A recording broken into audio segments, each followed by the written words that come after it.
The scene is a gloomy interrogation room at the Jiangxi Public Security Bureau, with blood splatters everywhere. Inside, a man is writhing in extreme terror. A first-grade police officer named Xu Jing enters, calling the man Zhang Ye.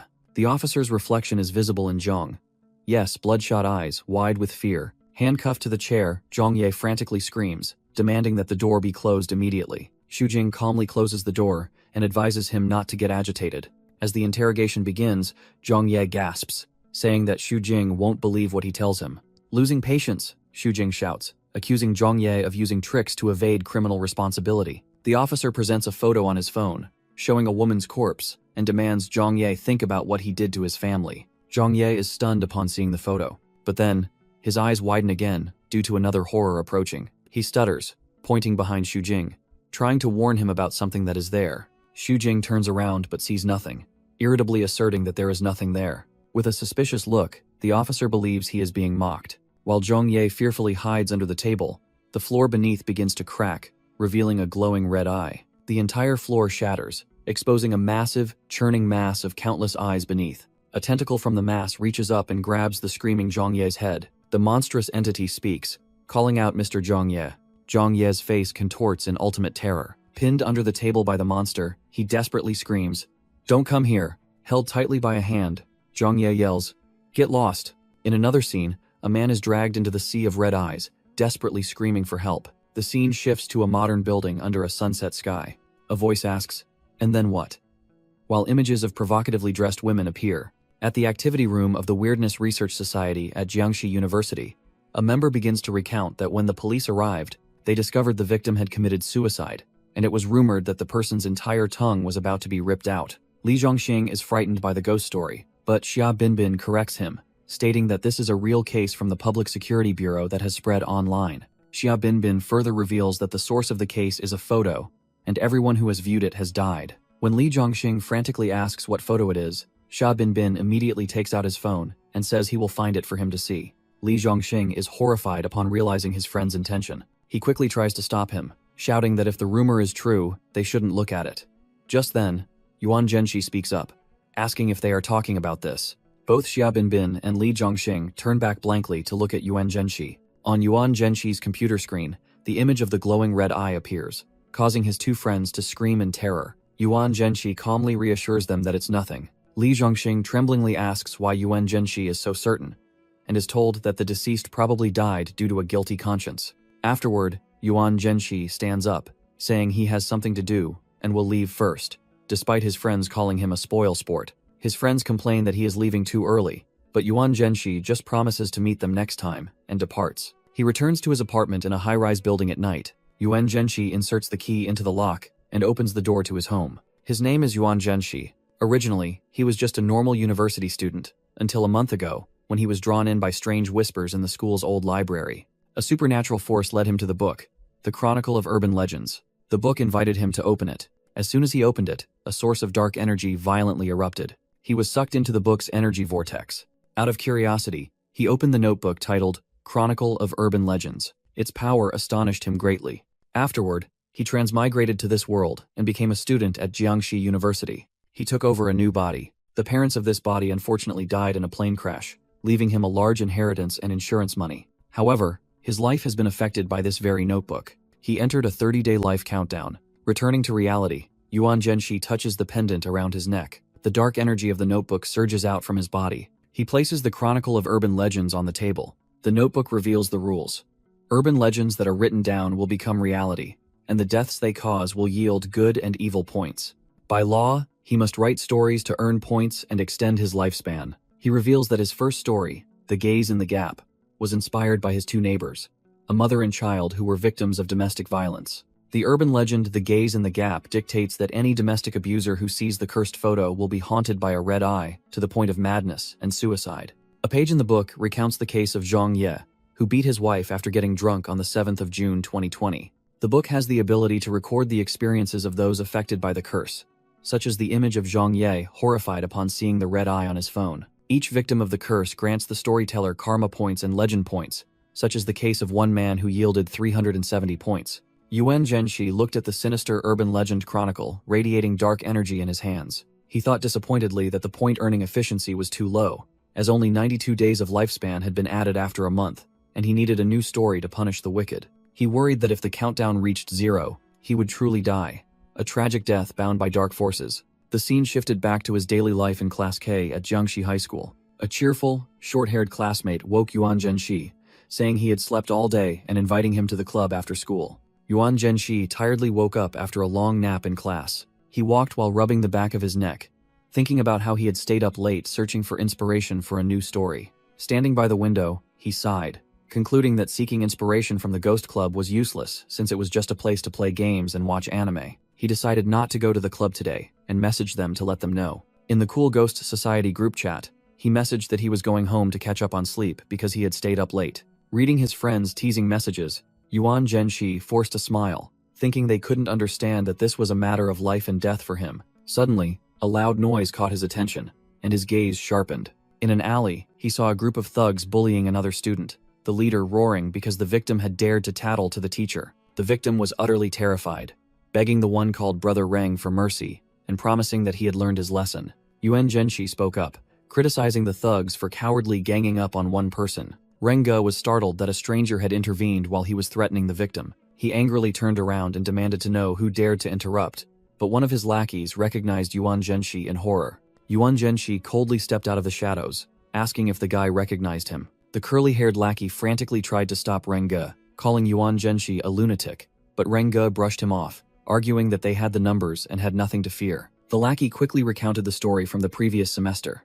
5 people in their group had confronted Yuan Zhenxi, resulting in 3 being hospitalized, and 1 still hadn't returned to school. Hearing this, both Renga and his gang turned pale with fear. Renga decided to retreat, throwing his stick to the ground and using the excuse of being hungry to leave with the whole group. The rescued victim quickly stood up and stammered his thanks to Yuan Zhenxi. Yuan Zhenxi silently walked away, thinking to himself that he was the one who should be grateful for having found a new source of inspiration. Returning to his room, Yuan Zhenxi sat down at his computer desk. He quickly typed on the keyboard, starting to search for relevant information. An article about school violence appeared, making Yuan Zhenxi realize that this problem existed in every world. He pondered deeply, searching for a solution to this pressing issue. Yuan Zhenxi touched the red pendant around his neck, seemingly having made a decision. He thought about the vulnerable victims, those who are often targeted because they cannot defend themselves or find protection. Opening the chronicle, Yuan Zhenxi decided to grant the victims a weapon so they could fight back against violence themselves. Dark energy poured out of the book, condensing on his fingertips as he began to create the legend. With 30,000 points, Yuan Zhenxi created a new legend called Hell Communication, allowing the victim to summon a girl from the underworld to enact justice. The name of the summoned entity in the new legend is Red Spider Lily, also known as Yomi Girl, a red-eyed, purple-haired maiden associated with the cluster amaryllis flower. In a video clip, a group of female students was surrounding and beating a classmate, cursing her for daring to come to school. The leader mocked the victim's appearance, claiming that the person had even secretly applied makeup in a disgusting manner. They grabbed the victim's tie while continuing the violent assault. The bullied person could only cover her face, sobbing desperately. The blonde female student laughed mockingly, calling for everyone to come and take pictures of the birthmark on the victim's forehead. Cornered, the victim rummaged for something in her school bag. She pulled out a red spider lily flower, angrily calling out the bully's name, Ishiguro Hui. Ishiguro Hui angrily grabbed the victim's hair, shouting curses. The flower suddenly burst into blood, causing Ishiguro Hui to laugh mockingly, thinking it was a stupid joke. However, one of the bully's friends looked at the victim in horror, calling her Xiao Hui. Immediately, Ishiguro Hui's face grotesquely distorted, her mouth wide open and full of sharp teeth. Transformed into a monster, Ishiguro Hui frantically screamed for help amidst the bloody petals. The entire bullying group screamed hysterically as they witnessed the terrifying scene. Ishiguro Hui fell to the floor, her entire body convulsing violently. The bully's body continued to transform in agony. The video ended with the image of Xiao Hui standing and looking at the monstrous form of Ishiguro Hui. In a dark room, Xiao Hui tremblingly admitted to an unseen person that she was the one in the video clip. At the Jiangxi University principal's office, an assistant reported that the number of abnormal deaths in the city had exceeded 200. Assistant Qi Xiaoyin stated that the victims, including Ishiguro Hui, were all brain dead with no signs of external force. Xiao Hui was horrified to hear that she was the only suspect currently under surveillance by the special department. A powerful woman with white hair asked Xiao Hui whether they had ever come into contact with the Yomi girl. That woman was revealed to be Qing Zai, the head of the special department, and her assistant warned Xiao Hui to be truthful. Under interrogation, Xiao Hui began recounting the story, starting with a strange, undeletable post about the Yomi Girl legend that appeared on the forum. The legend states that anyone who accesses the Hell communication site at midnight and enters an enemy's name will have the Yomi Girl exact revenge for them. Initially, the online community dismissed it as a joke or an advertisement. No one believed in its authenticity. In a flashback, Xiao Hui recounted waiting curiously until midnight and accessing the link. A website appeared, promising to eliminate their hatred for them. With hands covered in wounds, Xiao Hui typed the name of their bully, Ishiguro Hui. Although knowing better than to believe in superstitions, desperation drove Xiao Hui forward. They recalled being blamed by the teacher and ordered to self-reflect when attempting to report the bullying. Even at home, when suggesting a school transfer, Xiao Hui was scolded and abused by their guardian. Memories of being publicly humiliated and tormented by Ishiguro Hui flooded back. Driven into a corner, Xiao Hui decided to gamble their life on the urban legend. With fierce determination, they pressed the button to send the request. A bloody notification confirmed that the request had been sent. But after a few seconds of silence, Xiao Hui fell back into despair, mocking themselves for believing in something so crazy. In a blazing red illusory space, Xiao Hui was stunned as the mark on their forehead began to glow. Suddenly, a girl appeared amidst a sea of red spider lilies, asking if Xiao Hui was looking for her, causing them to ask in astonishment about her identity. The girl held a spider lily, confirming that she was the Yomi Girl, the girl from hell. The Yomi Girl reassured them not to be afraid, as she had come to end Xiao Hui's nightmare. The girl from hell walked barefoot across the blazing red flower carpet, approaching them. The Yomi Girl held out the flower and explained that plucking the petals would officially establish a contract between the two of them. Without hesitation, Xiao Hui reached out to take the flower of destiny. The Yomi Girl declared that those whom Xiao Hui hated would immediately be cast down into hell. However, she also warned that after the revenge was complete, Xiao Hui's own soul would have to fall. Xiao Hui was stunned by the price, while the Yomi Girl explained that cursing others would cause the soul eternal suffering in hell. The Yomi Girl stood behind them, leaving the final decision to Xiao Hui, who tightly grasped the flower with a resolute expression. Returning to the interrogation room, Xiao Hui recounted that upon waking up, they were in their bedroom, and what happened next was known to everyone. Using her special sight, Qingzhai saw through the curse gnawing at Xiao Hui's chest and wondered if that was the price of murder. Qingzhi asked if Xiao Hui had been in contact with anyone else, but received a negative answer. From this, Qingzhi deduced that the curse was not contagious, but only affected the person who made the contract. Realizing that Qi Xiaoyin's spiritual power was insufficient to see through it, Qingzhi decided she must act herself. Qi Xiaoyin was horrified upon realizing her superior intended to use the thief's technique, an ability that could steal anything from physical objects to concepts. Qingzhi asked Xiao Hui to sit still and began activating her ability to dispel the curse. Qi Xiaoyin worried about the price of this ability. Every time it was used, it would steal something back from the user themselves.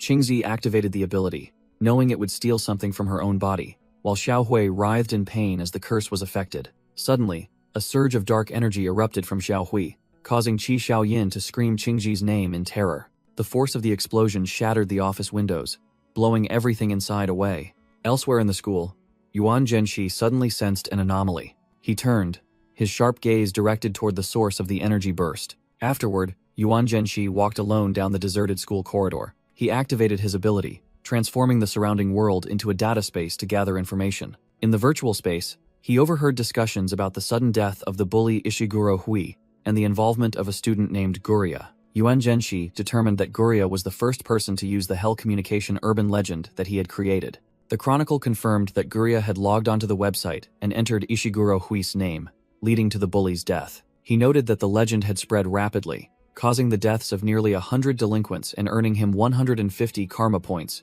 and 150 legend points. Yuan Zhenxi analyzed that the ledger rated the bullying incidents as less severe than domestic abuse, hence the relatively low points received. Nevertheless, he was relieved to see his lifespan had increased by 99 days, meaning he didn't have to worry in the short term. He recalled experimenting last night by converting karma points into mysterious spiritual power. When converting only 1 point, he hadn't noticed any obvious changes. Therefore, Yuan Zhenxi decided to try converting a larger amount of points to see the result. He rapidly converted a total of 9 karma points into spiritual power. Unexpectedly, that action pushed his body to its limit, causing him to instantly pass out. Returning to the present, Yuan Zhenxi rushed up the stairs, heading toward the location of the energy explosion. As he rushed to the scene, Yuan Zhenxi realized that his physique and senses had been significantly enhanced. He landed forcefully, demonstrating his new strength. Yuan Zhenxi mused that continuing to write in the chronicle might help him become an immortal superhuman. Meanwhile, Qingzhai explained to Xiao Hui that the curse was deeply attached to the soul and that they would be taken away.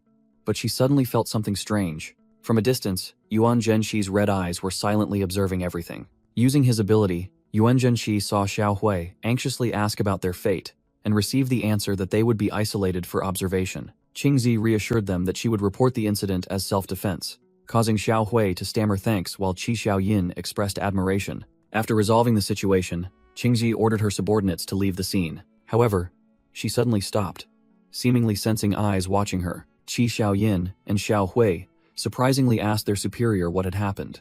Qingzi narrowed her eyes, thinking to herself that she felt like someone was watching her. Hiding behind a corner, Yuan Zhenxi was astonished to realize that the white-haired woman could see the curse. He wondered if she was also someone who possessed extraordinary abilities. Qingzi quickly located Yuan Zhenxi on the balcony and wondered why he was hiding. Yuan Zhenxi speculated that this woman belonged to the security department and was investigating the Hell communication legend. He realized she was heading straight toward him. Yuan Zhenxi panicked, worried that his chronicle, which was disguised as a pendant, would be discovered.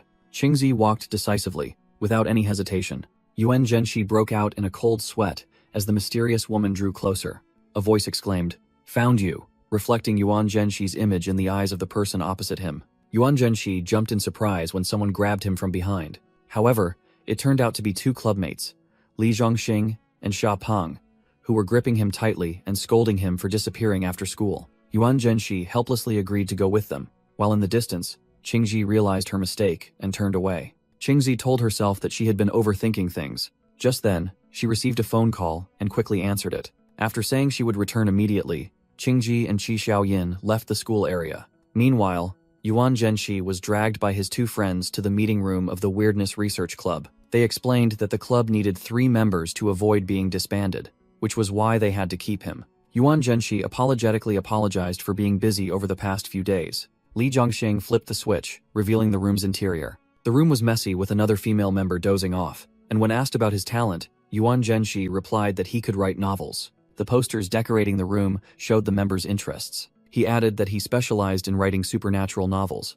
Li Zhongxing and Xia Peng immediately became excited, surrounding Yuan Zhenxi and demanding to see his work.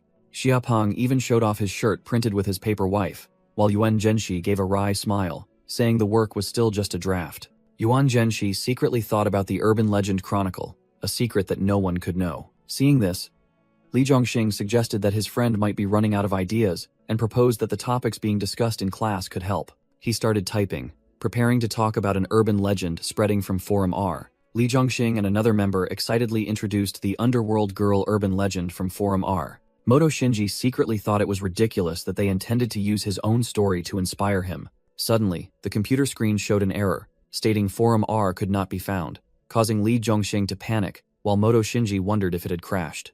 Xia Peng noticed that advertisements were still popping up, while Li Zhongxing confirmed that the Wi-Fi network on his phone was working fine. Li Zhongxing also frantically announced that he couldn't access Forum R, even on his mobile phone. Moto Shinji quickly realized this wasn't a network issue, but that the forum had been blocked. He deduced that the level of blocking was very strong, and suspected the culprits were the 2 people from the special department he had encountered. Immediately, Moto Shinji said he had something to do and rushed out, leaving his 2 friends bewilderedly calling out Shinji. As he ran down the hallway, Moto Shinji attracted the attention of other students. He suddenly stopped when he witnessed the student he had previously helped being attacked once again. The leader of the bullies was angrily cursing the victim for daring to tell the teacher. The bully recognized Moto Shinji and was stunned.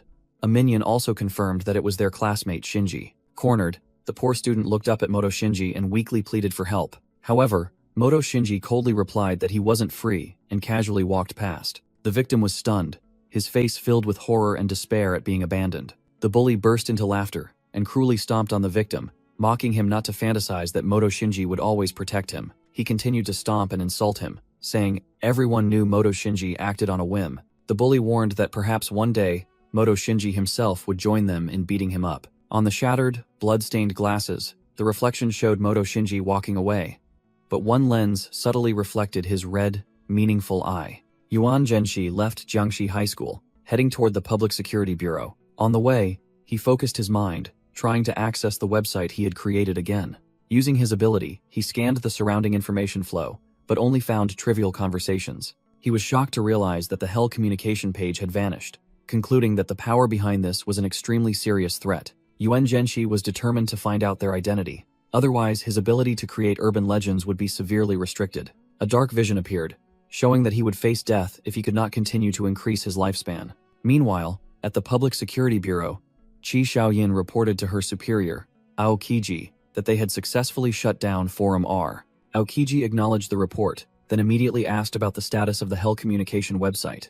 Another female staff member reported that they had tried everything but could not disable the website. Aokiji mused, speculating that supernatural forces were protecting it. She suddenly ordered everyone to evacuate the building immediately, leaving her subordinates extremely confused. Standing by the window, Qingji announced they would proceed with the website shutdown operation exactly at midnight. The staff quickly packed up, and one person revealed that the commander was Department Head Aokiji of the Special Bureau. The female employee explained to a colleague that the Special Bureau had taken over the mass suicide cases she had previously investigated. The male colleague added that the Special Bureau was a secret organization reporting directly to the highest level, specializing in handling strange incidents, and they could only follow orders.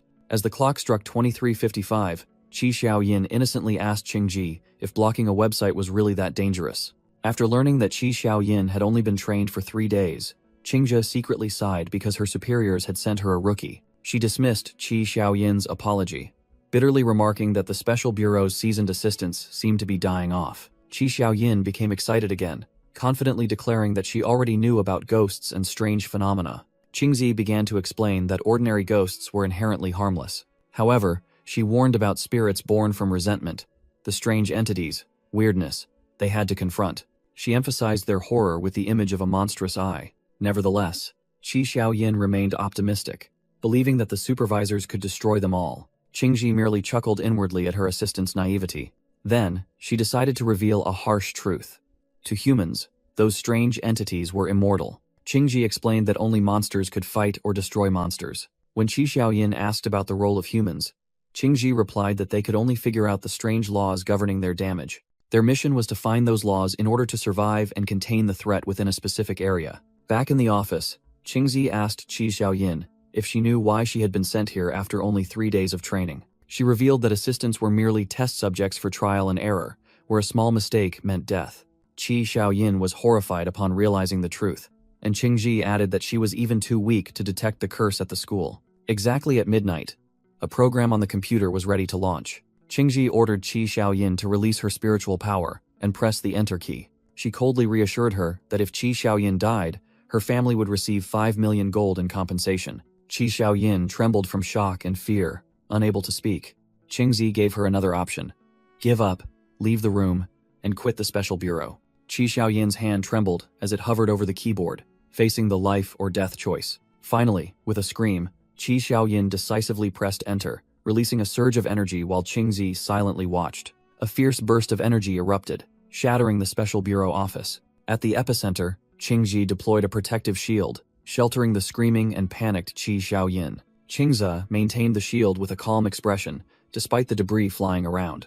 As the energy dissipated, Qi Xiaoyin tremblingly called out her superior's name. Breathing a sigh of relief, Qi Xiaoyin wearily asked if the nightmare was over. On the computer screen, a 404 not found error message appeared amidst a mass of red static. Qingzi lit a cigarette, remarking that the entity wasn't as terrifying as she had imagined, but Qi Xiaoyin fearfully pointed at the screen. The signal on the screen suddenly became much more intensely distorted. A ghostly face of the Yomi girl suddenly appeared amidst the static. Qi Xiaoyin screamed in horror at the gruesome image, while Qingji merely observed in silence. The supernatural entity's face became increasingly clear on the computer screen. A system notification confirmed that the shutdown of the Hell communication page had failed, leading Qingji to realize this might be a warning. Qingji turned her back to Qi Xiaoyin, praised her performance, and coldly urged her to mature quickly. Qingji mused that if this was a warning, it would be an unprecedented discovery of a rational, strange entity. She decided to call someone named Hong Yin, hoping that her worst judgments were wrong.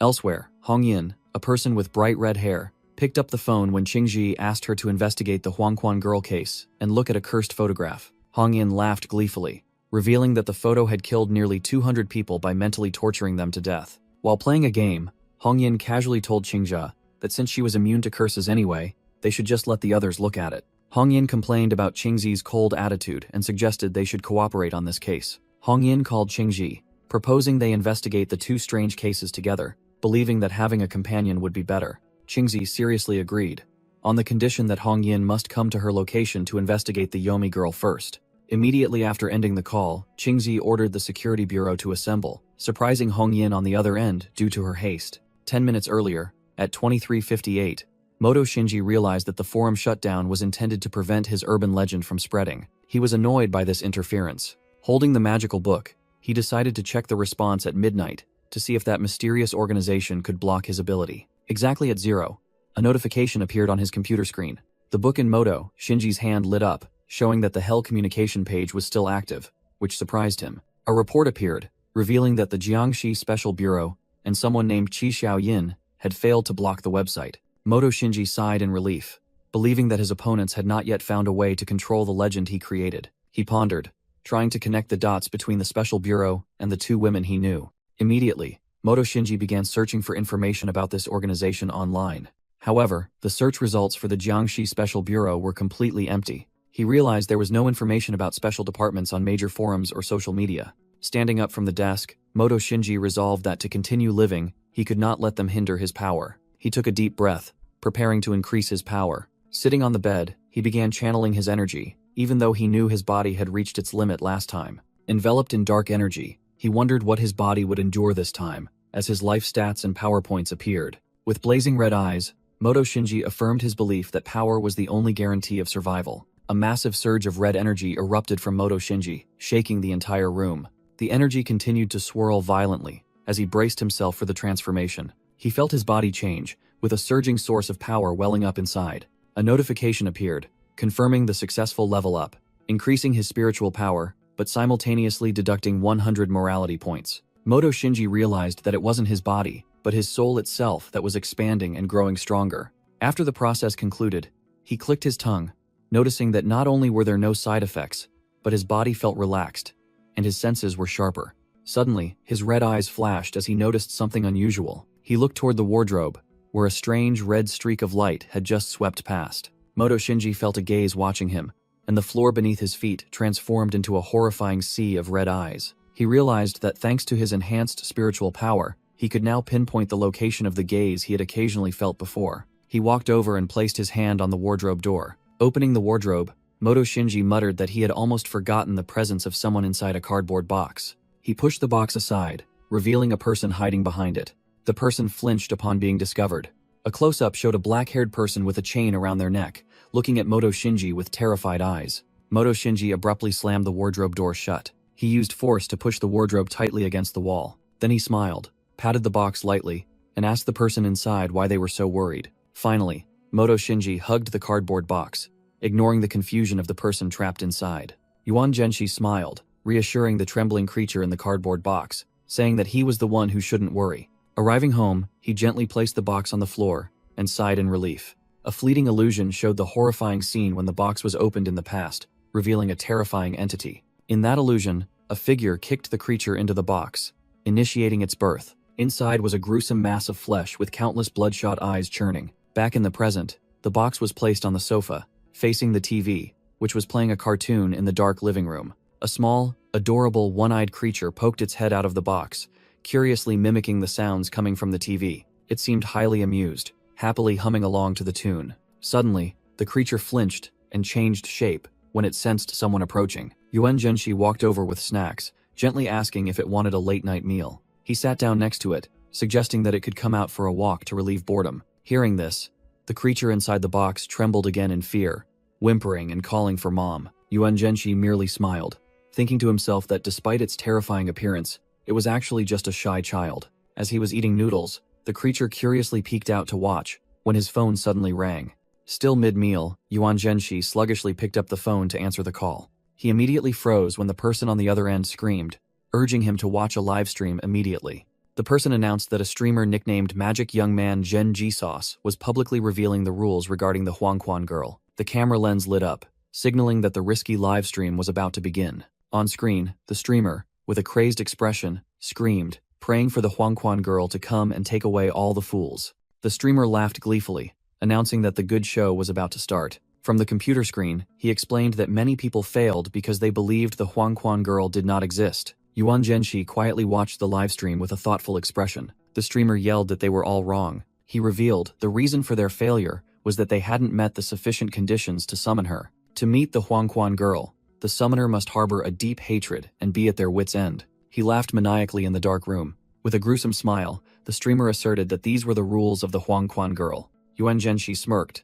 thinking that the streamer had figured out the non-trivial rules, and wondered if he could successfully summon her. At 12:30 a.m. at Happy Apartment Complex, the streamer's voice rang out, declaring that he had accumulated enough resentment. Under the streetlights, Qingzhe and Hong Yin were present at the scene. Qingzhe gave orders over the phone, requesting forces to be ready to cut the livestream and apprehend the subject in apartment 404. Hong Yin skeptically asked if what the streamer said was true, and Qingzhe replied that it was highly probable. Qingzhe recalled that the special task force had failed when experimenting with criminals, and now she realized their resentment wasn't strong enough. She concluded that this person might have genuinely deduced the rules. Standing outside the building, Qingzhe remarked that one should not underestimate ordinary people who can understand the rules of strange killings, because those who survive them might be even stronger than supervisors who only possess spiritual power, a thought directed toward Yuan Zhenxi. The streamer declared that he would lead everyone to witness the truth with their own eyes. He raised his phone, asking the audience to watch closely as his hands began typing on the keyboard.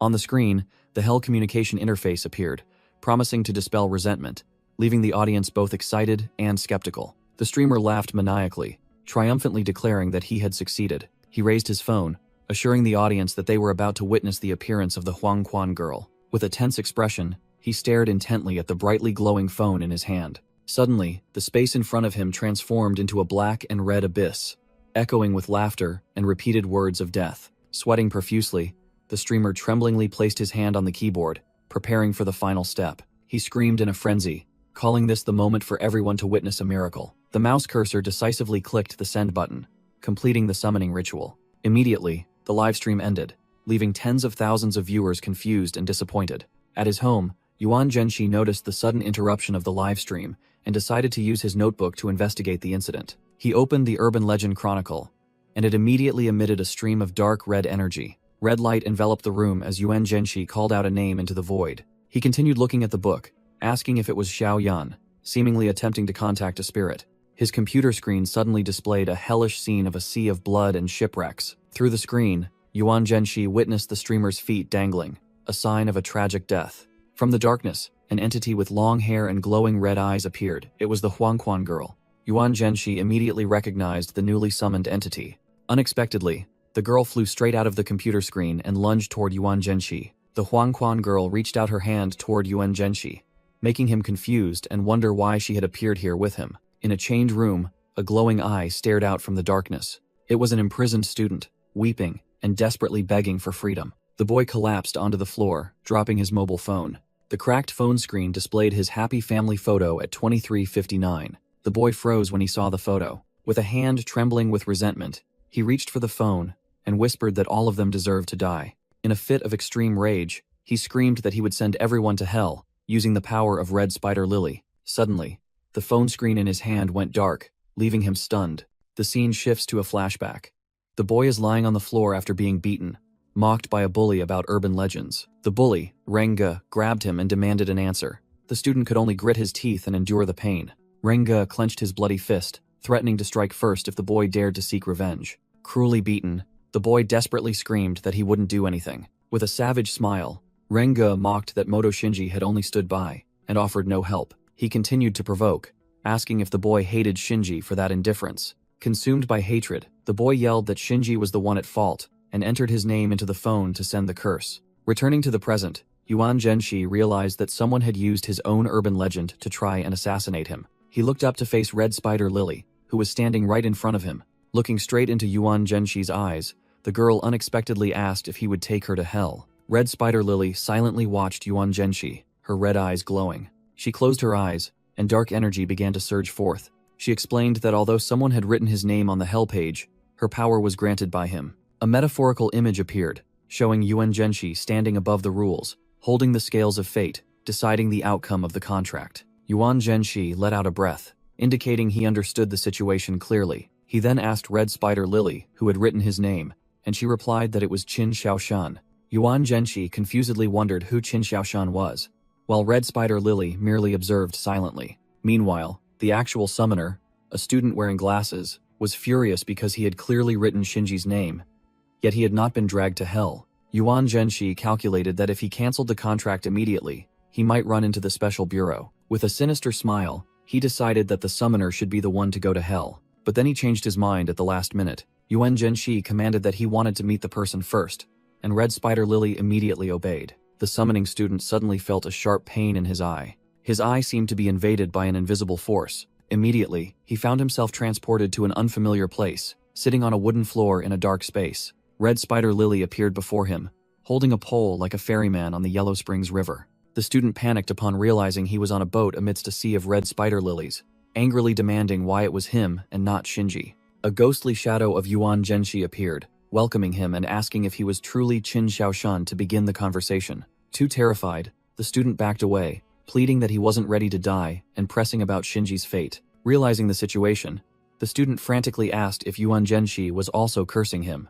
Immediately, dark phantoms with glowing red eyes rose up, lunging at the screaming, terrified student. Choked by the entities, he desperately begged to be saved, while Red Spider Lily merely observed silently. With threatening, bloodshot eyes, Red Spider Lily coldly ordered him to answer her master's question. From a distance, Yuan Zhenshi in his demonic form subtly moved his hand, controlling the entire dark space. Lifted into the air by chains of shadow, the student was utterly terrified and quickly agreed to answer everything. He angrily shouted his reason, that Shinji had helped him once, but then ignored him when he was beaten and locked up by another bully. Yuan Zhenshi listened indifferently, then questioned if that was the only reason for his hatred. While the student was suspended mid-air, Yuan Zhenshi revealed that he had created the Red Spider Lily legend precisely to give victims like him the power to fight back against bullies. He continued to rebuke the student for not daring to point the weapon at his true enemy, instead, taking out his anger on the only person who had ever helped him.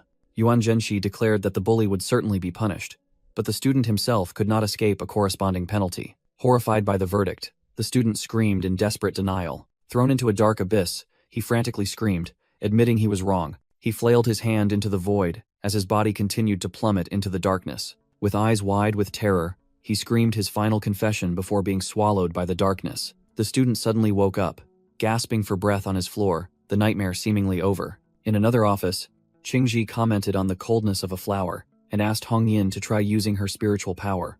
While another employee writhed on the floor, Hong Yin channeled her pink spiritual energy into the red spider lily held by her colleague's blue glowing hand. The flower's energy suddenly flared, causing Hong Yin to scream from the intense burning sensation. Hong Yin blew on her scorched hand, while Qingji explained that only the sender could open the petals of the red spider lily. Qingzi recalled that she had once tried to steal a student's curse, but her mirror warned that the action would cost her life. Hong Yin angrily questioned whether Qingji was plotting against her, but Qingji coldly replied that the plan was not yet official and that person was free to leave.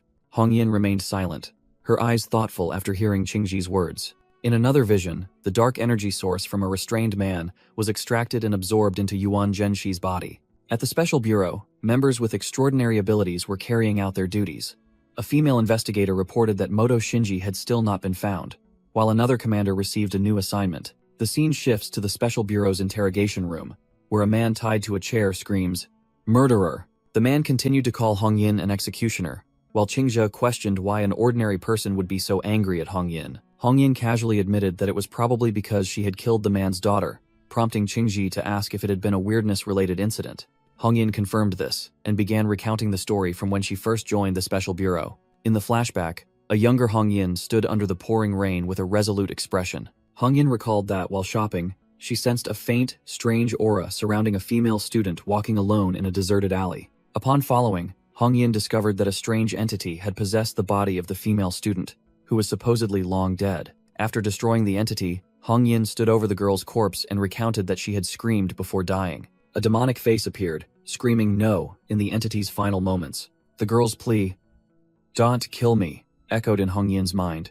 Hong Yin finished the story with a maniacal smile, delightedly recalling the victim's incessant screams. Back in the present, the father roared in indignation, and Hong Yin challenged him, stating she was giving him a chance for revenge. Hong Yin secretly used her foot to press a button under the table. Hong Yin held out a glowing object, challenging the father that it was a page from hell, and he could write his name on it for revenge. The father angrily screamed, demanding Hong Yin's arrest.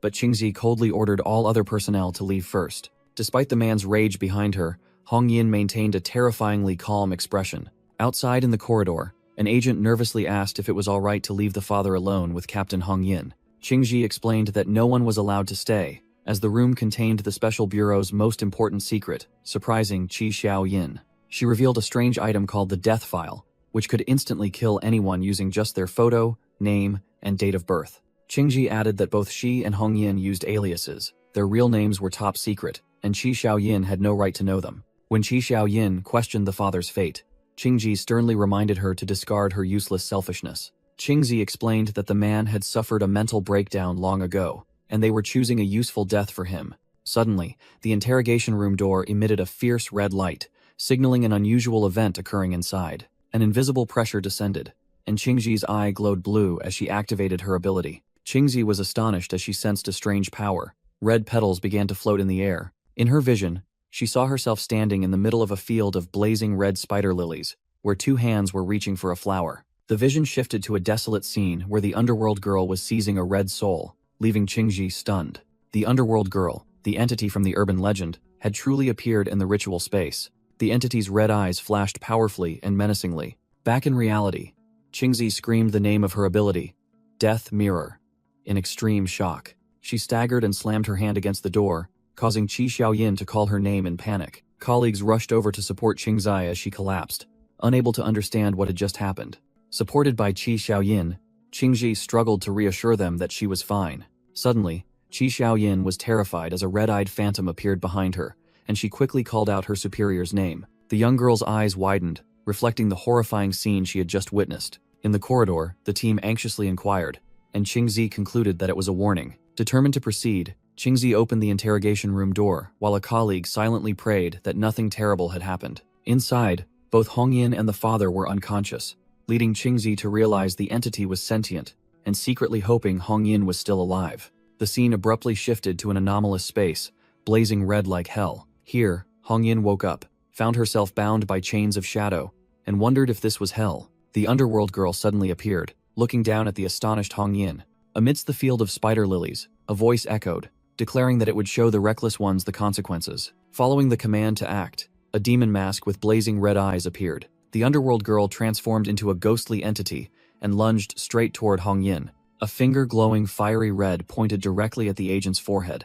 The moment the finger made contact, a powerful surge of energy erupted. Hong Yin's body began to disintegrate into specks of light as she fell backward. The agent screamed in agony under the gaze of fierce demonic eyes. Hong Yin was now just a tiny silhouette before the gigantic demonic face, hearing the judgment that those who wished to enter hell had arrived. A close-up of Hong Yin's desperate face, imprisoned in darkness. She screamed hopelessly while facing a massive, bloodshot red eye. In the spiritual space, Hong Yin realized something was wrong when she saw a red spider lily rowing a boat across a sea of blood. She was stunned, wondering what was happening. From afar, Hong Yin saw a towering, fiery black silhouette emerge. The black silhouette was a terrifying entity with long white hair, wearing a demon mask. The mask-wearing entity's blazing red eyes flashed menacingly. Hong Yin was utterly terrified by its presence. He felt his will gradually being eroded by the entity's terrifying and shocking power. The scene of hell appeared with sheer cliffs and a sea of resentful souls below, where Red Spider Lily stood waiting. Hong Yin was thrown off the cliff, falling straight into the true hell. When a voice announced that Hong Yin had awakened, Red Spider Lily's eyes opened. Back in reality, Qingzi asked Hong Yin, who had just woken up in the interrogation room, what they had discovered. Hong Yin recounted feeling like a lonely ghost in the true hell, located beneath a waterfall. With a face still showing terror, they prepared to reveal the most frightening thing. Hong Yin realized that Red Spider Lily was fully conscious, as an image of her observing them from another dimension appeared. They understood they were being warned when Red Spider Lily's gigantic hand reached out. That hand squeezed Hong Yin's neck tightly, leaving them unable to believe what was happening. Qingji and Qi Xiaoyin remained silent, completely unaware that a ghost with glowing red eyes was present right behind them. Hong Yin continued, saying there was something else in hell that they couldn't clearly see, but Qingji interrupted, demanding they stop. Red Spider Lily's eyes glowed fiercely.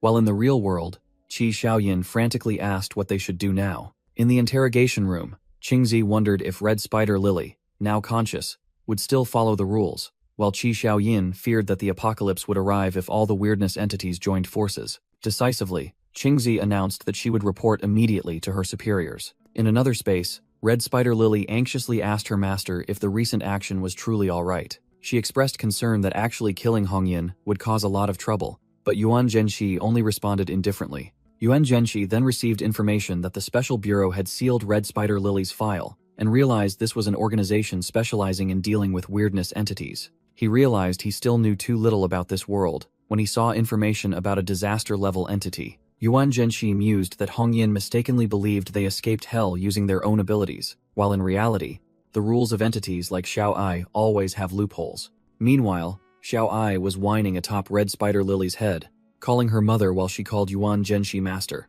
Yuan Zhenxi asked Red Spider Lily if Hongyin could have escaped without his intervention, and she replied that they hadn't run away at all. She further explained that Hongyin was not dead. Red Spider Lily affirmed that she had fulfilled the contract, because according to her rules, Hongyin was dead, since their soul was still imprisoned in hell. Yuan Zhenxi deduced that Hongyin must possess a special ability, such as soul separation or some method of substituting death. He continued to speculate about another psychic ability that could fool Xiao Ai, making Red Spider Lily wonder if they were talking about her. Suddenly, Yuan Zhenxi looked at the book and asked what God meant. Elsewhere, a mysterious man was walking down a long underground corridor in Tezuka. He held a blood-stained file containing a photo of Red Spider Lily. A close-up shot showed the man's gleaming black dress shoes as he continued walking. The man reached the end of the corridor and opened a door. Inside was a dark room, with only a single illuminated table, upon which sat a white cup tied with a red string, as part of a ritual. In the dark room, a man placed the paper cup onto the table. The cup, connected by a red string, glowed and transmitted the voice of the world. The man asked what would happen if God devoured Red Spider Lily. The answer echoed that God's power would increase greatly. The man continued to ask whether the number of conscious weirdness entities in this world was large or small. Amidst the enveloping silence, the man stood waiting. The answer from the cup was a single word: few. That man was Ding Jiang, head of the Special Natural Science Department of Kang City, who announced his vote for the devouring plan. The main target of the plan was the conscious entity, Red Spider Lily. At the Special Bureau Research Center, Ding Jiang reiterated his decision via video call during a meeting. However, Mr. Tian, a member of the center, vehemently objected, suggesting they should try communicating with the girl and warning against relying on God. Mr. Xiang interrupted, skeptical about whether talking could stop a weirdness entity from killing people. An older researcher asserted that Red Spider Lily's rules for killing have always been held by humans. The first rule is that only those with deep hatred can contact her. The subsequent rules were listed. Appearance time is from midnight to 1 a.m. Only the killer can see her, and the scope of activity is limited to Jiangxiaolong City. Overcome with emotion, Mr. Tian slammed the table and declared that he would go talk to her himself. The eyes of all the meeting members focused on Mr. Tian. Realizing his impulsive action, Mr. Tian looked flustered. Finally, he bowed his head in apology, admitting that he had lost his temper slightly. The older researcher told Yi Tianyi that he admired his character, but also warned that they must not forget that their lives are singular. He then stood up from his chair. Standing before a troubled Yi Tianyi, the researcher emphasized that they must not allow such skewed thinking to exist. He presented a condition. If the entity called God cannot destroy Red Spider Lily, he would consider supporting Yi Tianyi's idea. With a determined expression, Yi Tianyi asserted that this plan would not fail. The scene shifted to an illustration of God's power, a gigantic red entity, where every creature, whether human or weirdness, must die at its command.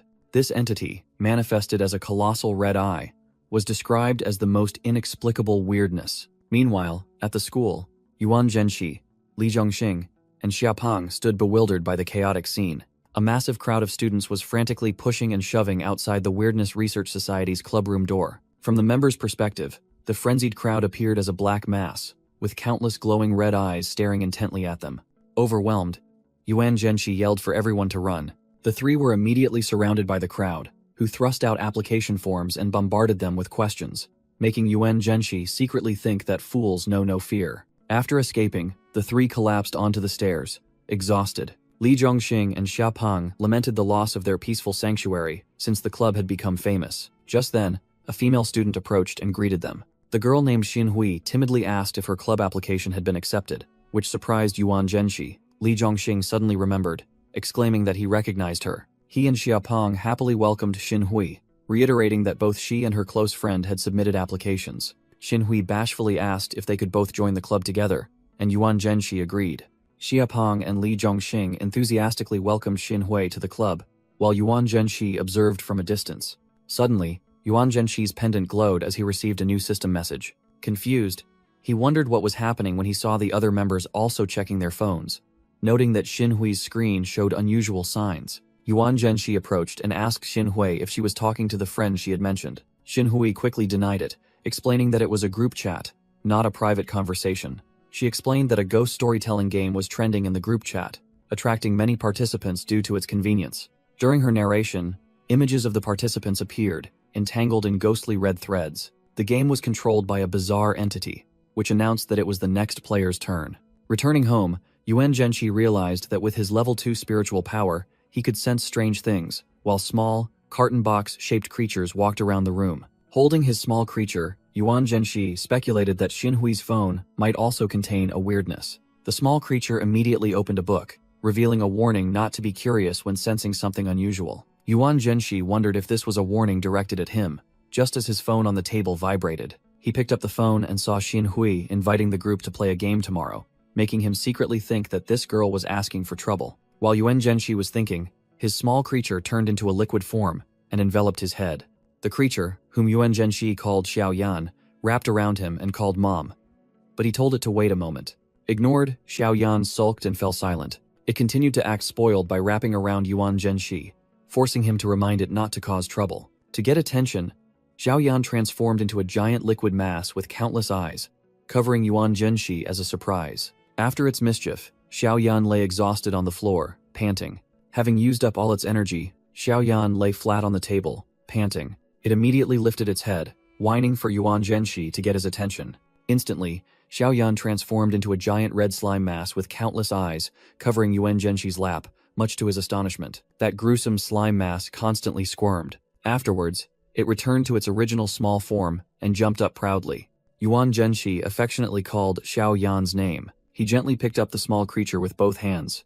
Then Yuan Zhenshi happily tossed Xiao Yan into the air, praising it for having evolved. Meanwhile, on his tablet, Xin Hui messaged the club's group chat, reminding them about the scheduled supernatural game. When the group agreed to participate, an ominous red energy began to emanate from the device. A black crow with glowing red eyes appeared, calling out and leading the way for Shinji. The group gathered at an abandoned factory. While Xiapeng and Li Zhongxing were excited, Yuan Zhenshi found them too noisy. Yuan Zhenshi checked his phone, noting the weak signal and the map displaying eerie landmarks nearby. While Li Zhongxing excitedly declared this to be the club's first gathering, Yuan Zhenshi secretly thought his two friends were foolish for not noticing the abnormality. Just then, Xin Hui appeared and apologized for being late.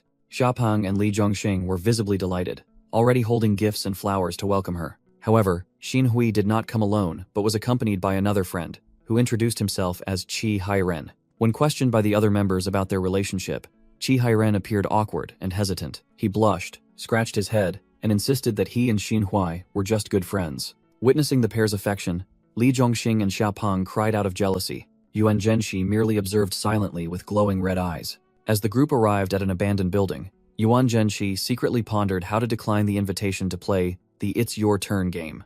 Xin Hui explained that she was a supernatural enthusiast and believed the enhanced version of the game would be suitable for the club.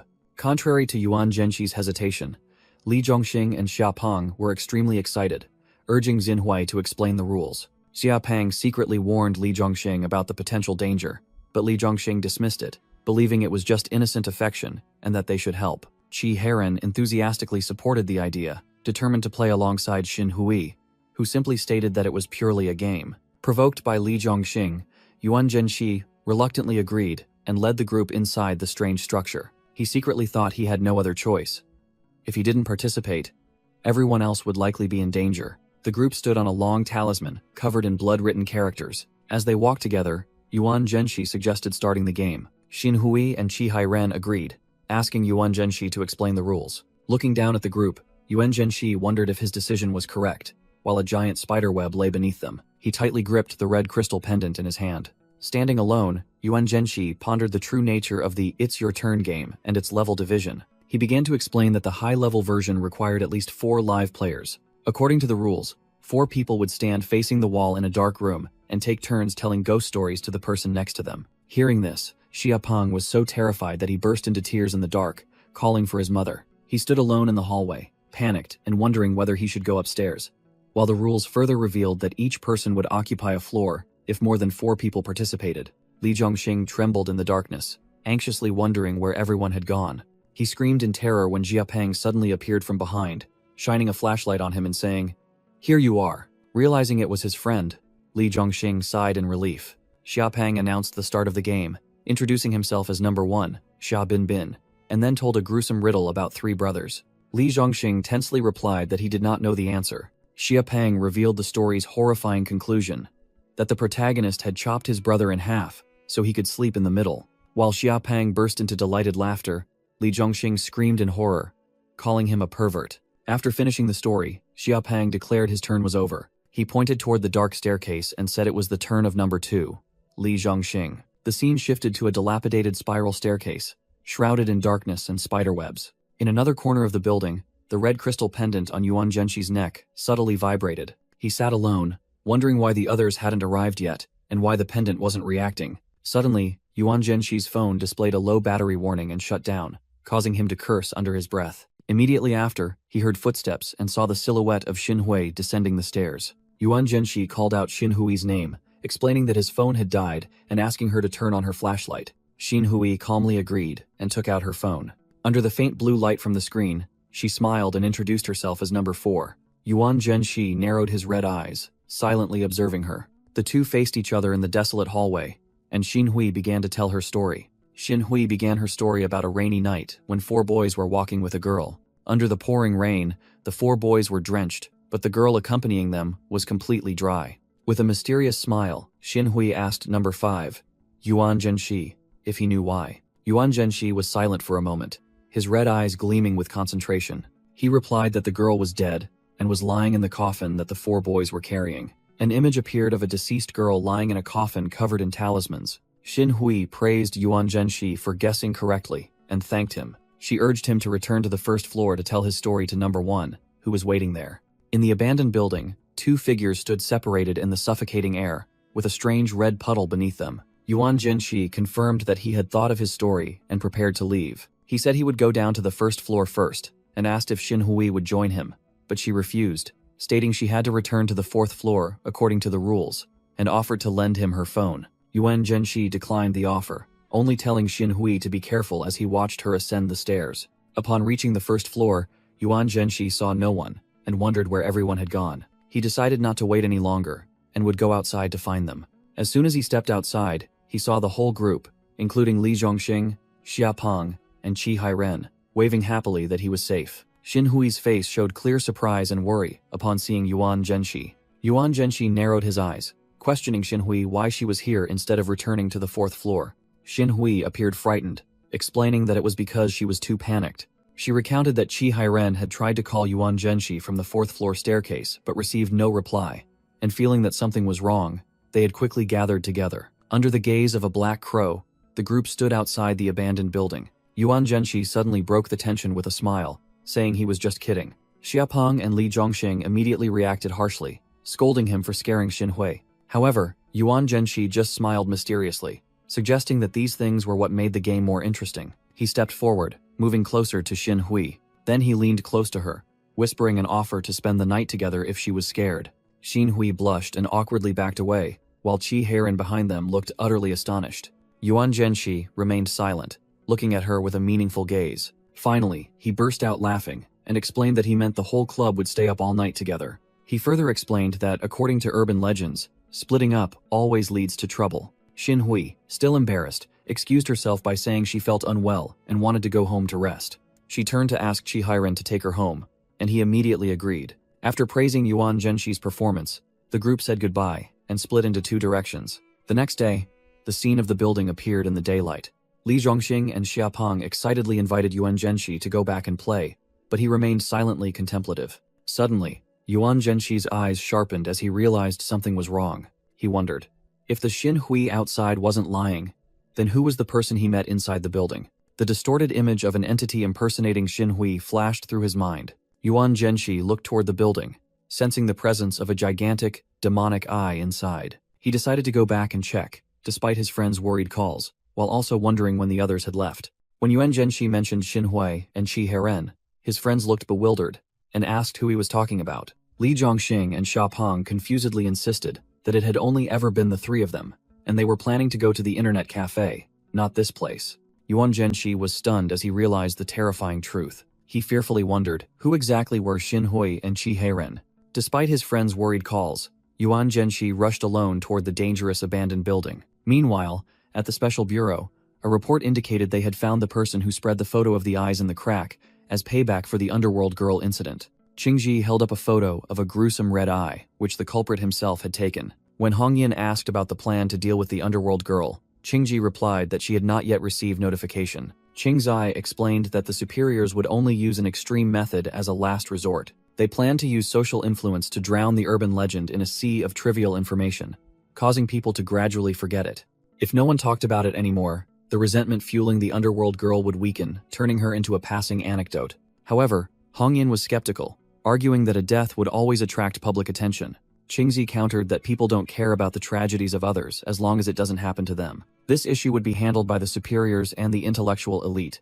Saying this, Qingji picked up a pair of handcuffs and invited Hongyin to go arrest the person who spread the photo, believing that sealing it away would solve the problem. Hongyin silently stared at the photo of the eye for a moment. Then suddenly, they shuddered in disgust at its dark aura and hideous form. At a dilapidated house in the suburbs of Jiang City, Qingzhe named the suspect, Tianzhe, 35 years old, with no identification papers. Sitting opposite the suspect, Qingji held up the photo and asked if he had taken it. Tianzhe was tied to the chair, his mouth taped shut, while Hongyin casually apologized for forgetting to remove the tape, prompting Qingji to remind them to stop joking around. Hongyin decisively ripped the tape from Tianzhe's mouth as he screamed in pain. Tightly bound, Tianzhe frantically confessed that he had taken the photos, but swore he hadn't done anything else. Unexpectedly, Hongyin grabbed Tianzhe's hair, leaving him utterly confused. Leaning close to the suspect's ear, Hongyin threatened him to explain everything clearly, and Tianzhe fearfully agreed to confess immediately. He began recounting that he had taken those photos at the house of a person named Xiao Mei.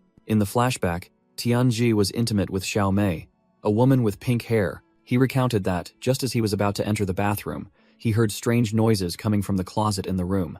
Out of curiosity, Tianzhe approached and reached out to open the closet door. The sight inside caused him to fall backward onto the floor in horror. He had seen a bizarre creature, a horribly deformed infant lying inside a box. Meanwhile, elsewhere 2 hours earlier, a spider was spinning its web in the darkness. Yuan Zhenxi stood in the middle of a gloomy space, clutching his necklace tightly. With the book emitting a blazing red energy, he summoned Xiaowai. However, his call was met only by the empty silence of the pillared room. Yuan Zhenxi frowned, a cold drop of sweat running down his face as he sensed something was wrong. He wondered what was happening, sensing a shadow lurking behind him. Looking down, he was horrified to discover a bloody handprint on the floor. Yuan Zhenxi realized he was standing in the middle of a strange circular structure, scattered with bloodstains. His eyes widened as he became aware of the imminent danger. Suddenly, countless red, laser-like beams swept across the room, locking onto him as their target. Yuan Zhenxi stared in horror at the darkness before him. He wondered who was lurking in this gloomy corridor.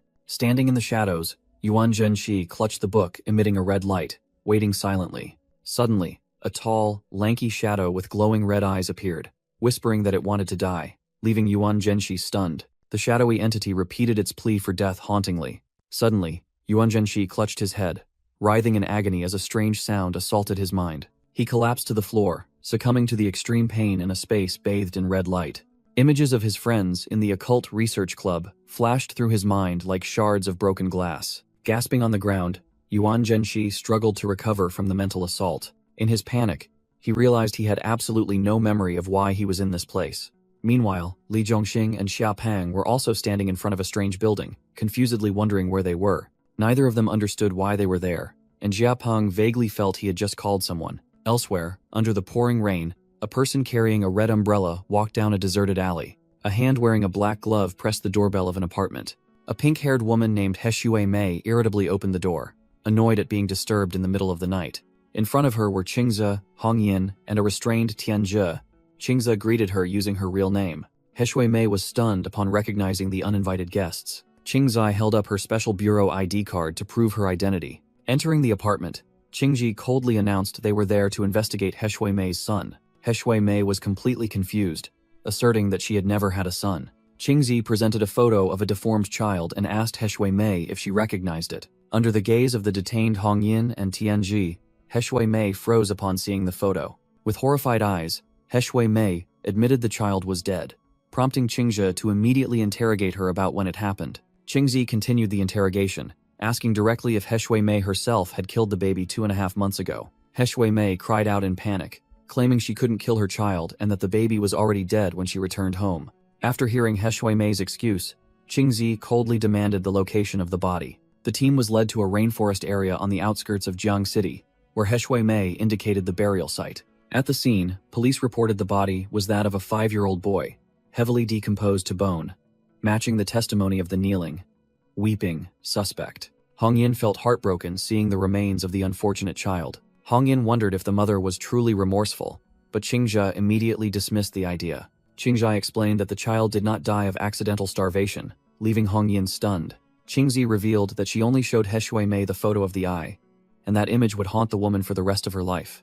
Inside the police car, He Shui Mei began to panic, frantically hitting the window glass in fear. He Shui Mei screamed that countless eyes were staring at her from everywhere. Qingzhe instructed the police officers not to let He Shui Mei use mental illness to reduce her sentence. As the team departed, Qingzai ordered the photos to be sealed and the remains processed, while a notification confirmed that the containment of the eyes was complete. The scene shifted to a dangerous, abandoned area in the city. Inside a dilapidated building, Yuan Zhenxi, along with Li Zhongxing and Xia Peng, ascended a dark staircase. Yuan Zhenxi suddenly stopped, unconsciously muttering that he truly wanted to die. A golden thread wrapped around Yuan Zhenxi's hand faintly glowed. Under a powerful spiritual influence, Yuan Zhenxi's eyes became lifeless and terrified. Immediately after, his pupils flared crimson red as he began to regain control. Realizing he was facing an extremely powerful monster, Yuan Zhenxi decided he had to escape immediately. He fled in panic, desperately calling out Xiao Ai's name and regretting having let his friends walk into danger.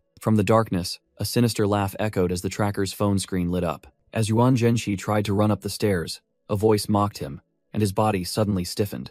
Helpless and paralyzed, he wondered if the monster's power was truly that terrifying. Bloody footprints began to appear on the floor, signaling a terrifying presence approaching. Yuan Zhenxi struggled to move forward, only to see that the staircase was now covered in bloody handprints. He cautiously peered around a corner, sweating profusely from extreme fear.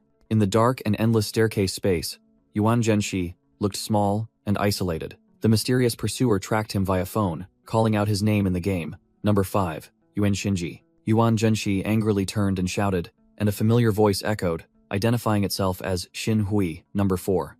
A shadow with glowing red eyes appeared behind him, making him realize in horror that this was Xin Hui's domain. Xin Hui's Gothic-style shoes stepped into view as she pretended not to understand what was happening. Facing Xin Hui's silhouette, Yuan Zhenxi confusedly admitted that he didn't understand the situation. The shadow transformed into a grotesque entity made of black threads and red eyes, ordering everyone to quickly gather. A shattered sign fell from above, and Yuan Zhenxi could only look up in despair. The scene suddenly changed. He found himself standing in the middle of a room filled with open coffins, inside which lay Xia Peng, Li Zhongxing, and Xia Binbin. Li Zhongxing lay motionless in the coffin, his eyes closed as if sinking into eternal sleep. Li Zhongxing's eyes opened, but his pupils had turned into soulless, pitch-black spirals. Yuan Zhenxi looked around in horror, finding himself surrounded by countless coffins in a blazing red space, where the other members were also sitting up. Xia Binbin, Li Zhongxing, and Xia Peng stood there, their eyes equally vacant, staring intently at him. He shouted their names in vain, but then a terrifying thought struck him. They might actually be dead. A distorted image of Xin Hui flashed through Yuan Zhenxi's mind. He realized something strange was happening to him. He wondered why he knew these people's names, and if he truly knew them at all. Fragments of the original body's memories flooded back, showing that he was not alone but was their close friend, known as Number 5. Bound by pitch-black threads, he heard a voice echo. "It's your turn now." Yuan Zhenxi collapsed, and a strange hand picked up the necklace that had fallen beside him. However, he suddenly lifted his head with a confident smile, shattering the illusion that was controlling him. Yuan Zhenxi calmly lay down in one of the empty coffins. He lay still inside, his eyes filled with determination. Immediately after, all the coffin lids slammed shut simultaneously. Elsewhere, Xin Hui was diligently writing something in a notebook. Standing amidst a desolate, rain-soaked city, she wondered why the participants had not yet escaped. She raised a finger to her lips, signaling silence. Seemingly deep in thought, a mysterious red coin appeared in her palm. She decisively tossed the coin into the air. As the spider-imprinted coin fell, Xin Hui's fiery red eyes glowed in the darkness. At Shinji's mansion, Yuan Zhenxi suddenly appeared and collapsed onto the floor in shock. He hastily got up, his steps heavy and urgent. Rushing into the bathroom, he slumped down next to the toilet. Gasping on the floor, Yuan Zhenshi realized he was still alive. Looking at his exhausted reflection in the mirror, he couldn't believe he had survived. Memories of death flooded back. He recalled the moment he had truly died. He recalled being killed by a monster and then resurrected, but he felt his memories contained gaps and logical contradictions. Yuan Zhenshi bitterly thought that the creature he himself had created had failed to protect him. To find answers, he decided to check the Urban Legend Chronicle. The notebook displayed his stats, including a remaining lifespan of only 95 days. Yuan Zhenshi was stunned to realize that one day of his lifespan had mysteriously vanished. A notification from the notebook explained that the resurrection function had been activated at the cost of 1 day of his lifespan. The next day, he went to the Occult Research Club's activity room. Inside, the room was equipped with many computers, confusing him because, in his memory, he was the only member. Seeing other personal items scattered everywhere, he wondered how this club had been established. Standing in the middle of the room, Yuan Zhenshi was frustrated that he couldn't find the other members at school. He desperately wondered why he couldn't remember anything about them. Suddenly, the door cracked open, and a strange girl peered in, making Yuan Zhenshi cautiously wonder who it was. The girl stepped inside, stood tall before him, and greeted him.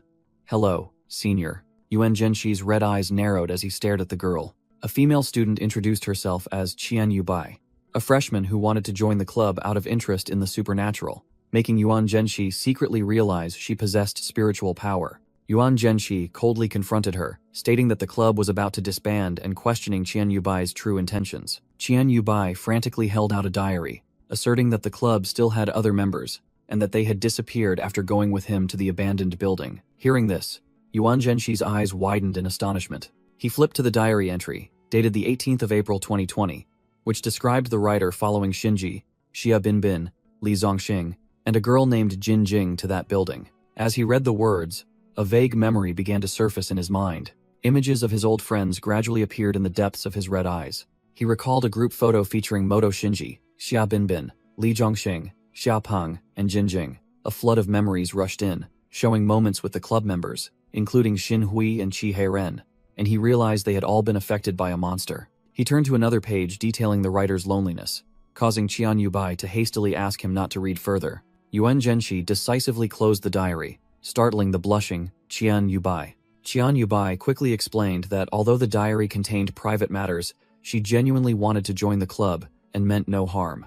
Yuan Zhenshi silently considered, wondering if he could trust this person. Finally, he handed her an application form and the activity room key, immediately assigning her the task of recruiting new members. Qian Yubai happily bowed deeply, calling him the club president. Holding the form, she cheerfully waved goodbye. Qian Yubai skipped away happily, while Yuan Zhenshi stood by the door watching. When he was alone, Yuan Zhenshi mused that Qian Yubai's spiritual power was only level 1 and in the awakening stage, which made him even more suspicious of her intentions. However, he pushed that thought aside and touched the red crystal pendant around his neck. Enveloped by the dark red aura emanating from the book, he was acutely aware that the It's Your Turn game definitely came with a price. Qian Yubai told herself that she knew the ghost club at this school was the safest place in Jiang City. That was why she came here, to join the club and strive to live a peaceful life. She believed that President Shinji-san was the guarantor of her safety, and she had to complete the assigned task and find 2 more members to prevent the club from being disbanded.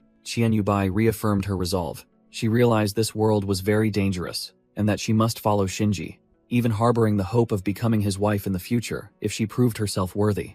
Meanwhile, Yuan Zhenshi checked his status panel. 11,848 legend points, 10,086 good evil points, spiritual power level 99 plus 2, and 94 days of lifespan. He wondered why neither his legend points nor his good evil points had increased after a day, questioning if there was a bug. Ignoring that, Yuan Zhenshi decided to prioritize strengthening his spiritual power first, deeming the blind increase of lifespan a ridiculous idea. He focused his points to raise his spiritual power to level 100 plus 2, and his eyes flared with a brilliant red light. His eyes flashed with power. A massive surge of red energy erupted from Yuan Zhenshi as he yearned to become stronger. His eyes now shone with a sharper and more authoritative look. As the energy subsided, Yuan Zhenshi hovered in the middle of the room as a notification confirmed he had successfully advanced his spiritual power to the 3rd tier. He sensed his new ability to control spiritual power, likening it to operating a large machine within a range of about 10 meters. To verify this, Yuan Zhenshi decided to test it immediately. He reached out his hand, and a bag of chips on the table instantly flew toward him. Yuan Zhenshi easily grabbed the bag of chips using his spiritual power, while the book in his other hand still radiated energy. He realized he could now use his spiritual power to lift and amplify objects, and simultaneously subdue any weaker creature within a 10-meter radius. A new notification appeared.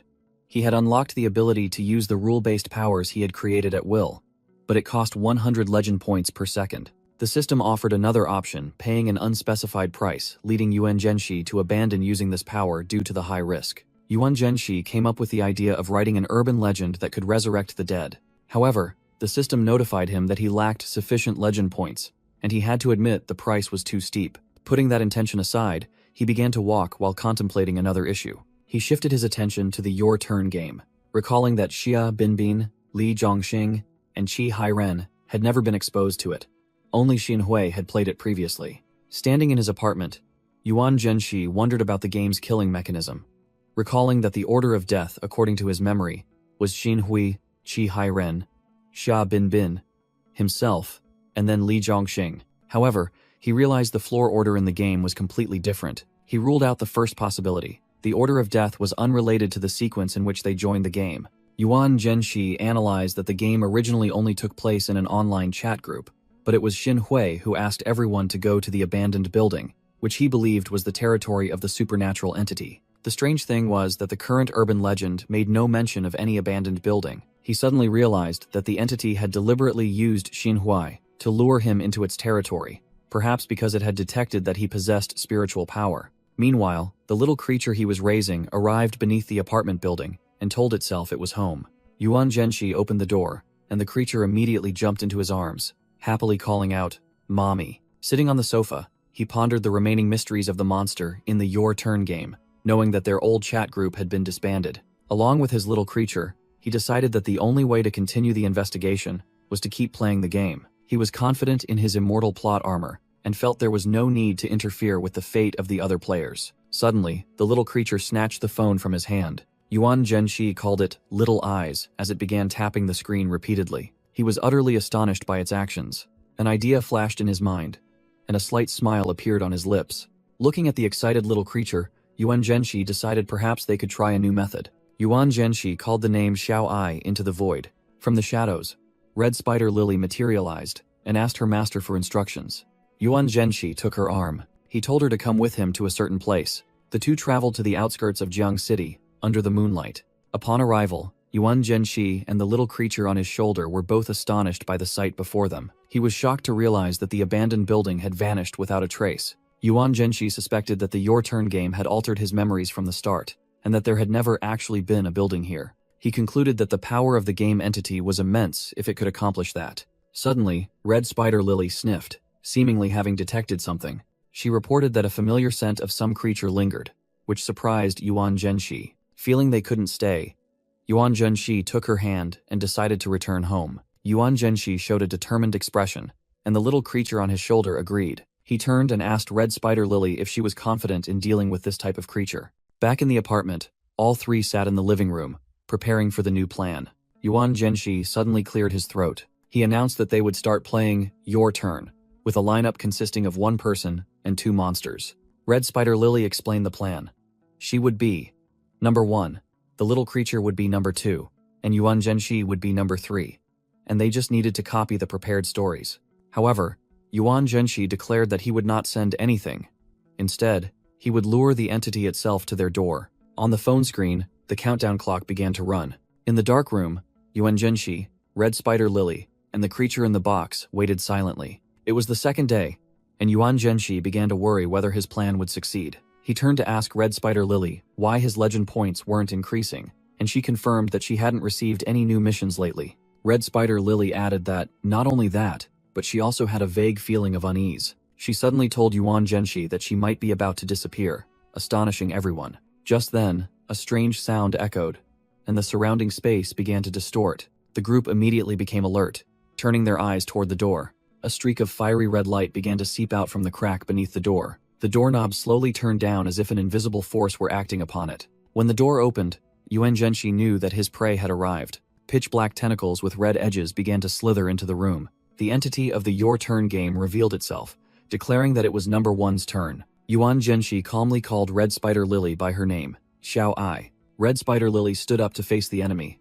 her hair lengthening, and her clothes transforming into her combat form. In response to Yuan Zhenshi's question about whether she could handle it, Red Spider Lily's eyes glowed terrifyingly, shocking the entity. She unleashed her power, her hair turning into black tentacles that lunged forward to attack, causing the entity to exclaim that they were monsters. Two streams of dark power violently collided in the living room. The eye of the game entity widened, letting out a painful scream. Immediately, its tentacles expanded, engulfing the entire room. The battle between Red Spider Lily's tentacles and the entity continued fiercely. In desperation, Red Spider Lily called out to Yuan Zhenshi, admitting that she was bound by the enemy's rules. She explained that even though she was stronger, she couldn't win unless she knew the entity's name. Otherwise, the power gap between the two sides would be completely nullified. Yuan Zhenshi, with the creature in the box on his shoulder, realized the stalemate created by the game's rules. He understood that the two weirdnesses could now not harm each other. Standing before the giant red eye, Yuan Zhenshi wondered what he should do next. He decided to bring a new player into the fray, and commanded, "Number 2, your turn." Yuan Zhenshi was not worried, as he knew he could revive the creature in the box if it failed. Hearing the command, the small creature roared and charged straight toward the red eye. It clenched its tiny hands, preparing for a direct attack. The creature in the box flew up, aiming directly for the center of the game entity. Caught by surprise, the giant eye shrieked in pain. However, the creature in the box was also knocked back by the black threads. Despite being punched directly in the eye, the small creature only looked slightly annoyed. Immediately afterward, it unleashed its true power, sprouting countless eye-covered tentacles from its back. Its true form was revealed. A massive biological mass composed of countless glowing red eyes. A multitude of black hands extended from its body, gripping the eye of the game entity tightly. The creature in the box transformed into a giant mouth, preparing to devour its prey. From within, the hands dragged the eye deep into the darkness for digestion. Yuan Zhenshi and Red Spider Lily watched in astonishment as their monster devoured the enemy. Yuan Zhenshi thought to himself that the creature in the box was much stronger than he had anticipated.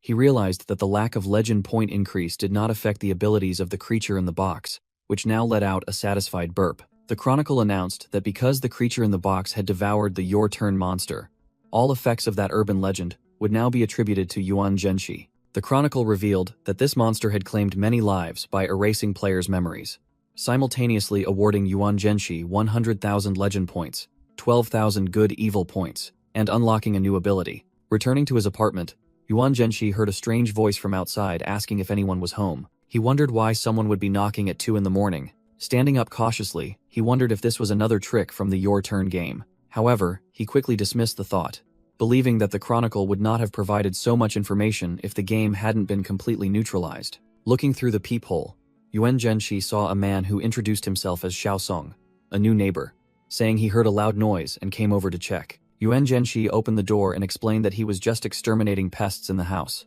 The neighbor seemed to understand, while Yuan Zhenshi suddenly remembered something. Xiaosong then offered a gift bag, saying it was his family's specialty, forcing Yuan Zhenshi to accept it out of politeness despite his reluctance. After accepting the gift and thanking him, Yuan Zhenshi saw the neighbor off. He quickly slammed the door shut as soon as the man left. Yuan Zhenshi placed the gift bag on the kitchen table. Yawning, he said he was going to bed first, and asked Red Spider Lily and the creature in the box if they wanted to try the gift. Both entities simultaneously shook their heads in refusal. Inside the gift bag were fresh human eyes, emitting a terrifying aura. Meanwhile, at the Special Bureau, Qingza informed Qi Xiaoyin that the infant death case could be closed and handed the file over to her. Qingzi was about to leave when a voice spoke up, asking her to wait a moment. That man was Xia Cheng, the chief of public security, and he had something he wanted to ask the Special Bureau for help with. Qingzi stopped, turned back, and asked him what he wanted. Xia Cheng nervously clasped his hands together and hesitantly began his story.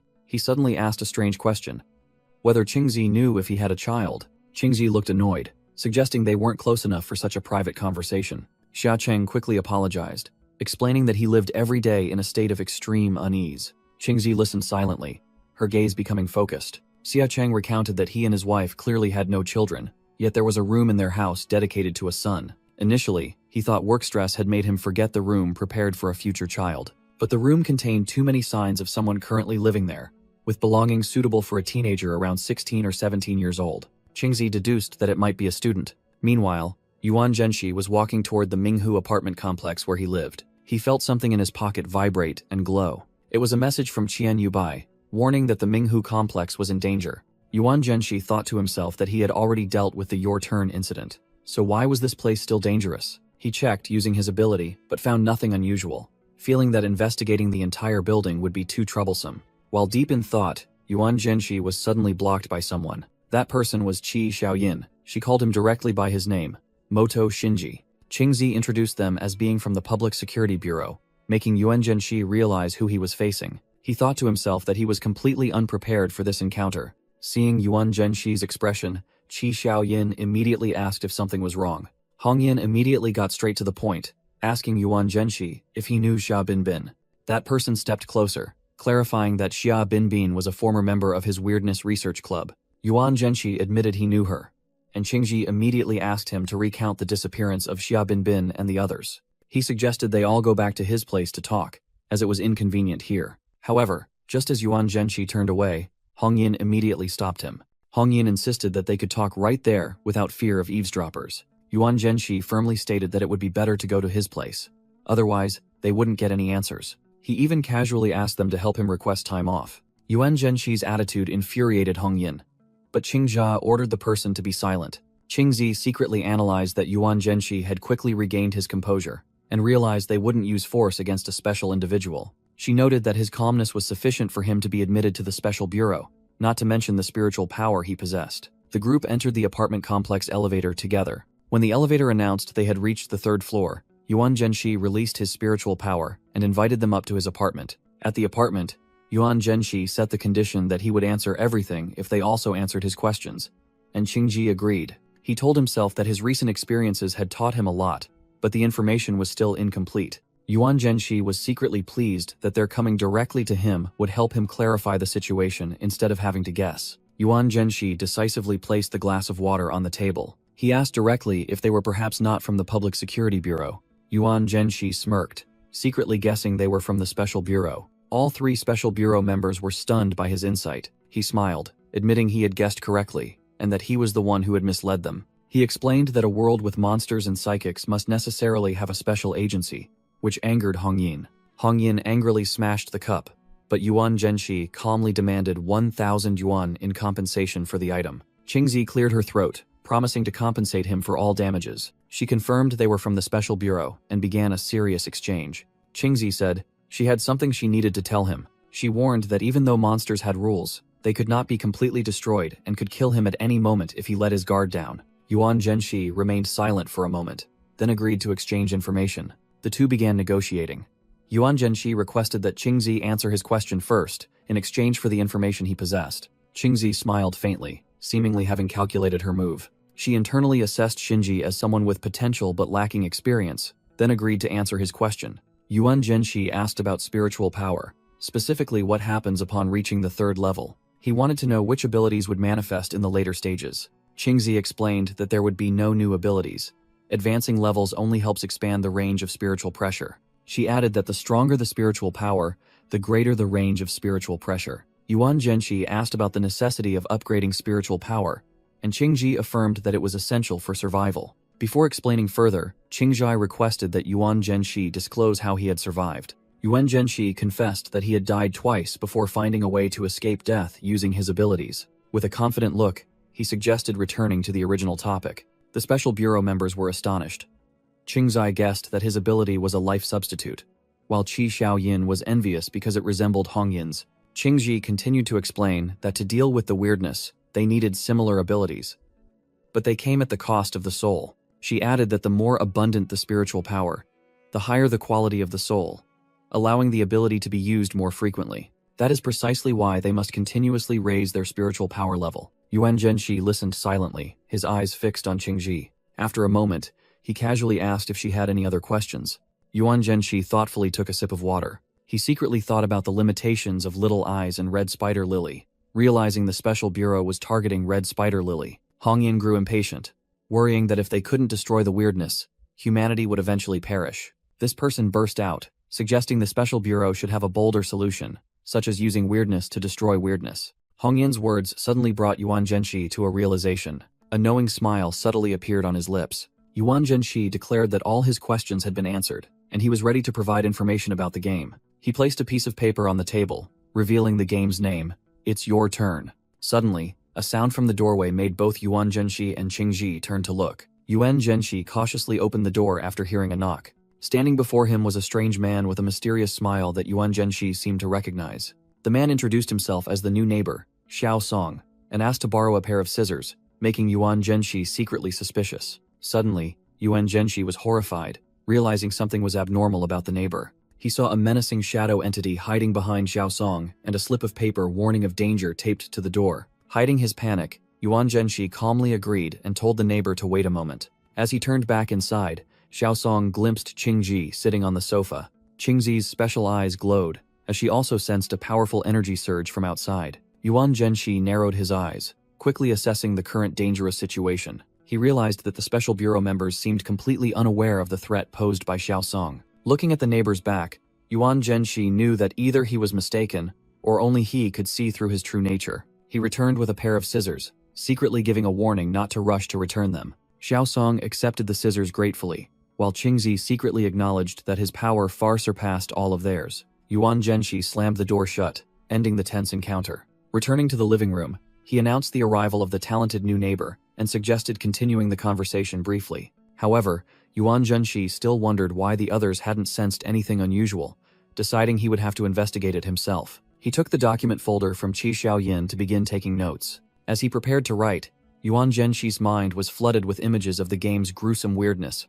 worrying that this information might lead them astray. After finishing, Yuan Zhenxi handed the folder back, asserting that all the necessary information was inside. Qingji looked confused by the document, wondering if anyone didn't know how to use psychic vision to view it. Meanwhile, Hongyin quickly snatched the paper, gleefully thinking that only a powerful investigator like himself could handle this case, and that this month's bonus was definitely his. Ignoring the commotion, Qingji looked seriously at Yuan Zhenxi and invited him to join the Special Bureau. Yuan Zhenxi asked about the benefits, and Qingji replied that they could help him learn about spiritual power and provide him with everything he desired. Qingji listed the attractive benefits. 50 million immediately deposited into his account, a house, a car, support from the Public Security Bureau, and additional bonuses upon mission completion, causing Hongyin to become engrossed in thoughts of money. When Yuan Zhenxi asked about the obligations, Qingji explained that he would have the right to act first and report later, provided he did not kill innocent people. His main duty would be to rotate through investigating strange occurrences,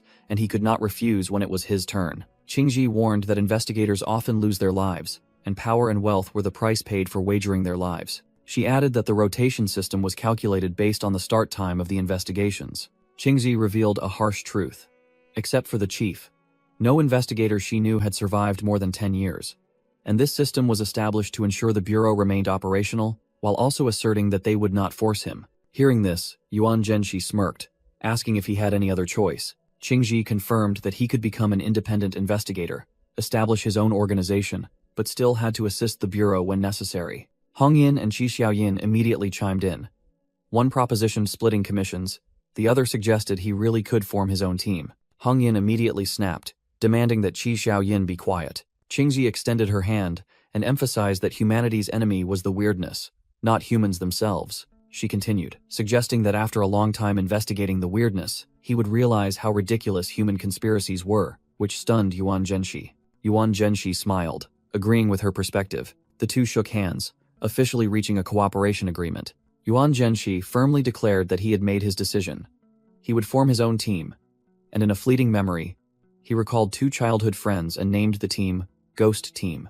Yuan Zhenxi stood on the balcony watching the Special Bureau group leave, while down in the courtyard Hongyin was playfully pinching Qi Xiaoyin's cheek. Turning back inside, Yuan Zhenxi whispered the name Little Eyes, as red and black veins began to spread across his hand. A blazing red eye, enveloped by swirling dark energy, appeared, signaling that the power was being activated.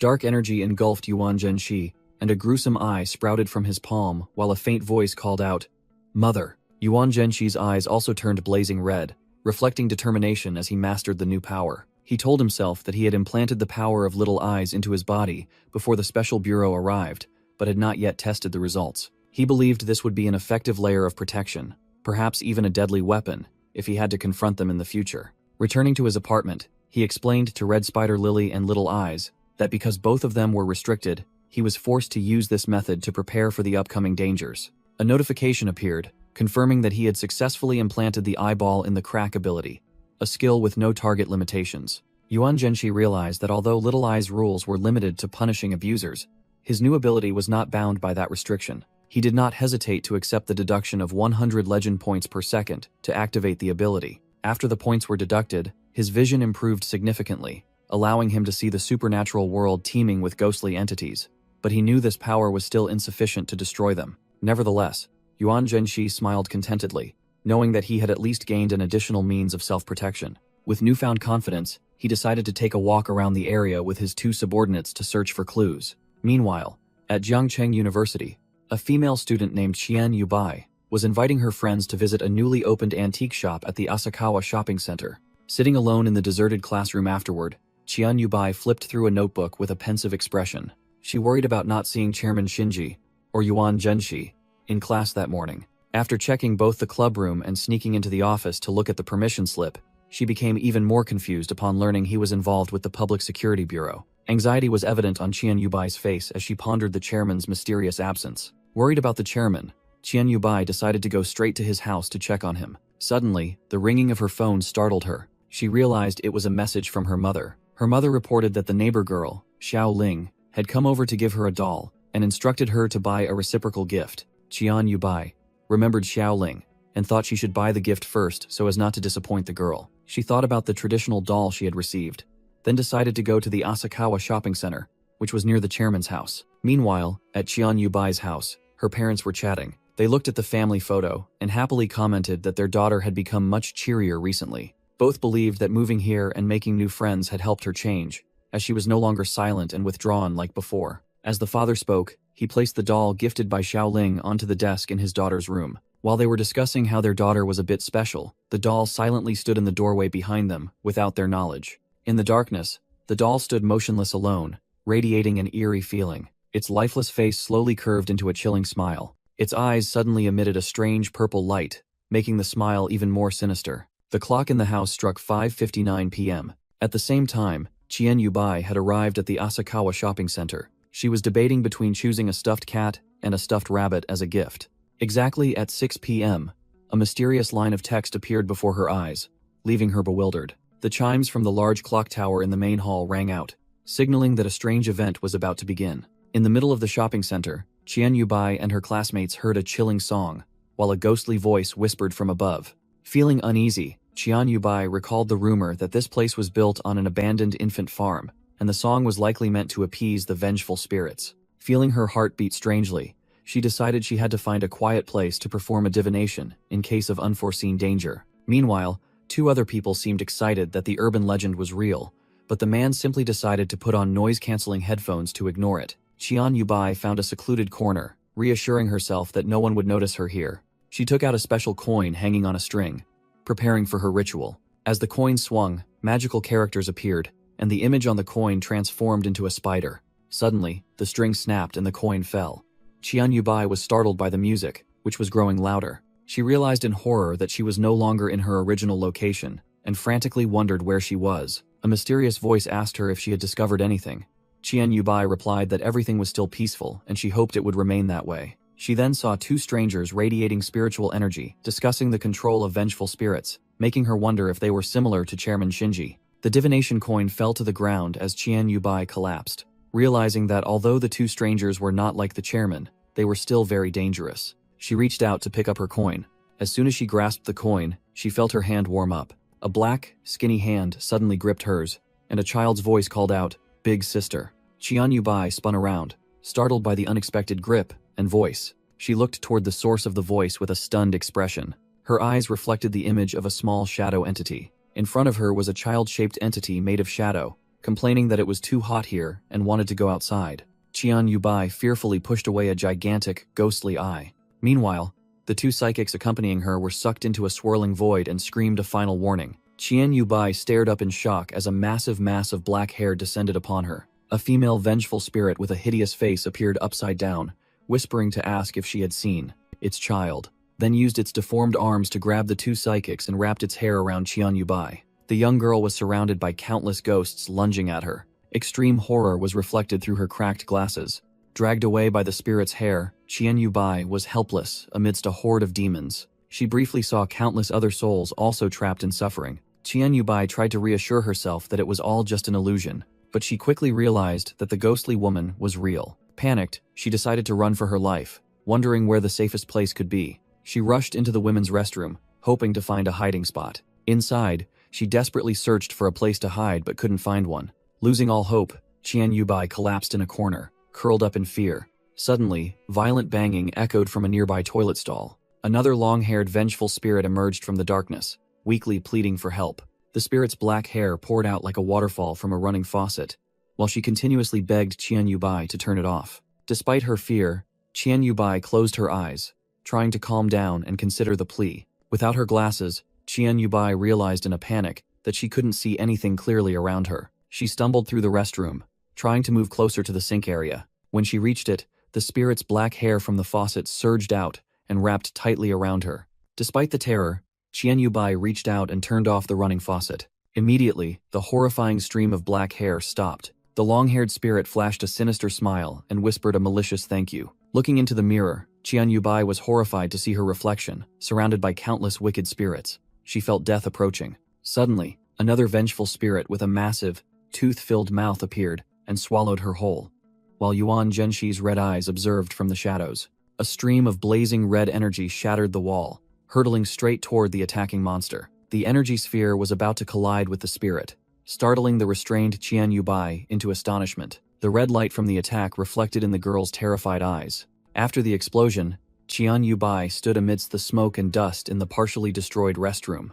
From within the smoke, Yuan Zhenshi appeared and called her name. He stood there, dark, eye-shaped energy, swirling in his hand, and asked if this was the danger she had mentioned. Seeing the club president, Qian Yubai burst into relieved sobs. Crying, she ran toward him in a panic, stammering to ask why he was there. Yuan Zhenshi calmly placed a finger on her forehead, ordering her to stop, which startled Qian Yubai, who then profusely apologized. He quietly bent down and picked up her shattered glasses. Using his new Fisher restoration ability, Yuan Zhenshi easily repaired the glasses right in his hand. Yuan Zhenshi handed the perfectly repaired glasses back to Qian Yubai and told her not to lose them again. Then, he seriously announced that he had many questions and required her to answer truthfully. Yuan Zhenshi's red eyes shone with a sharp, imposing look. Suddenly, a woman in a dark uniform appeared from behind and greeted them. The red-haired woman introduced herself and her green-haired colleague as members of the Special Bureau's cleanup team, then asked Yuan Zhenshi if he was an inspector. Inside the Asakawa shopping mall,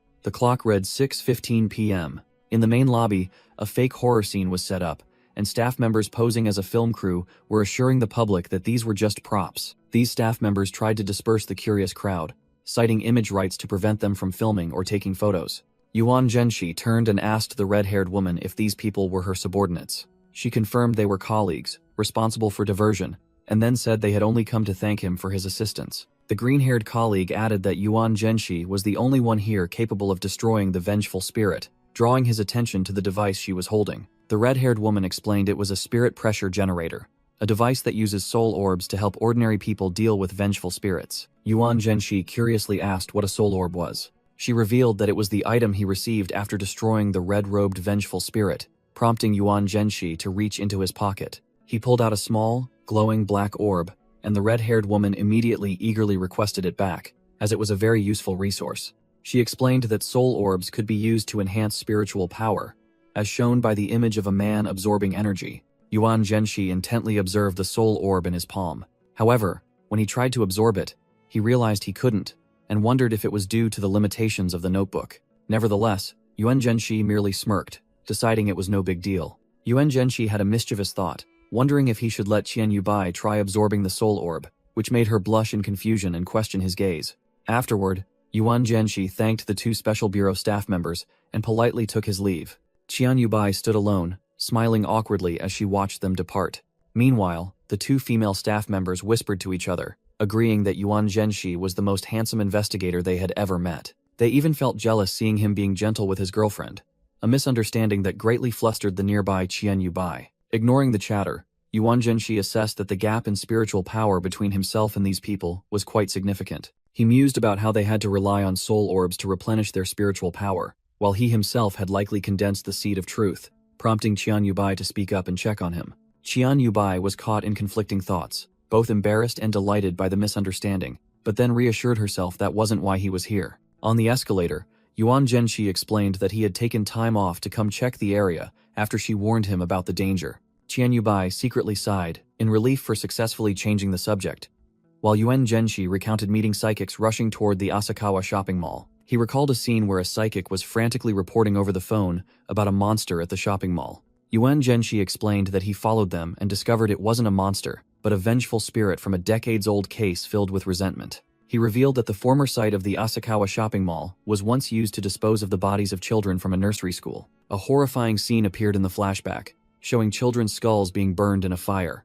Afterward, experts assessed the land as suitable for investment, and it was eventually purchased by a major boss to build a shopping mall. The Asakawa shopping mall quickly became one of the largest and most successful shopping areas in the city. But then one day, people began to mysteriously disappear, such as the case of a mother and son shown on a missing persons notice. Yuan Zhenxi added that the shop owners there always whispered among themselves about hearing children crying after 6 in the evening. One shop owner cried out in fear while fumbling alone in the darkness of the mall. According to Yuan Zhenxi's account, the shop owner's eyes were vacant with terror. He continued, saying that some people even swore they saw the ghosts of a woman in red and a child, which severely impacted business. Unwilling to give up, the owner sought out experts and discovered that the location was originally a burial ground for abandoned infants. A grand ritual was then performed to try and appease the spirits. Yuan Zhenxi revealed that the missing people were murdered by the vengeful spirits, and the first mother and son victims also turned into resentful souls. Finally, they decided to use a song to soothe the spirits,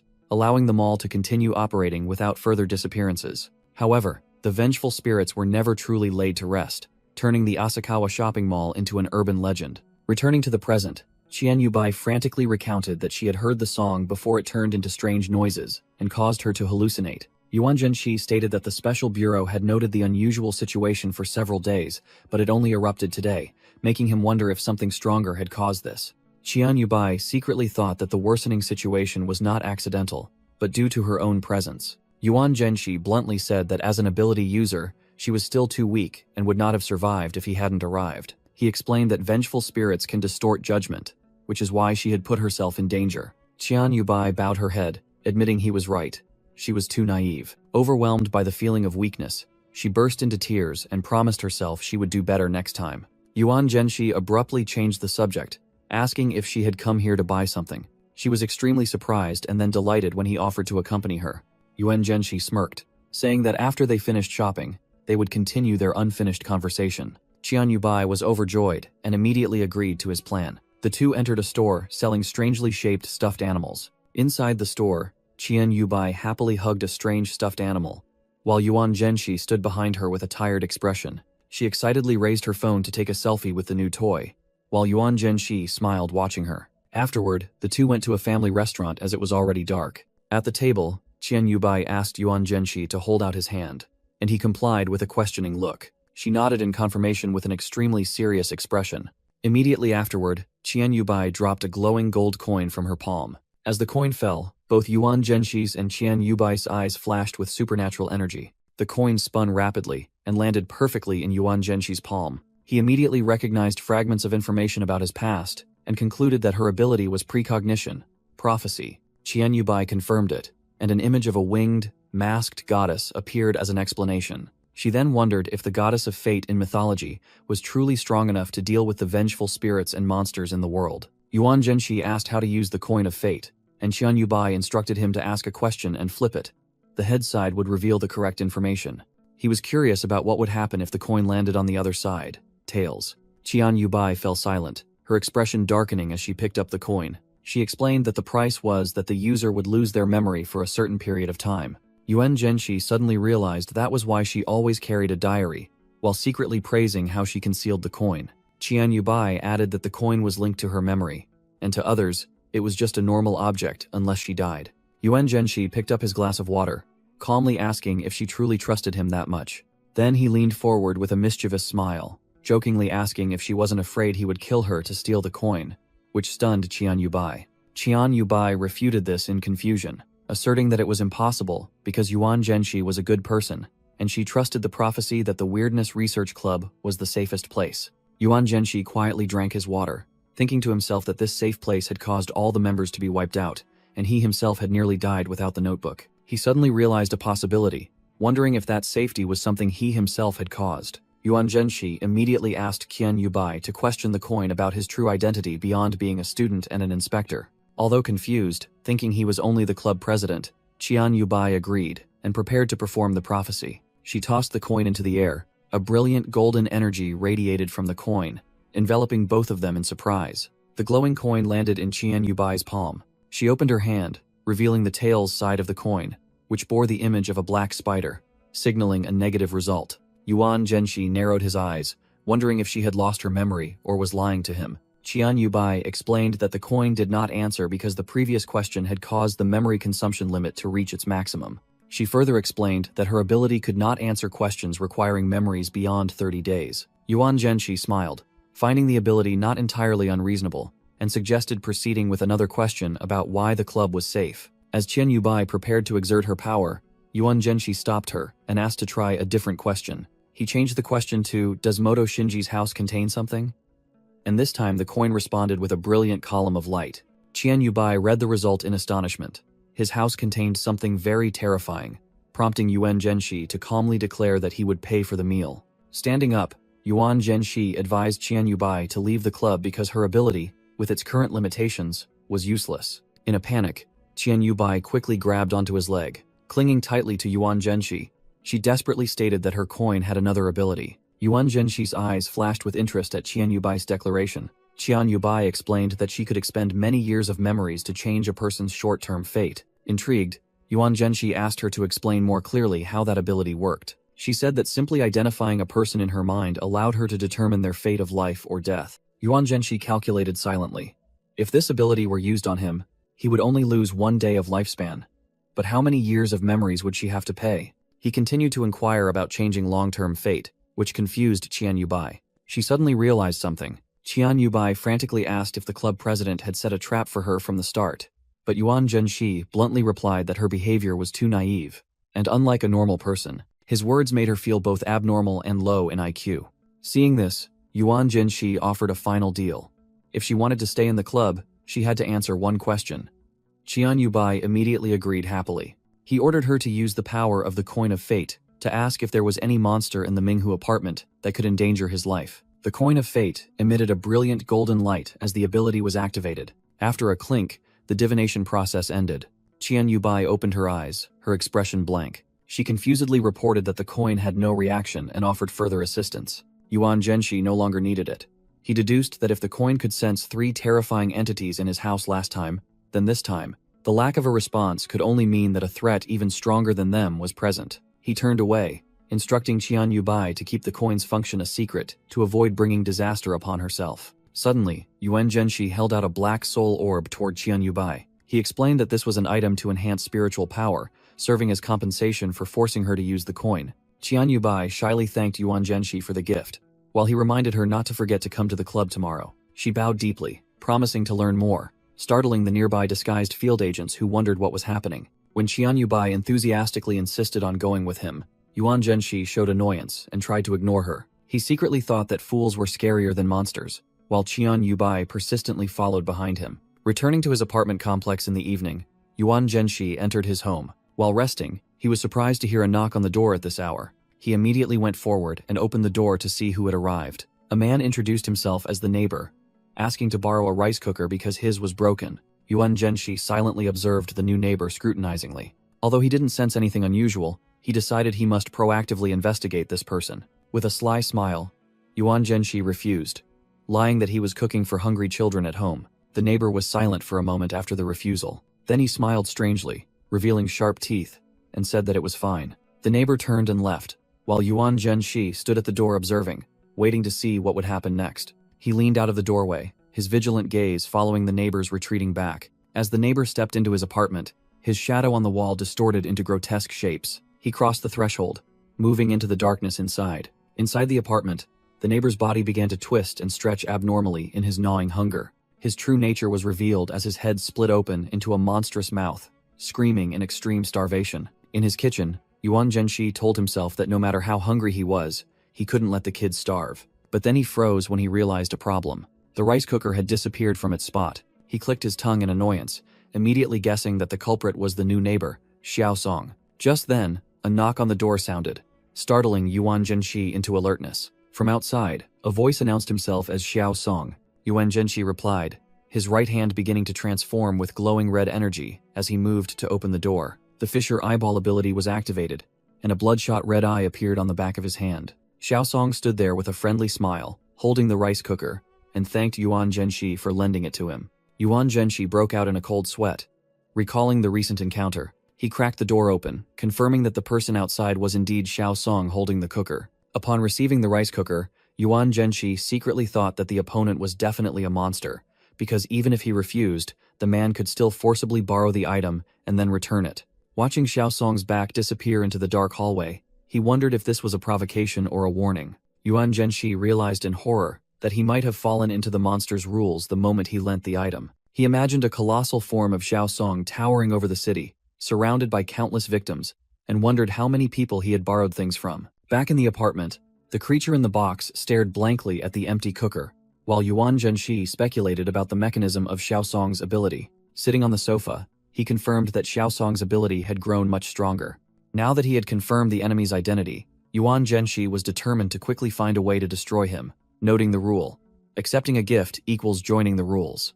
The creature in the box tried to get his attention, but Yuan Zhenxi was still lost in thought. His eyes flashed with a brilliant red light, concentrating intensely to analyze the situation. Yuan Zhenxi's eyes glowed red as he focused intensely on the investigation. He looked down the dark hallway, wondering about the next-door neighbor, Aunt Tian. Glowing red energy enveloped his hand. He was preparing to activate his ability. A bloodshot red eye, full of veins, appeared as part of that power. Yuan Zhenxi activated the Fisher Eyeball, and a scouting eye formed on his palm. Dark energy spread from the peephole on the opposite apartment door. They converged, transforming the peephole into a giant red eye. The ghostly eye stared inside, observing everything. Through that vision, he saw Xiao Song asking Aunt Tian to borrow a rice cooker, and she happily agreed. Yuan Zhenxi felt strange, as Aunt Tian was usually cautious but seemed overly familiar with the new neighbor. He recalled that even though he had suspected Xiao Song's identity from the start, he still accepted the gift and lent him the item.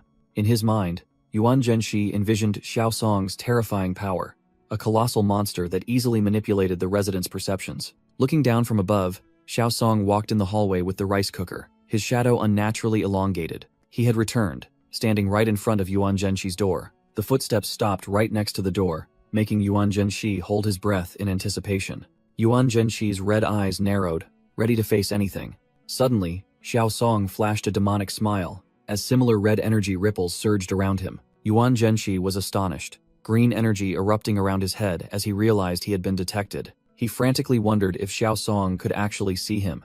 Xiao Song's shadow detached from his body, transforming into a terrifying dark entity reaching toward the door. Yuan Zhenxi clicked his tongue, sweat pouring out from the tension. Sitting on the chair, he told the creature in the box that he had to take risks if he wanted any progress. He forced a smile, asking if it planned to sit this one out again. In response, the creature in the box merely jumped off the sofa, holding the remote control. It pressed a button and cheered a cheerful slogan. A children's show appeared on the TV, which the creature in the box happily watched, while Yuan Zhenxi silently sighed in exasperation. He sighed, thinking to himself that kids truly couldn't be relied upon. Suddenly, the doorknob of his apartment began to turn. With glowing red eyes, Yuan Zhenxi cautiously cracked the door open and looked out into the dark hallway. He quietly stepped outside to monitor the situation. The neighbor Xiao Song was standing there, holding a pot, with his back turned toward him. Outside the window, a bolt of lightning streaked across the night sky, signaling an approaching storm. After Xiao Song stepped into his apartment, Yuan Zhenxi knew the time was right. He immediately activated his power. A gruesome red eye opened on his palm, his entire body enveloped in a red aura. He rushed toward the opposite door. But inside, a giant green eye was wide open, waiting for him. Xiao Song revealed his true form as a ghostly entity with a savage smile, holding his own human head, and declared that he had found the intruder. Yuan Zhenxi was immediately attacked by an invisible force, his body warping in extreme shock. Just then, the red crystal necklace around his neck suddenly shone brightly. Immediately afterward, Yuan Zhenxi found himself tightly bound by thorny black vines, confused about what had just happened. In the nightmare, Yuan Zhenxi was tightly constricted by Xiao Song's vines, facing the neighbor's terrifying true form. He groaned in pain as the thorns dug deeper, and blood began to trickle from the corner of his mouth. The monster's jagged teeth moved closer, ready to crush him. Xiao Song's shadow loomed over Yuan Zhenxi's helpless body. Yuan Zhenxi felt as if he were truly being devoured. The red crystal necklace around his neck flashed with a faint light. The horrifying sensation of being eaten alive surged through his mind. Suddenly, the scene shifted back to Yuan Zhenxi's apartment. The clock read 3 in the morning. He lay sprawled on the floor, while outside the window, a flash of lightning illuminated the sky. Yuan Zhenxi woke up abruptly, his eyes wide with terror. He bolted upright, gasping for breath, realizing he had returned safely to his apartment. However, the pitch-black cracks on his palms indicated that the recent attack was not entirely an illusion. He blamed himself for being overconfident and realized time was running out when facing such a powerful enemy. Yuan Zhenxi feared that Xiao Song was like a ticking time bomb, and anyone could become his next meal. Just then, a small creature clung tightly to his leg. It was Little Eyes. It trembled with fear and called Yuan Zhenxi Mom. Yuan Zhenxi knelt down, reassuring the small creature that he was fine. While being hugged by Little Eyes, Yuan Zhenxi suddenly realized something worrying. Xiao Ai had disappeared. He couldn't sense anything, and wondered if the Special Bureau had intervened while he was unconscious. Yuan Zhenxi touched the red crystal necklace, the item that seemed to have saved his life. Yuan Zhenxi opened the chronicle, attempting to summon the Huangquan girl. He wondered if she had taken a new job as he looked at her information page. Suddenly, the page about the Huangquan girl was violently torn out. Yuan Zhenxi and the creature on his shoulder were stunned by this sudden disappearance. A scorched image of the Huangquan girl appeared, signaling that she was dead. Yuan Zhenxi gritted his teeth. His silence concealed a furious rage. With blazing eyes, he realized the Special Bureau was the culprit. The story flashed back to the day before, in the Special Bureau's meeting room, where a vote regarding the devouring plan involving the Huangquan girl was being announced. Ding Jiang, a high-ranking member, listened with a determined expression. Many other members sat in the shadows, awaiting the results. The result was announced as a tie. 6 votes in favor and 6 votes against. An angry fist slammed down on the table in protest. A member stood up to challenge the decision, arguing that sacrificing powerful entities like the Huangquan girl to God would lead to destruction. Despite the tie, Ding Jiang stood up and declared the final decision was to approve the devouring plan. An elderly researcher could only sigh in acceptance. This person declared that his faction would no longer oppose the Special Bureau's decision. After the meeting, night fell upon a deserted road. A black SUV sped away into the night. Inside the vehicle, Ding Jiang was reviewing an important document. It was a top-secret file on the entity named God, detailing its absolute rules of death and the surrounding restricted zone. A black SUV traveled through the desolate mountain region during the night. At a checkpoint, Ding Jiang was informed by a security officer that vehicles were not permitted past the area ahead. After exiting the car, Ding Jiang proceeded toward a massive military base, solidly constructed inside a mountain under the moonlight. He presented his ID card to the guard at the entrance to the Kangping area. Ding Jiang and his white-haired bodyguard were led through a corridor to a security gate emitting a blue light. The system verified his identity through a series of biometric scans, confirming him as the Devouring Plan Oversight Agent. The scene shifted to outer space, showing the boxy mountain base as a massive facility on another planet. A mysterious voice from inside the base echoed, asking if the person they were looking for had been brought in. Inside a gigantic cylindrical structure, Ding Jiang signaled the scientists to prepare to begin the experiment. He sternly ordered that no one else be allowed into the monitoring room, and the staff unanimously obeyed. With a focused expression, Ding Jiang took his seat in the control room to supervise the process. The main screen displayed a prisoner sitting alone in a stark white cell. The prisoner, identified as D23977, was blindfolded and handcuffed, holding a red phone.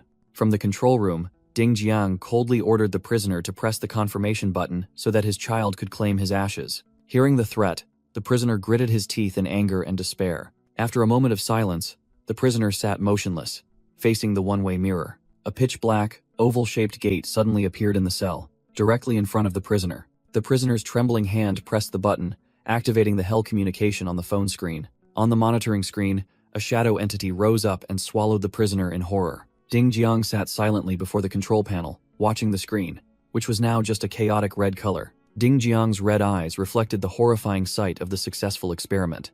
An entity in the form of Red Spider Lily, with empty eyes, declared, "You have lost." Meanwhile, the real Red Spider Lily sensed danger upon hearing her name, Xiao Ai, being called. She realized she was trapped inside a special containment chamber. Her face began to crack in utter horror as an invisible force attacked. In the middle of space, a gigantic shadow hand reached out, preparing to swallow her whole. Her body shattered piece by piece, like a ceramic statue. Finally, Red Spider Lily completely vanished into the crimson void. The monitoring screen in front of Ding Jiang was left with nothing but white static. He sat there, receiving the notification that God's power had increased once again. Ding Jiang silently contemplated the bloody sacrifices made for his plan. He told himself that using Red Spider Lily to deal with other monsters was necessary. As he left with his subordinates, he thought about the entity that was growing stronger every day. He knew that once it completed its next evolution, it would be the end of the world. At the same time, at Yuan Zhenshi's house, his notebook displayed the truth. The Special Bureau had used a death row inmate to lure Red Spider Lily into a trap and destroy her. Yuan Zhenshi was stunned, wondering what method the Special Bureau had used that could make even his notebook tremble in fear. But then, his distressed expression turned into a cold smile, asserting that how Xiao Ai died no longer mattered, because no matter how she died, Yuan Zhenshi, engulfed in a vortex of crimson energy, decided he would always choose to resurrect her, regardless of the cost of 105,560 legend points. Yuan Zhenshi decided to use his power to expand Red Spider Lily's range of destruction to the entire world. From within the red energy stream, her body began to perfectly regenerate. Red Spider Lily successfully resurrected in an evolved form, while the creature in the box cheered happily.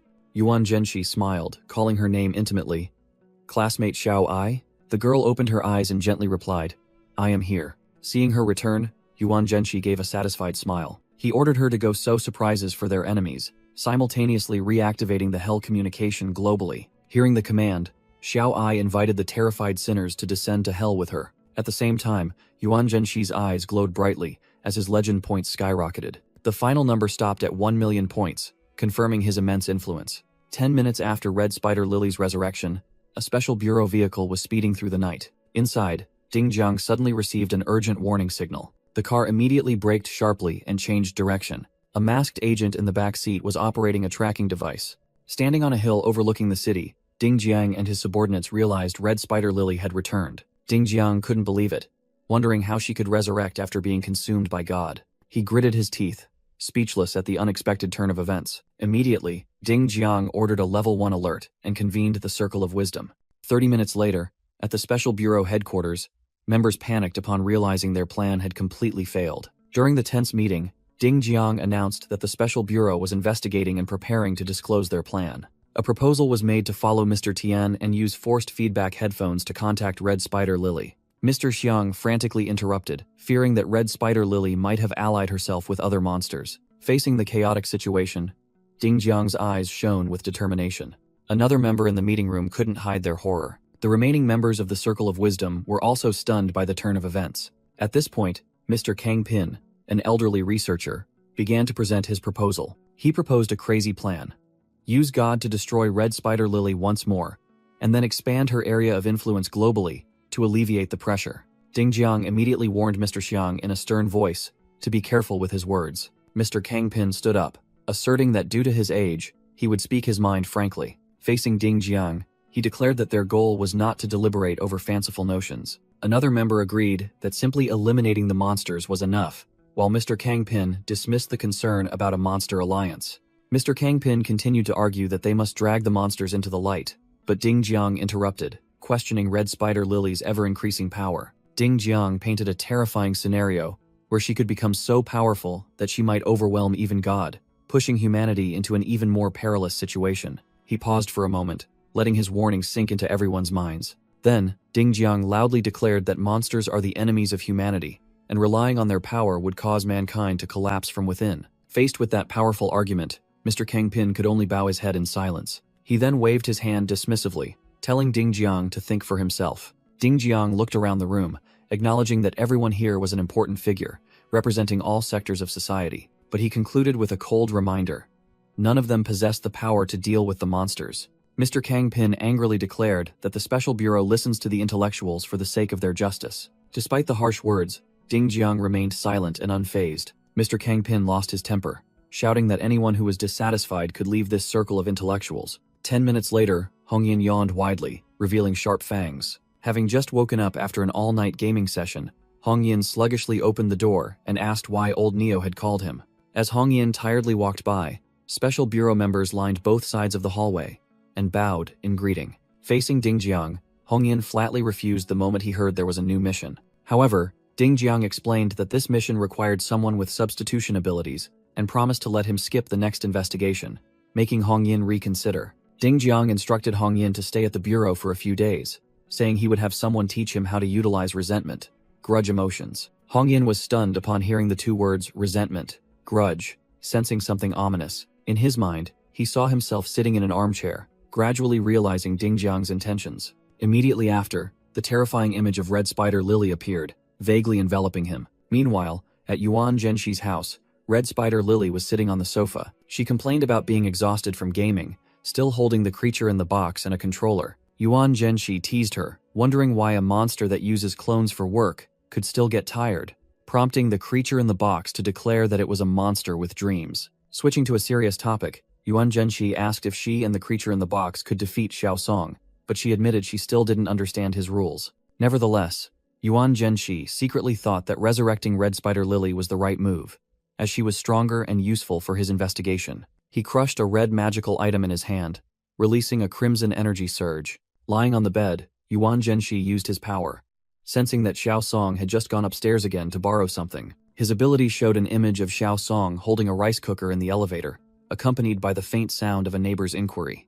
In his vision, Yuan Zhenshi overheard a conversation between two neighbors. One suggested they should help each other, while the other objected due to concerns. The man revealed that besides the eccentric writer Zhong Ye, there was also a kind person named Shito.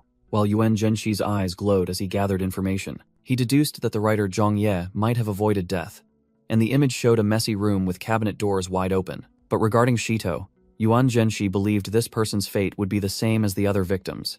Just as he heard the doorbell through the peephole, the sudden doorbell startled Yuan Zhenshi into alertness. A delivery person was knocking on Zhong Ye's apartment door, making Yuan Zhenshi realize a life was in danger. Seeing the door slightly ajar but receiving no answer, the delivery person curiously peered inside the dark apartment. Meanwhile, the elevator was descending from the 19th floor. Inside, Xiao Song was holding the rice cooker he had just borrowed and smiling contentedly. The delivery person was still looking into the apartment, and a feeling of unease began to rise in his heart. The elevator stopped on the 18th floor, Yuan Zhenshi's floor. Yuan Zhenshi rushed out of his apartment, shouting to the delivery person that he had the wrong floor, and the person he was looking for was upstairs. The delivery person turned back blankly to look at Yuan Zhenshi standing at the end of the hallway. He checked the invoice again, confirming the delivery address was the 19th floor for an artist named Zhang. Realizing he was at the correct address, the delivery person thanked Yuan Zhenshi for the reminder.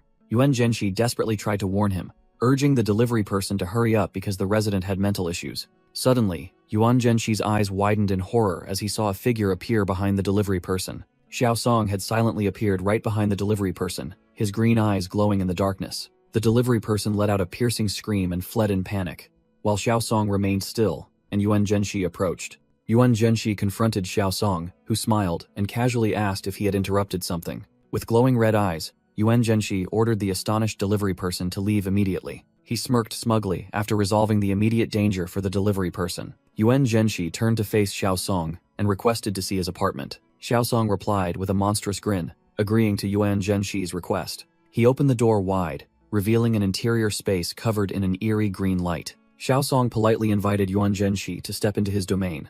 After stepping inside and the door closed, Yuan Zhenshi was surprised that he was still alive. He quickly deduced that as long as he had Xiao Song's permission, he would be safe, while also noticing familiar bags scattered throughout the room. Yuan Zhenshi called Xiao Song's name, his eyes full of caution.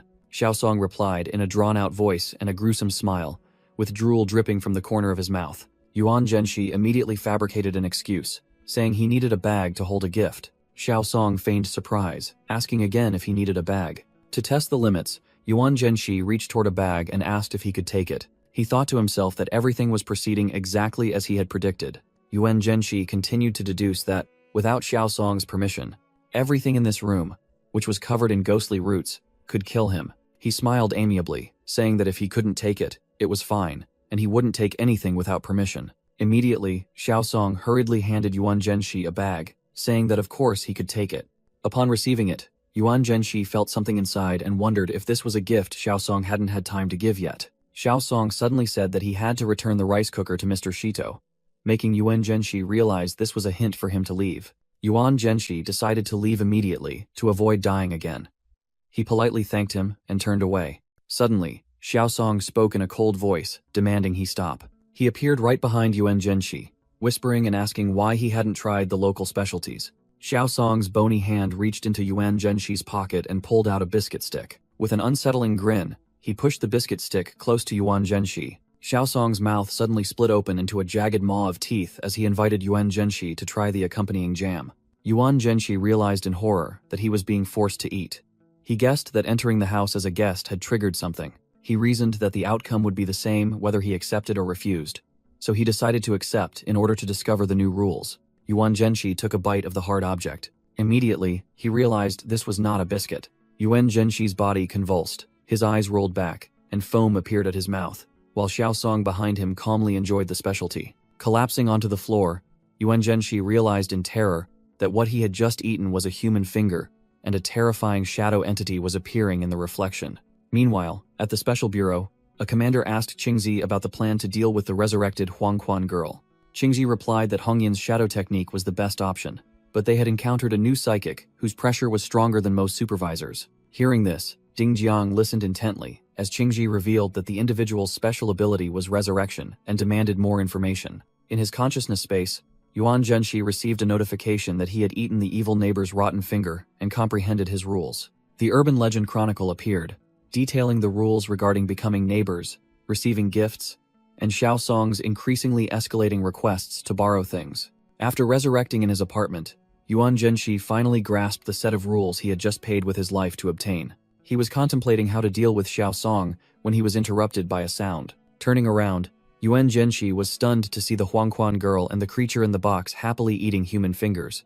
The Huangquan girl even commented that the jam was delicious. The Huangquan girl innocently offered Yuan Zhenxi a human finger, praising how soft it was. She assured her master that it was just a normal biscuit, while the creature in the box struggled because it had no mouth to eat with. Ignoring the horrific sight, Yuan Zhenxi assessed Xiaosong as a disaster-level weirdness and resolved to eliminate him as soon as possible to prevent mental contamination. In his mental space, he asked the Huangquan girl, or Xiao Ai, if she remembered how she was killed. The sudden question stunned the Huangquan girl.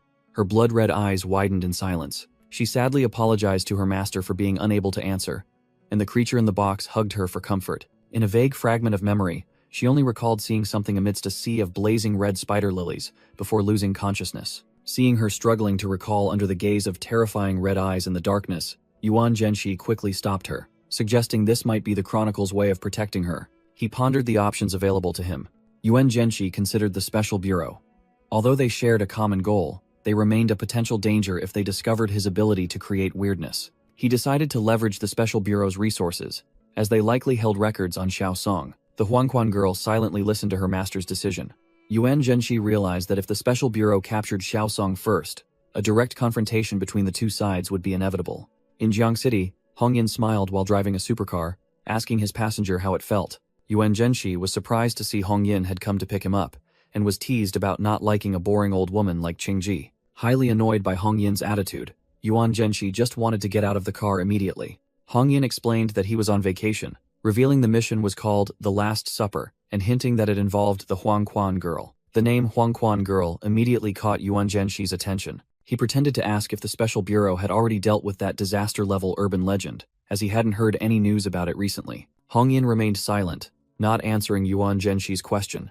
In the car, Hongyin excitedly recounted that although he had died once facing the Huangquan girl, Yuan Zhenxi's death was worthwhile because it caused her to resurrect and become stronger. In a vision, the Huangquan girl ate a finger while thinking that the Special Bureau could now only send a weakling like Hongyin to talk to her. Yuan Zhenxi asked in surprise if Hongyin could also talk to weirdness. He secretly deduced that the Special Bureau must have used a special method to kill Xiao Ai, and was curious about how they were approaching her this time. Hongyin teased him, asking if Yuan Zhenxi didn't know that the Huangquan girl had her own consciousness, which stunned him. However, Hongyin told himself he was being overly sensitive, because no matter how strong his psychic power was, Yuan Zhenxi was still just a student and wouldn't harm humans. Hongyin recalled the past, explaining that he had been forced to learn how to stir up resentment in order to summon the Huangquan girl and compel her to answer questions. In the Special Bureau's memory, an energy weapon was deployed against the Huangquan girl, while they speculated that she had accomplices. Hearing this, Yuan Zhenxi narrowed his eyes warily, but the voice in the recollection added that it was only a speculation. Yuan Zhenxi decided not to ask further to avoid being obvious, while their car approached the Special Bureau headquarters. He imagined the senior members of the Special Bureau interrogating a shadow entity, wondering if they could extract information about her accomplices. Yuan Zhenshi continued to deliberate, asserting that Xiao Ai was not a malicious weirdness and that he would not let them force her to answer about the new rules. With a determined gaze, a surge of blazing red energy flashed around Yuan Zhenshi's eyes as he solidified his resolve. Hong Yin suddenly braked with a skillful drift, announcing that they had arrived. Both looked up at the Special Bureau skyscraper, and Yuan Zhenshi had to admit that it was impressive. Inside the deserted lobby, Hong Yin explained that no one wanted to come here because their presence meant a new mission was underway. A beam of blue light from a ceiling device scanned Yuan Zhenshi's face, catching his attention. Hong Yin introduced it as the Eye of Truth, a scanner for newcomers, and Yuan Zhenshi curiously asked if it could scan weirdness. Hong Yin dismissed the idea, but Yuan Zhenshi still wondered why they would place a device that couldn't scan weirdness right at the main entrance. Evading the question, Hong Yin declared it was time to get down to business as they walked toward a door, beneath which a complex, glowing lift platform was visible. Hong Yin pointed to a special microphone and asked Yuan Zhenshi to read the oath, warning that each use would cost 1 day of his lifespan. Yuan Zhenshi hesitated, calculating silently that losing 1 day of lifespan also meant wasting a precious resurrection opportunity. Seeing this, Hong Yin put an arm around his shoulder mockingly, asking if he was afraid of death. But Yuan Zhenshi calmly asked if it was a lie detector. Hong Yin explained that it was a tool for testing the mind and subconscious, and Yuan Zhenshi immediately seized the opportunity to ask about the privileges he would receive. When asked what privileges he wanted, Yuan Zhenshi requested access to the Special Bureau's archive of monster files. Hong Yin narrowed her eyes suspiciously, probing what Yuan Zhenshi truly wanted to know. Yuan Zhenshi tried asking about the Bureau's future plans, but was flatly refused, as it was a high-level secret.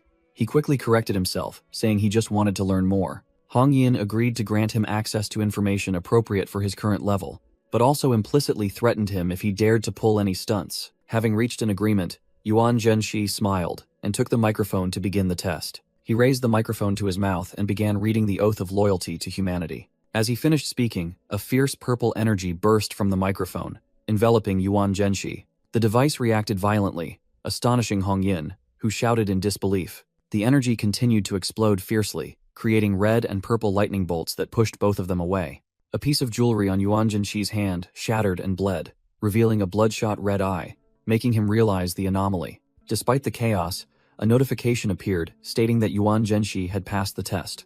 Hong Yin was stunned, still reeling from what she had just witnessed. After regaining her composure, Hong Yin yelled angrily, urging Yuan Zhenshi to quickly fill out the form, while he casually blamed the outdated equipment. The screen displayed Yuan Zhenshi's registration information: Ghost Club Team, codename Ghost, Resurrection Ability, and headquarters located at the high school. Hong Yin became serious, warning Yuan Zhenshi that locating the team's headquarters in a crowded place like a school was ill-advised. Hong Yin explained that the Institute of Special Sciences had concluded that the rules governing the monsters were closely related to humans.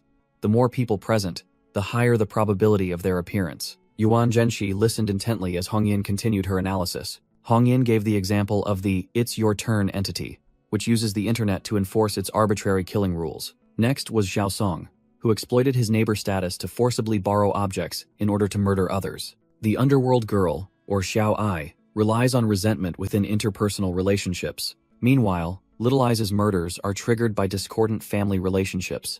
Yuan Zhenshi realized that the monsters seemed to be appearing systematically to purge human society. An idea struck him. What if he could isolate the monsters from humans? Yuan Zhenshi decided he would first test this hypothesis with Xiao Song. He visualized the scene where he would begin his action. Hong Yin playfully teased him, saying that Yuan Zhenshi's luxury apartment had fewer residents and would be safer. But Yuan Zhenshi replied wearily that his neighbor was a monster. Yuan Zhenshi suddenly said he had to leave first, surprising Hong Yin, who asked if he wasn't going to continue researching. He thought to himself that even though he couldn't access core information about Xiao Song, the Institute's conclusion had given him new ideas for experiments. On his way back, Yuan Zhenshi unexpectedly met Qian Yubai, who anxiously checked on him and offered help, but he refused. When Qian Yubai questioned him, Yuan Zhenshi warned her not to get involved with monsters beyond her capabilities. Qian Yubai firmly insisted that she could help by predicting and eliminating danger. Yuan Zhenshi simply stared at her in silence with a cold gaze. He turned his back on the stunned Qian Yubai, stating bluntly that she was just a burden. Then Yuan Zhenshi walked away and ordered her not to follow him. Yuan Zhenshi warned Qian Yubai that if she continued to involve herself in this matter, she would be kicked out of the club. Left behind, Qian Yubai could only stare blankly and call out her club president's name. Ignoring everything, Yuan Zhenshi proceeded alone to Xiao Song's apartment at Minghu Complex. He mentally reviewed the known clues. Xiao Song randomly kills people within the neighborhood, regardless of whether they accepted a gift or not. Yuan Zhenshi recalled the rules, especially that Xiao Song would escalate borrowing until he borrowed a heart, and that refusing a gift offered a chance for neutralization. An image of a strange man wearing glasses flashed through his mind. Yuan Zhenshi realized that neighbors who hadn't received a gift might still be saved, and he had to warn them before Xiao Song acted. Using Little Eye's ability, he sensed Xiao Song's door like a ticking time bomb accumulating energy. Determined to trap him, Yuan Zhenshi deployed his power. However, a massive entity composed of shadow and countless red eyes was waiting behind the door. A fierce green energy burst from within, making Yuan Zhenshi wonder if the trap had succeeded. Immediately, a rule manifested, asserting that a human's house cannot imprison a monster. Yuan Zhenshi was stunned by the harsh reality that his plan had failed. Being pulled toward the enemy's energy vortex, he realized he could only risk his life. The monstrous entity spoke, asking why Yuan Zhenshi was standing outside its door. In the form of a skeletal monster, Xiao Song called Yuan Zhenshi's name and asked to borrow something. Yuan Zhenshi immediately launched a full-power attack with his hand drenched in red energy, shouting that he would lend him this hand. But Xiao Song appeared right behind him, asking again if he wanted to lend him his heart. Before Yuan Zhenshi could react, Xiao Song's sharp claws pierced through his chest from behind. Lying in a pool of blood, Yuan Zhenshi gasped and wished he were a monster too. His mind drifted into a dark data space, where a door cracked open with an eerie green light. Inside, a voice echoed, repeating the offer to borrow a heart. A memory of another victim surfaces. An artist working is startled by a strange presence. The monster Xiao Song, with blazing green eyes, roars and attacks the screaming, panicked artist. A chaotic scene of a city submerged in despair, with cries for help echoing everywhere. Amidst a sea of suffering souls, Xiao Song stands before a pulsating, bright red heart. He grabs the heart, the bloody trophy taken from his victim. The illusion ends, and Yuan Zhenshi wakes up in reality, collapsing and clutching the fatal wound on his chest. He clicks his tongue, gritting his teeth to endure the gut-wrenching pain while sweating profusely. However, he gasps and tells himself that he is lucky to have a backup plan ready. Staggering toward the kitchen, he thinks of the item Xiao Song gave him that he still hasn't thrown away. He opens the refrigerator, where the bag of food Xiao Song had given him with a friendly smile is located. But immediately, a feeling of horror washes over Yuan Zhenshi, freezing him in place. From the gap in the refrigerator door, Xiao Song's face appears with a smug smile. Simultaneously, the large round eye of a small creature is watching from another corner of the apartment. Xiao Song confronts the strange creature, asking who it is, and receives his own familiar question in return. May I borrow? Suddenly, Yuan Zhenshi rushes in, calling the creature Xiao Yan, and it happily replies with, Mama. Yuan Zhenshi enters a fighting stance, recalling that Xiao Song's targets are not limited to humans, while the evil neighbor repeats his deadly offer. As Xiao Song reveals his monstrous form, Yuan Zhenshi notices the smell of blood and suspicious stains on him. Despite the tension, Yuan Zhenshi remains calm and hands a bag to the neighbor. Xiao Song looks surprised when he sees what is inside the bag. Using his sharp claws, he takes the item from Yuan Zhenshi's hand. After thanking him, Xiao Song leaves the apartment, leaving Yuan Zhenshi standing in contemplation. Yuan Zhenshi wonders if he should follow and immediately decides to tail him. He rushes down the hallway, fearing that Xiao Song had begun his massacre while he was being resurrected. His fear becomes reality as the hallway before him distorts into a horrifying scene of slaughter. Yuan Zhenshi is stunned, unable to believe the terrible sight unfolding. Looking at the pool of blood spreading across the floor, he desperately wonders if anyone is still alive. He finds Xiao Song standing next to a corpse, offering a fake apology. Yuan Zhenshi is horrified to realize that all the neighbors have been killed and had their hearts taken. The vengeful spirits of the victims appear, surrounding Yuan Zhenshi, and screaming accusations that he is an accomplice to murder. Amidst the cries for his life, he tries to stay calm and reassure himself. He yells for everyone to shut up, but is immediately pierced by a mysterious red energy stream. In the mental space, Yuan Zhenshi analyzes the rules and realizes an important truth. A human's home cannot contain a monster. Returning to the bloody reality, he grinds his teeth and looks forward, seemingly speaking to someone. Xiao Song appears with a hideous face, opens his mouth wide, and makes his final request, to borrow his soul. Yuan Zhenshi looks up with hateful eyes, ready to confront the deadly proposition. Yuan Zhenshi's soul is swallowed by Xiao Song in a vortex of green and blazing red energy. Yuan Zhenshi collapses in the living room, gasping, realizing he has just died again, and wonders if Xiao Song can borrow souls too. With a panicked expression, Yuan Zhenshi thinks he has escaped, but Xiao Song's ghostly voice calls his name again. Yuan Zhenshi is terrified to hear the familiar question about borrowing his soul, realizing the nightmare is repeating. He desperately realizes he is trapped in an endless loop, next to his shattered tablet. In a life-or-death moment, Yuan Zhenshi reaches for the tablet and calls Qingzi. When the call connects, he quickly introduces himself as Yuan Xinji. On the other end, Qingzi reminds him to use his codename, and Yuan Zhenshi, using the alias Ghost, reports that he has encountered the evil neighbor weirdness. Yuan Zhenshi explains that he is stuck in a loop and only needs information about the monster, not rescue. Qingzi, bathing in a tub, is surprised to hear about a disaster-level weirdness and asks about his condition. She stands up, her body enveloped in blue energy, stating that this entity was once controlled by the special bureau of a neighboring city, and that she will retrieve the data. Qingzi orders the data on the evil neighbor to be sent to her via the psychic data transmitter. Through eyes reflecting the data stream, Qingzi reveals that the way to survive is to return what the evil neighbor has borrowed. Yuan Zhenshi confirms to Qingzi that he already returned the gift to Xiao Song's shadow. Returning to reality, Yuan Zhenshi realizes that Xiao Song's current target is his soul, as the monster's hideous face reappears. Sensing the danger, Qingzi is startled and calls out the codename Ghost in worry. Qingzi immediately reports the emergency situation, while a notification shows that Yuan Zhenshi has lost 1 day of lifespan, leaving him with only 81 days. After a tense minute, Yuan Zhenshi exhaustedly replies to Qingzi that he is fine. He sighs in relief, sweating profusely, confirming to himself that he is still alive. Qingzi begins to explain that Yuan Zhenshi might be dealing with a weirdness whose rules have been patched. She explains that weirdnesses are the embodiment of rules, and they use humans to patch the loopholes in their own rules. According to Qingzi, the evil neighbor has evolved from borrowing hearts to forcibly taking souls, leaving no chance of survival for the victims. She reveals that the Special Bureau once lost 4 people and had to use a cell division stamp to create 100 weak, zombie-like copies of one person to understand its rules. This method was used to trap the evil neighbor in a building, forcing it to repeatedly cycle through killing the copies and then stamping a new person. Hearing this, Yuan Zhenshi immediately asks if the stamp can replicate a complete soul. Qingzi replied that after evolving, the monster no longer considered the weak clones as neighbors, rendering the stamp useless. Yuan Zhenshi smiled, confirming the most important point. The person stamped would not die. With a determined gaze, he declared that he wanted to borrow that stamp. He believed that after the evil neighbor took a piece of soul from one clone, it would be drawn to the others, helping him escape the deadly rule. Qingzi immediately agreed, and promised to send the stamp to his house right away. Through the interface on her glasses, she was secretly impressed by Yuan Zhenshi's ability to remain calm and find a way out in such a critical situation. As a drone flew over the night city, she acknowledged that this young man was truly remarkable. Yuan Zhenshi was astonished to open the door and see the delivery drone, secretly admiring the Special Bureau's efficiency. As the drone flew away, Qingzi wished him good luck over the phone. Yuan Zhenshi opened the box. Inside was the stamp radiating a blue energy flame.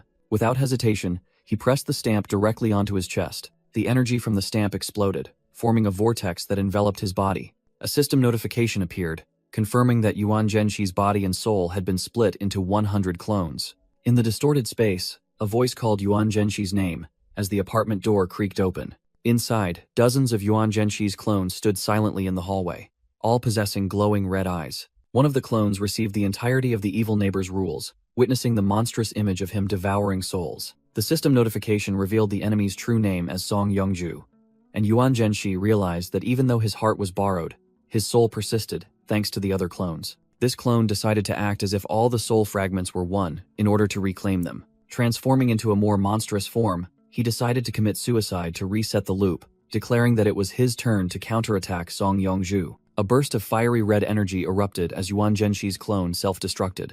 In the empty space, a notification appeared stating that his lifespan had been reduced to 80 days when he woke up. Yuan Zhenshi sat on the floor in his apartment, calling Qingji, who asked on the other end if he had failed again. He admitted defeat but confidently declared to Qingji that he had a new idea. His status panel appeared, showing 80 days of remaining lifespan as he began to outline his plan. Yuan Zhenshi asked if the Special Bureau had ever tried using a monster to deal with a monster, leaving Qingji completely stunned on the other end. Meanwhile, Ding Jiang deduced that Yuan Zhenshi could not be an ordinary student, because someone who resurrected the Huangquan girl would not be trapped so easily. Yuan Zhenshi sensed Qingji's hesitation and asked directly, forcing her to request that he elaborate on the plan. He stood up, declaring that he would summon the Huangquan girl to drag Xiaosong down to hell, and she immediately appeared but warned him of the consequences. Yuan Zhenxi signaled the Huangquan girl to be silent, while Qingji on the other end pleaded with him, saying that a contract with her was inescapable. He challenged Qingji,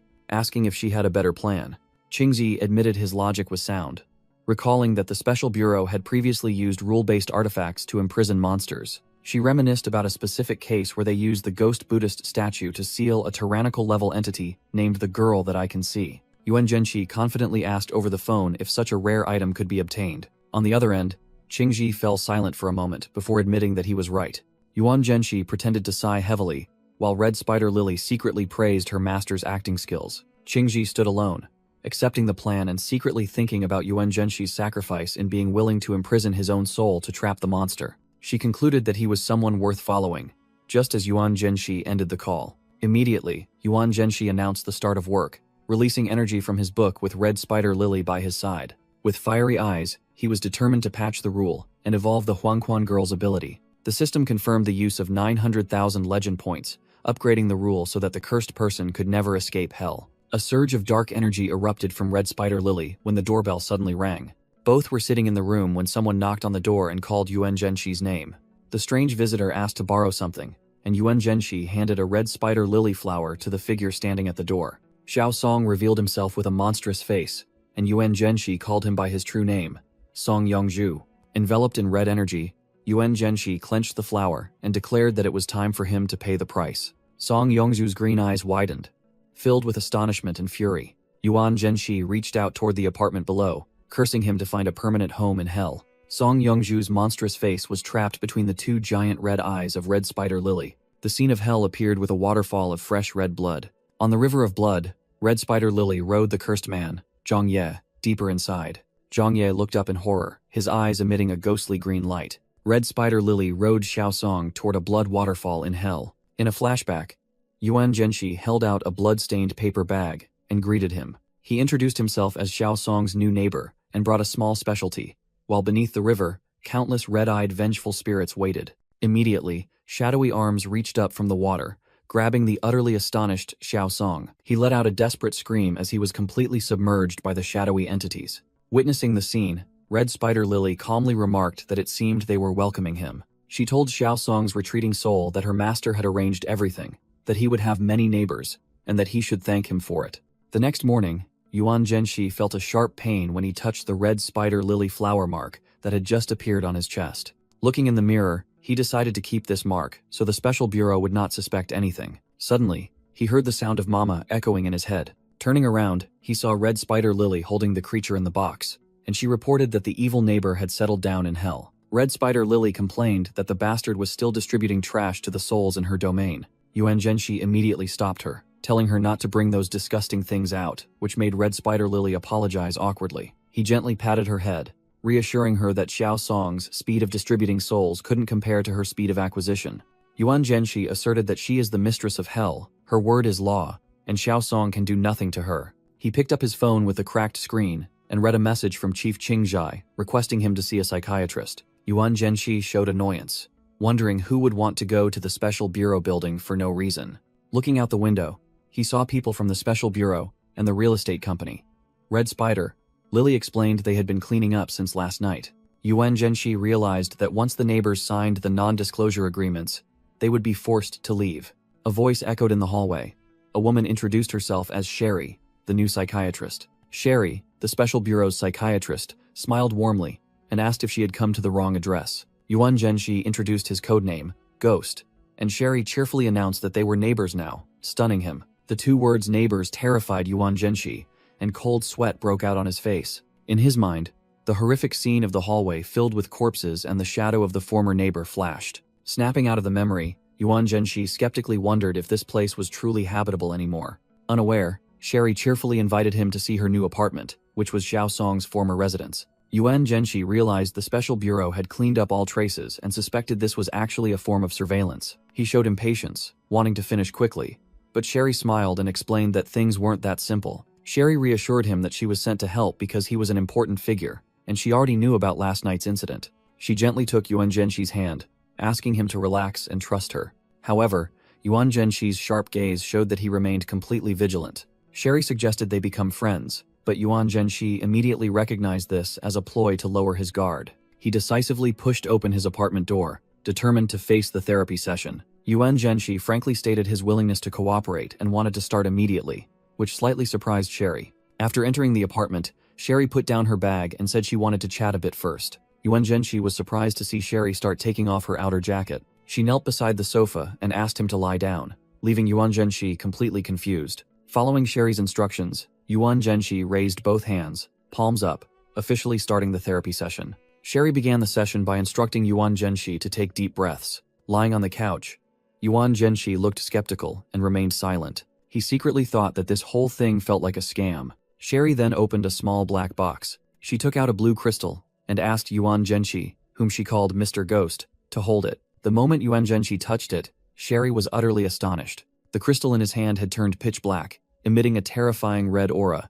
which Sherry called the heart crystal. She explained that the pitch black color had two meanings, one being severe depression, the other meaning was emotional corruption, a state where emotions spiral out of control and rationality collapses. Suddenly, Sherry apologized and said she wanted to try a different approach. She pulled out her pocket watch and began to hypnotize Yuan Zhenshi. Yuan Zhenshi easily blocked the watch, asserting that hypnosis was useless on him, but Sherry suddenly collapsed toward him. She fainted and fell into Yuan Zhenshi's lap, much to his surprise. Realizing he had let his guard down, Yuan Zhenshi looked irritably at Sherry lying on the floor. Holding the watch, he wondered if she had hypnotized herself.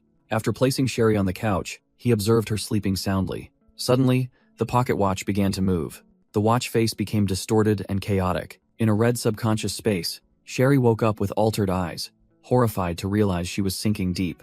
Submerged in the crimson space, Sherry struggled desperately. She felt suffocated, horrified to realize this was Ghost's mental world. Sherry free fell through a chaotic inner world, where strange turquoise entities were hovering. In front of her was a silhouette standing opposite an empty black hole, seemingly the embodiment of this place's master. Sherry stared in astonishment at the scene before her.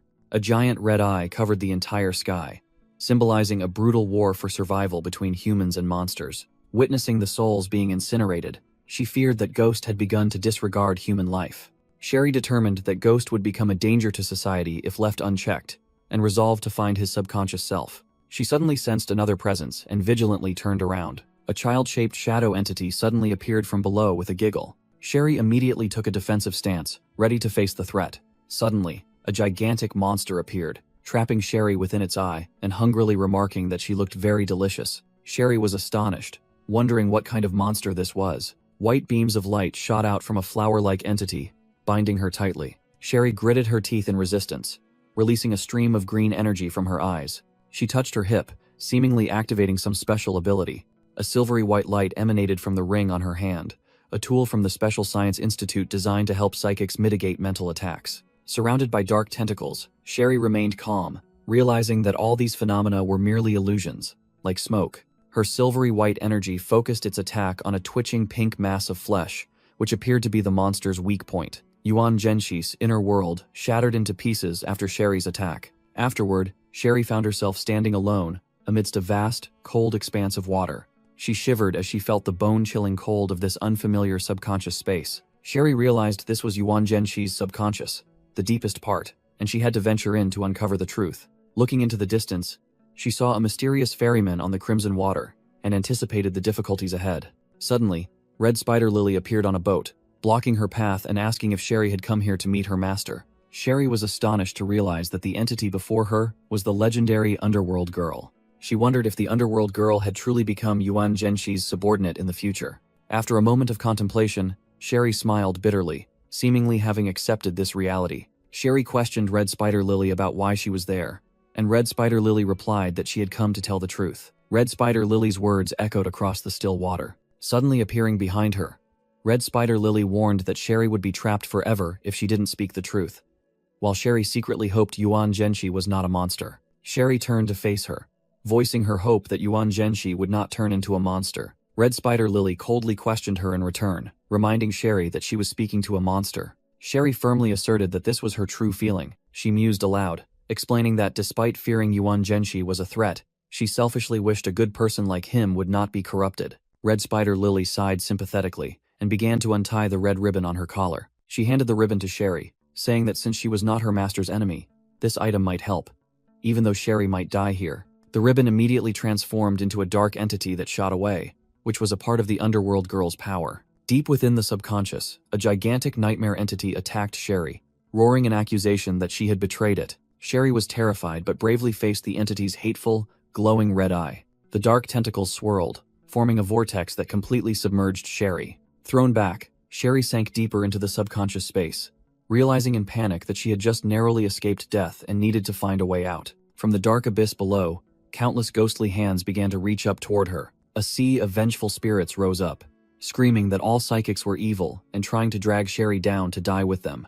As the dark threads began to wrap around her, Sherry suddenly had an epiphany. She thought she had found it.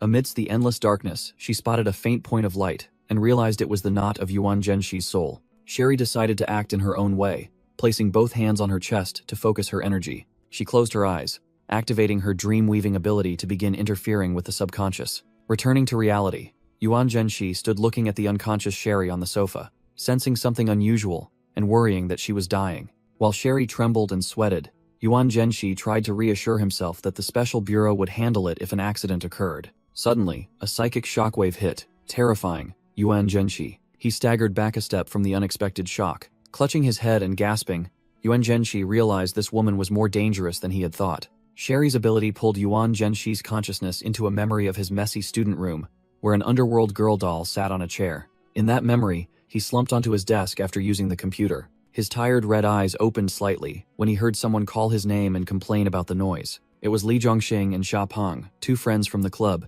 teasing him for falling asleep and excited about tomorrow's adventure. In the memory, the message about the meeting at the abandoned factory appeared, signaling the impending tragedy. Yuan Zhenshi's eyes snapped open in his subconscious, filled with horror as he confronted the past. He suddenly jumped up in the club room, shouting for his friends to delete the group chat, much to their astonishment. Returning to his inner reality, Yuan Zhenshi believed that with his current power, he could change destiny without participating in the game. He affirmed his resolve, releasing a torrent of violent dark energy that enveloped his body. That energy quickly transformed into a gigantic, hideous monster with sharp fangs. The monster's glowing red eyes opened, filled with destructive power. The system announced that his friends had escaped death, but the spirits of Li Zhongxing and Xia Peng appeared, begging him to wake up. Yuan Zhenshi was confused, not understanding why they reacted that way. His two friends desperately cried out, pleading with him not to turn into a demon just to save them. Then they smiled peacefully, saying they knew they were dead but were happy he had come to visit. In a warm embrace, the spirits of his two friends hugged Yuan Zhenshi's monstrous form, advising him not to lose control. The memory shifted back to happier days, when they playfully put him in a headlock after school and expressed pride in his strength. As their bodies gradually faded, they told him to consider this his revenge for them, but most importantly, to take care of himself. Yuan Zhenshi wondered if becoming stronger was truly a good thing. Xia Peng's soul cried while affectionately chiding him, saying he was now even more of a pain than they were. Li Zhongxing strongly affirmed that this path was good, but they knew his true desire as the image of their happy group flashed before them. His mind flashed with images of everyone he wanted to protect, from old friends to new comrades. As the memories shattered, Yuan Zhenshi gritted his teeth, declaring his vow was to destroy the monsters and lead humanity to survival. A clock shattered, and time seemed to rewind exactly to 7 o'clock. Yuan Zhenshi opened his eyes wide, witnessing the world within his subconscious collapsing. Looking out the window, he was stunned, wondering if he had truly returned to that morning. Without hesitation, Yuan Zhenshi immediately called Qingji to question her. On the other end of the line, Qingji replied coldly, and he directly asked about her responsibility for his residential area. The sight of residents being forced to relocate appeared as Yuan Zhenshi questioned their future. He angrily demanded why they weren't compensated, doubting the Special Bureau's stance on protecting humanity. Images of the victims of the tragedy flashed in his mind. He was tormented by the need to resettle the survivors. The contrast was clear between Yuan Zhenshi's furious expression and Qingji's composure as he yelled, questioning her role as a protector. Qingji offered a professional smile, replying that the Special Bureau had noted his opinion. However, she immediately hung up, citing the need to wait for approval from her superiors. As Yuan Zhenshi stood silently by the window, a voice echoed, asking if he was satisfied yet. Sherry appeared with an orb of light, revealing that everything was merely a reflection of his own inner self. Back in the therapy space, Yuan Zhenshi praised Sherry as a talented psychologist. He placed his hand on her shoulder, sincerely thanking her for the session. Yuan Zhenshi took Sherry's hand, suggesting they end the session, which made her slightly flustered. Sherry smiled, announcing that he still needed one final test to escape this dream. Yuan Zhenshi's vision began to blur, signaling that he was about to wake up. He slowly opened his red eyes in the real world. Sherry cheerfully greeted him awake, bringing 2 cups of black tea, and mentioning that she had borrowed his kitchen.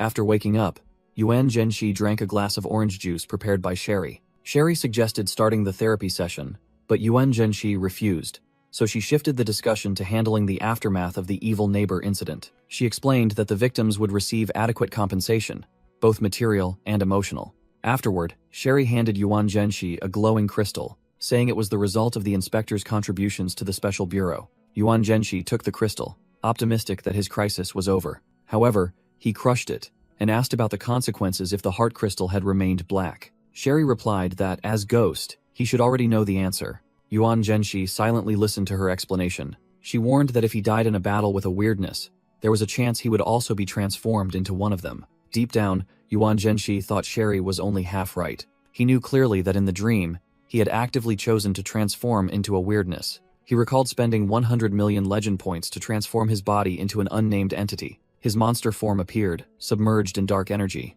He reminisced about the feeling of losing his sanity and being unable to control his actions. All that remained in his memory was the feeling of extreme exhilaration during the killing. Returning to reality, Yuan Zhenshi clenched his fist, deciding to keep this terrible secret to himself. He smiled, reassuring Sherry that he would try not to become a weirdness.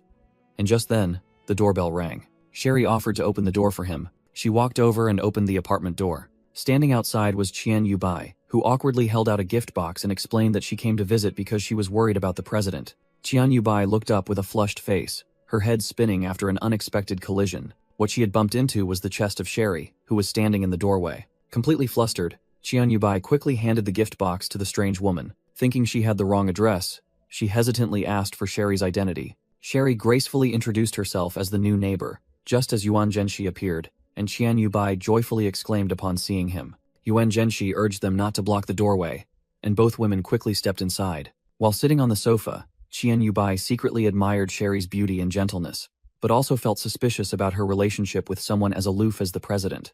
Yuan Zhenshi turned on the TV, right as the midday news program started. The news report was covering the recent wave of kidnappings, featuring a distressed father yelling at the police for their helplessness. Both Qian Yubai and Sherry were silent, watching the news intently with worried expressions. Yuan Zhenshi also squinted at the screen, his expression becoming thoughtful. He explained to Qian Yubai that Sherry was his subordinate and knew everything about the weirdness, then shifted the topic to the sensational kidnapping case. Yuan Zhenshi revealed that the culprit was so cunning that the Public Security Bureau might have to request intervention from the Special Bureau. He seemed slightly surprised by the severity of the case. A flash of determination shone in his red eyes.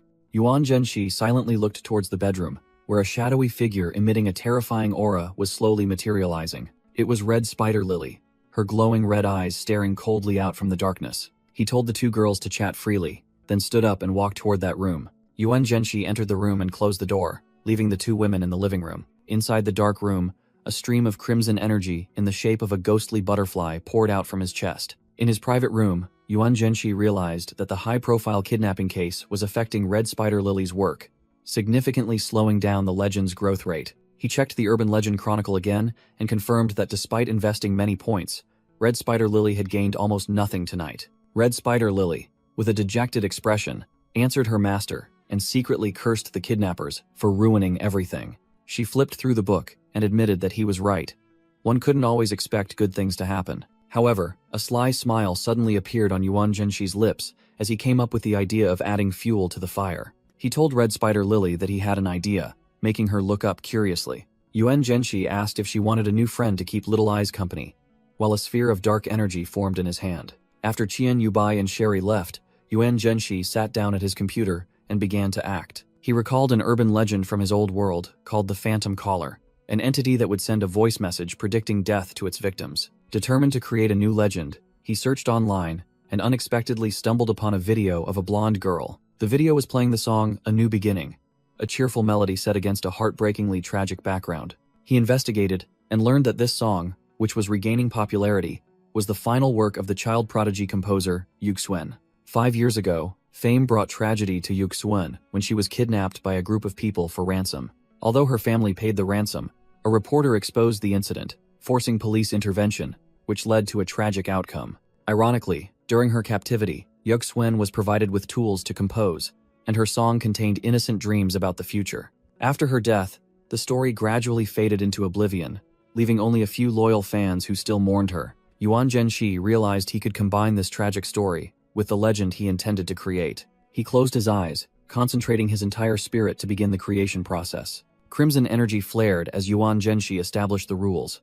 The phantom caller would target the kidnappers, forcing them to listen to Yuxuen's song before they died. If the target didn't answer, the song would automatically play in crowded places with a bizarre melody, and immediately, passers-by began to notice the chilling sound coming from their devices. In a dilapidated hideout, a silver-haired kidnapper smoking a cigarette received a call. Panicking and wondering why the police were there, an accomplice standing in the shadows spoke up, mocking the mastermind's cowardice. Outside, lightning tore across the stormy night sky, signaling an ominous sign. The accomplice revealed that the person answering the phone was the mastermind, and he had to decide whether to continue or surrender. On the floor, the victim named Lin Yue lay there, gagged and crying in despair. The mastermind ignored the call, grabbing Lin Yue with a sinister smile, just as his phone began emitting strange beeping sounds. He flinched at the unusual sound coming from the phone. Annoyed, he cursed under his breath, "Damn it." Finally, he decided to put the phone to his ear to listen. Immediately, a piercing scream erupted as he yelled in extreme agony.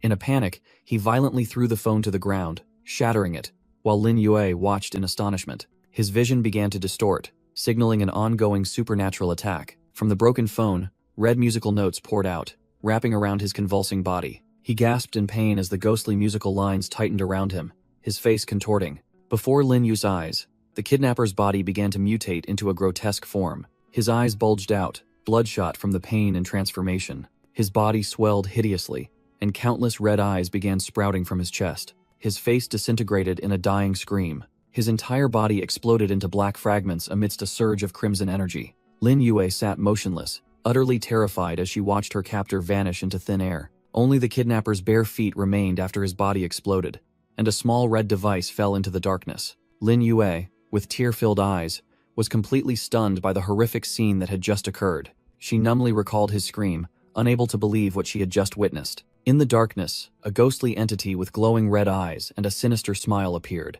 recognizing that the scream was identical to the one heard during the previous call. At the same time, at the Public Security Bureau headquarters, numerous police cars and ambulances gathered under the pouring rain. Officers were carrying a covered corpse, one of them whispering that the scene was too terrifying and bizarre. Inside the control room, a female officer reported to her captain, who was intently reviewing the case video footage. Captain Bai Xiaohui, the officer in charge of the serial kidnapping case, pondered silently before the screen. Displayed was the interrogation video of Lin Yue's brother, one of the suspects, who was crying and pleading not to go to jail. Bai Xiaohui moved the mouse, seemingly having noticed a crucial detail in the video. The screen zoomed in on a small recording device with a red button, discreetly placed inside the interrogation vehicle. In the video, a police officer handed the phone to the suspect named Lin Zhang and warned him to be careful with his words. When Lin Zhang put the phone to his ear, his eyes widened in horror as he heard a desperate, agonizing scream from the other end of the line. Immediately, ghostly red musical notes began pouring out of the phone, startling the nearby officers. The crimson musical lines enveloped all three people. Lin Zhang panicked because he couldn't turn off the phone while an officer shouted questions. Lin Zhang clutched his head in pain, feeling a chilling cold as his face was gradually swallowed by darkness. The officer sitting in the front turned around, shouting in alarm upon seeing his abnormal state. Amidst the astonishment of the two officers, Lin Zhang frantically screamed for help. His mouth opened abnormally wide, revealing fangs while crimson musical lines and blood continuously streamed out. Lin Zhang's body convulsed violently in the back seat of the vehicle, his head about to explode under the effect of the musical curse. At the scene, the police determined that the time elapsed from when the suspect received the call until his death was 3 minutes and 35 seconds. In his office, Bai Xiaohui pondered a strange detail. The recording showed the phone ringing exactly at 6 o'clock. However, the call log on the shattered phone displayed the time as 6 hours, 3 minutes, and 35 seconds. Even more chillingly, data analysis revealed that the sound emanating from the phone was generated by Lin Zhang himself. Bai Xiaohui wondered if the dying future Lin Zhang had called his past self. He then asked his female subordinate to leave so he could report the incident to his superiors. Meanwhile, the legend points in Yuan Zhenxi's book skyrocketed to 1,245,516. Yuan Zhenxi sat on the sofa, Satisfied to note the effectiveness of the new legend now that someone had died, he wondered if he should use the points to increase his lifespan slightly. After using 20,000 points, he was surprised to receive a notification that his spiritual power was eligible to advance to rank 4, making him wonder if rank 3 was the highest level in this world.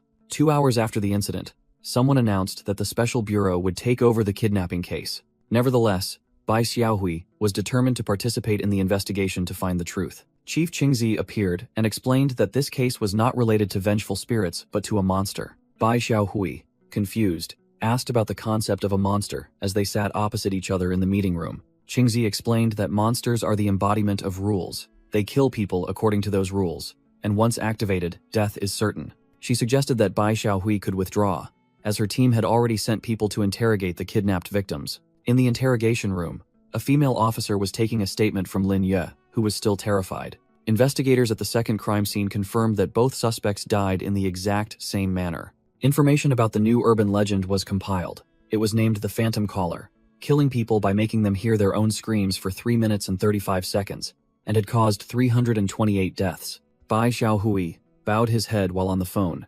respectfully apologizing to Chief Qingji. While speaking with Qingzhe, Bai Xiaohui unexpectedly received another call and asked permission to answer, as it was his mother. On the other end, his mother frantically reported that his wife's family had suffered an incident, urging him to return home immediately. At Bai Xiaohui's home, amidst the tragic scene with 2 bodies covered in white sheets, he asserted to Qingji that because of this tragedy, he was determined to join the investigation. Bai Xiaohui embraced his sobbing wife, gritting his teeth and swearing to avenge his in-laws. Qingji agreed, but handed him a confidential file and asked his wife to leave for information security. Bai Xiaohui's wife clung to her husband's arm, begging him not to go, but he reassured her that she would stay with his parents from now on. Both Bai Xiaohui and Qingji wore resolute and heavy expressions. While another agent comforted his collapsing wife, Qingzhe ordered Bai Xiaohui to take the deceased's phone and call himself. Qingzi explained that this was a trial and error, and Bai Xiaohui accepted the dangerous mission. Holding the 2 phones, one calling the other,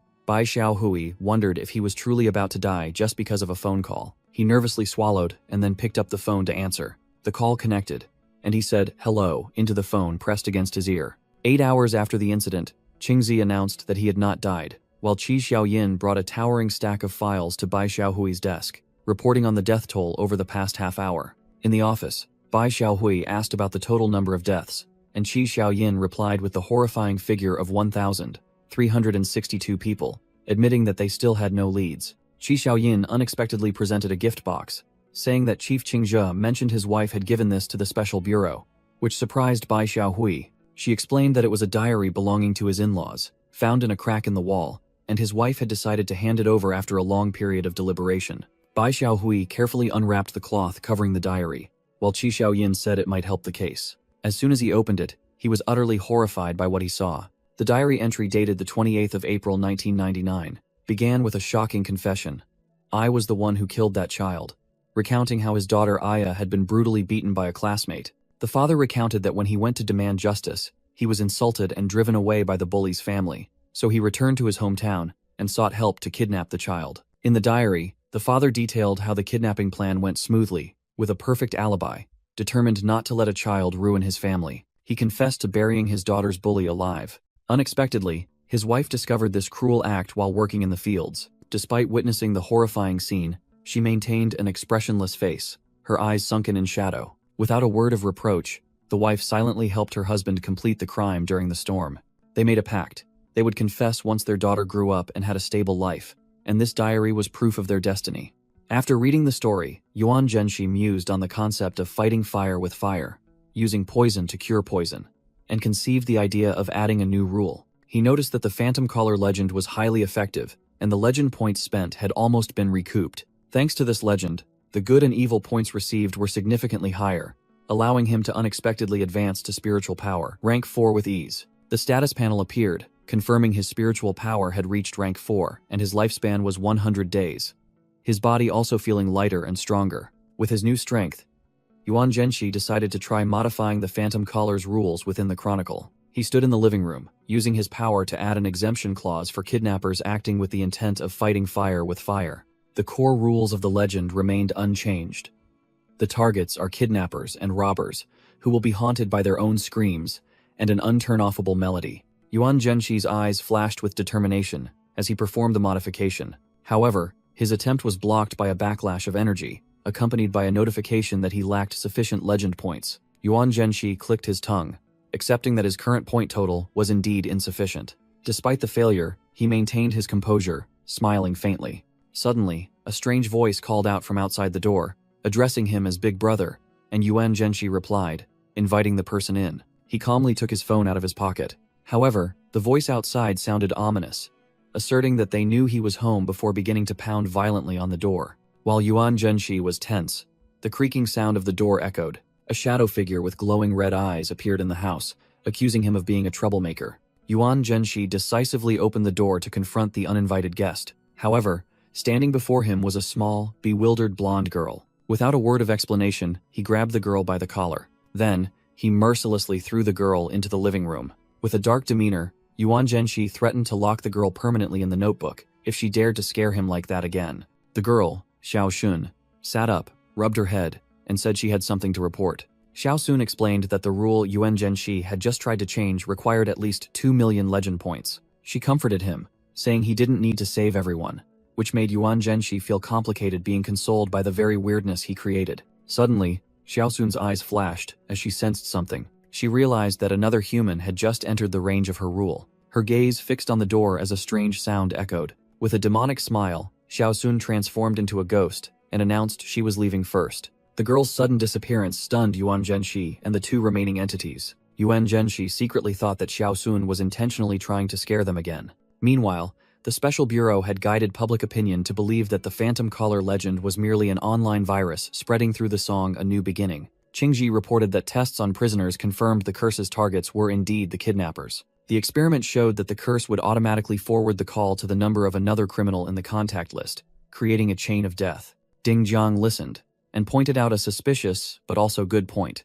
The curse had the ability to distinguish between good and bad intentions. Qingji concluded that this meant when police apprehended a criminal, they would not fall victim to the curse's death rule. Ding Jiang decided there was no need to delve further into the matter and gave Qingji an order. He announced that after the meeting, they had decided to classify the Phantom Caller as a disaster-level weirdness and outlined a plan to coordinate with the intellectual community to block the song and restrict phone usage. Ding Jiang then announced he would go to High City to borrow the invisible scissors tool. This tool was described as a pair of scissors capable of cutting invisible things like sound, but extremely dangerous for low-level users. Ding Jiang revealed that the intellectual community originally wanted to use the silent whistle, but he refused, then asked Qingzi if she had any concerns. Qingzi turned to Yuan Zhenxi, who had just appeared, and asked if he remembered Ghost, after he stated that he had no opinion on his superior's decision. She recalled that he had summoned Red Spider Lily to deal with Xiao Song, and quoted the psychologist Sherry's report that his mental state was deteriorating due to a loss of empathy. Ding Jiang silently observed, noting that Ghost had a profound impact on Qingzi. He explained his philosophy, that monsters born from human righteousness, once their rules are perfected, will be able to kill everyone. With a resolute expression, Ding Jiang affirmed that for the sake of humanity, they must destroy all monsters at any cost, even if it meant sacrificing himself. As he walked away, he instructed that the Special Bureau would temporarily use pigeons for communication, and Qingji agreed. In the Occult Research Club room, a door opened. Yuan Zhenxi walked in and saw Qian Yubai sitting and writing in her diary. He thought this was normal. He recalled that Qian Yubai had to record everything because her amnesia was not clinical, but a complete, irreversible erasure of memory. Yuan Zhenxi looked at her with a complicated gaze. He wondered if it was necessary to record trivial actions like him entering the room, opening the window, and drinking water, as he remembered she didn't always write before. Suddenly, a white pigeon unexpectedly flew into the room through the window, startling Qian Yubai, who was focused on writing, causing her to cry out. The pigeon, with its adorable red crest, landed right on Qian Yubai's head, with a message tube tied to its leg. Yuan Zhenxi immediately reached out and carefully removed the message tube from the pigeon's leg. Yuan Zhenxi read a note containing a humorously written dinner invitation from Qingji. He recalled Red Spider Lily diligently studying acting books and silently praised her effort. Without hesitation, Yuan Zhenxi wrote the 2 words, "not free to decline," believing Qingji's invitation was just an act. After sending the letter, he turned to Qian Yubai and said he needed her help with something. Yuan Zhenxi asked her to use the coin of fate, but Qian Yubai looked flustered and said she had forgotten it at home. This answer made Yuan Zhenxi narrow his eyes suspiciously, as he knew she never parted with that item. Nevertheless, he only asked her to bring it tomorrow, causing Qian Yubai to quickly stand up and apologize. While Qian Yubai continued writing, Yuan Zhenxi sat at the computer desk but secretly observed, wondering if she was lying. He temporarily set aside his suspicion, thinking her low rank might be the reason for this anomaly, then shifted his thoughts to earning more legend points. Yuan Zhenxi realized that finding new weirdness was difficult because the legends of Xiaoxun and Red Spider Lily had completely monopolized the city's attention. Looking at Qian Yubai, he briefly considered using spiritual pressure to interrogate her, but he quickly abandoned the idea, as he didn't want to accidentally harm a weak level 1 like her. At 5 p.m., Qian Yubai said goodbye to go home, and Yuan Zhenxi told her to be careful on the way. Before leaving the room, Qian Yubai looked back with an enigmatic smile. Yuan Zhenxi decided to quietly follow her down the school hallway. He maintained his distance as Qian Yubai walked across the large schoolyard. He continued to follow as she passed through an archway on campus. Leaving the school gate, Qian Yubai entered a residential area, and Yuan Zhenxi continued to follow behind. He stopped in front of a high-rise apartment building, realizing this was where she lived. To observe more clearly, Yuan Zhenxi covered one eye and activated his supernatural vision ability. He activated his ability, his red eyes sweeping the entire building to search for the target.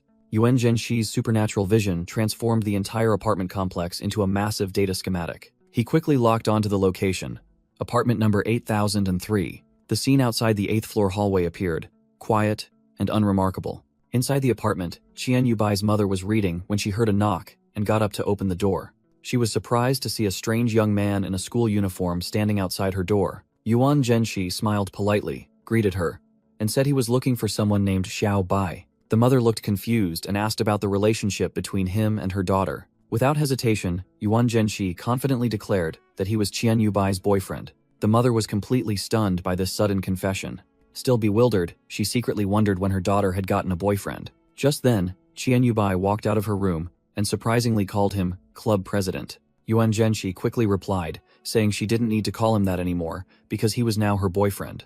Qian Yubai froze for a moment, wearing an expression of extreme astonishment. However, her attitude suddenly changed. She smiled brightly and invited Shinji inside. She naturally linked arms with him and took his jacket, playing the role of an intimate girlfriend perfectly. Yuan Zhenxi narrowed his eyes, inwardly confirming that something was definitely wrong here. Witnessing the scene, Qian Yubai's mother sighed in relief, saying she was glad her shy daughter finally had a friend. She happily invited Yuan Zhenxi to stay for dinner, and even imagined the prospect of their wedding. Yuan Zhenxi listened silently with a serious expression, trying to analyze the strange situation unfolding. Yuan Zhenxi declined the invitation, revealing that his parents had passed away. The person impersonating Shinji took Qian Yubai's hand, saying that now he had her for comfort. He recounted that he used to be an introverted person with no friends, until Qian Yubai appeared and changed him. Qian Yubai's mother cheerfully said she would prepare dinner because her father was about to come home. Qian Yubai slowly took off her glasses. With a charming expression, she invited Shinji into her room,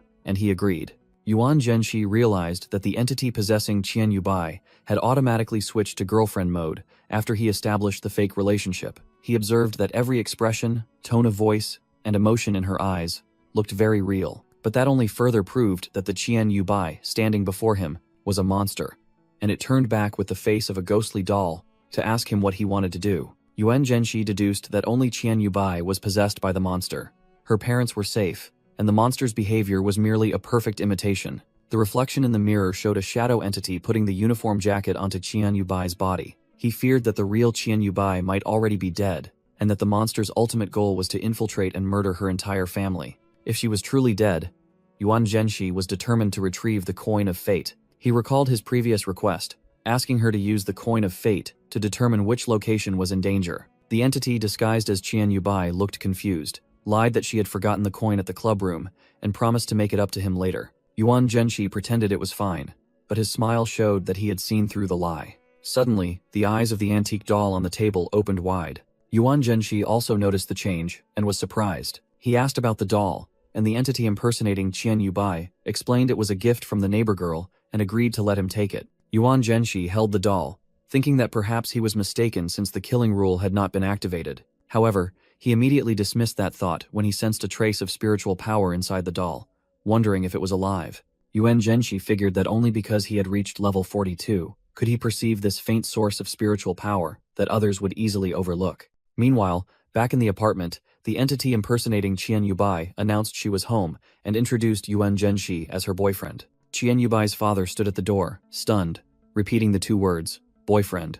Yuan Zhenxi noted that the man was completely normal and greeted him politely. Inside, Qian Yubai's parents told her to go to her room first so they could talk privately. The father looked displeased and began to interrogate Yuan Zhenxi. Yuan Zhenxi silently watched as the entity walked toward the bedroom. The bedroom door closed decisively. Immediately afterward, Yuan Zhenxi abruptly asked the couple to follow him, which surprised them greatly. He led them to another room with a window overlooking the night sky. Here, Yuan Zhenxi revealed a terrifying truth.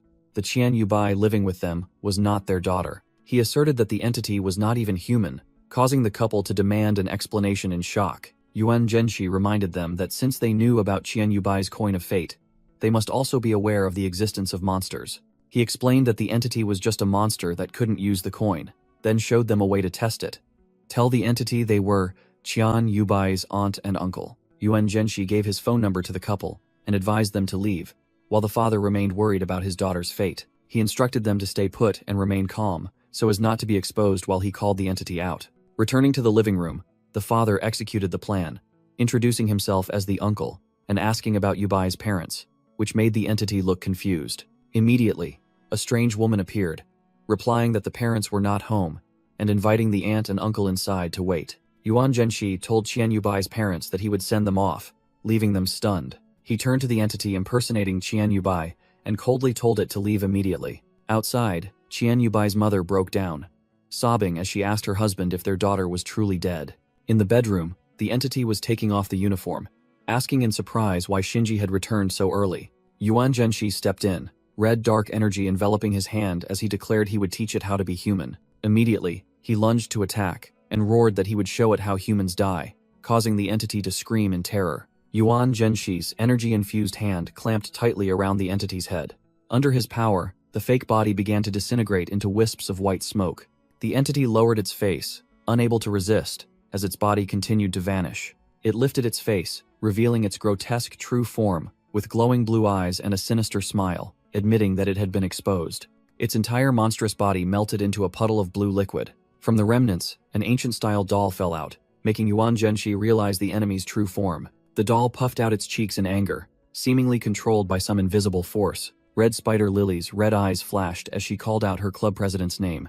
Suddenly, the real Qian Yubai, looking panicked, rushed out from her hiding place. She hugged Yuan Zhenxi in relief, stunning him as he realized she was still alive. At the same time, the closet door in the room was slightly opened by a robotic hand. A blue mechanical eye was secretly observing everything from inside. Yuan Zhenxi immediately sensed the presence and turned to look toward the closet. He quickly urged Qian Yubai to get dressed so he could deal with the thing, astonished that this monster possessed intelligence. With his red eyes glowing brightly in the dark, Yuan Zhenxi pinpointed the enemy's location. He realized the monster had concealed its aura and was hiding right inside this apartment building. Without hesitation, Yuan Zhenxi made a phone call and introduced himself using his codename, "Hello, I am Ghost." He requested assistance to apprehend a calamity-level doll-shaped monster nearby. The other end immediately agreed, ordering an investigation and requesting police to collect all dolls in the area for immediate destruction. Yuan Zhenxi mused, comparing this entity's behavior to other monsters he had faced, such as Xiao Song, Xiao Ai, and Xiao Yan. He thought this doll might operate similarly to Xiao Song, but then he saw Qian Yubai's parents approaching. They invited Yuan Zhenxi back to their house, believing it was the safest place since the monster was excellent at hiding. Suddenly, Yuan Zhenxi sensed that the coin of fate in his pocket had returned to its normal state. He understood that this meant its user, Qian Yubai, had returned to her true self. When they arrived at the mansion, a girl identical to Qian Yubai waved from the balcony, promising her parents she would try to do better. Yuan Zhenxi quietly entered the house, a plan already formed in his mind. From the backpack he was wearing, a tiny mechanical hand silently reached out. Inside, a grotesque doll with large round eyes was peeking out. Sitting in the living room, Yuan Zhenxi looked directly at the girl and demanded she prove she was the real Qian Yubai. He handed her the coin of fate and told her to flip it and ask any question. As soon as Qian Yubai touched it, the coin immediately emitted a brilliant golden light. A massive surge of prophetic energy erupted, throwing Yuan Zhenxi and the girl's parents up to the ceiling. The prophetic coin clattered onto the tabletop, its energy gradually dissipating. Qian Yubai regained consciousness, looked around frantically, and called out her club president's name and her parents' names in extreme confusion. In her parents' arms, Qian Yubai sobbed, believing she would never see them again. Yuan Zhenxi secretly understood that her memory had simply reverted to the time before her failed use of the prophetic ability. Immediately afterward, he sternly reprimanded Qian Yubai for treating the prophetic coins like toys instead of diligently practicing, causing the girl to tearfully admit her fault. Later, Yuan Zhenxi watched the news and learned that the Public Security Bureau had announced the Phantom Collar incident was merely a hypnotic hoax. He sneered at the Special Bureau's lie and wondered what item they would use to clean up the mess this time. Meanwhile, at the Special Bureau headquarters, pressure was mounting as the curse spread among the intellectual community. Inside the office, Qingji ordered her subordinates to prepare to use the invisible scissors item, but Ding Jiang interrupted, asserting that this time, he would be the one to take action.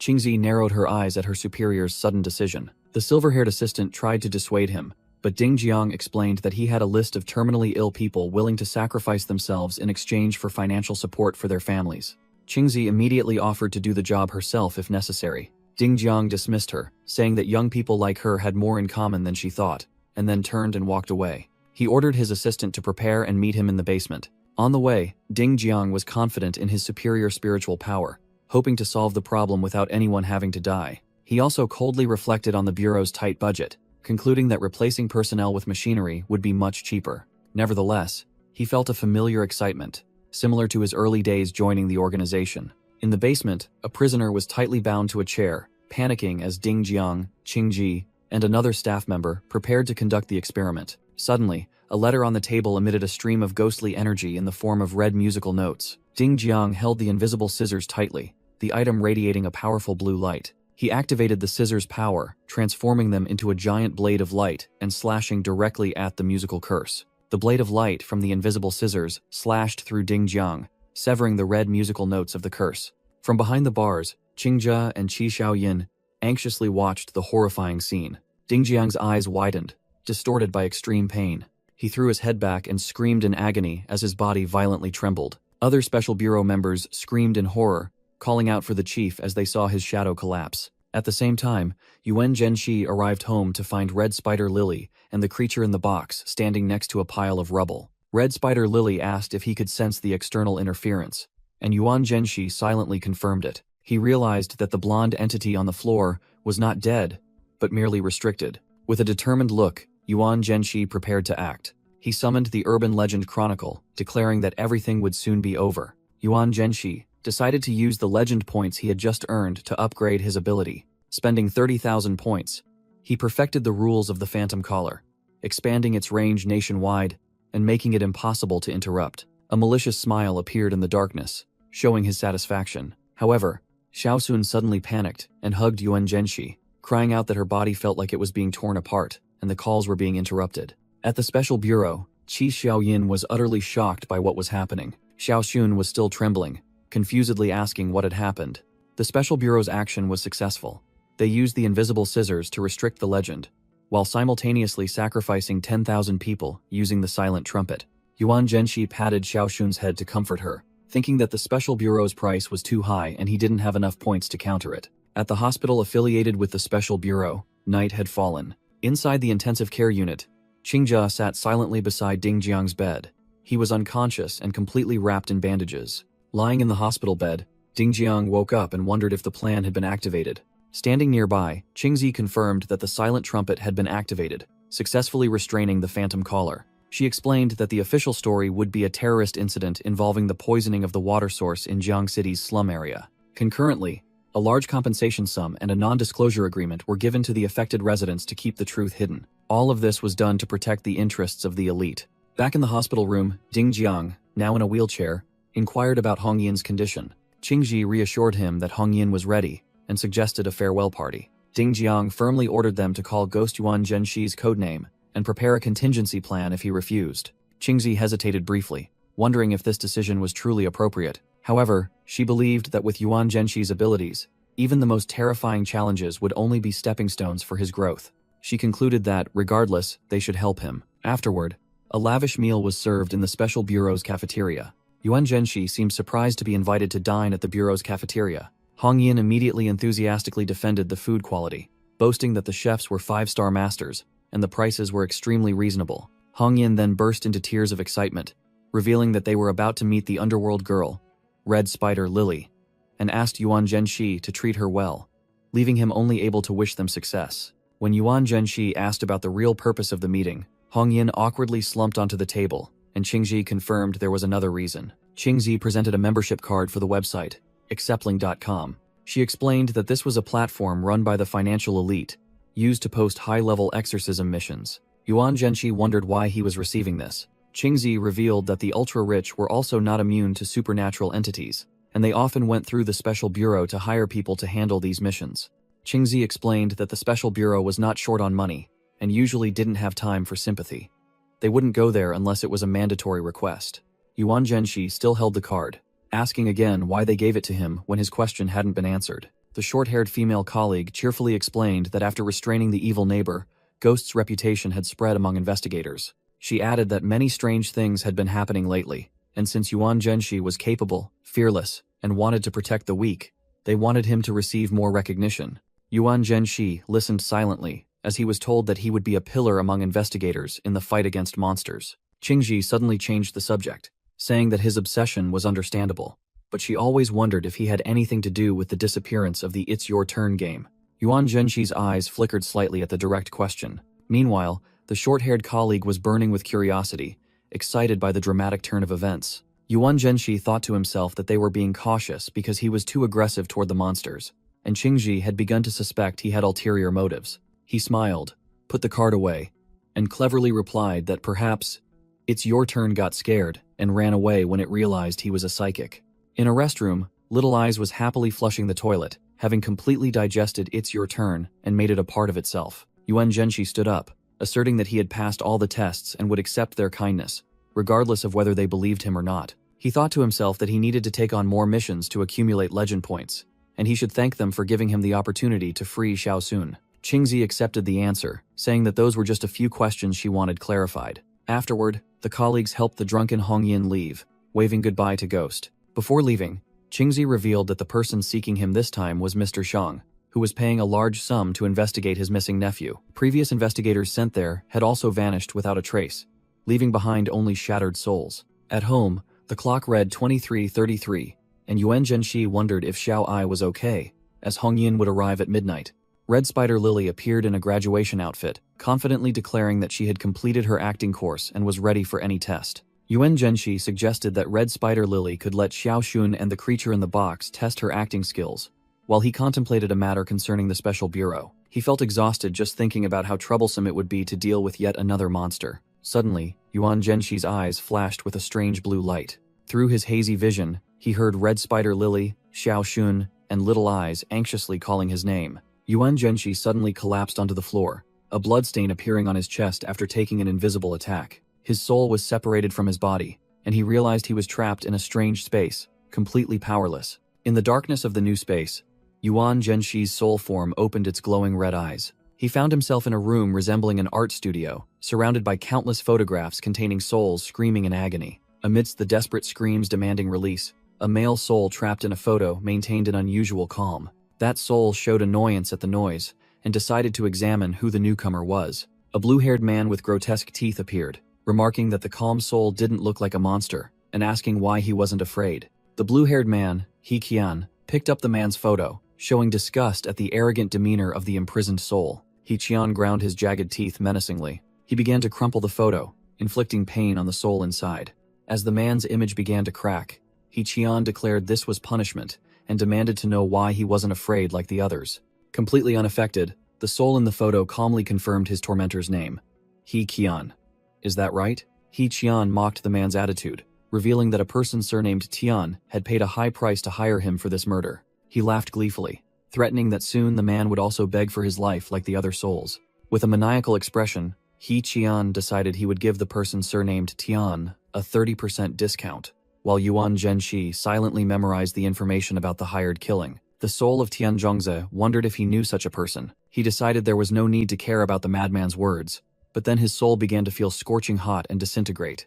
In his final moments, Tian Zhongze declared that he remembered the person's name and face as his soul shattered into pieces. He Qian watched the fragments of the soul fall in horror, unable to believe the victim had committed suicide. He collapsed in despair, screaming that it was impossible for someone to self-destruct a soul he had imprisoned. The other vengeful spirits in the photos burst into laughter, mocking that the trash was finished and it was time for He-Qian to pay the price. He-Qian clutched his head and screamed hysterically, demanding they shut up and wait their turn. He tried to reassure himself that the victim was definitely dead, while Yuan Zhenxi's soul quietly left the space. Yuan Zhenxi's eyes snapped open, his consciousness returning to his body. Immediately, he made a phone call, introducing himself as Ghost of the Special Bureau and requesting the location of a painter named He-Qian. 15 minutes later, Yuan Zhenxi had located He-Qian at a night bar and strode into the dark alley. His expression was cold and resolute, ready for the confrontation. Meanwhile, a blonde man showed He-Qian photos of Tian Zhongze and a woman, revealing that his motive was a romantic rival. The blonde man recalled that he had set his sights on a female psychologist. However, she rejected him because she already had someone she liked. After finding out who the rival was, he sought out He-Qian to deal with the situation. He-Qian nervously asked if the client knew anything about the target's identity, but the man casually asked if there was a problem. The drunken client scoffed at He-Qian's anxiety, confident that the talented painter wouldn't be caught by the law, while He-Qian tried to explain that he had imprisoned the victim's soul. Suddenly, Yuan Zhenxi appeared right behind them, his red eyes flashing in the darkness as he greeted the two terrified men. With glowing red eyes and a sinister smile, Yuan Zhenxi invited the two men to join him for a drink. He-Qian and his client were utterly terrified, stammering questions about the newcomer's identity, while Yuan Zhenxi countered by asking if they truly didn't remember him. A giant red energy entity with a demonic grin appeared behind him, paralyzing the two criminals with fear as Yuan Zhenxi repeated their words. He coldly interrogated the client, causing the wine bottle in the man's hand to shatter. Overwhelmed by horror, the client collapsed onto the ground in despair. Yuan Zhenxi stood tall, ordering them to reveal how they obtained the photo. But the panicked client denied everything. He merely curled his lip into a sarcastic smile at the clumsy lie. Yuan Zhenxi raised a finger, asserting that he had clearly heard their conversation just now. His tablet, emitting a red glow, suddenly appeared and dropped in front of He-Qian, stunning both men. Yuan Zhenxi picked up the tablet, pointed it directly at He-Qian, and demanded he confess what he had done. He held up his phone, displaying a series of candid photos of Sherry, threatening to break their limbs and throw them into the river if they didn't confess. The client knelt and confessed he was a teacher who had fallen for the new school psychologist but was harshly rejected by her. He recounted that he had accidentally seen a photo on Sherry's phone and guessed that the person she liked was Yuan Zhenxi. Yuan Zhenxi concluded that the teacher had bribed Sherry's friend to take candid photos of her and then hired He-Qian to kill him. Exposed, the teacher could only tremble and stammer, unable to deny it. Two special agents suddenly appeared, obeying Yuan Zhenxi's order to arrest He-Qian and treat him as a death row inmate. Despite his screaming protests, Yuan Zhenxi cast a cold glance at the teacher sprawled on the ground. Ignoring the man's pleas, he declared he would go to his house to admire his masterpiece. At 1:15 a.m., Sherry picked up the phone, answering a call from Lord Ghost, and Yuan Zhenxi's voice echoed on the other end. Sherry mumbled the name Ghost sleepily as she took the call. She jolted upright when Yuan Zhenxi instructed her to listen carefully. After entrusting everything to Sherry, Yuan Zhenxi coldly hung up. Sherry realized that Ghost had acted to protect her and decided she must shoulder this responsibility. She moved toward another room, from which the voice of a female streamer thanking her fans could be heard. Inside, her best friend, Xiao Jing, was live streaming in a cat costume, and Sherry asked why she was still awake. Sherry sternly questioned Xiao Jing about how much money she received for giving her photo to Tian Zhongze. Xiao Jing innocently explained that she only did it because she wanted to help Sherry find a good man. Sherry smiled, suggesting that Xiao Jing quit her streaming job to take a better job offered by her. Overjoyed, Xiao Jing hugged Sherry and profusely thanked her friend for her kindness. But when she asked about the job, Xiao Jing's eyes flashed with malice, secretly calculating the extraordinary opportunity ahead. She fantasized about asking Sherry to introduce her to the handsome man in the photo, not wanting him to fall into the hands of old lady Sherry. Sherry promised it was a high-paying job and told Xiao Jing to come to her workplace tomorrow to find out for herself. With a mysterious smile, Sherry said that this was a once-in-a-lifetime job. Meanwhile, at He-Qian's studio, the imprisoned souls cried out in panic as someone broke in. Yuan Zhenxi entered with the Special Forces team and the mastermind, causing the souls to scream for He-Qian's death in revenge. Yuan Zhenxi's red eyes swept across the room, analyzing the scene. He found a rule item, realized it could not be controlled, and wondered if it was bound to He-Qian.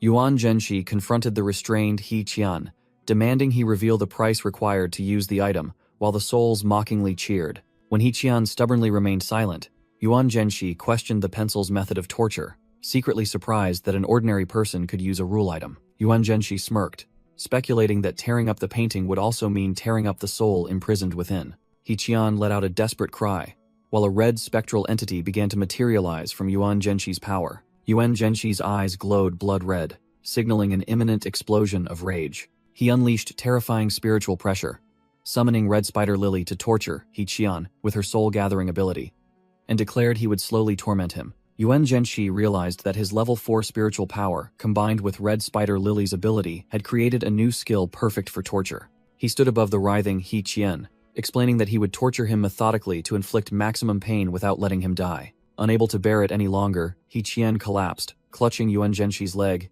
and begging for mercy, promising to confess everything. Yuan Zhenshi coldly spoke of the victim's tragic fate and offered a condition: reveal the truth in exchange for a peaceful death. Under pressure, He Qian finally revealed that the price for using the pencil was the random death of a friend. A flashback showed He Qian once fantasizing that he was the chosen one who would use this power to dominate the world. Yuan Zhenshi frowned, muttering the unbelievable phrase, random death. He compared the pencil to Pandora's box and asked He Qian if all his friends were dead yet. He Qian revealed his cruel method.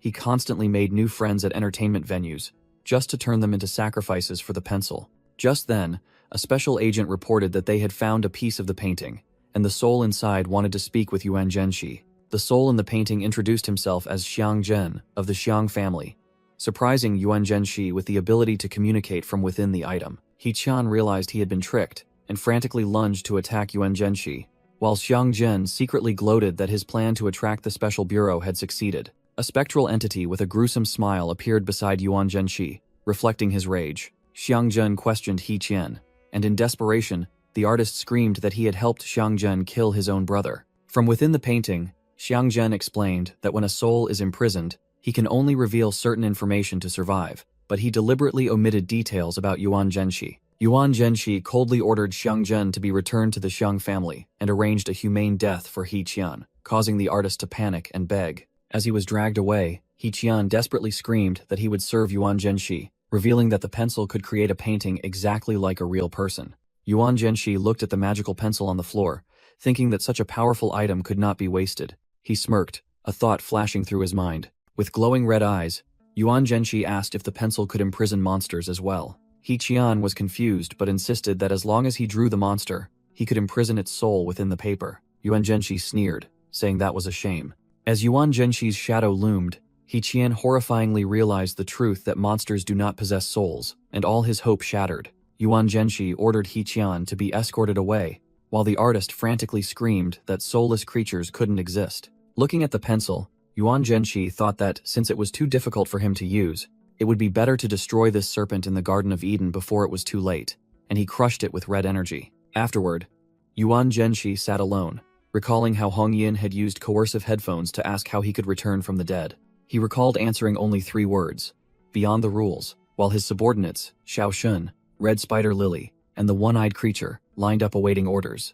Red Spider Lily secretly commented that Yuan Zhenshi had truly mastered the art of deception. She continued to think about how he took advantage of Hong Yin's overload to reveal to the Special Bureau the existence of other intelligent monsters. Yuan Zhenshi didn't care, believing the Special Bureau already suspected this, and his confirmation would only make them more frantically worried. In a hospital room, Qingzi tiredly lamented the Special Bureau's situation, with the superior still injured, the recently resurrected Hong Yin acting spoiled, and Ding Jiang recovering from his injuries. Returning to the room, Yuan Zhenshi watched Xiao Shun playing and sighed, regretting that he had spent too many legend points and still needed more for her. Red Spider Lily suddenly informed Yuan Zhenshi that Xiao Shun's ability could still be used. Xiao Shun excitedly explained that her ability could merge with Yuan Zhenshi's body, similar to how he absorbed the power of the eyeballs in the rift. Looking at Xiao Shun's drawing, Yuan Zhenshi realized he could indeed integrate her power into himself. Immediately afterward, Xiao Shun reached out to Yuan Zhenshi,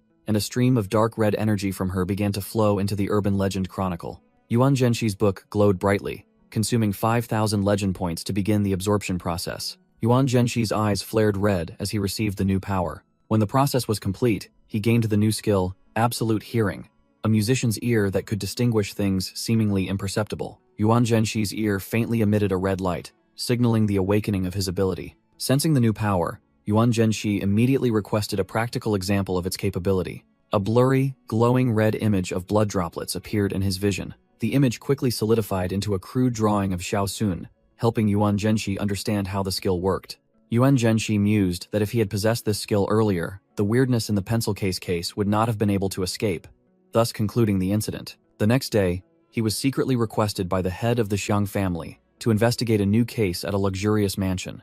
He recalled the promise of a generous reward, a villa, status, and hundreds of high-grade soul gems, each equivalent to the power of an apocalypse-level weirdness. At the funeral of Sima Feng, the second son of the political Sima family, Mr. Xiang explained that the man had died mysteriously. The Sima family's investigation revealed that many recent deaths of middle-aged and elderly people in the city had occurred at Private Hospital No. 3. In the Erie Hospital corridor, it was learned that Sima Feng had also undergone an appendectomy there, not long before his death. Yuan Zhenshi arrived in front of Private Hospital No. 3, where previous Sima family investigators had found nothing unusual. Inside the hospital, although everything seemed normal, the Sima family did not give up. Because the director had refused to cooperate with further investigation, Yuan Zhenshi began his investigation by observing carefully. He stepped into the hospital's main lobby, where all activities appeared completely normal. Although nothing seemed suspicious, Yuan Zhenshi still believed something was wrong and decided this was an opportunity to test his newly acquired ability. He looked around but did not detect any movement from a weirdness. Immediately after, Yuan Zhenshi activated his superhuman hearing to listen for unusual sounds. Suddenly, he was startled to hear the sound of an elderly patient collapsing in the outer courtyard. Yuan Zhenshi watched in astonishment as a blue soul escaped the body of the recently deceased man, while others rushed to call for emergency help. At the emergency room, he was stopped and denied being a relative of the patient. A grumpy doctor demanded Yuan Zhenshi leave when he tried to ask for information about the deceased. To continue the investigation, Yuan Zhenshi introduced himself as a special officer of the Public Security Bureau. He presented his ID card, explained that the deceased was connected to a confidential case, and requested the hospital's cooperation. Overwhelmed by Yuan Zhenshi's imposing presence, the doctor was frightened and immediately agreed to comply. In the director's office, the sweating director explained that the elderly patient had only come in for a health check yesterday. Yuan Zhenshi reviewed the file and asked directly whether the patient had ever undergone surgery there. The director emphatically replied no. Yuan Zhenshi noticed the contradiction, as his information indicated that all victims had undergone surgery, while this file only recorded a health check. With a determined expression, he made a surprising request, suggesting the director arrange a surgery for him. The director was completely stunned by the bizarre proposal. Yuan Zhenshi declared that he wanted an appendectomy, while a horrifying vision of a barbaric operation appeared. After hearing about the need to sign the liability waiver, Yuan Zhenshi calmly requested that the surgery be scheduled. Medical information suggested that an appendectomy was the optimal choice for an adult. Yuan Zhenshi understood that he was accepting a deadly risk to find the truth, likening the surgery to lying in a coffin. He told himself that this was a necessary trade-off, believing that subduing this monster would yield enormous rewards. The surgical lights turned on, signaling that the operation was about to begin. The surgery appeared completely normal, and Yuan Zhenshi felt that everything was fine through his sense of hearing. However, the horrifying truth was revealed when a gruesome entity with countless eyes clung to the ceiling, and Yuan Zhenshi realized there were no rule items in the room. Activating his full observation abilities, he saw the room's true nature, but still found no rule violations, causing him to doubt his investigative approach. Yuan Zhenshi felt that something strange was happening. Immediately afterward, he suddenly felt sleepy while looking at the operating light. The electrocardiogram monitor suddenly displayed a flat line, signaling that his heart had stopped.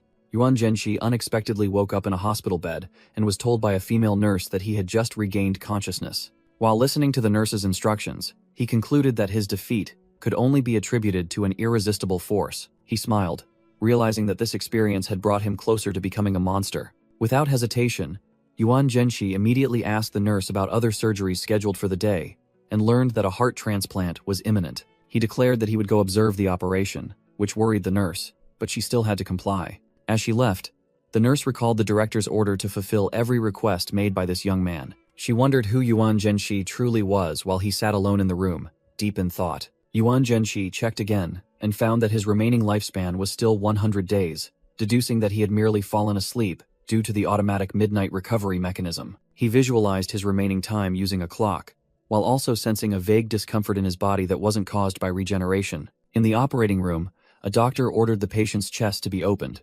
Standing and observing, Yuan Zhenshi told himself that if lying on the operating table yielded no progress, he would try monitoring a surgery instead. The surgical team continued the steps of the heart surgery, exposing the mediastinum and severing the major blood vessels. They used a cardiopulmonary bypass machine to assist with the operation. Yuan Zhenshi concentrated intensely, activating his superhuman hearing. His red eyes watched intently, missing no detail. Thanks to his enhanced senses, he discovered a mysterious purple glowing door that the other doctors and patients were completely unaware of. He wondered if this door was the reason he had previously fallen into an unexplained coma. Yuan Zhenshi left his observation spot and approached the door, speculating that it only appeared when he was lying on the operating table. As he got closer, he suddenly felt a sharp pain in his chest and smelled a strong odor of blood. He was pulled into a bizarre space, realizing he was inside a heart, surrounded by countless bloodshot eyes, and could only vaguely make out 2 staircases ahead.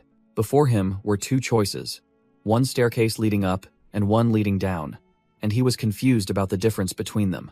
A jagged mass of shadow suddenly erupted from the top of the ascending staircase, blocking the path. Yuan Zhenshi looked down at the remaining staircase, which led toward a dark abyss. The scene before him was suddenly violently distorted. His body in this space began to dissolve in a sea of blood. 1 minute later, his remaining lifespan dropped to just 99 days. His naked body regenerated, emerging from a pool of blood at the foot of the staircase. Yuan Zhenshi stood up, realizing he had returned to this place prematurely, and although the upward path was blocked, there were still 2 other exits. He decisively stepped out of the pool of blood, ready to face what awaited him.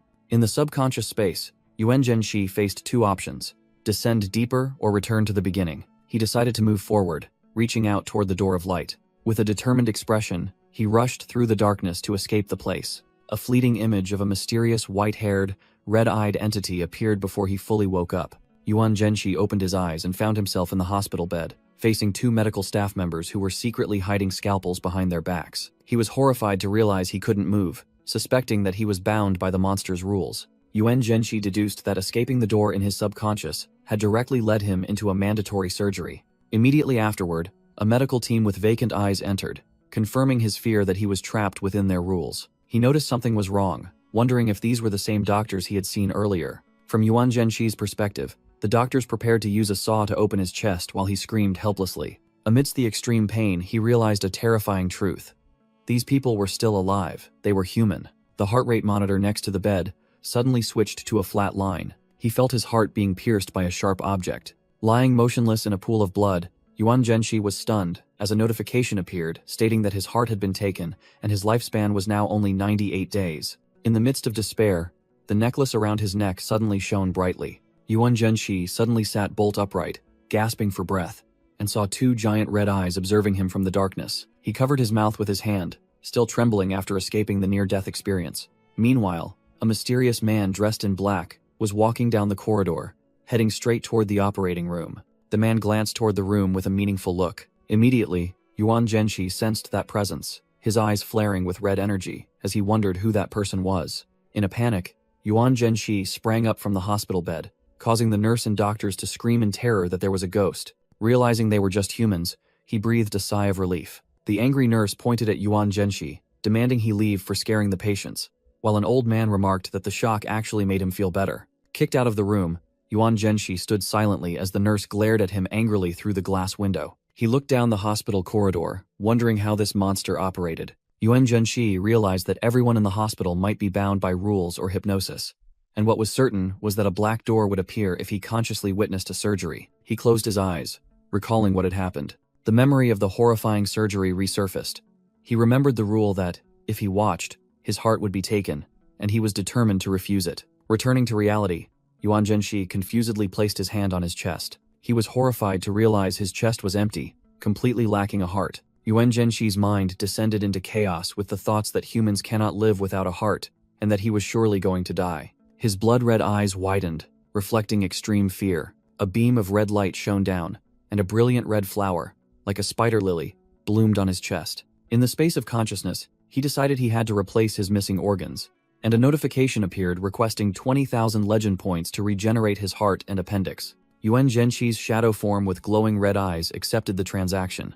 A heart made of crystallized red energy began to form. A grotesque entity with countless eyes and a horrifying smile appeared, handing him the new heart. His hand clenched around the energy heart. In his demonic form, Yuan Zhenshi began inserting the new heart into his chest. He pressed the glowing energy mass firmly into his body, completing the regeneration process. A mysterious white-haired man asked Yuan Zhenxi if he had woken up, and he confirmed it. In his mind, Yuan Zhenxi recalled the time he was controlled by the monster while heartless. He remembered that everyone in the hospital, from doctors to nurses, saw the hole in his chest but showed no fear. Yuan Zhenxi tried asking a nurse if humans could live without a heart. The nurse looked surprised by the strange question. She casually replied that, of course they could, completely oblivious to the absurdity of her statement. When Yuan Zhenxi asked about the heart removal surgery, the nurse completely denied it, saying no such operation was scheduled. She then told him to rest and left, muttering that he might have suffered brain damage. Returning to reality, Yuan Zhenxi realized that not only the perception but also the bodies of everyone had been deceived. Horrifying memories of other victims and the indifference of the medical staff flooded his mind. He recalled the scene where his heart was taken during a surgery, yet none of the people involved died. Suddenly, the pendant on Yuan Zhenxi's chest glowed brightly. An interface appeared, identifying the entity as the Body Part Hospital and revealing its death rules, which were now nullified for him. Yuan Zhenxi smirked, having fully understood the mechanism of this place. He stepped off the bed, his hand glowing with red energy, confirming that his speculation was correct. Yuan Zhenxi used his power to summon his clothes, noting that this monster was extremely well hidden. He quickly took off the patient gown, then he put on his black trousers. Finally, he put on his shoes. In his new attire, Yuan Zhenxi stood firm, red energy swirling around him as he decided the next step was to find the monster's weakness. Yuan Zhenxi pulled up his collar, his gaze sharp. He realized that perhaps everyone in this hospital was living in fear. Standing behind the door, he quietly observed the night outside. The chaotic scene of the hospital unfolded, where wailing ghosts mingled among the soulless patients and medical staff. Hearing that another patient had suddenly stopped breathing, Yuan Zhenxi could only wonder why the rules of this place were so bizarre. He immediately called the hospital director, requesting to observe a resuscitation procedure for investigative reasons. Realizing that the patient's problem was not the heart, but the respiratory system, he requested to observe a lung surgery, and was immediately granted permission. In the operating room, a female patient was already prepared on the surgical table. Yuan Zhenxi activated his special ability, analyzing and confirming that the patient's soul was completely normal and had never been affected by this hospital. Suddenly, a surgeon pulled a giant red eye from the patient's body and asked if they were finished. Wearing a mask, Yuan Zhenxi narrowed his eyes, focusing on the next development. Just as he predicted, a pitch-black spatial gate suddenly appeared in the middle of the operating room. Immediately, one of the doctors was irresistibly sucked straight into the gate. Yuan Zhenxi pulled down his mask, flashing a triumphant smile as his plan unfolded correctly.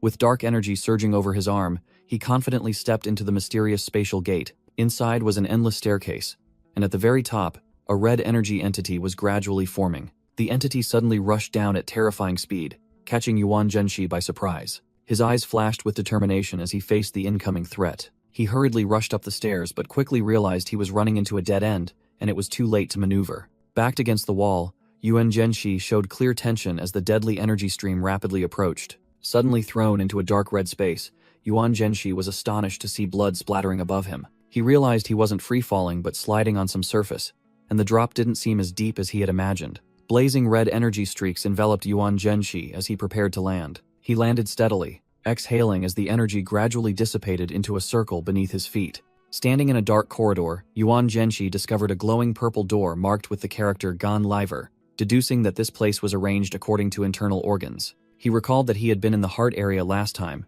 concluding that each door corresponded to a surgical room in the hospital. Thanks to his enhanced senses, Yuan Zhenxi decided to keep trying other doors until he found an organ whose removal would not be fatal. He quickly identified the kidney as his target, the only organ that could be excised without causing death. However, he was skeptical of such simplicity and decided to quickly explore other options, accepting that he would die and resurrect. After a hard landing, Yuan Zhenxi began falling through a series of spatial doors. He analyzed that passing through the spleen door would definitely lead to death. Continuing to fall, he determined that only the kidney door was safe, while the stomach, large intestine, and small intestine were all dead ends. Yuan Zhenxi gasped, clutching his chest where an old wound was emitting a blazing red light. He stood up, feeling exhausted and wondering if this repeated exploration would cause any side effects. A shadowy entity with countless red eyes appeared behind him, while he debated whether to go up or down. Yuan Zhenxi speculated that the top of this space must be the brain. Suddenly, the ground beneath his feet shook violently and began to crack. He realized it was a heartbeat.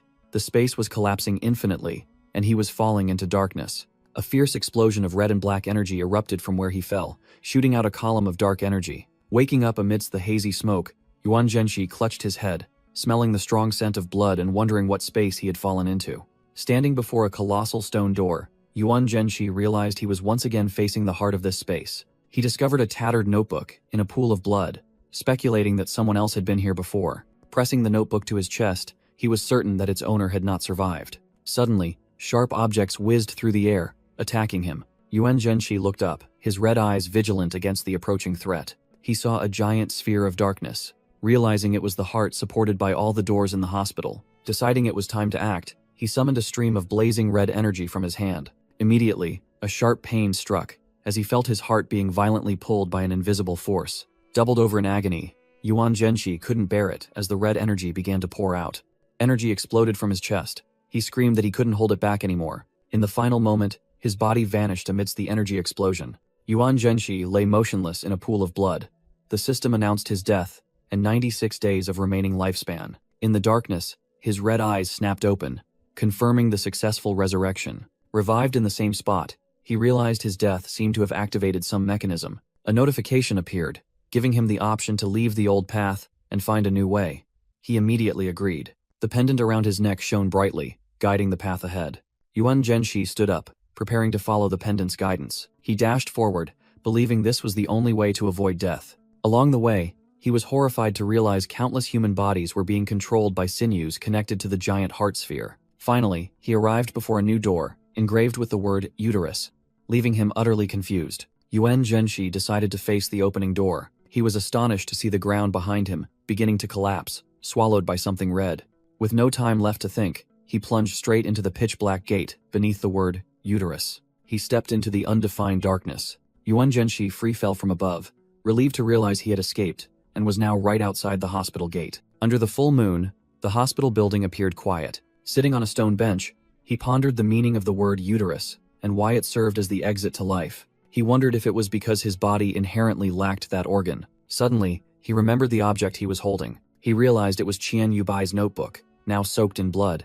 The notebook was so stained that he could only read a partial date, the 3rd of some month in 19. He closed the notebook and began to calculate. Yuan Zhenshi deduced that if it were December, the incident would have occurred about 6 months ago, coinciding with the time the hospital's information archive burned down. This meant he could only view medical records from the past 6 months. He stood up, continuing his train of thought. He guessed that 6 months ago, Qian Yubai had also visited the hospital, passed through a door, and survived. Yet her diary was found near a door leading to death. He concluded that she must have used her destiny coin ability, paying the price with her own memories, and then decided to call her. On the other end of the line, Qian Yubai, having just finished bathing, asked Yuan Zhenshi in surprise if he needed something. At a cafe, Yuan Zhenshi got straight to the point, asking Qian Yubai if she had visited Private Hospital number 3 last December. Qian Yubai sat opposite him, silent and seemingly confused by his sudden presence and question. When questioned, Qian Yubai snapped out of her thoughts and quickly apologized to Yuan Zhenshi for being distracted. Yuan Zhenshi secretly wondered if she was being influenced by some entity, while Qian Yubai panicked for staring at him and stammered that she didn't know. Qian Yubai explained that a strange incident occurred last December, causing her to completely lose her memory of that period, and her diary also vanished. She added that her parents also had a car accident last year, and like her, they couldn't remember anything that happened before the incident. Yuan Zhenshi deduced, connecting the fire, the monster, and the amnesia suffered by Qian Yubai and her parents. Realizing this couldn't be a coincidence, seeing Yuan Zhenshi suddenly stand up, Qian Yubai anxiously asked what was wrong, but he only replied that he was investigating something. He said he would pay for the meal and told her she should go home and rest. As they left the cafe, Qian Yubai asked if she could help, but Yuan Zhenshi said he didn't need her ability yet. Yuan Zhenshi promised to let her know if he did, and Qian Yubai wished him good night. Watching his retreating back, Qian Yubai shyly thought that although she previously wanted to be his wife, she was now content just being a useful tool. Yuan Zhenshi silently calculated, his eyes reflecting deep contemplation. At the same time, Qian Yubai felt self-conscious and useless because she couldn't offer more help. Unexpectedly, Yuan Zhenshi called her back and offered to walk her home, which greatly surprised Qian Yubai. He told her to go ahead, and Qian Yubai happily ran off, believing he would follow right behind. She was secretly delighted, believing this action proved Yuan Zhenshi genuinely cared about her. However, Yuan Zhenshi's eyes glowed bright red as he activated his special ability. He confirmed the horrifying truth. Qian Yubai had surgery at the hospital and lost her heart. The fire had concealed this information, and the coin of fate helped her survive. Yuan Zhenxi realized a deadly rule was binding her. She would die the moment someone discovered and confronted her about not having a heart. A series of memories about Qian Yubai's journey flashed by, showing her change in personality and the moments she shared with the club. Finally, an image appeared, depicting Yuan Zhenxi as the boss of the Weirdness Company, along with his supernatural subordinates, operating under the cruel principle, results above all else. Hearing her name called, Qian Yubai shyly responded to Yuan Zhenxi. Under the moonlight and falling petals, Yuan Zhenxi congratulated her on her rank promotion. As he turned to leave, Qian Yubai rushed after him, calling him back. She anxiously mentioned that many people had recently entered the hospital and that she knew he was reinvestigating that location. In return, Qian Yubai gave Yuan Zhenxi a health amulet. He looked at the words physical health written on the amulet. Yuan Zhenxi's eyes flashed as he suddenly grasped the true meaning of the gift. He deduced that the amulet helped prevent the body from activating its self-preservation mechanism, thereby avoiding the realization that she had no heart and thus avoiding death. Yuan Zhenxi smiled genuinely, thanking Qian Yubai for the truly useful gift. Seeing him accept it, Qian Yubai sighed in relief and happily waved goodbye.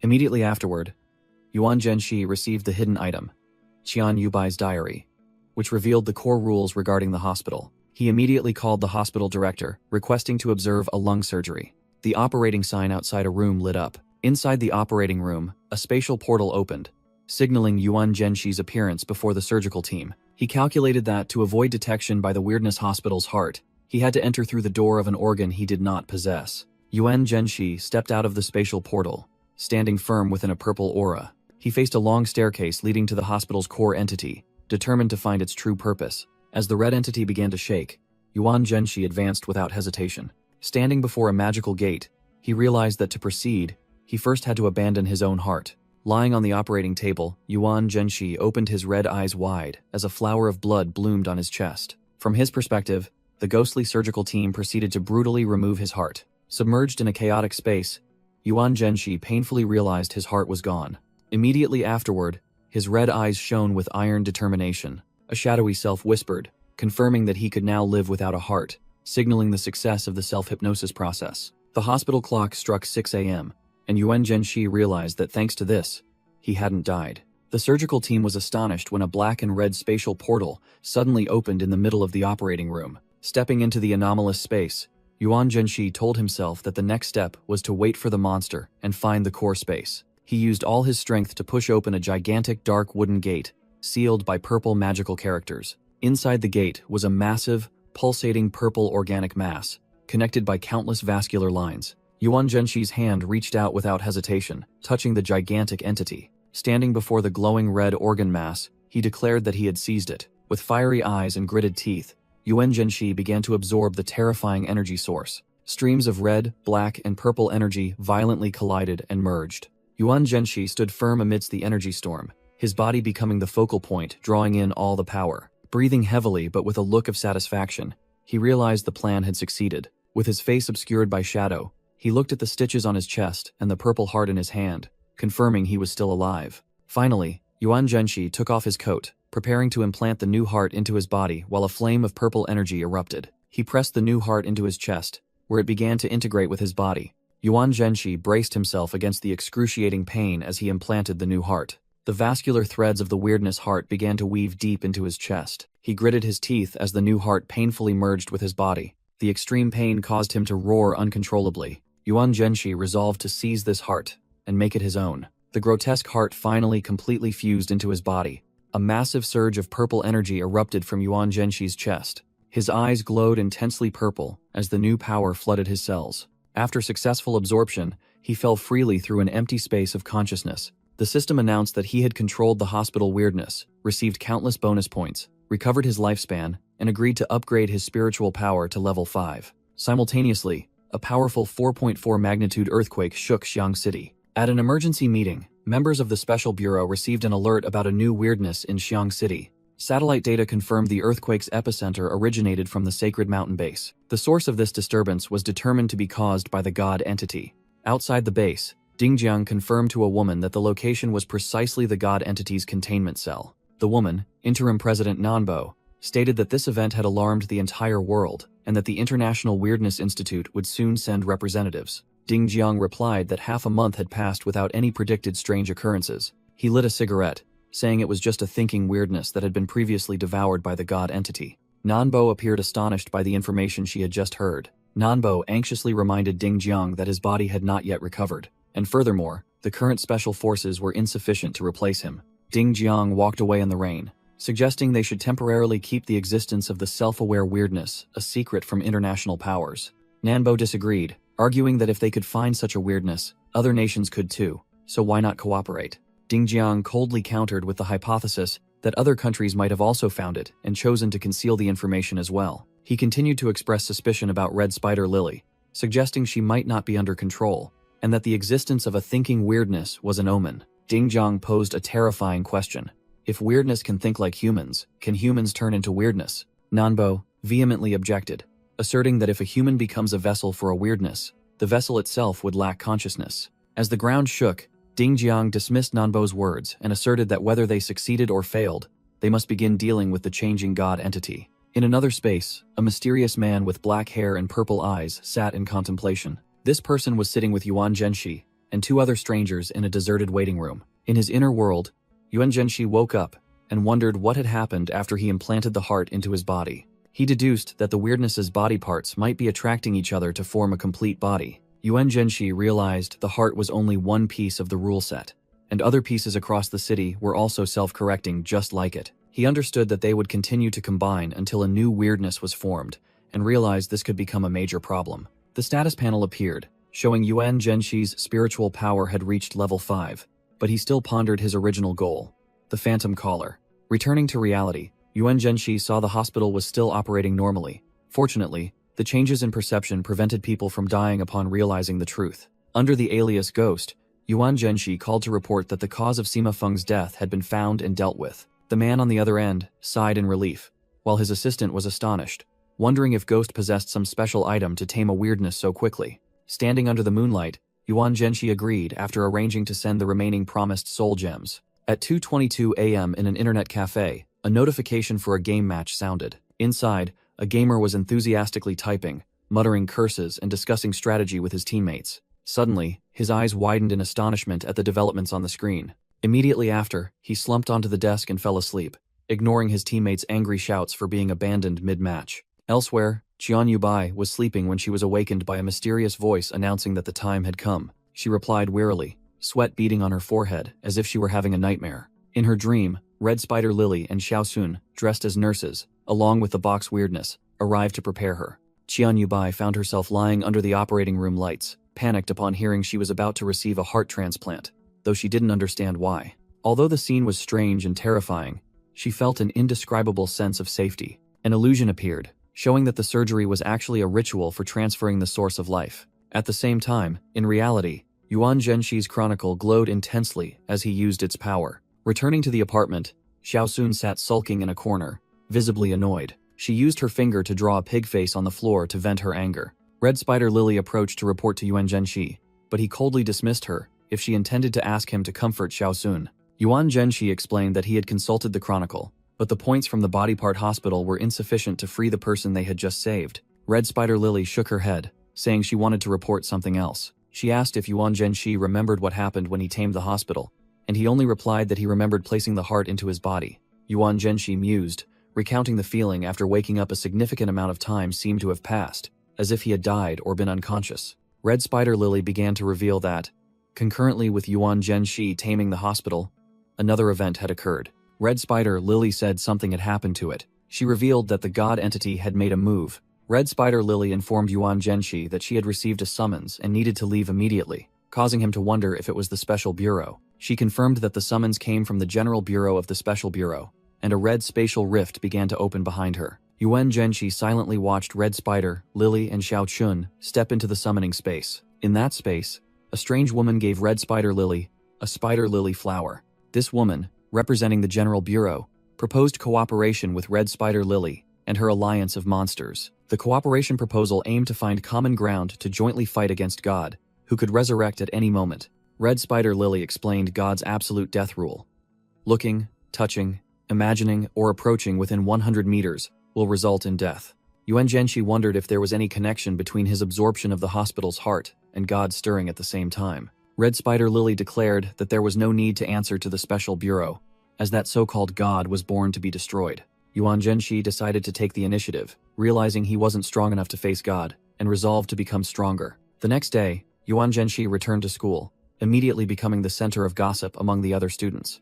A female student recalled that Yuan Zhenshi used to be very gloomy and had even founded a strange ghost club. Seemingly hearing the gossip, Yuan Zhenshi showed a momentary flicker of confusion. His gaze caused one female student extreme excitement, while another male student smugly compared his own appearance to Yuan Zhenshi's. He thought silently about the club's activity room and how he had asked the special bureau to handle it, while other students had conflicting thoughts, ranging from fear to admiration. Suddenly, a female student ran after him, panting, and called for him to stop.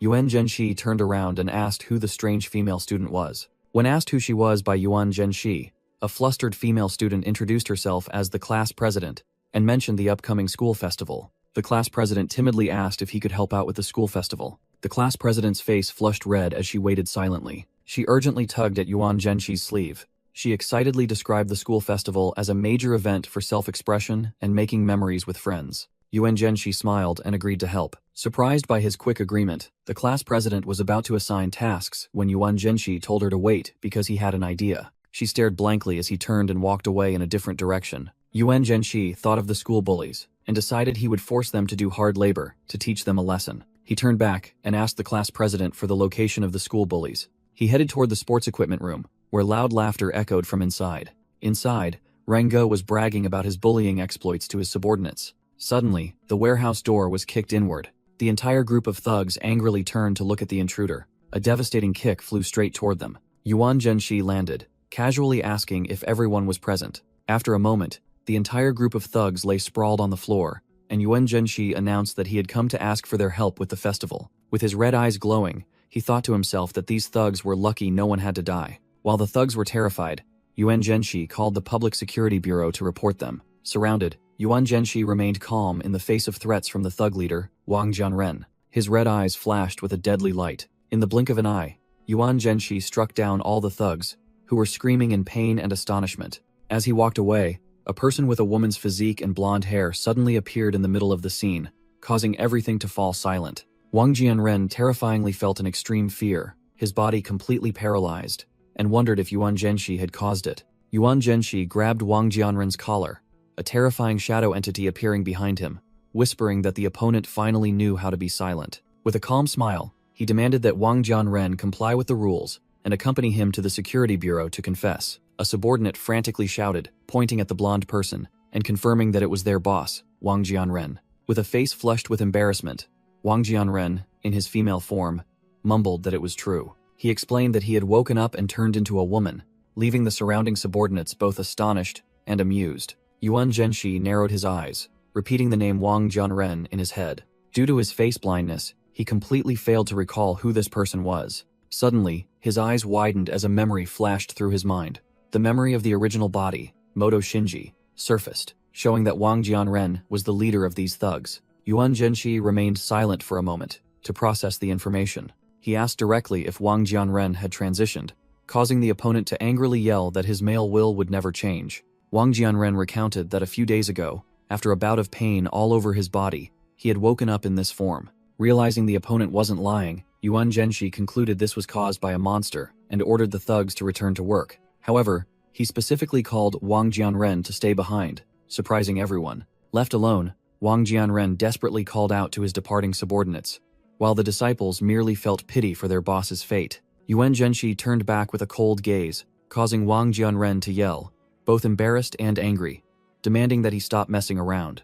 In a fit of rage, Wang Jianren lunged to attack Yuan Zhenshi. His punch was easily blocked. Yuan Zhenshi realized that Wang Jianren's strength had also changed along with his body, while Wang Jianren couldn't believe the disparity in power. Yuan Zhenshi quickly tripped his opponent. Wang Jianren fell flat, indignantly shouting how Yuan Zhenshi dared to treat a woman like that. Exuding killing intent, Yuan Zhenshi ordered Wang Jianren to recount everything, finally remembering his name. Just then, a stranger appeared and asked what they were doing, causing Wang Jianren to quickly cry out for help. Without letting Wang Jianren say more, Yuan Zhenshi kicked him directly in the face. Yuan Zhenshi turned to ask the newcomer's identity, while the person introduced himself as Yuan Bo, belonging to the police force. Yuan Bo handed his business card to Yuan Zhenxi, but the latter warned him not to touch his skin. However, it was too late. Their hands had already touched, and Yuan Bo immediately asked if Yuan Zhenxi was affiliated with the Special Bureau. Shrouded in green spiritual energy, Yuan Bo explained that his team was in charge of this weirdness incident and secretly assessed Yuan Zhenxi's strength. Yuan Zhenxi denied belonging to the Special Bureau, saying he was just a student helping Wang Jianren, then asked directly about the monster. Yuan Bo was momentarily stunned by Yuan Zhenxi's superior height. The person explained that the monster is called the Gender Swapper, which infects through skin contact and transforms the victim within 3 days, adding that he was also a victim and was originally female. Yuan Zhenxi simply listened silently, then asked if it was lethal or merely caused gender swapping. Yuan Bo awkwardly explained that his team only handles minor weirdness, while Yuan Zhenxi realized that monsters could also be weak. Yuan Bo tried to suppress his anger at Yuan Zhenxi's attitude, telling himself that he used to be just as arrogant. He explained that these minor weirdness mark humans, consume their souls after death, and also grant requests for death. Yuan Zhenxi thought to himself that this was the first time he had heard of this, as the monsters he had encountered all possessed extremely dangerous power. He concluded that this wasn't always the case and instructed Yuan Bo to notify the school to collect data, isolate those affected, and let the police handle it. Having said that, Yuan Zhenxi dragged Wang Jianren away and declared that anyone who didn't want to participate could come find him, causing Yuan Bo to call out, asking for his name. Yuan Bo looked seriously at Yuan Zhenxi, who simply replied that he had forgotten to introduce himself. Yuan Zhenxi coldly declared himself to be Ghost, the president of the Ghost Club. Yuan Bo froze, eyes wide with horror at the sudden revelation. In his mind, he realized that Ghost was the famous absent supervisor who could utilize the underworld girl, Red Spider Lily, and had dealt with the body part hospital. One day later, Yuan Zhenxi lay on the bed, panting and covered in sweat. He wondered why he was experiencing this debilitating effect, and how long it had been since he was last sick. Red Spider Lily, Xiaoxun, and Little Eyes surrounded the bed, asking if he needed help, but Yuan Zhenxi refused.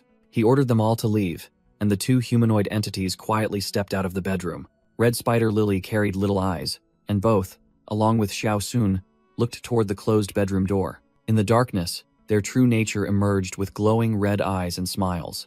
And Red Spider Lily thought that the master's scent was incredibly appealing right now. Meanwhile, Yuan Zhenxi struggled alone on the empty bed. He gritted his teeth, enduring the pain and discomfort tormenting his body. Yuan Zhenxi's red eyes reflected extreme exhaustion and tension. Suddenly, his pupils flashed with blue data light, seemingly activating an ability to analyze his condition. Yuan Zhenxi's slender hands clutched the bedsheets, sweat pouring out from the pain. He clenched his hands into fists as his body continued to tremble uncontrollably. His feet also curled up on the sweat-soaked bed. In his inner space, Yuan Zhenxi's red eyes flashed with blue data light as he analyzed his state. His soul manifestation with white hair stood firm, while a small blue entity clung to his shoulder. The blue entity tried to get Yuan Zhenxi's attention. Without hesitation, he grabbed the frightened creature. Yuan Zhenxi crushed it, causing the entity to dissipate into streaks of energy. Returning to reality, he opened his eyes. The fiery red eyes now belonged to a face with softer features. A figure with long, smooth black hair sat bolt upright on the bed. Yuan Zhenxi stared in shock at his body, which had completely transformed into that of a woman, marked by a fiery red imprint on his chest. He stepped off the bed, still reeling from the sudden change. He bent down, observing his new face and body more closely. Holding a small mirror, Yuan Zhenxi wondered if this was what he looked like as a woman. He clicked his tongue in annoyance as red energy began to gather around him. Yuan Zhenxi unleashed powerful spiritual energy, realizing that his strength had not diminished after the transformation. He recalled something even stranger that had happened, related to the tranquilizer bottle that the original host, Shinji, possessed. Initially, he had assumed the painful side effects of the transformation were due to his spiritual power reaching level 5. However, Yuan Zhenxi remembered that both Wang Jianren and Yuan Bo only experienced much milder health issues. Yuan Zhenxi mused, realizing that Yuan Bo and Wang Jianren's mild symptoms were because their spiritual power was weak. He understood that this bizarre gender transformation not only affected the body but also impacted the soul, rendering the tranquilizer useless. Examining his new body again, Yuan Zhenxi told himself that he had underestimated the situation and needed to find a way to return to normal as soon as possible. Feeling that Yuan Bo's abilities were too ineffective, he decided he must personally intervene this time. After trying on clothes, Yuan Zhenxi sighed in relief when he found a better-fitting shirt in the closet. He remained silent for a moment, lost in his own thoughts. Yuan Zhenxi had to admit that this body wasn't bad, but he still couldn't accept it. Suddenly, he spotted Red Spider Lily, Xiao Shun, and Little Eyes secretly watching him from behind the door. Surrounded by the entities, one calling him master, the other calling him mother, a flustered Yuan Zhenshi decided to contact the Special Bureau directly. At the Special Bureau headquarters, a voice came through the phone, asking Ghost why his voice had changed.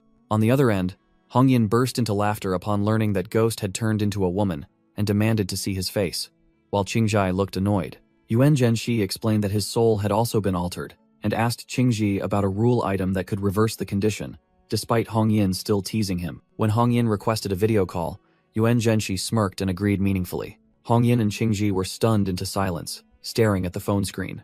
During the video call, Yuan Zhenshi confidently showed off his new appearance and asked if they were satisfied, causing Hongyin to get a nosebleed from excitement. Qingzhi suggested he try using the wishing dice, a high-risk item governed by strict life or death rules. Yuan Zhenshi skeptically asked if any wish could come true, and was told that if it couldn't, the dice would display the sign of death. Qingzhi announced that from now on, all of Ghost's requests for rule items would receive priority approval. With a sly smile, Qingzhi joked that if he came to the Special Bureau, everyone would flock to him, while confirming he could request items even when not on a mission. Yuan Zhenshi was confused by the current situation. After the call, he pondered that whether he could return to normal or not, finding the true nature of the monster was still the top priority. 10 minutes later, hearing a knock, Yuan Zhenshi went to open the door. Standing outside were Sherry and Qian Yubai, who had come to visit him unexpectedly. Yuan Zhenshi was surprised by their appearance. Qian Yubai quickly handed him a box and reassured him that she wouldn't touch him. While Sherry and Qian Yubai showered him with compliments about his beauty, Yuan Zhenshi irritably told them to stop, holding the dice he had just received. He realized this was the wishing dice rule item. However, Yuan Zhenshi suddenly noticed that something was wrong. He thought about how everyone seemed to lose their minds when they saw his new appearance, including Sherry and Qian Yubai. Suddenly, Yuan Zhenshi asked the two of them to show him the backs of their hands. Both were astonished to see a blue male gender symbol appear on their hands, and Yuan Zhenshi understood that the curse had spread. He explained that the curse could now spread through eye contact and asked them to put on sunglasses. Clenching the dice in his hand, Yuan Zhenshi prepared to act. He decided to use the item, whispering his wish. Immediately after, he tossed the dice onto the floor. The dice stopped, emitting a strange green light. The light quickly distorted and then faded out. Finally, the dice lay in a pool of blood, all 6 sides showing the character for death, leading Yuan Zhenshi to decide he would try dying once to break the situation. Yuan Zhenshi questioned his curse's ability to spread, causing Sherry to anxiously ask about his intentions. With a determined look, Yuan Zhenshi declared that he needed to die and asked everyone to leave. He silently looked at the wishing dice in his hand, preparing for one last attempt. Tossing the dice up, Yuan Zhenshi wished to return to his original self. However, the dice landed with the word death glowing bright red. A streak of blue light slashed across Yuan Zhenshi's figure, executing the dice's result. His horrified eyes reflected the fateful death. Yuan Zhenshi's head exploded. He had paid the price of 1 day of lifespan, and the dice returned to its original state. The dice lay silently on the floor, next to his regenerated hand. Upon waking up, Yuan Zhenshi realized his attempt had completely failed. Immediately, he called Yuan Bo, requesting all investigation data regarding the gender-swapping monster. With a sinister smile, Yuan Zhenshi decided he would take over the case himself. While Red Spider Lily and Xiao Shun silently watched, he asked Yuan Bo to report what he knew.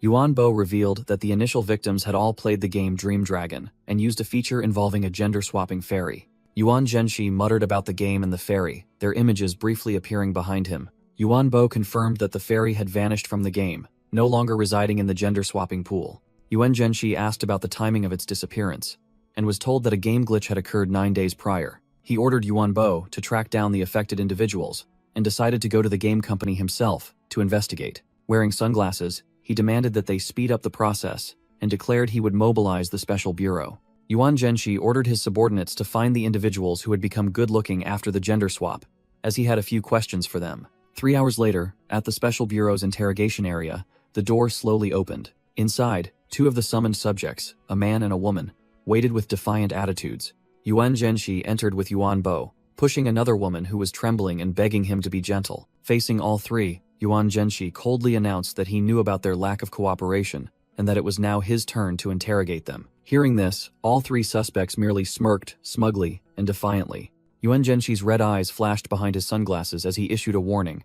Every lie would earn them a lash. The man sneered, while the blonde woman seemed amused by the threat. When the blonde woman made a provocative request, A searing red energy whip lashed straight across the man's face, causing him to scream in pain. The terrifying whip was formed directly from Yuan Zhenxi's hand. Immediately after, the whip wrapped around the blonde woman's neck, and Yuan Zhenxi ordered Yuan Bo to drag her out. He turned to the two remaining people, who were utterly terrified, and simply said, "Next." Dragging the energy whip, Yuan Zhenxi approached and warned them to tell the truth if they wanted to live. He unleashed a terrifying wave of killing intent that formed the shape of a demonic skull, causing the remaining woman to fearfully admit that he was even scarier than the rumors suggested. Completely broken down, the remaining two people knelt on the floor, weeping and begging, promising to confess everything. Yuan Zhenxi stepped forward, stopping right in front of the desperate man. After sitting down, he began the interrogation, asking whether their attractiveness had increased after the gender swap and who they had been in contact with. The man began recounting that after transforming into a handsome man, he attracted everyone's attention but was too afraid to go outside. He continued, saying that not only girls but even strange men were unusually attracted to him. The man recounted that when he told his closest friends, they were also transformed into men, just like the others. He went on to explain that they initially planned to go through with it, but somehow they reverted back to normal. And the woman next to him confirmed the same thing happened to her. The woman tearfully explained to Yuan Zhenxi that she only created the program, not the supernatural entity itself, and that it had disappeared on its own. She sobbed, adding that she was also a victim, having been treated poorly by male colleagues, but they lost interest after they themselves were transformed into women. Yuan Zhenxi thought to himself that both were telling the truth, and asked aloud when this incident occurred. The man replied that his incident started 9 days ago and reverted to normal after 2 days, while the woman stated hers was 6 days ago and lasted 3 days. After hearing this, Yuan Zhenxi stood up and said he understood the problem, leaving the other two bewildered. He coldly permitted them to leave, causing the man to joyfully ask for confirmation. Both profusely thanked him and hurriedly stood up, preparing to leave immediately. As they neared the door, the woman turned back, having heard Yuan Zhenxi call out. Unexpectedly, the man blushed, approached him, and offered to ask for Yuan Zhenxi's contact information before leaving. His brazen action shocked the accompanying woman so much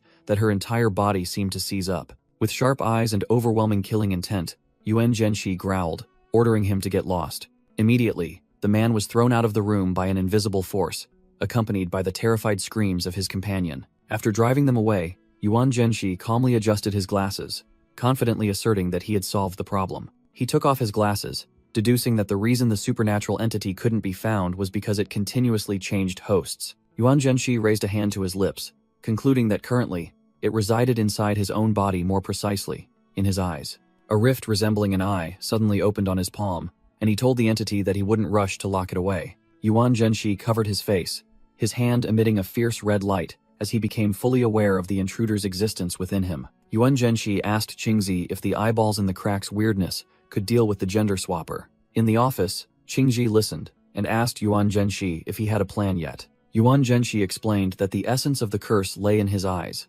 causing anyone who made eye contact to be mesmerized and transformed, so he needed to find a death row inmate and link the inmate's registration to himself. In an illustrative scene, Yuan Zhenxi, claiming to be a prison guard, was beating a death row inmate named Tanakazawa, who was screaming because he didn't understand why he was being attacked by a woman.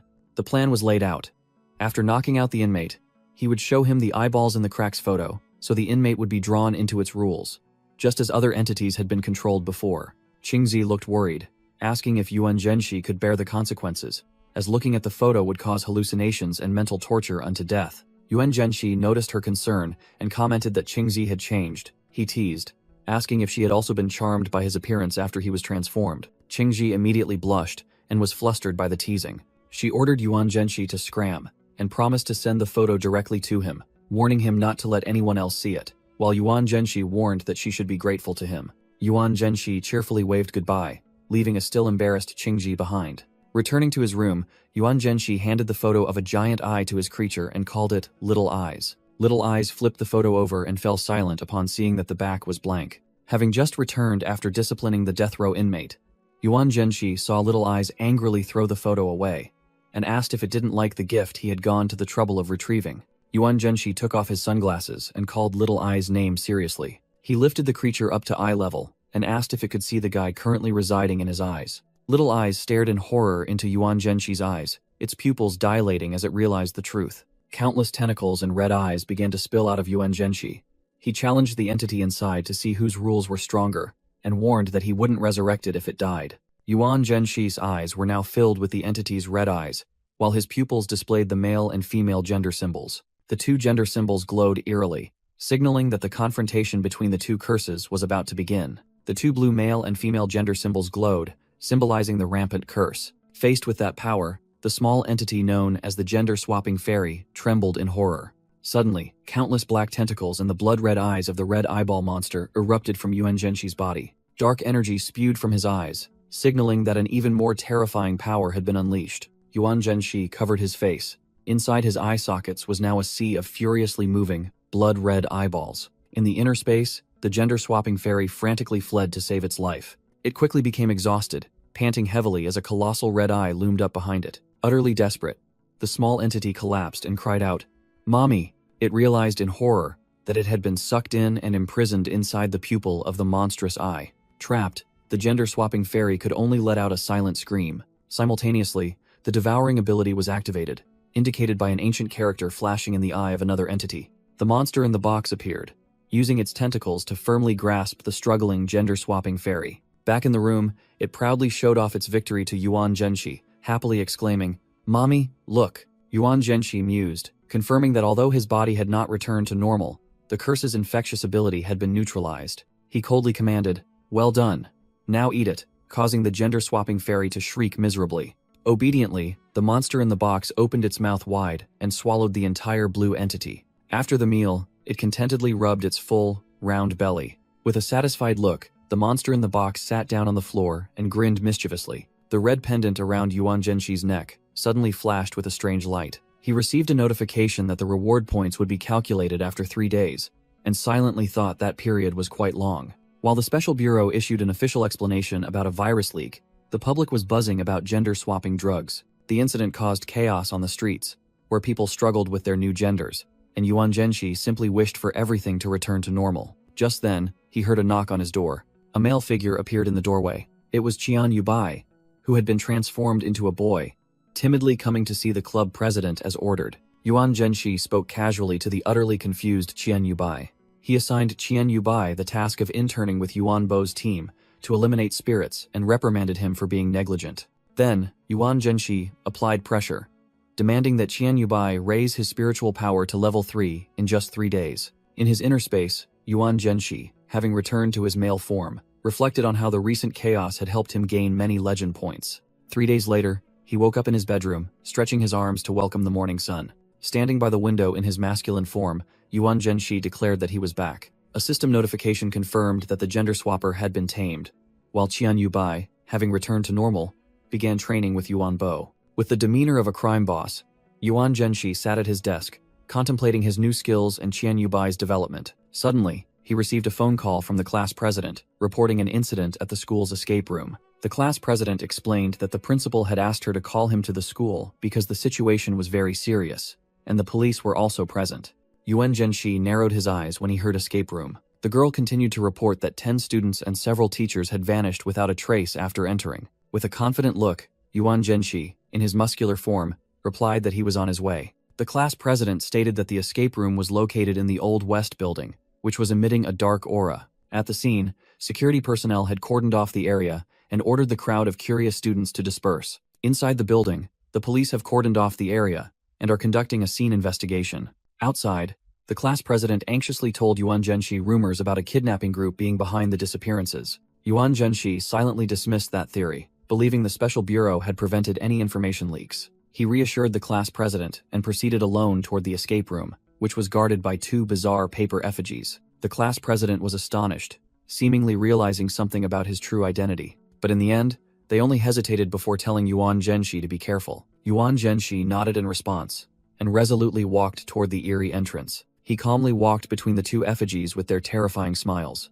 Inside, Yuan Zhenshi identified himself as Ghost, and was immediately allowed through by the investigators. He ascended an old, decaying staircase covered in cobwebs and bloodstains. On the landing, a stranger was waiting, and asked him about the girl he had been with earlier. Yuan Zhenshi coldly demanded the person's identity. The person introduced herself as Anna, an international member of the Special Bureau. Anna confidently added that she was also a student. Yuan Zhenshi secretly mocked Anna's fear, causing her to angrily reply that she was just following orders. They both agreed that whoever defeated the spirit would claim the spoils, while Anna also intended to investigate God's movements. Yuan Zhenxi stepped past the sealed threshold, entering a dark space. As soon as they entered, both their perceptions were inverted as they were pulled into an anomalous space. They found themselves in an empty classroom, and Anna confirmed that her psychic energy had been neutralized. On the TV screen, the ghostly face of a man appeared and announced that the lesson was about to begin. The ghostly teacher on the screen ordered Yuan Zhenxi and Anna to return to their seats. Yuan Zhenxi silently assessed the situation, realizing this spiritual pressure did not belong to a mere evil spirit, but a monster as powerful as the evil neighbor. Both were forced to sit at the desks, while Yuan Zhenxi was determined to end this quickly. His eyes flashed red. He had decided to subdue this entity. On the screen, the ghostly teacher smiled, announcing that the next part was about to begin. Suddenly, the teacher's image became horribly distorted and glitchy, making Anna wonder if the entity was dying. Both looked confusedly at the TV screen, which was now just a mess of red static. A voice rang out, asking them to listen to the question. The riddle was posed. Xiaoming died on the racetrack, his body completely mangled. Why? While Anna reacted angrily, Yuan Zhenxi realized this was a logic puzzle with strict answering rules. Anna began asking a series of yes or no questions, determining that Xiaoming died accidentally after falling from a building. She continued to deduce, asserting that Xiaoming had been chased by a monster. Confident in her answer, Anna declared that Xiaoming had violated a rule, was chased by a monster, and fell from the building located right on the racetrack. Immediately, the entire room was bathed in red light, and a voice announced that the answer was wrong, and the penalty would be executed. The ceiling fans above began to shatter and fall toward Yuan Zhenxi and Anna. Anna was astonished and confused, unable to understand where she went wrong. A ghostly face with bloodshot eyes and a wide, terrified open mouth suddenly appeared from the darkness above. A powerful impact force struck the floor right between the two of them. Anna watched in horror as a black-haired schoolgirl puppet hung suspended by strands of green energy. The ghostly puppet let out a silent scream, its face filled with terror. Anna showed vigilance toward the sudden threat. The black-haired puppet lunged straight toward her with a silent scream. Reacting like lightning, Anna grabbed a nearby chair. She launched herself into the air, swinging the chair directly at the puppet's head. The chair smashed the ghostly entity's head, while Yuan Zhenxi quietly observed from a distance. Anna clicked her tongue, and her eyes suddenly glowed with powerful golden light. Anna's gaze flashed with determination. Yuan Zhenxi approached, casually asking why she wasn't afraid or angry that he had just killed her classmate. With his red eyes glowing, he challenged Anna to look closely again. Yuan Zhenxi revealed that the thing that had just been destroyed was not human, but merely a paper effigy used for scaring ghosts. Anna was stunned, speechless at the truth. Suddenly, the classroom door automatically opened, revealing a dark space inside. Frustrated, Anna watched sullenly as Yuan Zhenxi calmly walked toward the door. Immediately afterward, a purple spatial vortex suddenly appeared and sucked Anna inside. Yuan Zhenxi was momentarily surprised by this unexpected turn of events. He was teleported to a strange medical room, filled with bodies and skeletons preserved in containment units. Yuan Zhenxi observed his surroundings, noting that there were no rules or signs of danger here. His gaze stopped on a lifeless mannequin standing in the corner of the room. Suddenly, the mannequin's eyes subtly moved. Instantly, its head shattered as it lunged to attack Yuan Zhenxi. Yuan Zhenxi delivered a thunderous punch, tearing through the mannequin's chest. The entity's head shattered into pieces under the force of the attack. The entire mannequin's body was flung across the laboratory and slammed violently into the wall. As the stone shell crumbled, an unconscious male student was revealed inside. Yuan Zhenxi realized the student's cells were merging with the mannequin, and his time was running out. To wake him up, Yuan Zhenxi slapped the student hard across the cheek. The student slowly regained consciousness, mumbling in a dazed state. Upon seeing Yuan Zhenxi, he screamed in panic, begging him not to kill him, forcing Yuan Zhenxi to press him about what he had seen. In his terror, the student stammered out the name of someone called Beakman. The horrific memory flooded back, starting with a dark corridor under the moonlight. The student's shadow appeared, showing him desperately fleeing down a corridor with a glass ceiling. Just after he sped past, the corridor became eerily silent again. Immediately afterward, a gigantic black shadow with a long, beak-like mask appeared. The entity landed on the floor, its shadow engulfing the space. The exhausted student collapsed, sprawling on the floor, while Beakman slowly advanced from the end of the corridor. He cursed desperately, realizing he had been cornered. Suddenly, Beakman's massive scythe slammed down onto the floor, sending sparks flying. The entity revealed itself as a cloaked phantom, emitting a deadly green aura, clearly not a typical weirdness. The single eye behind its mask glowed with an eerie, brilliant green light. Beakman swung its scythe, aiming directly at the student who was paralyzed with fear. In desperation, the The student cried out as Beekman swung the gigantic scythe down. He closed his eyes, facing imminent death, determined that he could not fall here. Suddenly, outside the window, a crow with eerie green eyes appeared under the full moon. A hazy illusion emerged, submerged in a strange blue hue. Next was the image of a bandaged face screaming with blazing eyes. A building with countless souls in the windows appeared, carrying a message of heroic spirit. The glass shattered,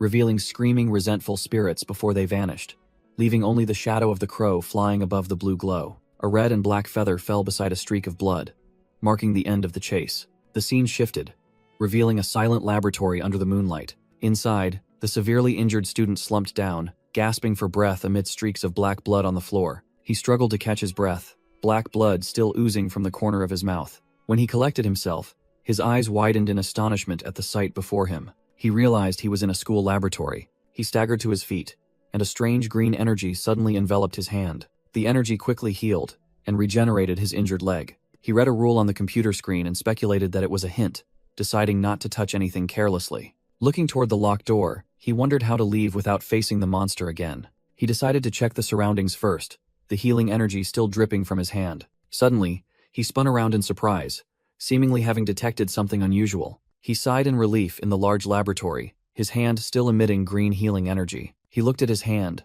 silently praying for help to get rid of this troublesome ability, fearing he might accidentally leave a trace. He told himself that nothing could imprison him, while wishing he had learned the skill of bone shrinking to escape. While moving, his hand accidentally bumped a piece of lab equipment, startling him. The slight impact caused a tall glass column to begin cracking. He frantically protested that he hadn't even touched it, but the cracks continued to spread. Suddenly, a gigantic black entity appeared behind him, announcing that because he touched the equipment without permission, the assigned teacher considered him an onion. The terrified student turned around, his face pale as he confronted the sudden threat. The entity with the blazing green eyes declared that the laboratory was prepared for observing the onion's epidermis.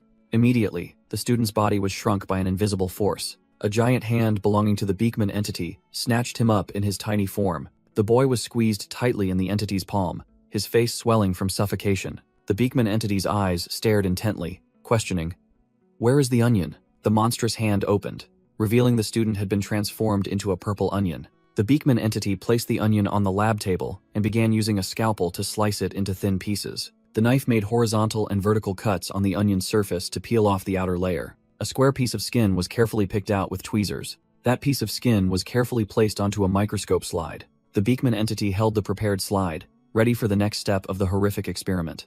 The Beekman entity prepared a microscope slide in the eerie green light. Looking through the eyepiece, it asked the victim if he understood now. Under the lens is an image of purple plant cells, upon which rests a strange, fibrous object. Back in reality, Yuan Zhenshi demanded more information, while the student could only stammer that he didn't want to die. Yuan Zhenshi grabbed the collar of the panicked student on the floor and asked if he had calmed down. The student recognized Yuan Zhenshi and pleaded with him to save his classmate, Lele. While Yuan secretly wondered why this tyrannical-level weirdness wasn't attacking him, Yuan deduced that although the room was safe, the student would have died if he hadn't arrived in time. He wondered if he had managed to tame the heart of this place. Yuan narrowed his eyes, his mind focusing on the name Lele. The student explained that he, Lele, and 8 others were checking the escape room when they got lost here. In a flashback, he recalled Lele telling him to hide in the closet while she searched for a way out. He recounted that he saw a rule stating the infirmary was safe and had been hiding there for a long time. Peering through the crack in the door, he saw a strange green light flash in the hallway. Immediately afterward, a person with a bird-like face appeared, causing him extreme terror. Yuan picked up the sign and stated that the student had only seen half of the rules. He flipped the sign over, revealing that by staying longer than 1 hour, the student had activated the death rule. Yuan concluded that the bird-faced person was the mentioned teacher and dragged the student along to search for Lele. He released his grip on the male student's collar. He then pushed him away and asked if he wanted to stay here alone. Yuan Zhenshi warned the student that the entity wouldn't spare him just because it thought he was dead, while Beekman's shadow loomed behind them. The male student was speechless with fear. After a moment, he regained his courage, asking Yuan Zhenshi directly about the rumors and whether he possessed supernatural abilities. Yuan Zhenshi merely smirked mysteriously and challenged him to guess. He warned that time was running out, and the student had to stick close to him if he didn't want to be separated. Realizing this was the only path to survival, the student rushed toward Yuan Zhenshi as a strange red eye pattern spread across the floor. Standing before a door, Yuan Zhenshi suddenly stopped as if he had just remembered something. He turned back and asked about Lele's appearance, stunning the student who realized he was face-blind and began to doubt his reliability. The student confusedly explained that Lele was very passionate about urban legends, but Yuan Zhenxi still showed no sign of recognition. They both proceeded into a dark, damp staircase, marked with splatters of blood. The staircase seemed to stretch endlessly into the utter darkness.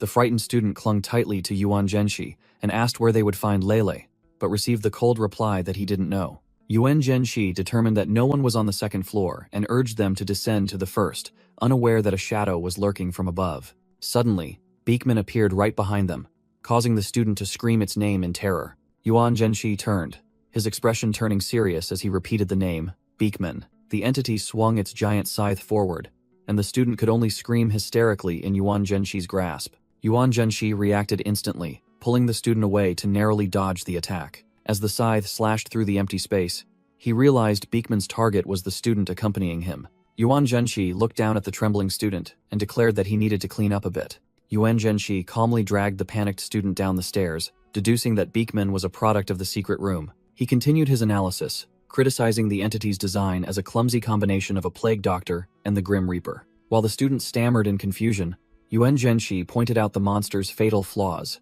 such as its slow speed. They stopped at the bottom of the stairs.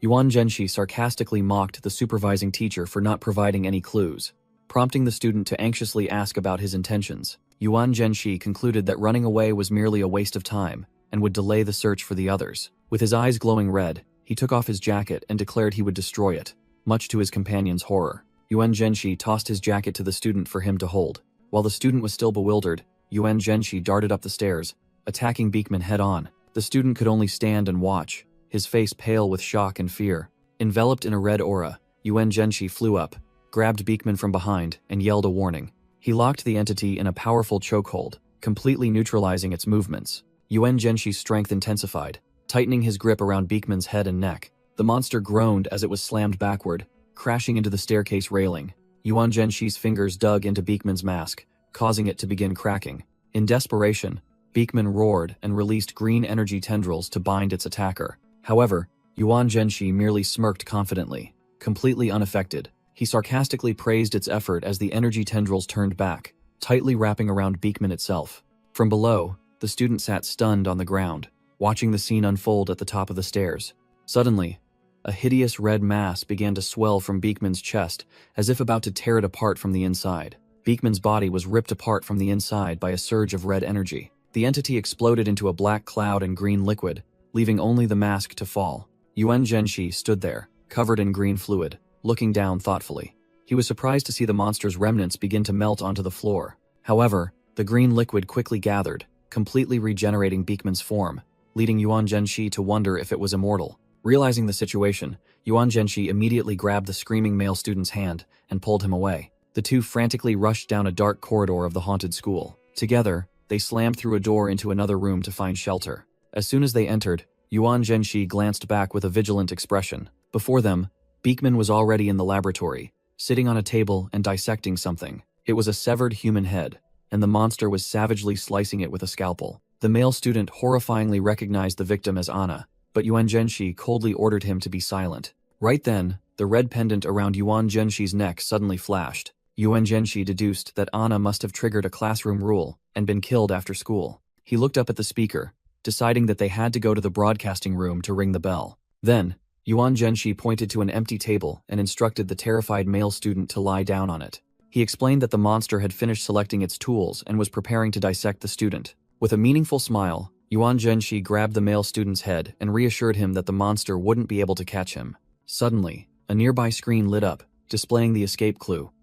Find Tao Lele in classroom 304 after the next bell. Yuan Zhenxi revealed the plan to use the male student as bait, explaining that the experimental steps would buy him time. The horrified male student trembled, realizing he had no other choice. Yuan Zhenxi didn't hesitate to kick the male student's leg, forcing him to fall down. Forced onto the lab table, the male student frantically asked what to do next as the Beekman monster approached. Meanwhile, Yuan Zhenxi maintained a calm and cold expression as he observed. He squatted on a cabinet, sarcastically asking the Beekman teacher if he needed help. The Beekman monster, with its spiritual power partially recovered, began its next action. It pointed toward the lab table, and Yuan Zhenxi immediately asked if it wanted him to perform the experiment. Yuan Zhenshi picked up a bloody knife, claiming it might contaminate the experiment. In response, the Beakman monster used its power to create a clean scalpel and handed it to him. Yuan Zhenshi continued to stall by turning on the faucet, but only a stream of black liquid flowed out. He silently watched the frightened male student,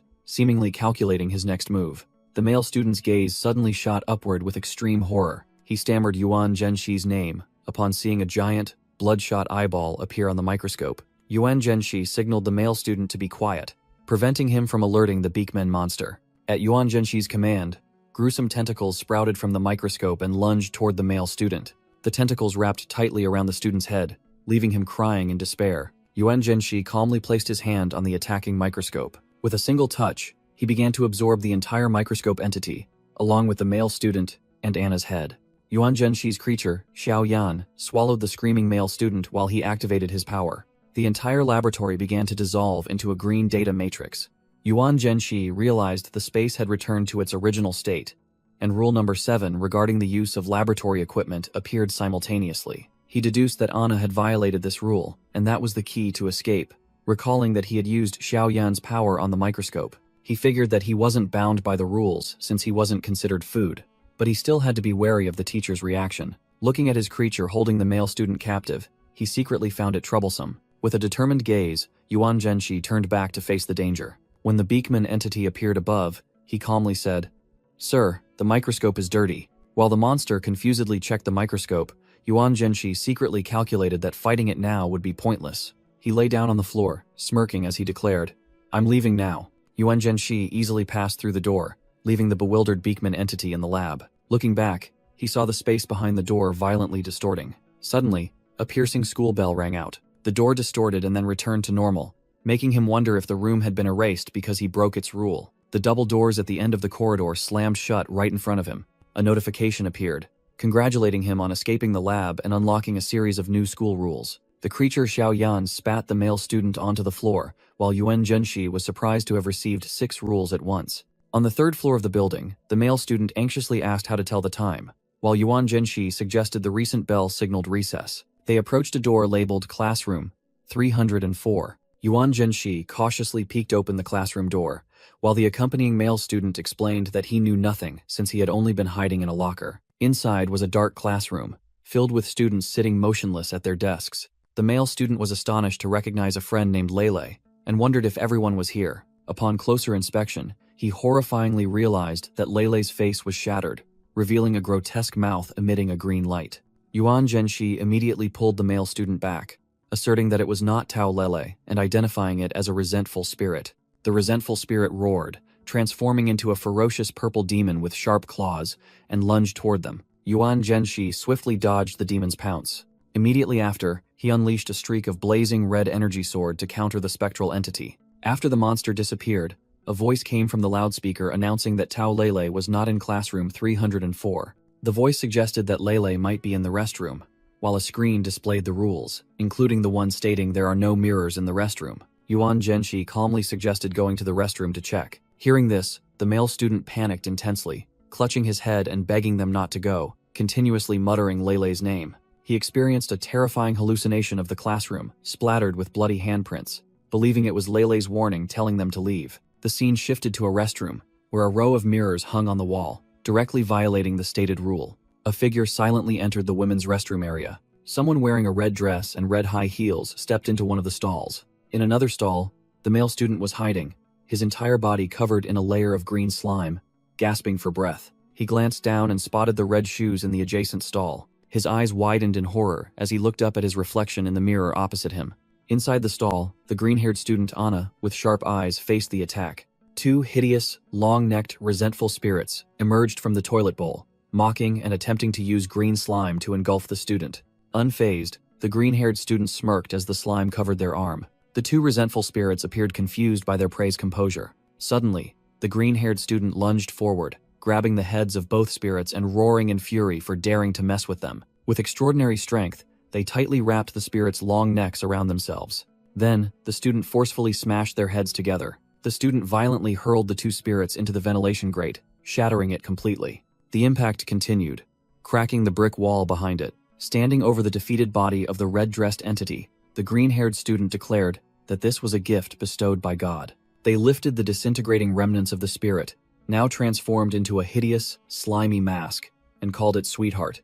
After a deep breath, the student absorbed the entity's power, hovering amidst swirling green energy. The fight over, a calm hand pushed the stall door open. Stepping out, the green-haired student faced Yuan Zhenxi, who was carrying the unconscious male student over his shoulder. Yuan Zhenxi silently assessed the newcomer, recognizing their powerful regenerative ability and soul absorption power, feeling intrigued by this member of the International Special Committee. The green-haired student sneered, thinking that foreigners were only good at bullying the weak and fearing the strong, then decided to leave. Yuan Zhenxi called them back, asking about the rules they had received and reminding them that they needed to cooperate. The student revealed they received Rule 7 about not using experimental equipment and Rule 8, stating that the restroom has no mirrors. Yuan Zhenxi confirmed that the mirror had vanished and listed all the rules he knew, causing the green-haired student to look confused. Yuan Zhenxi explained that the voice on the radio led him here, and then listed the Rule 8 and 9 that he knew. He coldly dismissed the international student's concern about the unconscious male student, suggesting that the death of an ordinary person was not worth worrying about. Just then, a bell rang, and a loudspeaker announced that the break time had begun.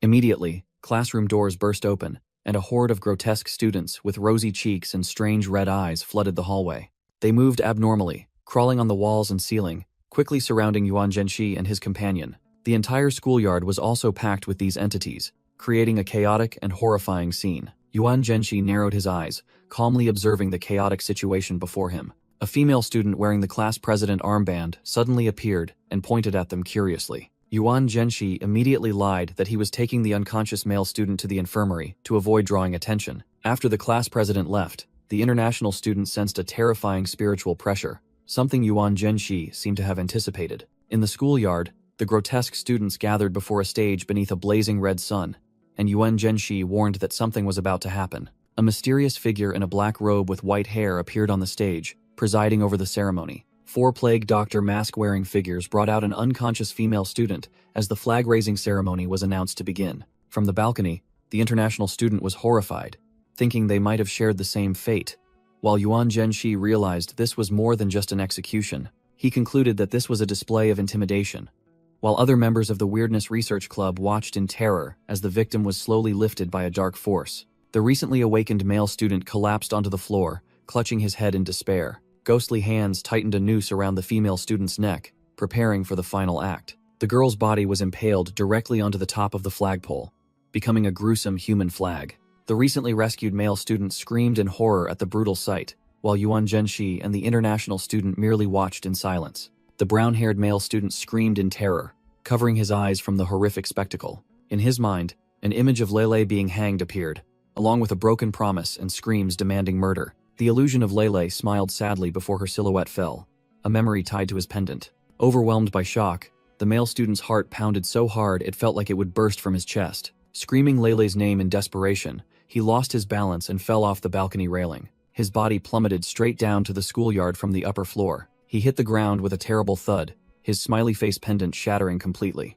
The male student lay motionless in a pool of blood, surrounded by the grotesque students who watched in silence. Looking down from above, Yuan Zhenxi commented that it was hard to tell if he was dead or not, as he couldn't sense any life. He further explained that he had never sensed life from anyone in this place, while a blazing red eye appeared in his palm. As Yuan Zhenxi's power swept across the entire school, the international student realized in shock that everything was merely an illusion. Yuan Zhenxi smirked, admitting that he himself had been fooled by this illusion. He decided there was no need to go downstairs and signaled for his companion to follow him to the broadcasting room. Inside the control room, an announcement signaled the end of the break, followed by a chilling message. The bizarre message continued to echo as the two ventured deeper into the room. Without warning, Yuan Zhenxi used his power to create a blade of light and shattered the central control panel. He reached into the shattered machinery and ripped out the internal cables. Yuan Zhenxi stood there, holding the sparking bundle of wires, while the international student secretly complained about an escape room that had no puzzles. Immediately afterward, the entire room began to glitch and distort, signaling the collapse of the virtual space. The two suddenly faced a computer screen displaying a death game, which the international student recognized as the deadly Minesweeper game. A countdown timer began to run, signaling that if the player failed to complete it in time, they would pay with their life. Yuan Zhenxi casually stated that this was the international student's task, while he would go look for other clues. The international student panicked upon realizing that the avatar in the game was their own image. Unwilling to leave their fate to chance, the person intended to play themselves, but Yuan Zhenshi had other plans. Yuan Zhenshi's eyes flashed with a brilliant red light as he activated his ability. His ability scanned the entire screen, instantly mapping out the location of all the mines. With extraordinary speed, Yuan Zhenshi moved the mouse and completed the game in the blink of an eye. The screen displayed congratulations for the victory with a new record of 20 seconds, leaving the international student utterly astonished. Immediately afterward, a key appeared in the desk drawer as a reward. It was the key to the storage room on the building's top floor. Yuan Zhenshi took the key, believing that the crucial clue awaited them there. As they left, Yuan Zhenshi pondered the rules of this monster, while a ghostly entity watched them from the shadows.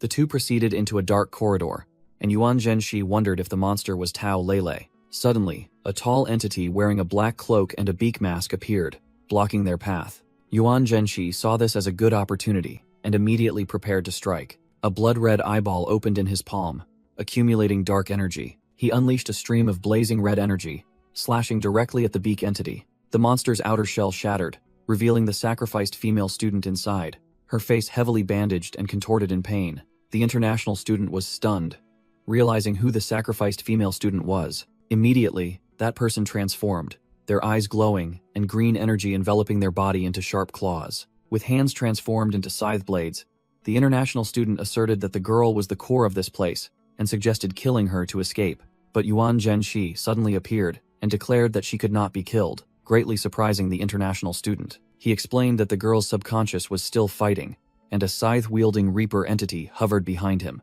That entity was the sacrificed female student herself, now with a bandaged face, being controlled to attack. Yuan Zhenshi ordered the international student to hold her off, explaining that her target was not him. He abandoned the international student to face the reaper entity's attack. With a smug smile, Yuan Zhenshi instructed his companion not to die, and said he would see them in the storage room. Left alone, the international student smirked, ready to fight by themselves. Meanwhile, the reaper entity seemed to be struggling against the control. She screamed and fired a net of green energy from her mouth. Yuan Zhenshi had reached the storage room on the top floor. He rushed down the corridor and approached the door. He carefully slid the door lock open. With a serious expression, Yuan Zhenshi peeked inside the door. His gaze focused on the scene before him. Inside was an endless, dark corridor, leading to a white glowing door in the distance, exactly like the one at the body part hospital. Just then, the international student ran into the corridor, called out to Yuan Zhenshi, and asked what was inside. The international student looked in horror at the space inside the door. It was an endless corridor submerged in darkness, and that person firmly stated they would rather die than step inside. Contrary to that fear, Yuan Zhenshi displayed a confident smile. He advanced alone into the bizarre space, walking across a bridge toward a large gate emitting purple light. Yuan Zhenshi plunged himself into the deep darkness below. He faced a gigantic, glowing skeletal structure, and realized that fighting this monster was like confronting the human heart. With a sinister smile, Yuan Zhenshi reached out, using red energy to find out what had happened to Tao Lele. From within the energy core, he pulled out a white-haired entity with bleeding purple eyes. A drop of black blood fell, creating ripples in the blazing red space. The purple energy swirled, revealing a room with a pumpkin-shaped box at the center. A list of rules for the tyrannical-level Thought Academy appeared, revealing that Tao Lele herself had become a variable in this monster's world. Within the energy vortex, the silhouette of a female teacher holding a file labeled Tao Lele appeared. Yuan Zhenshi coughed up black blood, finally understanding the conflicting feelings he had sensed. He realized that the monster's rules depended on Tao Lele's thoughts, and a notification appeared, suggesting he replace his lung with the monster fragment. Standing before the glowing chronicle, Yuan Zhenshi deduced that his body was compatible with the lung weirdness fragment, because he already possessed the monster's heart. However, he decided it was better to keep what he currently had and refused the offer. Instead, Yuan Zhenshi summoned power from the book, intending to use Xiao Ai's underworld to contain the weirdness fragment. After successfully absorbing it, he received 2 million legend points, enough to create the next monster. But first, Yuan Zhenshi stood in the middle of the distorted school grounds, planning to create an illusion and summon the key from the storage room to escape. Yuan Zhenshi created a key using energy, deciding to fabricate the scene to make it look like the monster had escaped instead of being subdued. The international student approached and asked Yuan Zhenshi about the result of the confrontation. Yuan Zhenshi replied coldly, lying that he had been unable to seal the monster because 2 rules had not yet been unlocked.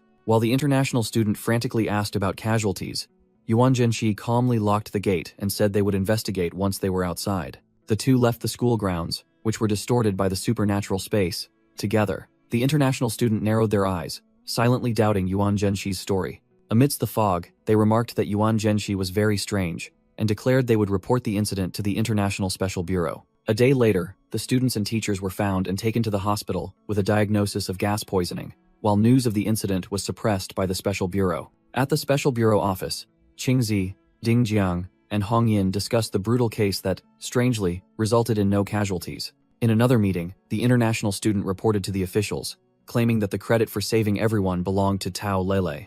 However, Lele, the key figure in the incident, suffered severe brain damage and only woke up after 3 days. At the hospital, Yuan Zhenxi recalled the international student's suspicion and felt pressure due to the secrets he was hiding. He blocked the door, preventing the curious international student from entering a room. Yuan Zhenxi cornered them against the wall, challenging them to report him to the International Special Bureau, as he had clearly seen the organization's capabilities. He questioned their regenerative ability, leaving them stunned and furious that their secret had been exposed. Yuan Zhenxi then walked away, ignoring the international student and causing the hospital staff to fearfully whisper about his previous destructive behavior. From behind the door, the international student continued to watch Yuan Zhenxi's retreating back with a thoughtful expression. Yuan Zhenxi entered the hospital room, startling Lele, who was lying in bed, awake. Lele dazedly asked who he was, indicating that she had suffered memory loss from fighting the monster in the Academy of Thought. Yuan Zhenxi thought to himself that even though she was just a normal student, Lele was worthy of his admiration. Lele gently pushed up her glasses, trying to recall what had happened. She suddenly recognized the person in front of her as Yuan Xinji, and he confirmed his identity, then introduced himself as the Chief of Public Security and asked to borrow her notebook. Lele happily agreed and offered to ask him a question. Yuan Zhenxi held the notebook inscribed with Tao Lele's name and allowed her to ask, while Lele questioned what had happened in the secret room and whether she had suffered gas poisoning. He flipped open the notebook, only to find pristine white pages. Lele looked at him with a puzzled expression. Yuan Zhenxi showed her a photo of a male student, but Lele insisted she didn't know him, and that he wasn't in her class or club. Yuan Zhenxi narrowed his eyes, knowing she wasn't lying. He deduced that this male student either never existed or was merely a product created by Tao Lele's consciousness. Lele suddenly clutched her head in pain. She felt she had met the person in the photo somewhere, but couldn't recall it right now. And Yuan Zhenxi reassured her that he hadn't come to interrogate her. Hearing this, Lele asked to look at the photo again. She focused on the picture, trying to search her memory. Suddenly, Lele exclaimed, as she remembered. It was a photo from the magazine Anyone Can Be a Detective. She excitedly explained that she had cut out the photo to use as reference material for the escape room and pasted it into her notebook, which made Yuan Zhenxi understand everything. He realized that the fake student was originally a trap created by the monster to brainwash victims, but its source came from Tao Lele, turning it into a guiding NPC. Standing by the bed, he muttered that this was why the character felt different. Lele looked up blankly, not understanding what Yuan Zhenxi was saying. Yuan Zhenxi immediately held out his hand. A red eye appeared in his palm, ordering Tao Lele to forget everything and implanting a false memory that she and her friend had suffered gas poisoning. Yuan Zhenxi's power enveloped Lele, implanting a false memory in her mind that she had never met him. As Yuan Zhenxi left, Lele sat on the hospital bed with an empty gaze. Her memories had been completely altered. Lele woke up in confusion, wondering why she was there. Meanwhile, at the Special Bureau office, Qingzi asked Ding Jiang about investigating Yuan Xinji, as requested by the international agent. But Ding Jiang revealed that their superiors had contacted him first. He explained that after witnessing Yuan Zhenxi's abilities, the investigation was shelved because the Special Bureau needed people like him. Ding Jiang slid a card across the table. Qingzi took the access card and learned that the Special Bureau wanted Yuan Zhenxi to continue investigating the Academy of Thought. Looking out the window, Ding Jiang remarked that although no one died this time, people like Yuan Zhenxi were very difficult to manage. Qingzi sighed tiredly, completely agreeing with that assessment. She recalled how delighted they had been when they thought they had recruited a useful newcomer with generous benefits. But in reality, Yuan Zhenxi acted like a grumpy old man, ignoring them to go to school. Qingzi continued to complain that because they didn't dare approach Yuan Zhenxi, many people had turned to bothering her instead. Ding Jiang reassured her that he would talk to Ghost, then changed the subject to Anna, suggesting they needed to find a plausible explanation for her situation. Qingzi suddenly remembered and said she also had something to report. She presented a file, announcing that the group of freelance psychics had discovered a newcomer with level 3 spiritual power, but this person did not want to join the bureau. Qingzi squinted as she looked closely at the file. She was surprised to realize it was Qian Yubai, the girl who often accompanied Ghost, and wondered why someone who previously had almost no spiritual power had now reached level 3. A day later, the school festival was held again, with students participating in cosplay costumes. At the students' request, the school reorganized the event, but all high-risk activities were cancelled to ensure everything returned to normal. At a booth, Qian Yubai, who had been promoted to rank 3, happily admired the cute dolls. Qian Yubai's personality had become more normal, and she had befriended Yuan Bo, which made Yuan Zhenxi smile contentedly. Suddenly, a student cosplaying Kakashi recognized Yuan Zhenxi and excitedly called him God, the one who had caused a stir throughout the school. Immediately, a crowd of students surrounded Yuan Zhenxi.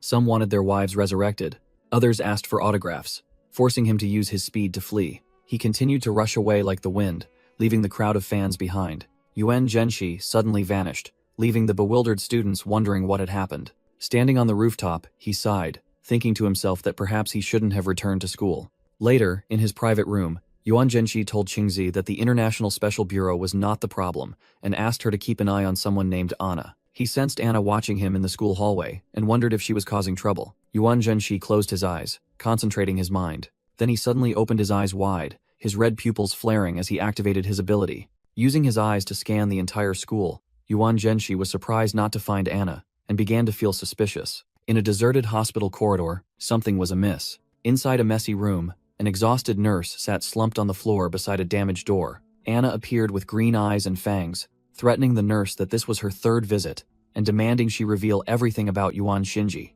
Choked by a green energy hand, the nurse struggled to say that she had already told everything she knew. Anna angrily lifted the nurse into the air, while the poor girl insisted that she had never met or known who Yuan Shinji was. Anna was startled when a voice rang out, questioning her actions toward her classmate Tao. When Anna turned around, a group of students led by an ash-blonde girl appeared at the door, while Lele was weakly coughing on the hospital bed. The leading girl silently observed Anna with a stern gaze. The female student pointed directly at Anna, loudly exposing her as the suspicious outsider, while the other students raised their phones to take photographic evidence. From the bed, Lele weakly accused Anna of having just tried to kill her, and that it was all because of Yuan Zhenxi. Anna remained silent, her expression growing increasingly annoyed by the relentless accusations. The leading girl continued to list Anna's suspicious behaviors, from stalking Yuan Zhenxi, causing trouble at school, to harassing Tao Lele. The entire group of students protested in unison, demanding Anna leave and challenging her to see if she dared to continue using violence. Cornered, Anna cursed under her breath when a male student threatened to call the Public Security Bureau. Anna pushed the students aside and tried to leave, shouting that they should all just wait. Suddenly, a hand landed on her shoulder, stopping Anna and making her look up angrily. That person was Yuan Zhenxi.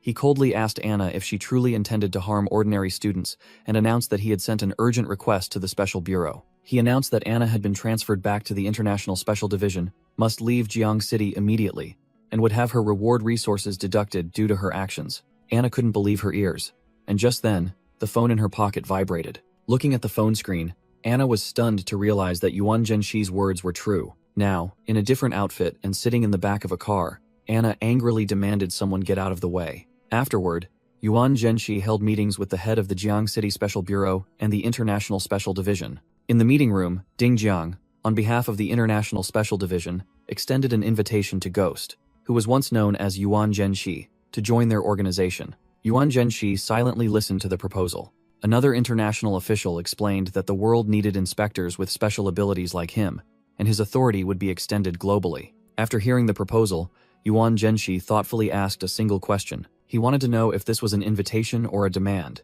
and the international official confirmed that it was an invitation. The blonde official explained that they did not want any misunderstandings, quoting Mr. Kang Ping that opposing Yuan Zhenxi was like opposing the entire country. This person guaranteed that any special request he had would be met. Ding Jiang was slightly surprised by the trust Kang Ping placed in Yuan Zhenxi. However, Yuan Zhenxi flatly refused to join any organization at this time, reiterating the incident where their personnel threatened students and used abilities in front of ordinary people. The blonde official could only remain silent in the face of that valid criticism. Ding Jiang immediately stepped in to smooth things over, clarifying to the officials that Ghost was never a subordinate of the Special Bureau but an independent partner with his own team. Yuan Zhenxi chuckled inwardly, admiring the eloquence of the old fox Ding Jiang. After the meeting concluded, he told himself that in return for this trust, he would rewrite an urban legend. He envisioned a monster that could discreetly accumulate terror points by only punishing the wicked. Such an entity would shift the balance of power, forcing the Special Bureau toward easier cooperation with him. Leaving the meeting room, Yuan Zhenshi pressed the elevator button and turned to praise his companion's progress and courage. That person was Qian Yubai. She shyly responded to the president's encouragement. Inside the elevator, Yuan Zhenshi said that since Qian Yubai had reached psychic level 3, he wanted to ask her a question. As they both looked out at the city, he asked what the best way was to establish a new rule. Qian Yubai was silent for a moment. Her cheeks flushed as she pondered. Then she gave a concise answer. The sun.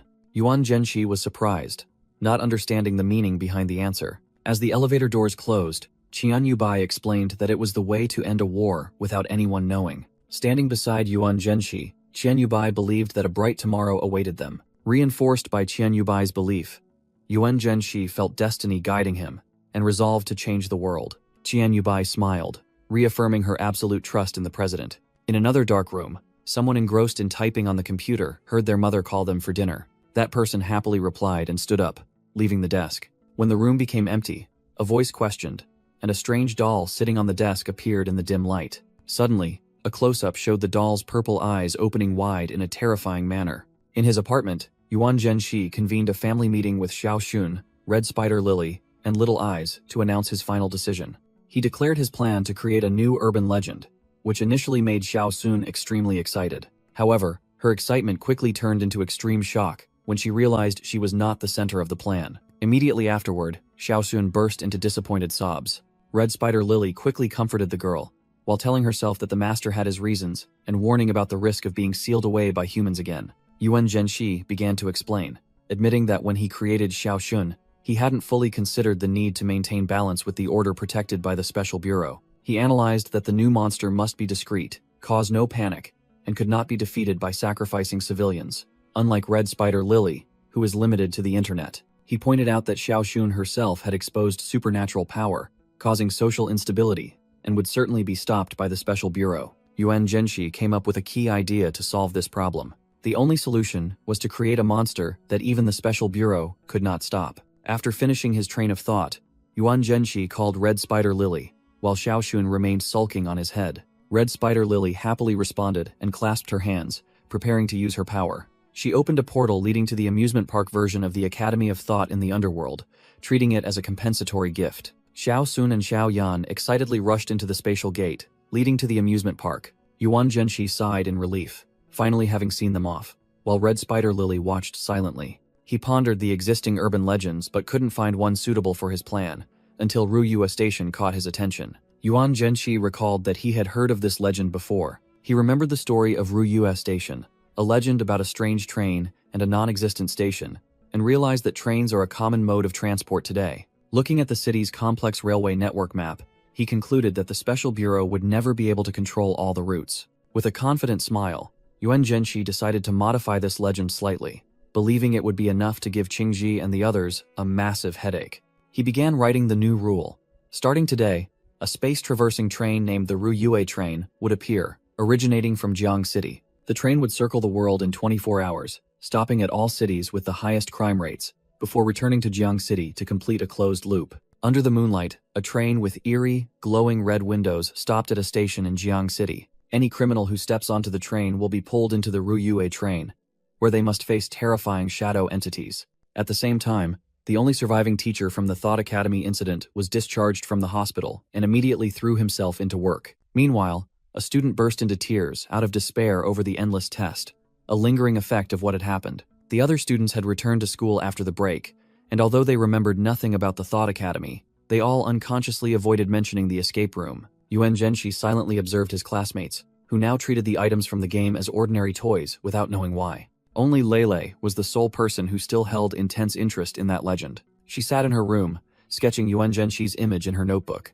Lele mused about Yuan Zhenshi, feeling he was wonderful and mysterious, like a god from another world. While Lele regretted that she might not see him again, the scene shifted to a secret international Special Bureau base amidst the snow and ice. Here, Anna was informed by a voice that she had failed her mission, was forced to return, and would face punishment. At the icy base, a blonde man advised Anna James to pull herself together. Angrily, Anna James yelled that she was the successor of the International Special Bureau and had not received the minimum respect. Just as the man was about to say that if she didn't repent, Anna James grabbed him by the collar. she shouted, demanding he shut up and issuing a crude threat.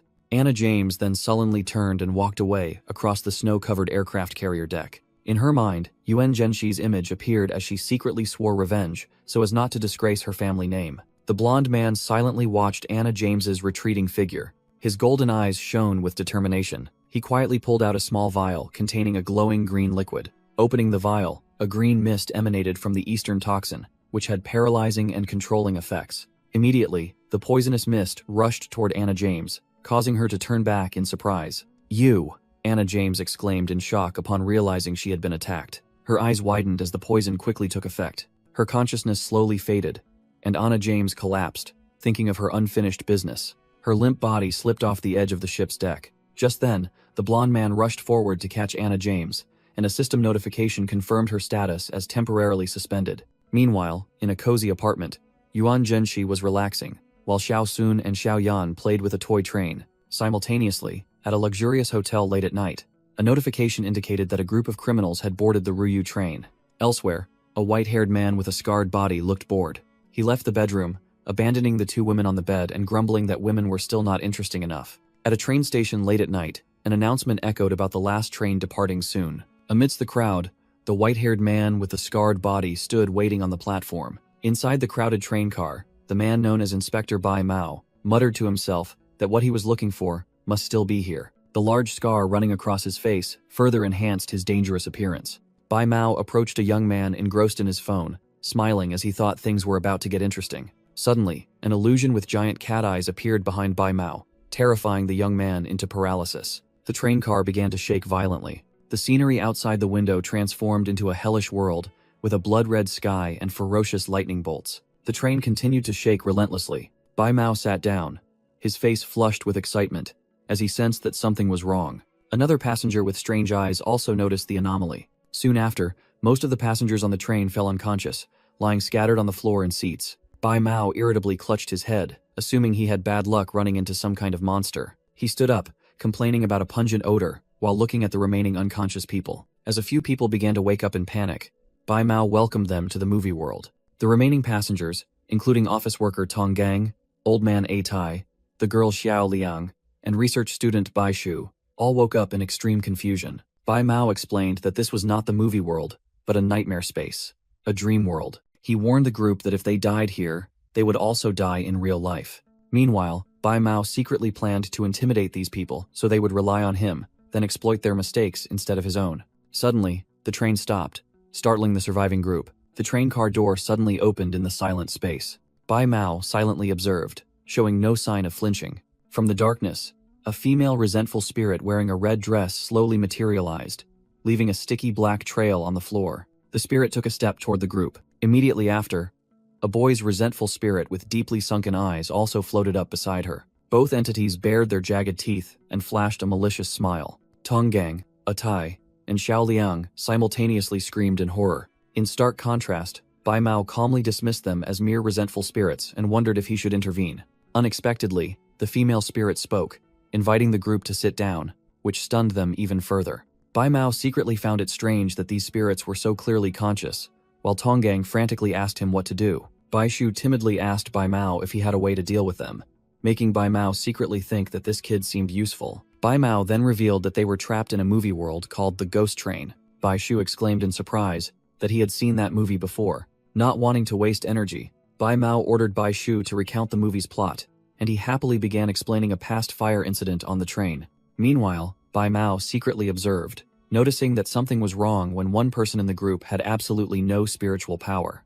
The boy spirit suddenly said he was hungry, and the female spirit immediately asked him what he wanted to eat. The female spirit raised her hand and pointed directly at the trembling Tong Gang. With a grin stretching from ear to ear, the boy spirit declared that he wanted to eat that man. Elsewhere, a blazing red energy entity shaped like a demonic flower was blooming. Yuan Zhenshi sat in a dark room, holding a similar energy mass, and mused that he had only been given the names Bai Mao, Bai Shu, and Tong Gang as clues. Yuan Zhenshi wondered why the train couldn't be tracked, and it was explained that the Ruyu train's rules prevented direct observation from the outside. The system offered to provide a crucial hint, and he agreed to look. A hint fragment appeared in the form of a mysterious black card with a red circle, leaving him confused about its meaning. Meanwhile, on the train, Tonggang frantically threw his bag onto the floor when the boy spirit demanded something inside it. From inside the bag, a terrifying clown-like resentful spirit crawled out. Bai Mao, the white-haired man, witnessed the scene with sharp eyes. When the clown grabbed Tonggang, Bai Mao questioned him, and the office worker tremblingly confessed that he was a murderer. Bai Mao turned to ask the other passengers, but A Tai and Xiao Liang quickly denied it. Bai Mao pondered the rules, realizing that the situation on this train was far more complex than previous cases. Suddenly, the train stopped abruptly, causing everyone to lose their balance. A skeletal, resentful spirit appeared from outside and began dragging Tonggang off the train amid his desperate screams. Bai Mao merely gritted his teeth and watched without intervening, despite Tonggang's cries for help. The red-dressed spirit turned and ordered Xiao Liang and A Tai to follow, astonishing both of them. Deciding he couldn't wait any longer, Bai Mao revealed his true nature with glowing eyes and hands transforming into claws. He muttered to himself that he must fight until the final station and unleashed a powerful energy attack. The remaining passengers were astonished to realize that Bai Mao was a psychic ability user. Bai Mao created 2 energy spheres, deducing that both humans and spirits were considered passengers and had to follow the train's rules. He decided to head to the control room, and the others, seeing him as their only reliance, rushed to follow. In another train car, a muscular passenger was terrified while facing a gentleman spirit wearing a vest and a top hat. When Bai Mao's group arrived, the muscular passenger stammered that their group of 7 was now down to 4. The muscular passenger explained to Bai Mao that he didn't know what happened to those who left, and he hadn't dared to do anything since that terrifying gentleman spirit boarded the train. When the train suddenly stopped at another station, Bai Mao cursed in frustration. The gentleman spirit pointed toward A Tai, demanding that he follow, which terrified the old man completely. Dragged away by an invisible force, A Tai desperately begged Bai Mao to save his life. The old man screamed no, while being dragged away mercilessly. Immediately after, Xiao Liang was also attacked and dragged away, screaming that she didn't want to die. While being dragged away with Xiao Liang, A Tai turned back and cursed the remaining people as a bunch of heartless bastards. While Bai Mao was contemplating, Bai Shu approached and reported that he had found a small mark on the back of everyone's neck. Bai Mao was immediately astonished by this information. He grabbed Bai Shu, pressing him on why he hadn't said anything sooner, and the boy explained that he had only just confirmed it. Looking at the train ticket, Bai Mao realized the mark was the stamp on the ticket and exclaimed in shock that he finally understood. He concluded that all passengers were tickets, and the resentful spirits were collecting them so they could get off the train. An announcement rang out, stating the train had arrived at Caracas, while countless other passengers were dragged down a giant staircase in despair. Bai Mao wondered in surprise why there were now announcements about the stops. The train car door opened, and a group of grotesque monsters appeared and greeted them. A headless monster approached another passenger, holding a head in its hand, and asked the person if they knew where its head was. Bai Mao froze, his face draining of color in utter horror. He yelled, ordering everyone to run, and the entire group frantically fled from the monster. Bai Mao realized that what they had just encountered was not a resentful spirit, but a genuine monster, and he wondered why there was a monster on a monster train. At the same time, Yuan Zhenxi's chronicle updated that Bai Mao had encountered 297 passengers, and 192 had died, leading him to muse that Bai Mao didn't sound like a person's name. At his residence, Yuan Zhenxi smiled while reading the chronicle, confirming that Bai Mao was an inspector. He wondered what was happening on the train, as the book didn't allow him to know precisely, and couldn't explain the symbol on the passengers' necks, a rule he had never written. Tiny red dots appeared on the page, indicating the fate of the passengers. Yuan Zhenxi stretched, figuring that Bai Mao probably wouldn't survive, and that the special bureau shouldn't discover the train too quickly, according to his plan. He turned and called Xiao Yan, asking it to give him a massage. The chronicle glowed on the table, making Yuan Zhenxi wonder if it was trying to lure him onto the train, but he worried that doing so would arouse suspicion from the special bureau. With Xiao Yan on his shoulder, he pointed at the book, thinking to himself that he had spent a lot of legend points and evil points on it without gaining anything back yet. He touched the page, and a sudden thought flashed through his mind. With a mysterious smile, Yuan Zhenxi wondered if tearing the book apart would truly kill him, or simply make him vanish from this world. Meanwhile, on the ghostly train, Bai Shu observed that the headless monster was much stronger than the resentful spirits they had encountered, and this was their main enemy. Bai Mao briefly explained that they were in a dream world where death was real, and he would elaborate after they left this carriage. Behind them, the headless monster was slaughtering the remaining passengers. Bai Shu suggested to Bai Mao that they should hide in the passage between the two carriages. He explained that the previous resentful spirits only stayed in the carriage they boarded, implying that the passage between carriages was the safe zone. Impressed by Bai Shu's intelligence, Bai Mao put an arm around him and offered to have him join him after they escaped. Bai Mao offered a salary of 200,000 a month, which delighted Bai Shu, but Bai Mao secretly calculated that he would use the boy as bait if another monster appeared. Suddenly, a mechanical voice announced that the train had arrived at Detroit Station, and a hideous monster clinging to the outside of the window terrified Bai Mao. The displayed information revealed that it was the source of plague, a catastrophe-level monster capable of spreading deadly bacteria within a 20-meter radius. Bai Mao quickly put on a special mask, ordering Bai Shu to cover his mouth and nose and hold his breath on his command. Bai Mao's eyes were strained, highly focused on the new life or death threat. On the train, 3 tyrannical-level entities appeared: a dragon-like demon, a violent Lolita, and a deformed old woman named Tong Lao. Immediately afterward, a catastrophe-level monster in the form of a deceased relative also appeared. Bai Mao sank into a hallucination, reliving the warm scene of being cared for by his mother and his younger self. Suddenly, Bai Mao's eyes glowed blue as he realized the abnormality in the scene. Breaking free from the hallucination, Bai Mao was knocked backward, and Bai Shu spoke up, saying he had a plan for escape. Bai Mao immediately grabbed Bai Shu, pressing him for the plan. Bai Shu calmly proposed to borrow Bai Mao's body. Full of skepticism, Bai Mao demanded that the boy repeat the unbelievable request. He explained that it was the only way for both of them to escape, and Bai Mao confirmed that he wasn't lying. Bai Mao smirked, accepting the deal and ready to follow instructions. Instantly, Bai Shu's soul entity detached and rushed into Bai Mao's body, stunning him. At the same time, Bai Shu's true body, with eyes flashing purple light, stood among the monsters and smiled maliciously. Bai Mao screamed in despair as his body disintegrated, realizing that Bai Shu was also a monster. The scene changed. Bai Mao now faced a small, crowned entity sitting on a throne and mocking him. Meanwhile, Yuan Zhenxi was resting when he received a phone call. The caller was Qingzhe, who informed Ghost that she had news to report beforehand. She reported that an inspector had survived and escaped the monstrous Ruyue train, a vessel that travels the world collecting monsters. Yuan Zhenxi frowned, thinking to himself that he hadn't expected Bai Mao to survive, and that he would have to revise the rules to patch this loophole.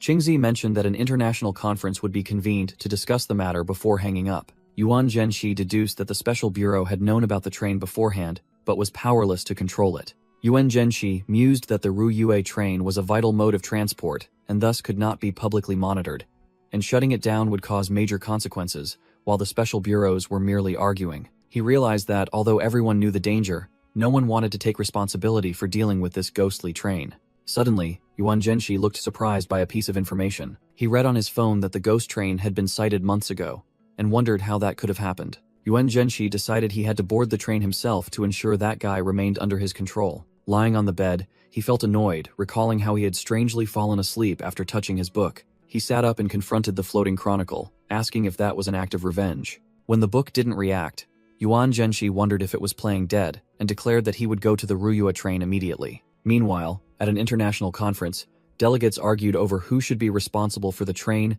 and the monsters escaping from it. Many opinions focused on Jiang City, believed to be the train's point of origin, and an official questioned Ding Jiang about his intentions. K. Dun, the minister of the International Special Department, called for an end to the arguments, explaining that the monsters disembarked randomly. An angry military official demanded immediate action to contain them. A blonde female official admitted that they did not possess any rule items capable enough to do so. Another urged Jiang City to quickly find a solution to prevent the monsters from spreading. An elderly official pointed out that the railway system could not be stopped indefinitely due to its importance. A stylish female delegate definitively stated that, according to international law, this was Jiang City's problem, rendering the meeting useless. After the majority of delegates agreed to shift the responsibility, Ding Jiang announced that the intellectuals already had a solution and would handle it themselves. When asked what the solution was, Ding Jiang chillingly declared that they would put the god on the train. All the other international officials were stunned and silenced by Ding Jiang's shocking declaration. A fashionable female official mocked the plan to put the god on the train as ridiculous,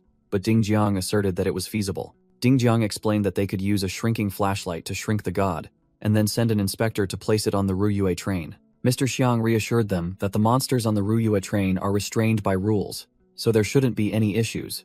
But another person remained concerned about the god's death rule. A blonde female official sarcastically suggested assigning the task of transporting the god to the famous inspector in Jiang City. Kaidun speculated that there was no rule conflict between the god and the Ruyue train, and agreed that the aforementioned inspector was the suitable candidate for the mission. K. Dun recalled the earthquake caused by the god, surmising that one of the entity's rules had been fulfilled. An elderly official declared to Chief Kang Pin that the International Special Bureau would intervene.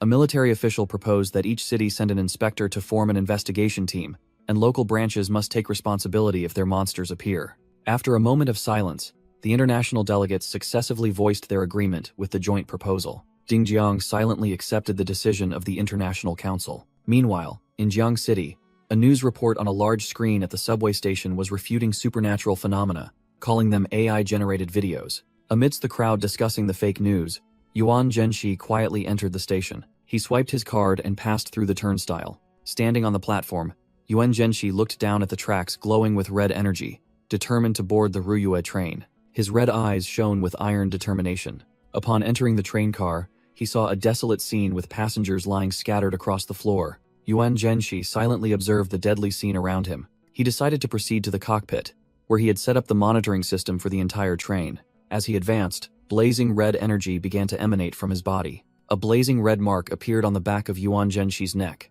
He entered the control room, realizing that he couldn't retrieve old footage or find loopholes in the rules. He stood before the train's monitoring system. He decided to sit back and observe for the next 24 hours. The Ruyue train's rules appeared, explaining that humans are turned into tickets and become targets for resentful spirits and monsters, while confirming Yuan Zhenshi as an outsider free to act. He wondered why he was still marked if he was an outsider, and received the answer that it was an oversight. 3 hours later, while Yuan Zhenshi was sleeping, the monitoring screen showed a passenger being violently attacked by a creature with tentacles. Beside him, Little Eyes tried to wake him up. Awakened by the small creature's cry, Yuan Zhenshi opened his eyes. He immediately became alert. Little Eyes pointed out a female student who had just appeared in car No. 07. The back of that female student's neck also bore a red ticket mark. Yuan Zhenshi was surprised to see a human board the train so normally. He analyzed that the girl would be safe for about 2 hours, as the resentful spirits wouldn't easily attack an anomalous case. However, worried about an innocent person being dragged in, he decided to personally investigate. He opened the control room door. He ordered the system to teleport him to that female student's car. At the same time, a green-skinned entity with a cracked face was in the train car. Immediately upon teleporting, Yuan Zhenshi faced a creature resembling a fallen angel, aiming a bow at him. Yuan Zhenshi calmly identified the enemy as a fallen Cupid, the mythological opposite. The entity grinned sinisterly, acknowledging Yuan Zhenshi's power while radiating green energy. It drew the energy bow, aimed directly at Yuan Zhenshi, and prepared to shoot. Annoyed by the opponent's attitude, Yuan Zhenshi clicked his tongue.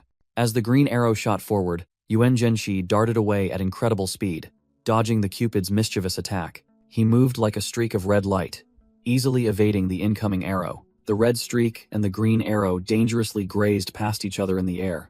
However, the arrow suddenly changed direction and continued its pursuit, forcing Yuan Zhenshi to pay attention. To counter, Yuan Zhenshi's hand transformed, and a blood-red eye appeared in his palm. That eye opened into a grotesque mouth, ready to swallow the threat. The mouth, filled with countless eyes, easily devoured the energy arrow. After neutralizing the attack, the mouth on his hand snapped shut. The fallen Cupid was stunned by Yuan Zhenshi's strange ability. Immediately after, another arrow suddenly shot out, embedding itself directly into Yuan Zhenshi's chest. It laughed gleefully upon seeing the attack succeed. While Yuan Zhenshi wondered why he felt nothing, the fallen Cupid burst into a savage laugh, believing it had won. Yuan Zhenshi stood firm, realizing he was unharmed and surmising that his monster heart had neutralized the curse. He decided not to engage further and ordered the Ruyue train system to monitor the monster. Just in case the arrow had an effect, Yuan Zhenshi took out a vial of medicine, worried he might fall in love with the first person he saw. Yuan Zhenshi suddenly remembered the female student he had seen earlier. He told himself that dying once to break the curse was fine, as long as he didn't encounter the kind of monster that creates endless loops. After a moment of contemplation, his red eyes flashed with resolve. Yuan Zhenshi decided to set aside the Cupid matter and focus on the main issue, finding out why the Ruyue train was exposed, starting with investigating that female student. In another train car, a girl was trembling, listening to the resentful spirit of an old woman recount how her son cared for her during a severe illness but eventually couldn't bear the pressure. The old woman, with her terrifying ghostly face, revealed that her own son had suffocated her to death with a blanket. Yuan Zhenshi suddenly appeared, staring intently at the girl who was sitting right next to the resentful spirit without realizing it. The girl flinched and was about to scream a warning, but a hand quickly covered her mouth. Yuan Zhenshi signaled for the girl to keep quiet. He casually sat down next to her and asked if she was afraid, confusing the girl who didn't know who he was talking to. Yuan Zhenshi bluntly revealed that he was speaking to the resentful spirit sitting right beside her, causing the girl even greater panic. He changed the subject, asking how she managed to get on the train, and the naive girl replied that she had simply walked aboard.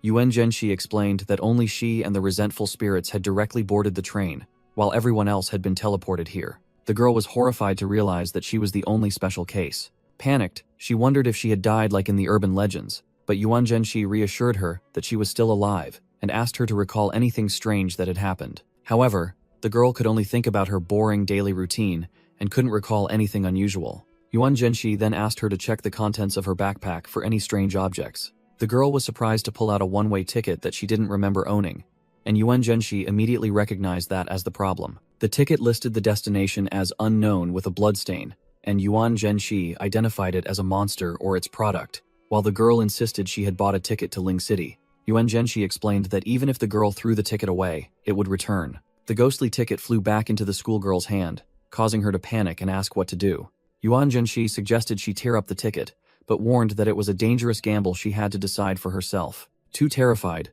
the schoolgirl clutched the ticket tightly, silently begging not to be taken away. After imagining a passenger being dragged away by a resentful spirit, the girl fearfully admitted she didn't dare tear the ticket. The naive girl asked if it would be safe to just keep the ticket and go to the final station, while Yuan Zhenshi mused internally about the risk-averse mentality of ordinary people. Yuan Zhenshi agreed that the ticket was temporarily protecting her and wished her good luck. He deduced that the ticket came from an automated vending machine connected to the entire station system. He realized the trap was perfectly disguised, as the ticket's destination only changed after the passenger had boarded the train. He speculated that the combination of two supernatural entities made finding a loophole in the killing rules nearly impossible. While Yuan Zhenshi was considering a potential escape route, the schoolgirl suddenly fainted. Yuan Zhenshi caught her and asked if she wanted to get off the train because she was afraid of him. He turned to the old woman's resentful spirit and offered to help her find another target. The spirit refused and expressed her desire to stay on the train, but Yuan Zhenshi reminded her of the feud with her son. The old woman's ghost explained that she didn't blame her son, as she understood the terrible pressure that had distorted his humanity. The spirit's words made Yuan Zhenshi reflect on betrayal. He smiled maliciously and declared that he would never let those who betrayed him rest in peace. The train shook violently as an announcement blared, declaring arrival at the final station, the apocalypse. The schoolgirl woke up with a start and asked in shock if they had arrived. The door of the old, rusty train car slowly opened, revealing a blinding white light. The girl happily thanked Yuan Zhenshi and urged him to quickly leave the train. The two stepped out of the dark train car together, entering a bright, modern subway station. The moment the schoolgirl's foot touched the station floor, a strange ripple appeared. The space around the girl violently warped and then swallowed her, causing her to vanish without a trace. Yuan Zhenshi also stepped off the train, realizing something was wrong. He was astonished to find himself standing in the middle of a bustling station and admitted that he had made a mistake. Noticing the sheer number of people, Yuan Zhenshi decided he needed an extra layer of protection. He activated the power of the eyeballs in the cracks, turning it into a fiery red eye shield to block the monster's rules. Yuan Zhenshi deduced that the problem lay with the ticket and wondered if he should go to the ticket counter to buy a test ticket. But then he recalled Qingji's warning, telling him to be careful and not to take the train. He realized the special bureau was closely monitoring the Ruyue train, and buying a ticket would expose him to them. Furthermore, forcibly boarding the train would also make them suspect something was amiss. Considering the special bureau was still useful for the time being, Yuan Zhenshi decided there was no need to provoke them. He stepped out of the station, finding the situation quite interesting, since this was the first time he had faced a monster since acquiring the monster's heart. His fiery red eyes flashed behind his sunglasses, as he wondered if he could use a disguise. He amusedly imagined changing his gender, then disguising himself in the style of Qian Yubai or Qingji. Deciding to try that later upon his return, Yuan Zhenshi took out his phone and asked a passerby for directions to Erxian Bridge. He opened the Didi Taxi app on his phone to call a ride. 2 minutes later, a yellow taxi screeched to a halt in front of Yuan Zhenshi. Inside, the smoking driver reported to his passenger that he was almost there and could take over. Yuan Zhenshi was surprised to see Qian Yubai, a member of his club, step out of the car. Qian Yubai was also stunned when she recognized the person standing before her. She stammered, calling him president, which confused Yuan Zhenshi even further. Yuan Zhenshi tried to explain that this was just a coincidence. However, his red eyes flashed with vigilance, analyzing the situation. When Qian Yubai invited him into the car, Yuan Zhenshi paused and said it was nothing. Suddenly, he felt a sharp pang in his chest, where the dark energy was surging, wondering what was happening. Qian Yubai worriedly called his name, wondering why she felt uneasy despite wearing her glasses. Yuan Zhenshi realized that the heart entity inside his body was beating violently. He decisively refused to get in the car, leaving Qian Yubai bewildered. The driver received the cancellation notice and looked confused. He angrily poked his head out and yelled at Yuan Zhenshi for the unreasonable cancellation. Yuan Zhenshi coldly pointed his finger directly at the confused driver's forehead. Surrounded by a purple aura, he declared that the driver would forget everything in 5 seconds. The taxi suddenly sped away.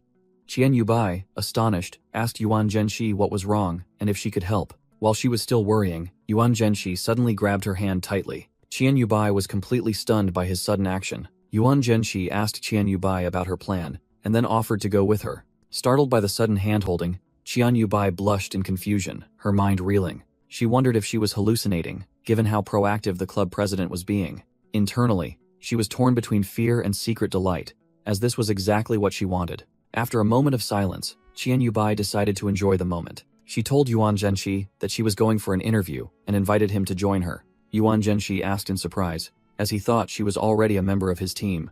Qian Yubai quickly explained that this was an exorcism mission, requiring a face-to-face meeting, and also an opportunity for her to gain experience. Their hands remained intertwined as they walked. Yuan Zhenshi agreed and pulled her closer, making Qian Yubai extremely happy. They arrived at an old neighborhood where crows circled under the sunset. They stopped in front of a strange alley, and Qian Yubai commented that it didn't seem dangerous. Yuan Zhenshi's eyes flashed red, as he silently used his power to scan the surroundings. He confirmed that the alley was merely secluded, with no monsters or spirits present. At the end of the alley was an old house, which Yuan Zhenshi confirmed was their destination. Qian Yubai stepped forward and knocked, asking for Granny Zhu. A hand with long claws and a sharp eye peeked out from the crack in the door. Immediately after, the door burst open as a figure lunged out to attack them both. The mysterious attacker revealed a pair of red high heels. A bizarrely dressed old woman, holding a cleaver, blocked their path and asked their purpose. Qian Yubai introduced herself, stating she was there to take on Mr. Chang's mission and needed a fortune reading first.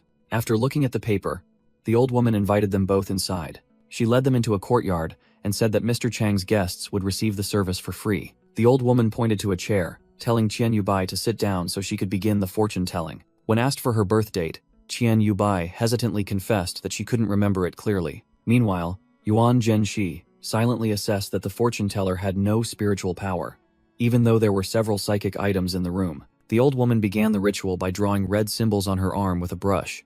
Suddenly, she jumped up, shouting meaningless pronouncements and criticizing Qian Yubai for not being qualified even for errands. She continued her theatrics, running around the room under Yuan Zhenshi's silent observation.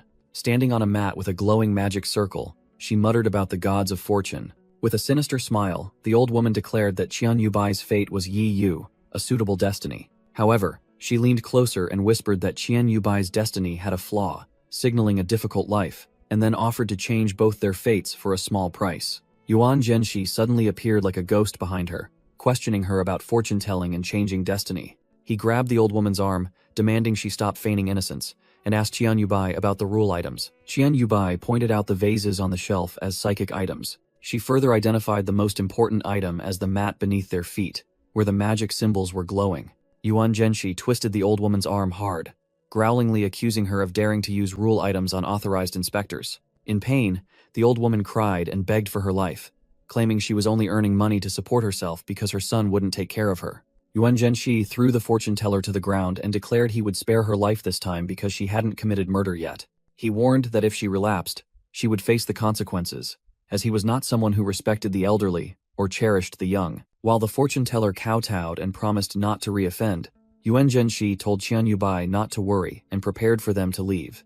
Before leaving completely, Yuan Zhenshi grabbed the fortune-teller, warning her not to touch Qian Yubai's destiny, which she frantically promised. With a mysterious smile, Yuan Zhenshi reminded her to remember her promise. Then, he put on his sunglasses and left with Qian Yubai, abandoning the fortune-teller kneeling on the floor. Once alone, the fortune-teller smiled sinisterly, smugly thinking she had fooled Yuan Zhenshi. With a crazed expression, she prepared to carry out her scheme. But suddenly, she realized in horror that the surrounding rule items were beginning to glow strangely. Immediately, a ring of blazing red energy erupted from the ground, incinerating her amid terrifying screams. The entire room was engulfed in a sea of magical fire, leaving only the desperate screams of the diviner. At the same time, night had fallen upon Qian Yubai's apartment complex. Upon returning to her room, Qian Yubai collapsed onto her bed and sighed in relief. She blushed, recalling how difficult it was to refuse the president's offer to walk her all the way to her room, and encouraged herself that she had made progress.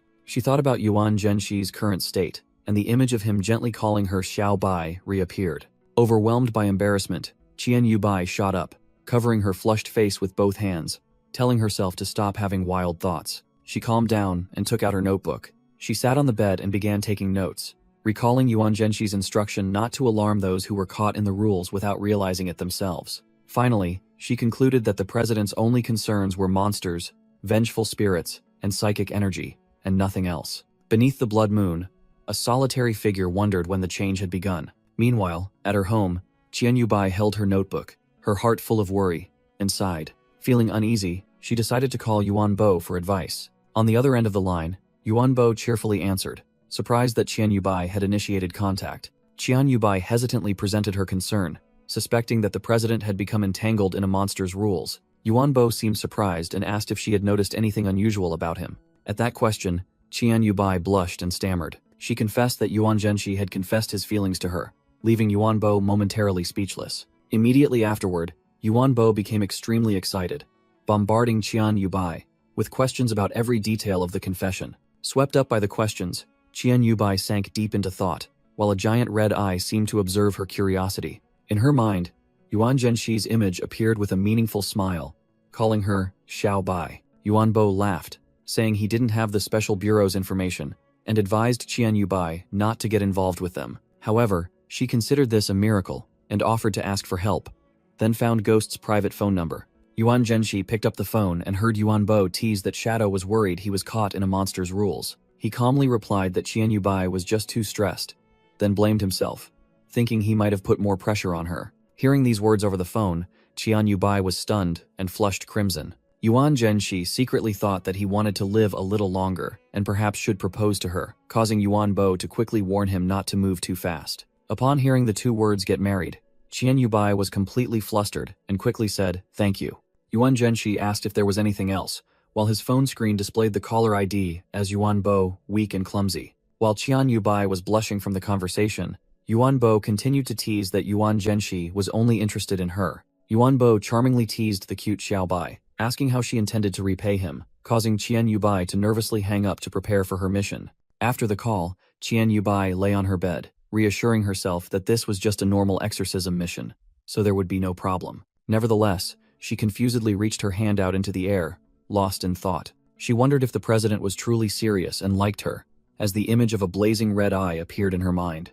Exactly at 11:45, Qian Yubai ventured alone into the gloomy forest toward the Chang residence. As she arrived, a crow with blazing red eyes flew past, signaling the presence of a supernatural force. Qian Yubai calmly approached and pressed the doorbell. She stood waiting before the mansion's large gate under the faint moonlight. Through the intercom system, Qian Yubai introduced herself and announced that it was time for the scheduled exorcism. Suddenly, she sensed a cloaked shadow hovering right behind her. Qian Yubai frantically turned around, sweat streaming down her face. Seeing nothing unusual, she remained vigilant, activating her ability, causing her body to emit a golden aura. The heavy wooden gate of the mansion slowly opened. An elderly man holding a flashlight poked his head out and confirmed Qian Yubai's identity. The man, Mr. Chang, opened the door and invited her in, apologizing for the wait as he was busy putting his son to sleep. While being led into the courtyard, Qian Yubai secretly thought that she should use her coins to divine the situation. Mr. Chang further explained that since the butler had returned to his hometown, he was the only one home. Qian Yubai replied that it was fine. Finally, Mr. Chang gestured for her to enter the main building of the mansion. Mr. Chang closed the large door after Qian Yubai entered the mansion, his eyes flashing with an unusual white light. As the door closed, he glanced through the gap with a mysterious smile. Inside, the mansion's luxurious space was enveloped by a complex formation consisting of red threads and ancient coins. At the staircase entrance, two golden toad statues holding coins were also part of this feng shui formation. Leading her into the living room, Mr. Chang began probing Qian Yubai's knowledge of feng shui techniques. Qian Yubai secretly realized this was a test, and frankly replied that she was not a feng shui expert. Her only task was exorcism. Mr. Chang seemed satisfied, saying he never doubted her and urged her to prepare because the time for the ritual was approaching. He began recounting desperately that the mansion was haunted by a ghost that only appeared at a fixed time, and previous priests had all been helpless.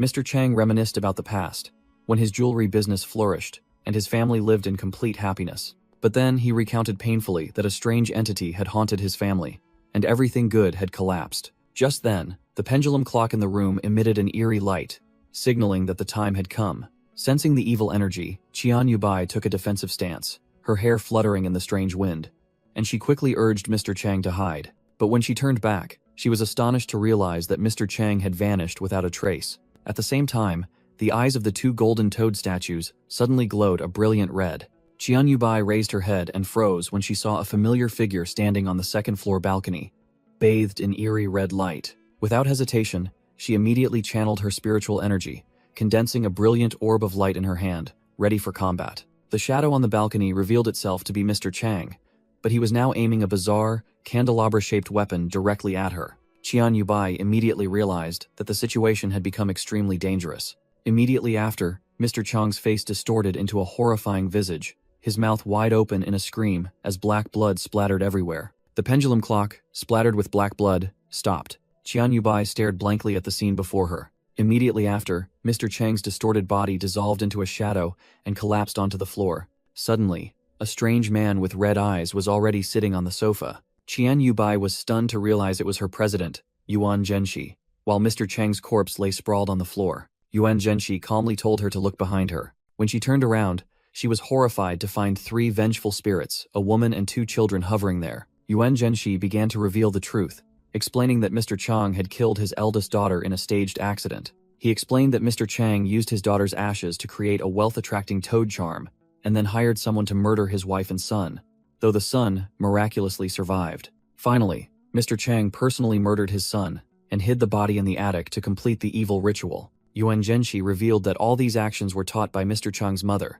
and the mother and son conspired to murder their own family. Qian Yubai wondered why he still went bankrupt, and Yuan Zhenxi explained that he needed to find a medium with compatible birth characters, Bazi, specifically an inspector like her. She was shocked to realize that her Bazi was compatible with Mr. Chang's deceased wife, making her the perfect target. Mr. Chang's true purpose was to exploit Qian Yubai to suppress the vengeful spirits and continue his wealth-attracting charm, with assistance from his mother. Qian Yubai was deeply shocked to realize that the mastermind behind it all was the fortune teller. Yuan Zhenxi smirked, confirming it. He stepped closer, lifted Qian Yubai's chin, and asked if the Chang mother and son deserved to die. Then, Yuan Zhenxi turned to the vengeful spirits, declaring that he had killed Mr. Chang and the fortune teller, and now it was time for them to take revenge. He advised the spirits to behave properly, to have a chance at reincarnation. The son's spirit silently turned back to look at Yuan Zhenxi one last time before vanishing with his family. After Mr. Chang's family was liberated, another group of green-colored child spirits suddenly appeared,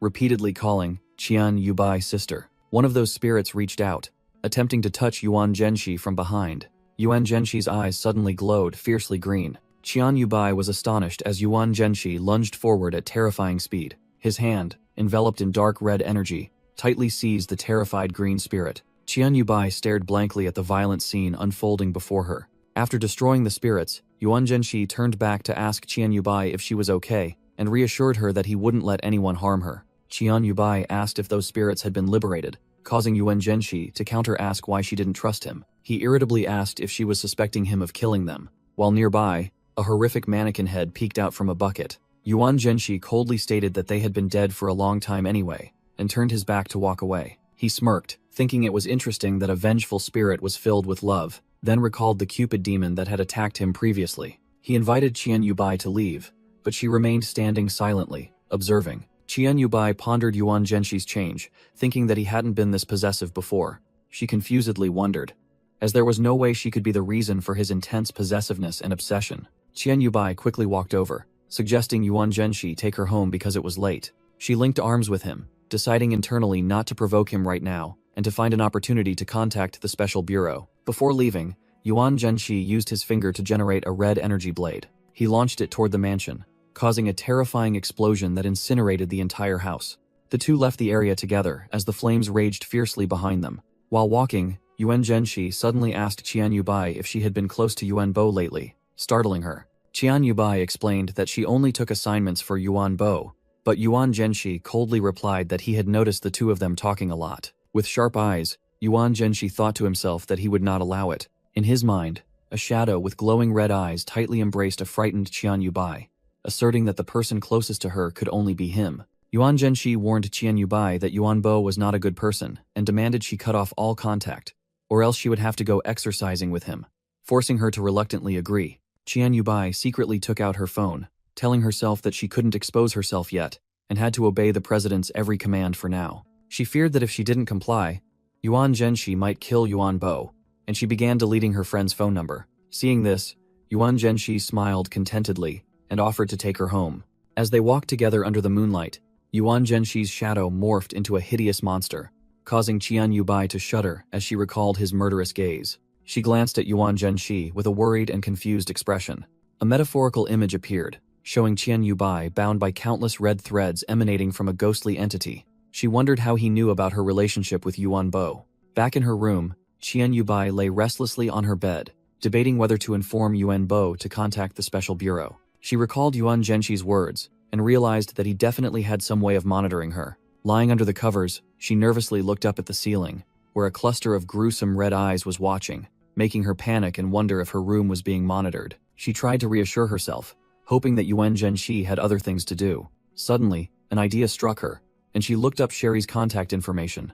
A memory flashed back, of Sherry, the new neighbor, smiling kindly and offering help whenever she needed it. Qian Yubai sat bolt upright in bed, encouraging herself to be brave. She resolved to successfully free the president from the monster's influence. The perspective narrowed, focusing on her silhouette on the bed like a target. Finally, the view closed completely, leaving only a streak of red light in the darkness. At 7:30 a.m., the sun rose over the city. In his apartment, Yuan Zhenxi wondered what Qian Yubai was doing, while a vortex of red energy appeared in the middle of the living room. The energy revealed an image. Qian Yubai was chopping vegetables in the kitchen and seemed to sense that someone was watching her. Yuan Zhenxi remained silent, wondering who she was preparing lunch for. Nearby, Xiaosun was sitting on the floor, hugging a black stuffed animal. Yuan Zhenxi summoned Red Spider Lily, called her Xiao Ai, and ordered her to read Qian Yubai's thoughts. Looking at the image in the energy vortex, Red Spider Lily reported that she did not possess that ability. Yuan Zhenxi then allowed her to leave, and Red Spider Lily nodded in compliance. Xiaosun picked up Little Eyes, pouting as she watched her go. Red Spider Lily cast one last glance before disappearing. Suddenly, the room plunged into darkness, leaving only Yuan Zhenxi's glowing red eyes visible. The entire room was enveloped in red light as Yuan Zhenxi's voice echoed, asking Red Spider Lily and Xiaosun if they had anything to say to him. Xiaosun mischievously used Little Eyes as a board to write a message. With a sinister smile, she held up the paper with the words, "He looks like he's about to die. Can we eat him?" Red Spider Lily was stunned by Xiaoshun's audacious suggestion. A moment later, both lay unconscious on the floor, while a faint voice called out, "Mom." Elsewhere, a person wearing a long coat, carrying a bag with 2 hearts printed on it, was walking up the stairs. That was Qian Yubai. She reminded herself to always be vigilant and not show fear to avoid being detected by the president, Ghost. She stepped into a long, deserted hallway, breathing a sigh of relief. With a slightly trembling hand, Qian Yubai reached out and grasped the handle of a dark door. As the door opened, Yuan Zhenxi greeted Qian Yubai, who stood waiting. She happily showed off the lunchbox she had personally prepared for Yuan Zhenxi. In the hallway, Qian Yubai handed the gift box to Yuan Zhenxi, who asked about it in surprise. She explained that she also made cookies, 1 bag for him and 1 extra bag, which immediately prompted Yuan Zhenxi to question her. Yuan Zhenxi's gaze turned cold. Qian Yubai innocently explained that the remaining bag of cookies was to thank their neighbor, Sherry, for her help. Yuan Zhenxi reluctantly agreed on the condition that next time the gift would only be for him, and Qian Yubai happily accepted. Qian Yubai walked down the hallway, while Yuan Zhenxi remained standing at the door, observing. She stopped in front of the next apartment door, knocked, and called for Sherry.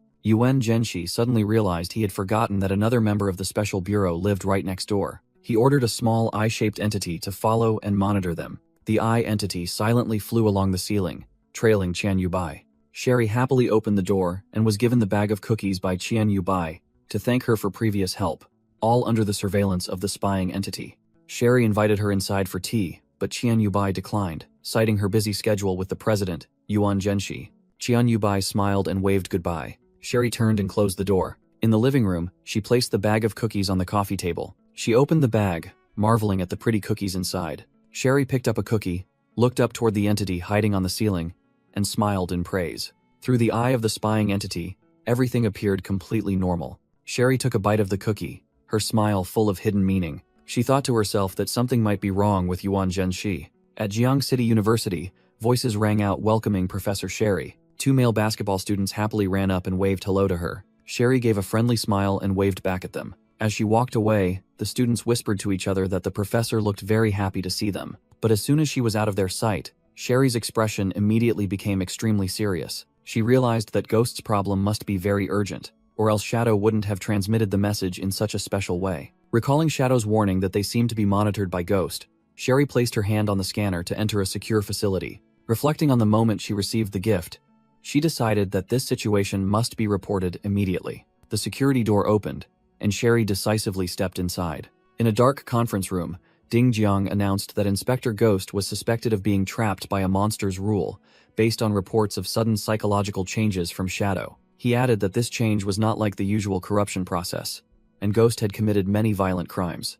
Notably, all clues from the cases pointed directly to Shadow, the person who reported the incident. Shadow stated that Ghost's attitude had turned into a morbid obsession, to the extent of monitoring her constantly. Furthermore, Ghost intended to kill anyone associated with Shadow. An official stood up and questioned how this could happen when Ghost was constantly monitored, and whether he was truly being controlled by a monster. Ding Jiang confirmed that the concern was valid, and asked Qingzhe to continue the presentation. Qingzi analyzed that Ghost's behavior was an eruption of the desire for control and destruction, but he still retained a slight degree of self-awareness. Another member asked if that meant Ghost was still conscious and resisting, and Qingzhi confirmed that was their conclusion, because if he had been completely consumed, the violent acts would have escalated to murder, and Shadow would not have survived. Qingzi sighed, concluding her presentation. She explained that the weirdness affecting Ghost was at least catastrophe level, while also revealing that Shadow's psychic ability was only level 3. Qingzi stressed the urgency of stopping this entity, as it was powerful enough to trap both level 3 inspectors within its rules.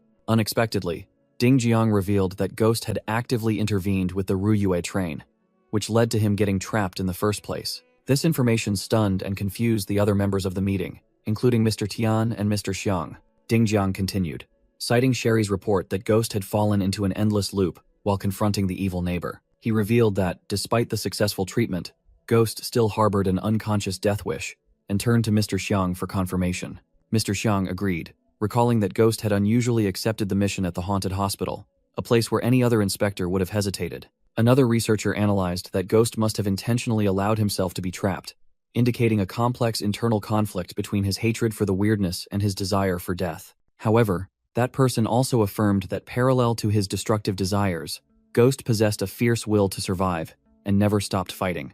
Based on these analyses, Qingzi proposed that the Special Bureau should neither punish nor abandon Ghost, and asked for the opinions of the other members. A female official agreed, arguing that Ghost's abilities were a valuable asset, and the Bureau should overlook some of his excessive actions. Ding Jiang concurred, praising Ghost's achievements and his unique ability to use weirdness against weirdness, even nominating him to lead the Bureau. He emphasized Ghost's strategic importance as an extremely rare death replacement expert, asserting that he must be saved at all costs. However, the researcher wearing dark glasses raised a suspicion, suggesting there was a dubious coincidence in the events involving Ghost. This person pointed out that after Ghost became involved with the "it's your turn" weirdness, the Special Bureau was unable to conduct further investigations, questioning his contradictory luck. This suspicion highlighted the two personalities existing within Yuan Zhenshi, an ordinary student and a mysterious inspector. Ding Jiang immediately dismissed the suspicion, warning the researcher not to sow malice against an inspector who had made significant contributions.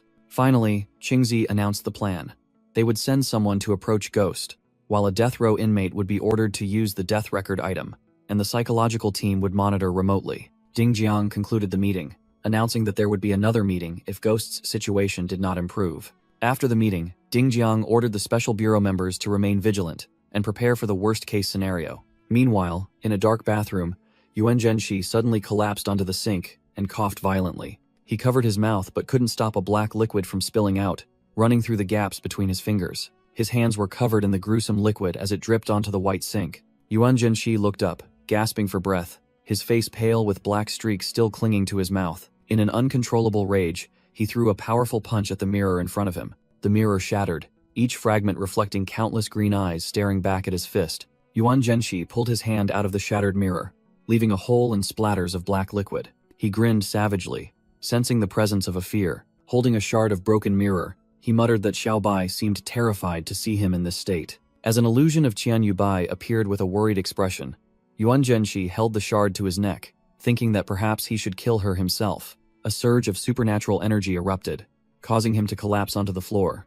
A minute later, Yuan Zhenshi lay motionless on the cold tile floor. He slowly regained consciousness, vaguely wondering what had just happened. Sitting on the floor, he deduced that he hadn't died due to Cupid's rule, but because of another weirdness. Just then, the phone lying nearby rang. Yuan Zhenshi calmly picked up the phone and answered. On the other end of the line, Qingzi announced that the Special Bureau had confirmed he was being affected by a weirdness's rule. He immediately guessed and asked if the Special Bureau had used a special device to kill him. Qingzi admitted it was a way to help him regain his senses, then asked if an apology was necessary, but Yuan Zhenshi simply replied that it was fine. Yuan Zhenshi thanked the Special Bureau, stating that without them, he would have actually killed someone.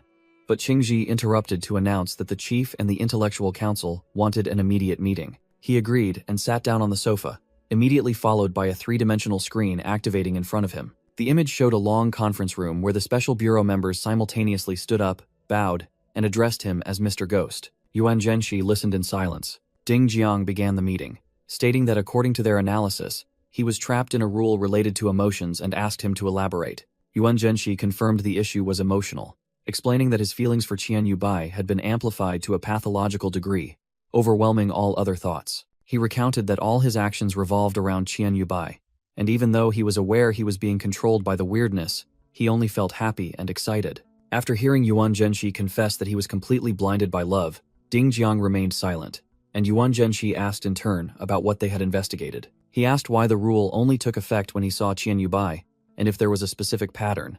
Ding Jiang confirmed he had guessed correctly. An elderly researcher spoke up, revealing that Yuan Zhenshi and Qian Yubai shared the same birthday. The researcher specified that both their birthdays were September 29th, and stressed that the rule was only precise to the day, unrelated to other details.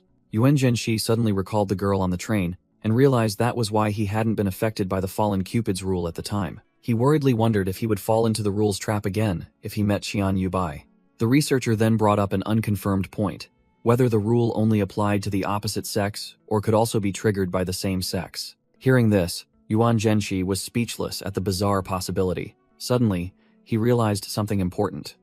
If the Special Bureau had investigated via surveillance cameras, then they probably knew he had boarded the Ruyue train. The elderly researcher spoke up, confirming they knew he had accidentally fallen into the rule of the weirdness on the Ruyue train, and asked him to recount what he had encountered. He explained that they could look up the weirdness's file, or deduce based on its appearance and behavior if it was an unrecorded entity. Yuan Zhenshi smiled, realizing the Special Bureau's attitude indicated they were pretending not to know he had actively boarded that train. Ding Jiang was secretly surprised by the Special Bureau's goodwill, as they hadn't warned Yuan Zhenshi about the trouble he had caused recently. Yuan Zhenshi began to explain, stating that the entity he encountered on the train was a fallen Cupid. A researcher, claiming to have studied art, asked Yuan Zhenshi for a more detailed description. While taking notes, the researcher recounted the description. It resembled the mythological Cupid, but its pupils, bow, and arrows were all black, and its body was covered in cracks. After finishing the sketch, the researcher speculated that its arrows would amplify and distort feelings of love,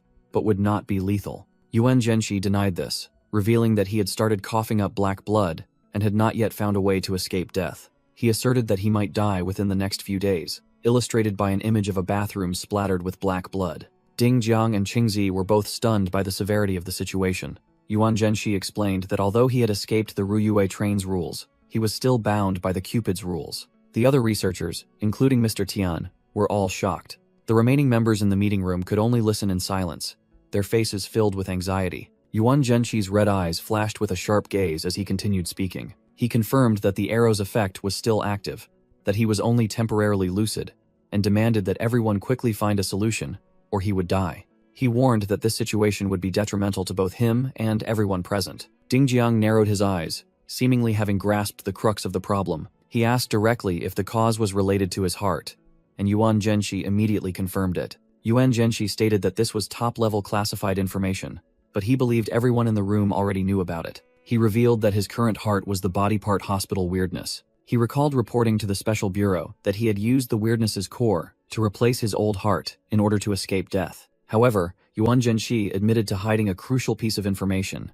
The body part hospital might only be a fragment of another monstrous entity. Yuan Zhenxi revealed that the monster heart inside him was called the human body hospital heart, which amplified emotions like love and affection. He thought to himself that based on clues from the book and Xiao Ai, this heart most likely belonged to an entity feared by special bureaus worldwide, and this secret could not be exposed. In a flashback, special bureau members, including Ding Jiang, were astonished by Yuan Zhenxi's audacity in implanting the monster core into his body, believing that only his unique resurrection ability made it possible. He had to undergo a comprehensive physical examination, as this was an unprecedented case of using a monster heart in a human body. This was followed by psychological tests to assess the degree of corruption, where Yuan Zhenxi asserted that he would never betray humanity. After passing all the tests, the human body hospital monster incident was officially closed. Since then, the level of attention the Special Bureau paid to Yuan Zhenxi had been elevated to a new level, even though he was annoyed by Hongyin's friendliness. Returning to the meeting, Ding Jiang explained that because Yuan Zhenxi's heart belonged to an immortal weirdness, the Cupid's arrow would not lose its effect, and no rule conflict occurred on the Ruyue train. Mr. Kangpin offered an alternative hypothesis. The Cupid's arrow primarily affects emotions and the brain, not directly impacting the heart, thus avoiding a rule conflict. Yuan Zhenxi listened, but wondered why that still didn't explain why he couldn't escape the curse's rules. Mr. Kangpin was flustered, unable to provide an answer to his difficult question. Mr. Tian immediately bowed and apologized for the research team's oversight, while Yuan Zhenxi simply asked if they had any proposals. Mr. Kangpin opened a file, preparing to present a plan. He proposed a heart transplant option, where they would find a suitable investigator to swap hearts with Yuan Zhenxi, hoping he could return to normal after dying one more time. Yuan Zhenxi smirked inwardly, thinking that this plan depended on whether the Special Bureau dared to coerce him. He knew he couldn't agree, as he sensed that his stomach and lungs also belonged to that powerful, monstrous entity. Removing the heart meant giving up immense power, and he doubted whether anyone was qualified to receive it. Qingzi spoke up, stating that the leading candidate was herself, with an 80% success rate, but she was not ideal due to lacking the ability to substitute death. Hongyin only had a 60% chance, and might not withstand the monster's power. Yuan Zhenxi pointed out that no option guaranteed 100% success, then revealed a fatal risk.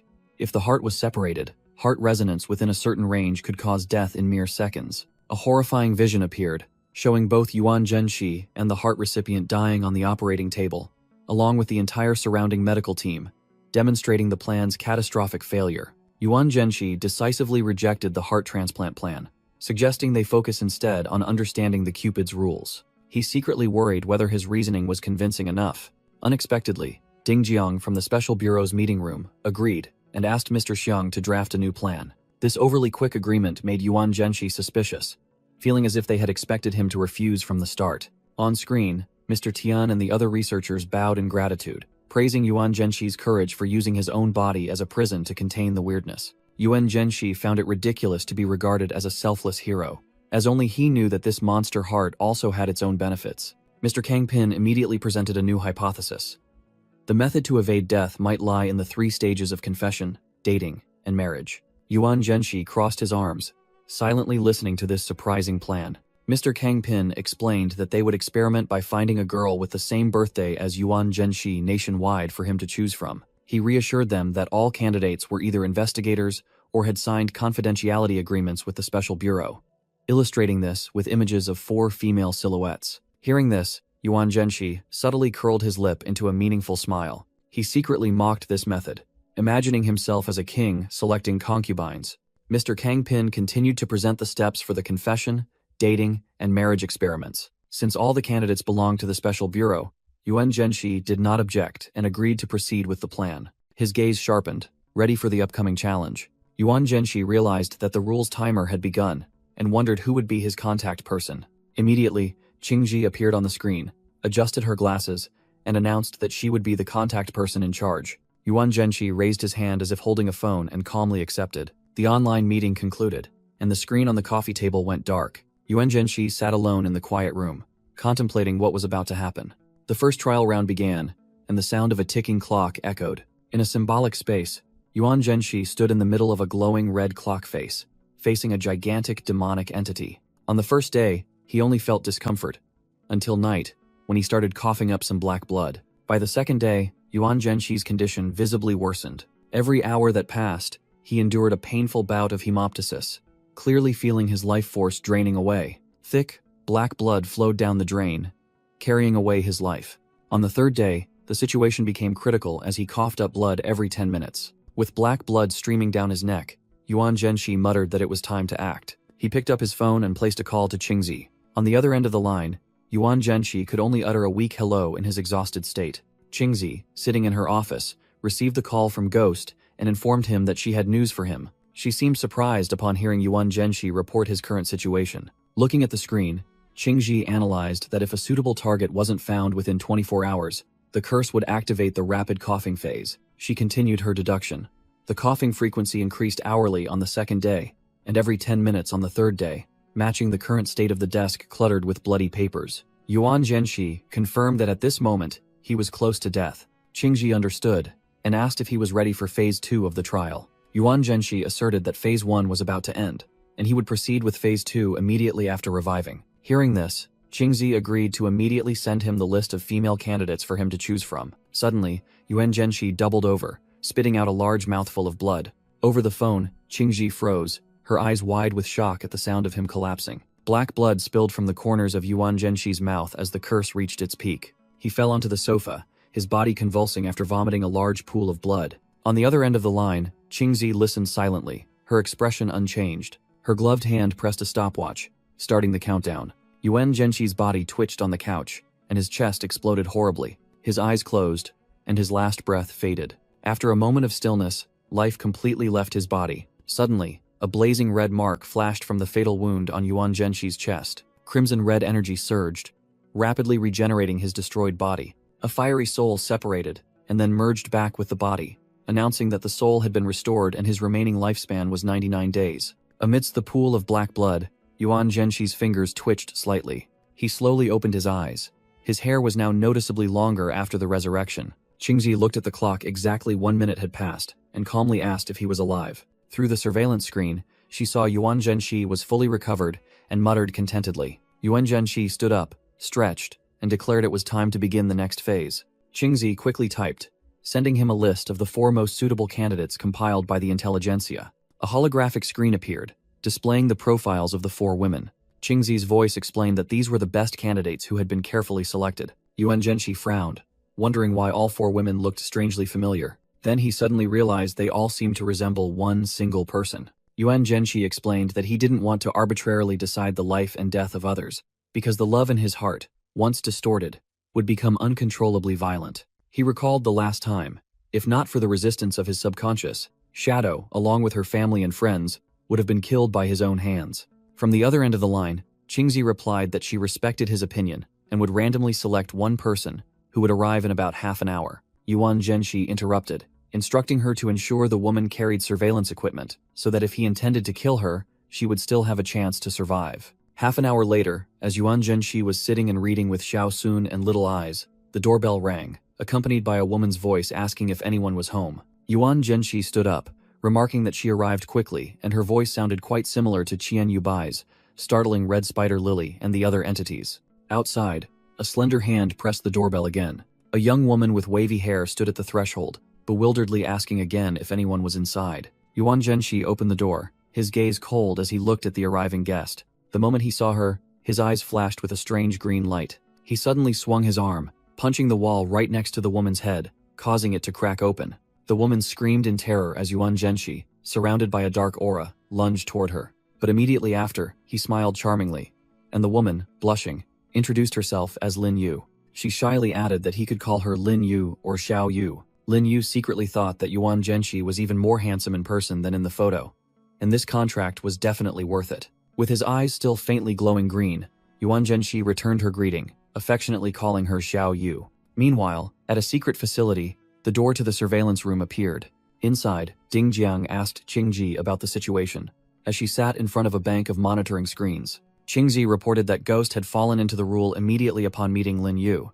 His behavior and demeanor were completely different from normal. Qingzi added that Yuan Xinji had detected and destroyed the surveillance equipment he himself had requested, just as Yuan Zhenshi found the bug on the confused Lin Yu. In the control room, Qingzi remarked that, although Yuan Zhenshi's behavior seemed erratic, he had not damaged any public facilities. Ding Jiang immediately entrusted the monitoring back to Qingzhe, while also asking her to prepare to join him on the Ruyue train mission. He revealed that the US Secret Service had found a rule item capable of controlling the train, and it would soon be transported to Jiang City. An illustration showed the handover of a mysterious golden box between an agent and hooded figures at the airport.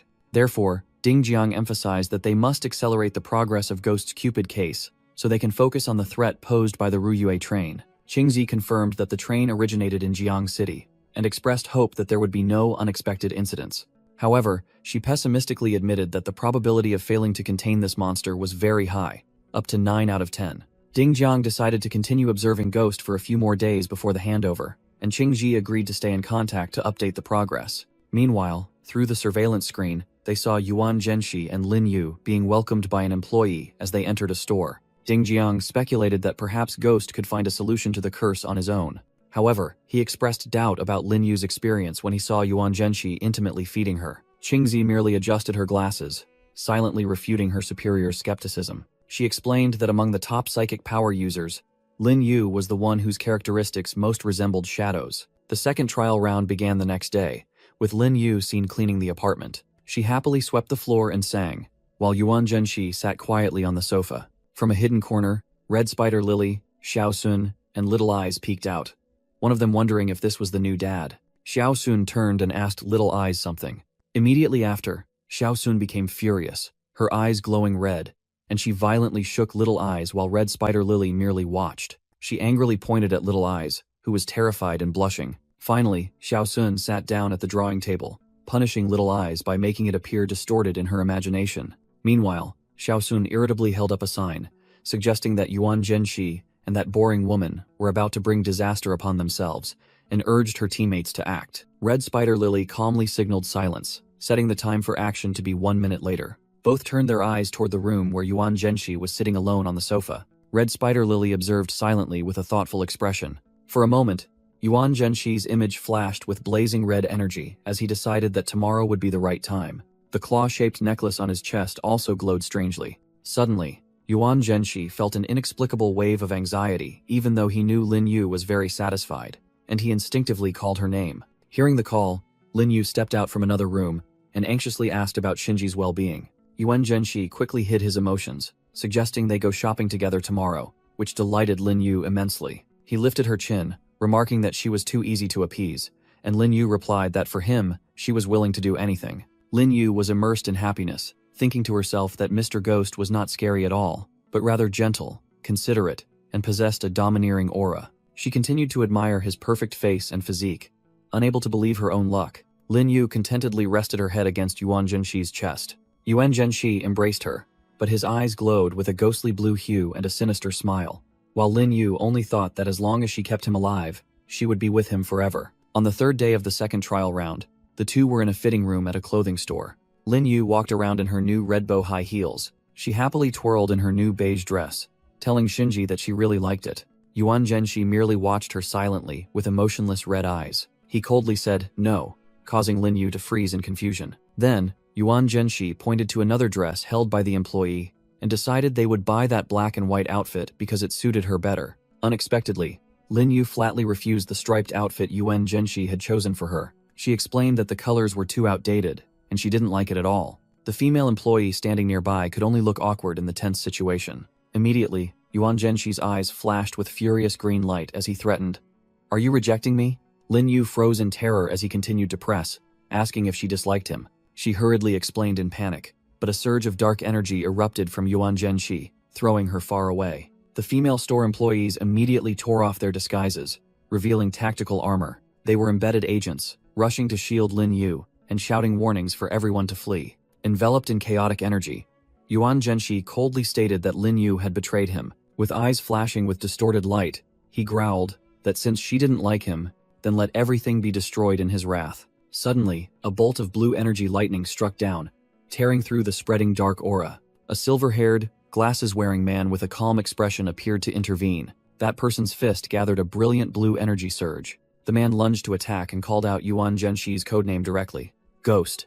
Meanwhile, Hong Yin quickly created a shield, and the silver-haired man ordered them to evacuate. Hong Yin immediately led the terrified group to escape the danger zone. The silver-haired man and Yuan Zhenxi, whose red eyes blazed in the darkness, officially faced off. Blue energy enveloped the man's hand, transforming it into a powerful, skeletal hand. That person launched a decisive attack, swinging a massive energy arc toward Yuan Zhenxi. Suddenly, a silver-haired man rushed down from above. Yuan Zhenxi looked up, astonished, and asked the stranger's identity. The man landed skillfully, halting Yuan Zhenxi's unfinished attack. With a hand blazing with blue energy, the man declared that he had come to stop him. Yuan Zhenxi dismissed him, claiming it was just an illusion, and summoned a gigantic, three-eyed red energy entity. The entity immediately launched a destructive energy blast toward the silver-haired man. The silver-haired man's eyes flashed, focusing intensely before the attack. He raised his skeletal energy hand, preparing for a direct confrontation. The red energy blast was firmly blocked by the blue hand.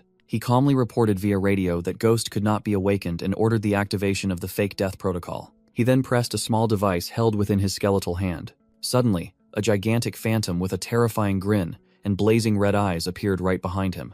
At the same moment, Lin Yu unexpectedly appeared, using her heel to step on a streak of red energy on the floor. She used the exact same skeletal blue energy hand to grab the silver-haired man's neck, astonishing him. From the attacker's perspective, Yuan Zhenxi looked like a monster with overwhelming power, making him wonder if the boy had already surpassed him. The silver-haired man groaned as black blood oozed from the corner of his mouth under Lin Yu's pressure. While he struggled to remain calm, Yuan Zhenxi stood before the giant phantom and declared that the man would have to die in her place. Yuan Zhenxi's red eyes shone with deadly resolve. However, both Yuan Zhenxi and Lin Yu suddenly lost all strength and collapsed onto the floor simultaneously. The silver-haired man fell back onto the floor, panting after narrowly escaping death. The silver-haired man reported to his superiors, admitting he had underestimated Yuan Zhenxi's power and nearly caused a catastrophe. From the control room, Ding Jiang reassured him that the experiment required extensive preparation and blamed the incident on Lin Yu. He revealed that luckily, a group of death row inmates had been deployed in time,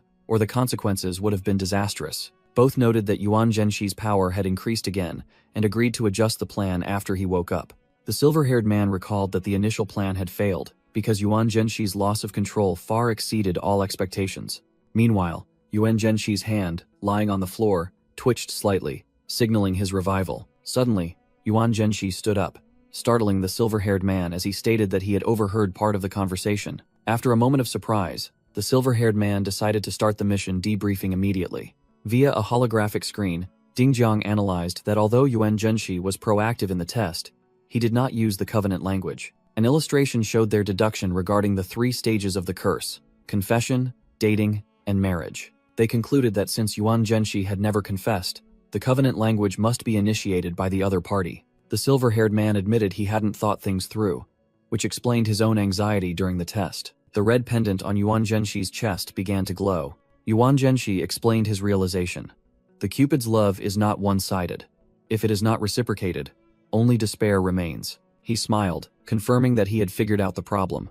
The silver-haired man confirmed that was why Yuan Zhenxi's condition was even more unstable than before, but the boy merely asked coldly if there was anything else. Yuan Zhenxi declared himself ready for the next phase and complained that the previous test subject was too unprofessional. Ding Jiang announced that he would have to wait a while, which puzzled Yuan Zhenxi. He explained that the U.S. Secret Service would be testing a rule item on the Ruyue train, and he and Qingji needed to be present. Yuan Zhenxi seemed pleased by the news, confident that he had also made progress with the curse and would soon solve the death rule. At 6:50 a.m., a gloomy sky enveloped a deserted stretch of railway track. On the tracks, Qingji and Ding Jiang waited, while Ding Jiang explained that this layer of fog only appeared in Jiang City from 7 to 8 a.m. before moving to other countries. Ding Jiang analyzed that the Ruyue train tends to appear in areas with high crime rates, so its arrival in Jiang City, which has the lowest crime rate, was unusual. Suddenly, a figure emerged from the headlights of 2 approaching cars and greeted Ding Jiang. Ding Jiang and Qingzi turned around, recognizing the newcomer as Ximeng. The person was Himeng, deputy director of the U.S. Secret Service. Ximeng explained that the rule item they brought could block any moving object, believing it could restrain the Ruyue train, while Ding Jiang could only hope. To obtain this item from the Secret Service, the Special Bureau had to trade 2 of its own rule items. The American personnel quickly installed the bio-barrier onto the tracks, a result of tense negotiations. Ximeng glanced at his watch. The hour hand had just struck 7 a.m. Immediately, a dark stream of black and red energy began to swirl violently around the signal post on the tracks. Ding Jiang, Qingji, and Ximeng stood side by side, realizing that it had arrived. With blazing red eyes, Ding Jiang watched intently, wondering if their plan would succeed. In another scene, two visitors were marveling at a giant elephant. Nearby, a woman wearing glasses was startled and stumbled, nearly falling. Yuan Zhenshi suddenly appeared, quickly catching the woman and asking if she was all right. The woman replied nervously that she was fine, affectionately calling him Yuan Yuan. However, Yuan Zhenshi noticed her expression, immediately used his hand to lift her chin, and questioned her about it. He leaned close to her ear, whispering a threatening question. "Are you scared?" Behind the two of them, a gigantic spectral skull emerged from the darkness, repeating Yuan Zhenshi's question. "What are you afraid of?" The woman quickly explained that she was only startled by the elephant's roar, not afraid of Yuan Zhenshi. Yuan Zhenshi smiled, accepting the explanation, and advised her not to look if she was scared. As the two continued their walk, an internal announcement revealed that test subject Jiang Jimei and Ghost were about to enter the confession phase. From afar, a female agent received a report that Ghost's condition was worsening, and his death curve was still rising even though Jiang Jimei was maintaining control of the situation. According to plan, Jiang Jimei stopped and proposed that they start dating Yuan Zhenshi. Yuan Zhenshi happily agreed and unexpectedly hugged her from behind, much to her surprise. Jiang Jimei secretly reassured herself, recalling the 1-to-million contract she needed to fulfill. However, she suddenly noticed something unusual when she felt his ice-cold hand. Yuan Zhenshi touched her cheek and asked if her body was cold, causing Jiang Jimei to tremble and vehemently deny it. Yuan Zhenshi's eyes flashed with deadly red light. He knew she was lying. He pressed close to the terrified Jiang Jimei and bluntly exposed her lie. In a fit of rage, Yuan Zhenshi violently yanked her collar. He questioned why she would deceive him when they had just officially entered a relationship. Overwhelmed by his killing intent, Jiang Jimei could only stammer in horror. Immediately, Jiang Jimei quickly changed the subject, saying she was thinking about marriage, which completely stunned Yuan Zhenshi. The sudden proposal confused Yuan Zhenshi, who wondered if things were moving too fast. Seeing his reaction, Jiang Jimei breathed a sigh of relief, having temporarily escaped danger. She hooked her arm through his and continued the act, suggesting they had been dating for several days already, while a mysterious mechanical crow observed from a tree. Jiang Jimei asserted that since she genuinely liked him, discussing marriage was only natural. From the tree, a special bureau mechanical crow continued its surveillance. It recorded the marriage proposal as a promising new development. In the special bureau meeting room, Mr. Xiang reported that marriage might be a way to avert death, and Ghost's condition had changed significantly. However, Mr. Kang Pin was skeptical, suggesting the solution was too easy compared to the trouble Yuan Zhenshi usually caused. Hong Yin listened with a worried expression, secretly hoping his ominous premonition was just imagination. The next day, the marriage registration office was bustling with activity. Yuan Zhenshi and Jiang Jimei walked in, attracting everyone's attention due to their well-matched appearance. A photographer invited the newlyweds to the photo area. Meanwhile, Jiang Jimei secretly thought about Yuan Zhenshi's dangerous nature, recalling how he had nearly killed someone. As they posed, she told herself that this marriage was not just a mission, but required long-term cooperation. The photographer started the countdown and then clicked the shutter. Just as the flash went off, Yuan Zhenshi's head suddenly exploded, splattering blood and fragments onto the horrified Jiang Zimei. Jiang Zimei screamed hysterically as Yuan Zhenshi's headless body collapsed onto the floor. The photographer and other witnesses panicked, shouting that he was dead. Amidst the chaos, Hong Yin appeared with a megaphone, demanding everyone calm down. He explained that this was just a prank show, and the man was a professional stunt actor. Hong Yin ordered his team to clean up the props and escort the actors away. He turned to the frightened woman, invited her to join the show, and promised compensation. Meanwhile, Jiang Zimei, pale with shock, was quietly escorted away by another agent. Hong Yin smiled smugly as the countdown ended, asking if anyone still doubted him. He challenged the panicked photographer and woman to look behind them. Meanwhile, Yuan Zhenshi wiped the last streak of black blood from his mouth. He stood up, fully regenerated from the splattered black residue, astonishing the two onlookers. Yuan Zhenshi calmly adjusted his collar as if nothing had happened.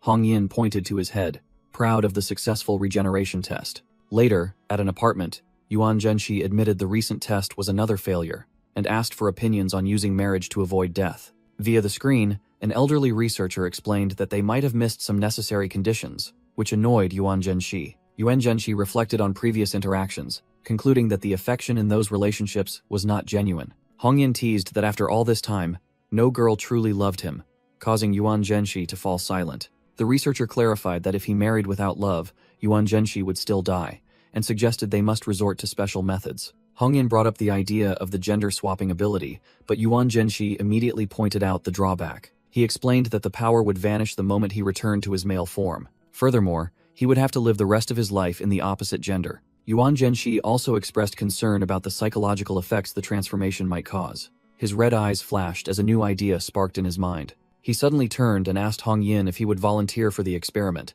causing Hong Yin to jump back and refuse. Yuan Zhenxi explained that it didn't necessarily have to be love.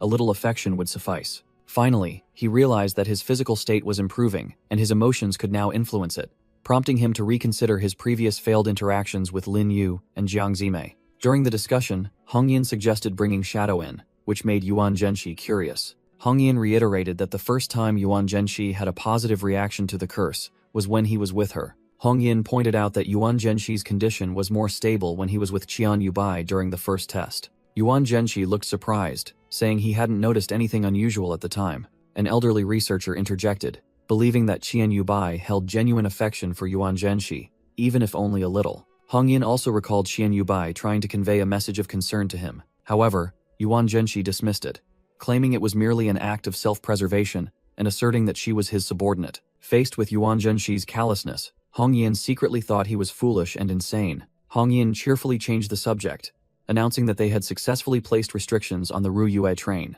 Yuan Zhenxi lightly touched the pendant around his neck upon hearing the news. He patted Hong Yin's shoulder, acknowledging it was good news. While Hong Yin boasted that it had taken a great deal of effort, Yuan Zhenxi secretly thought about his chronicle, which had been stuck in a chaotic state ever since. He believed that the entities on the train had not yet realized this restriction. He also thought of the 3 creatures currently at home, one of which let out a small cry. Yuan Zhenxi was determined to resolve the Cupid problem as quickly as possible. He stood up, sighing at having to endure the mess caused by the curse. Yuan Zhenxi decided he would contact Shadow and instructed Hong Yin to find someone else if she refused. Meanwhile, Qian Yubai was relaxing in the bathtub when her phone rang. Startled, she picked up the call, flustered upon realizing it was her president. Information about Qian Yubai appeared.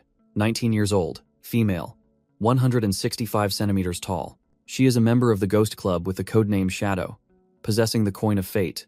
Although she is shy, her personality has changed, and she spoke up to ask about the president's condition. Yuan Zhenxi replied that he was fine but needed her help, causing Qian Yubai to immediately ask if it was about an urban legend. He confirmed it was an incident related to the fallen Cupid, explaining that because they shared the same birthday, they were bound by its rules. Without hesitation, Qian Yubai immediately agreed, asserting that if Yuan Zhenxi asked, it was no problem. Yuan Zhenxi reassured her that the Special Bureau had conducted tests and she would be safe as long as she followed his instructions. However, the Special Bureau decided to conceal the truth that the test required genuine affection to avoid death, fearing it would create pressure and affect her survival rate. Qian Yubai asked what she needed to do, and Yuan Zhenxi explained that everything would be like last time. When she saw him, he would also transform into a similar appearance. He further requested that she must be the one to confess her feelings to him and then propose marriage, leaving Qian Yubai completely flustered. Yuan Zhenxi made it clear that he was not forcing her to do this. He gave her the right to refuse the proposal. Hearing that she had to propose to the president, Qian Yubai blushed in confusion, her heart pounding wildly. Over the phone, she stammered a declaration that she would take responsibility, then quickly corrected herself, saying she would try her best, causing Yuan Zhenxi to fall silent for a moment. Yuan Zhenxi accepted and announced that a representative from the Special Bureau would contact her soon. After hanging up, he secretly thought that her feelings seemed genuine, even if only slightly, and hoped this would accelerate the progress of the tests. He also reminded himself to conserve energy to restore the Ruyue train back to normal. Yuan Zhenxi calculated that they must accept marriage to break the fallen Cupid's limitations and neutralize the curse, although he didn't know if this was the final step. He worried that if Qian Yubai didn't cooperate, things would become troublesome, while night fell over the Ming Lake apartment complex. At the apartment, a female agent from the Special Bureau encouraged Qian Yubai, saying that they had prepared everything important and hoped she would do her best. Qian Yubai, now dressed in business attire, told herself with a determined expression that she could do it. Qian Yubai knocked on Yuan Zhenxi's door. When Yuan Zhenxi opened the door, she was stunned and blushed upon seeing him. With a wildly beating heart, Qian Yubai stammered, calling him president. Yuan Zhenxi smiled when he heard her say that she had come to see him. The following night, at a brightly lit amusement park, while Yuan Zhenxi and Qian Yubai sat on a bench, the undercover agents commented that this girl was genuinely interested in Ghost, and that he seemed to have become a completely different person. The two sat side by side, Qian Yubai smiling happily. From a control room, Hong Yin reported to his silver-haired colleague that Ghost's condition and blood samples had improved, then decided it was time for them to get married. The silver-haired man announced that he had arranged for them to marry tomorrow, and Hong Yin agreed. Qian Yubai held a small gift box, telling herself that the time had come. The silver-haired man told Hong Yin to keep an eye on them, but Hong Yin showed no interest in monitoring them. Hong Yin yawned and ordered his subordinate to prepare to take the couple to register their marriage, and the other person acknowledged the order. Hong Yin glanced over with a determined look. He strictly warned the silver-haired man not to tell Chief Qingji that he had been slacking off. Returning to the park, Qian Yubai hesitantly called out to Yuan Zhenxi. As they walked with the Ferris wheel behind them, she said she had something she wanted to tell him. Qian Yubai stopped, her expression full of determination yet extremely flustered. Suddenly, she knelt down on one knee. To Yuan Zhenxi's surprise, Qian Yubai boldly proposed marriage to him. She opened the gift box, revealing a gold ring with a red heart-shaped gemstone. Yuan Zhenxi was completely stunned by Qian Yubai's sudden action. Meanwhile, Qian Yubai was so embarrassed that her mind was in turmoil while holding the ring box. Still skeptical, Yuan Zhenxi asked her to repeat what she had just said. Gathering all her courage, Qian Yubai snapped her head up and shouted loudly to reaffirm it. Under the fireworks, she knelt and boldly proposed marriage once more, promising to prepare the paperwork immediately tomorrow. The surrounding crowd cheered excitedly at the girl's boldness, making Qian Yubai blush intensely. Yuan Zhenxi helped her up and asked about her family's opinion, to which Qian Yubai stammered that they had given their blessing. With a hopeful expression, she held up the ring and asked again. The crowd continued to cheer, urging him to agree. Yuan Zhenxi smiled and decisively accepted the proposal. He calmly took the ring from her hand and put it on his finger. Immediately, a new status was activated. Death resistance 80%, acceptance rate 10%. Meanwhile, in the control room, a silver-haired man reported to Hong Yin that everything was proceeding according to plan. At another location, a female manager from the Special Bureau confirmed that the temporary marriage registration station was ready. The rule item, the temporary contract, was also ready, manifested as a blazing red magic circle. The female manager explained that this marriage would be valid for 1 week, coinciding with Ghost's death cycle. Back in the control room, the female manager questioned the necessity of the plan, while Hong Yin was sketching distractedly. Hong Yin dismissed it, claiming it was Ghost's decision and asking why she cared so much. That person secretly thought that Ghost was either a narcissist or an idiot, and was best avoided. The next morning, a special marriage registration office had been set up, ready to welcome the new couple. Yuan Zhenxi and Qian Yubai entered the marriage registration office together. The girls seemed slightly surprised. They were greeted by Hong Yin and a white-haired female colleague, who cheerfully invited them this way. Yuan Zhenxi squinted, thinking to himself that these two staff members looked familiar. While Hong Yin stood behind the counter, the white-haired woman directed the pair further inside. Hong Yin held up a stack of documents, explaining that they only needed to sign to receive the certificate. Yuan Zhenxi took the pen and signed his name on the registration form. Next, Hong Yin invited them to stand in front of a machine for scanning and photography. Both Yuan Zhenxi and Qian Yubai remained silent, looking suspicious of the strange device. When the machine's screen emitted a red light, Yuan Zhenxi spoke up, asking what the machine was used for. The white-haired woman explained that this was a harmless rapid certification machine, while Hong Yin, now wearing a blindfold, merely mumbled in agreement. The machine activated, and a red targeting frame locked onto Yuan Zhenxi and Qian Yubai. Inside the machine, complex gears and mechanisms began to operate. Upon completion, the machine printed out a certificate, simultaneously displaying that the progress toward avoiding death had reached 99%, and the control progress was 40%. Yuan Zhenxi's eyes suddenly flashed with green light. Immediately afterward, his eyes returned to their usual red, seemingly having completed a transformation process. Yuan Zhenxi looked at the remaining 3 people, thanking them for helping him avoid another round of trial and error. Qian Yubai happily asked if the president had returned to normal, but he replied that he hadn't completely. Yuan Zhenxi took the printed marriage certificate. He asked the white-haired woman about its period of validity, and she replied that it was 7 days. Yuan Zhenxi silently looked at the paper, contemplating this 7-day limit. In his subconscious, Yuan Zhenxi realized that if he tore up the contract, he would die instantly.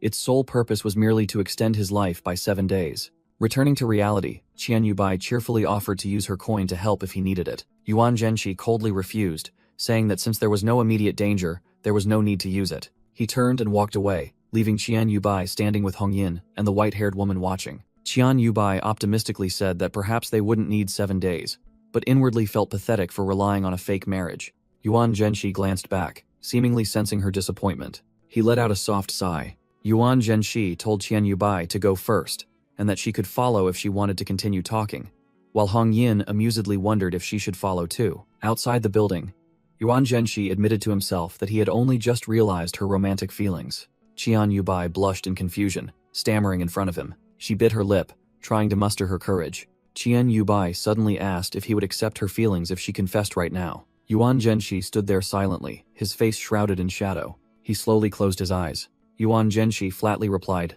no, and warned that this was the first and last time. If she wanted to live a normal life, she shouldn't waste time on unnecessary emotions. He turned his back and walked away, leaving Qian Yubai stunned in the middle of the road. As their shadows stretched long on the pavement, Yuan Zhenshi added that if she couldn't understand and felt troubled, he wouldn't object to her giving up. Qian Yubai whispered, I understand, just as a glitching system notification appeared, alerting the master to a message at the train station. Yuan Zhenshi was surprised, wondering about the Ruyue train. He looked at his hand, where red energy was gathering, and wondered why this was happening when he was being restricted by the Special Bureau's rule items, then decided to investigate. A warning appeared, stating that the cooperation was failing and loss of control was imminent. Standing amidst the swirling red energy, Yuan Zhenshi wondered when he would completely lose control. Meanwhile, at another location, staff members were installing a gigantic rule item onto the tracks under the moonlight. Two Special Bureau members stood outside a temporary observation post,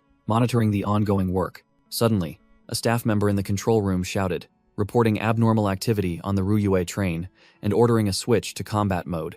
The staff member turned around with a look of astonishment, as if something had appeared right behind him. He immediately activated his ability, his body radiating a blue aura, and readied a baseball bat. With caution, the staff member stepped out of the observation post to confront the threat. But instantly, his face turned pale with horror at the sight outside. A bloody massacre had taken place, with many corpses lying scattered on the ground. Amidst the scene of death, a mysterious long-haired person stood beside a rippling pool of black blood. The observing staff member was struck dumb by extreme fear. The brutal attack ended in the blink of an eye with bloody images and screams. The scene abruptly shifted to a comic convention, where a man was carrying a boy cosplaying Conan, next to a person cosplaying Ryuk taking a selfie. They were participating in a bustling night street parade, alongside many other cosplayers. Two students in the crowd marveled at a costume, praising the special effects for looking incredibly realistic. What they were looking at was a gigantic, headless humanoid entity, with its actual head hanging upside down at its waist, causing those nearby to feel both curiosity and fear. The entity suddenly bent down, approaching a male student cosplaying an Akatsuki member. Its inverted head looked up, its purple eyes glowing as it asked a chilling question. Have you seen my head? Faced with the terrifying reality, the two cosplaying male students could only scream in terror. In the crowd, a cheerful festival goer pointed out to the headless monster that its head was right at its waist. The monster thanked the person for pointing it out, then said that in return, it would gift him his own head. The monster's hands grabbed the head of the festival goer, who was frozen stiff with horror. Immediately, it ripped the head from the victim's body amidst his piercing screams. Other festival goers standing nearby were utterly terrified by the scene that had just unfolded. The monster immediately attached the newly acquired head to its neck. The victim's eyes now glowed with an eerie purple light. With its neck stretching out like a snake, the new head snapped at another panicked festival goer. Afterward, it tossed the old head high into the air, astonishing the crowd below. The head soared high, displaying a bizarre smile. Under the night sky and the full moon, a horrifying phenomenon began to engulf the city. The head had now transformed into a giant balloon, hovering above the buildings. Below, the panicked crowd fled, while one man tried to stay calm, insisting that the floating heads were just balloons. On another street, a red-haired man had just left a model shop, smiling contentedly. When he heard a child pointing skyward and talking about large balloons, he looked up curiously. The red-haired man skeptically wondered if they were truly balloons. To his horror, countless human heads were floating in the night sky, causing him to exclaim that the sight was utterly bizarre. The red-haired man broke out in a cold sweat, unable to believe what he was seeing. An illusion of the headless monster's original face appeared behind him, its purple eyes staring intently at the man. Meanwhile, elsewhere, a giant limited edition shopping bag fell, crushing a group of women. Overwhelmed by fear, the red-haired man dropped his purchase and ran away, prompting a child to remark that the man was strange. On the deserted street stood an entity wearing a black and white Lolita dress. A little girl turned her head back curiously. The entity picked up the dropped shopping bag while the girl and her mother watched. With her half-black, half-white face, Violent Lolita held up a doll. She asked if the bag belonged to the little girl, but the girl replied that it belonged to a man who had dropped it. The little girl innocently pointed the way for Violent Lolita, saying the man had gone that direction. Immediately, Violent Lolita ran off, causing the little girl to exclaim to her mother that the older sister's dress was beautiful. The terrified mother hugged her child tightly, unable to understand who her daughter was talking to. Meanwhile, at the special bureau, Ding Jiang and Qing Ji discussed a black and white schoolgirl monster that only targeted psychics. Ding Jiang reviewed the autopsy report, confirming that the inspectors at the Ruyue train observation post died because the spiritual power in their bodies went berserk. Qingzi added that all victims were staring at that monster before they died, and the surveillance footage showed their final moments. Ding Jiang asked about Hong Yin's status, and Qingji reported that he had cleverly escaped, and furthermore, had the ability to substitute himself. Ding Jiang ordered that the two of them would form a team to monitor the situation, trying to avoid the black and white monster and contain the others. He emphasized that even though there were many monsters, they still had to prioritize certain targets. Qingzi agreed, and suggested assigning the task to Ghost,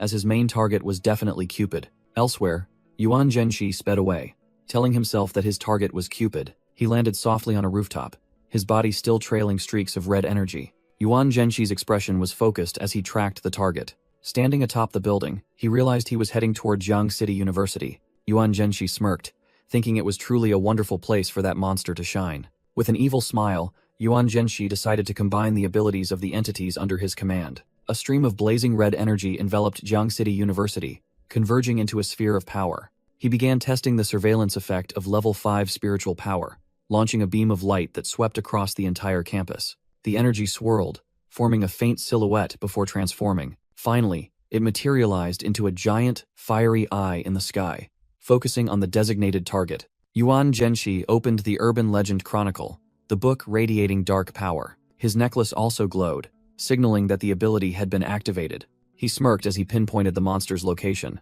Found it. His vision quickly scanned the buildings on campus, and then focused on a small pathway where the target was active. Inside, a male student frantically ran away from a pursuing fallen Cupid. After falling down, the student was stunned, wondering what had just happened, thinking he was just dizzy. Meanwhile, a new female student and her mother were excitedly heading toward the dormitory, unaware that the fallen Cupid was smirking maliciously above. The male student hastily got up and accidentally bumped into the girl. He awkwardly apologized to her annoyed expression, but when he looked up, his eyes suddenly became vacant, and his cheeks flushed pink. The image of the girl's mother was reflected in the student's eyes. He had been struck by the love curse. Losing control, he suddenly stumbled and lunged toward the mother, causing the daughter to scream in terror. Standing on the rooftop, Yuan Zhenxi coldly observed the chaotic scene and declared that his hunt had begun. Yuan Zhenxi touched the red pendant on his chest, ordering the continued tracking of Cupid's other targets. Observing the situation from above, he thought to himself that he needed to contact Kang Ping. Meanwhile, a call came in reporting that the headless monster was only temporarily restrained. The pendant around Yuan Zhenxi's neck suddenly shone brightly. He was surprised by the caller's speed, wondering if it was Kang Ping. At another scene, Ding Jiang was simultaneously directing his team to handle the corpse of a teddy bear monster and warning Yuan Zhenxi over the phone about a female entity dressed in black and white. The two exchanged plans. Yuan Zhenxi was determined to find Cupid's rules, while Ding Jiang focused on gathering information about the other monsters. The conversation sparked a bold idea in Yuan Zhenxi's mind. He proposed an extreme solution, sending all these supernatural entities back to the Ruyue train, the place that brought them here. After a moment of silence, Ding Jiang temporarily shelved the idea and requested access to the student records of Jiang City University, where Cupid was hiding. Immediately, a subordinate handed Ding Jiang the laptop containing the data, and he promised to send the link to Yuan Zhenxi right away. Returning to the topic of the Ruyue train, Ding Jiang continued speaking into his headset. He seemed to be carefully considering Yuan Zhenxi's proposal. At the same time, Yuan Zhenxi's phone received a notification. He had been granted the highest level of access to the Security Bureau's database. With his face hidden in shadow, Yuan Zhenxi called out Xiaoyan's name. He ordered his entity to cross-reference the data with the corresponding individuals under surveillance. A giant red eyeball grew out of Yuan Zhenxi's palm, beginning to scan the information on the phone. Yuan Zhenxi closed his eyes, concentrating on processing the massive stream of data being transmitted. Yuan Zhenxi's eyes filled with glowing red pupils, processing the enormous data flow regarding Cupid's victims. He sank into a data space, where countless student files swirled around him. After completing the analysis, Yuan Zhenxi confirmed that the situation had become clear. He determined that Cupid had targeted a total of 10 people, consisting of 5 males and 5 females. Among them, 4 people were currently under the curse's influence, and their targets were all of the opposite sex. From this, Yuan Zhenshi deduced that Cupid's rule seemed only to work between people of the opposite sex. He decided to examine the detailed file of one of the victims. The file displayed the information for Fan Jiangxiang, a two-year-old student whose parents were divorced. Further analysis showed that Fan Jiangxiang was an introvert, socially anxious, and longed for affection. Yuan Zhenshi realized that all the victims were social outcasts, lonely, and had lost loved ones. He listened to the inner voice of another victim, who was lamenting their meaningless life and existence as nothing more than a grain of sand. Yuan Zhenshi silently absorbed that desperate suffering. He remarked that it was a truly lonely and bleak cry, but he seemed to have realized something else. He mused that in this world, traces of anyone could be found everywhere. Standing on the rooftop, beneath a moon forming a grotesque smile, he knew that every secret could be seen through by someone, or some monster. He questioned the difference between knowing and caring, suggesting that caring was not always a good thing. His eyes flashed with intense concentration as he continued his train of thought. He suspected that loneliness was not the selection criteria, as Cupid's rules inherently relate to love. Suddenly, a victim's inner voice rang out, declaring they would never believe in love again. Yuan Zhenshi came up with a new hypothesis, wondering if the curse targeted those who no longer desired love. He was stunned to realize he had correctly guessed the love god's true rule. A confident smile subtly appeared on Yuan Zhenshi's lips now that he had grasped his opponent's weakness. In the victim's consciousness space, a spirit agreed, suggesting that in this world, desiring love was worse than desiring life itself. In the deserted school grounds, the fallen Cupid flew around, searching for its next target. The entity suddenly stopped, looked up, and greeted an old acquaintance who had just appeared. It looked confused, failing to recognize the person standing before it. From the rooftop, Yuan Zhenshi looked down, mocking that the love god didn't recognize one of its own victims. Standing up, Yuan Zhenshi held out a red booklet that looked like a marriage certificate and declared that the love god's arrows were now useless against him. The fallen Cupid gnashed its teeth, revealing extreme anger. It let out a savage roar and lunged straight toward Yuan Zhenshi to attack. A small explosion occurred when its attack hit the rooftop. Yuan Zhenshi was thrown back by the pressure, but he used his hand to block most of the impact force. He landed safely, asserting that he had escaped death and the love god could not kill him. Yuan Zhenshi picked up the booklet, saying that destroying it would be useless anyway. He smiled provocatively, reminding it that the rules were still in effect, and they were the very rules set by the love god itself. Yuan Zhenshi continued to question, wondering why it suddenly appeared here when cameras on the Ruyue train had failed to capture its image. The fallen Cupid's eyes flared with angry green light. In its fury, it unleashed its full power, with thorny black vines sprouting from its wings. The fallen Cupid was confused as its thorny vines surrounded Yuan Zhenshi. Yuan Zhenshi was astonished to realize that the entity was trying to sever the link between him and Qian Yubai. The fallen Cupid smirked sinisterly, wondering if Yuan Zhenshi possessed that kind of power. He clutched his chest and coughed dryly, speculating that it wanted to revoke the rule so it could shoot him with another arrow. However, Yuan Zhenshi wore a smug smile, as this was exactly what he wanted. A surge of green energy exploded from his chest, blasting him backward.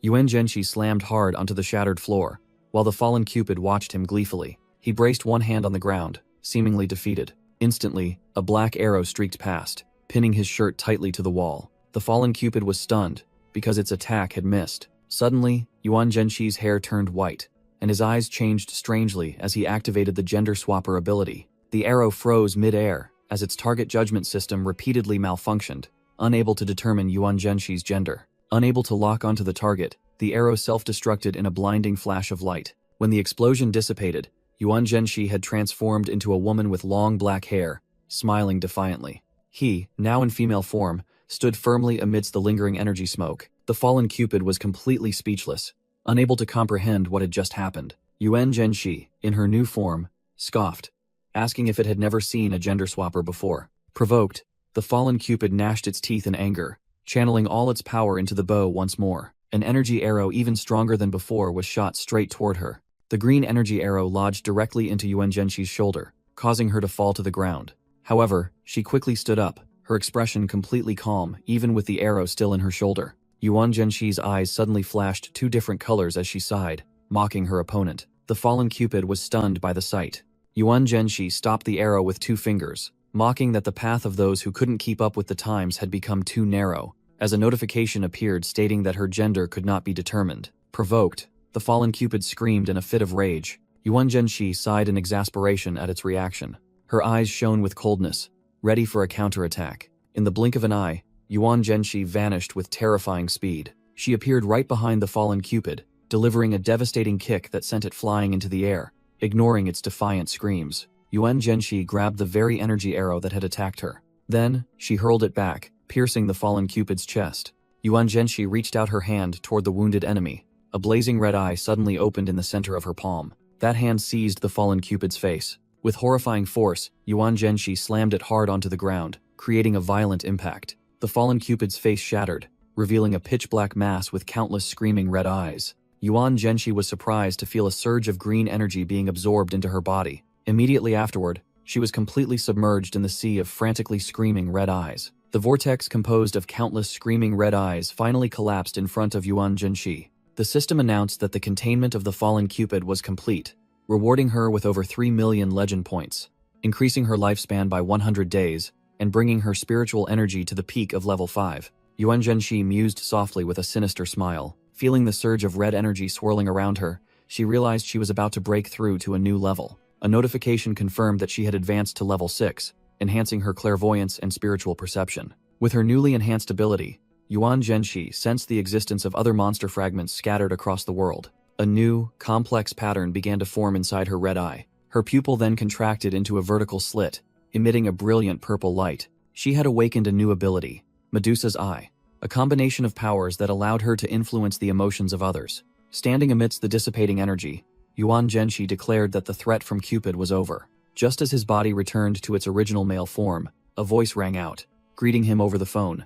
Yuan Zhenxi reported to Qingzi that the containment was complete, then immediately asked about the divorce procedure with Shadow. From the hospital bed, Qingzi explained that the agreement required both parties to nullify it and asked if he had informed Shadow yet. Yuan Zhenxi bluntly replied that he had not.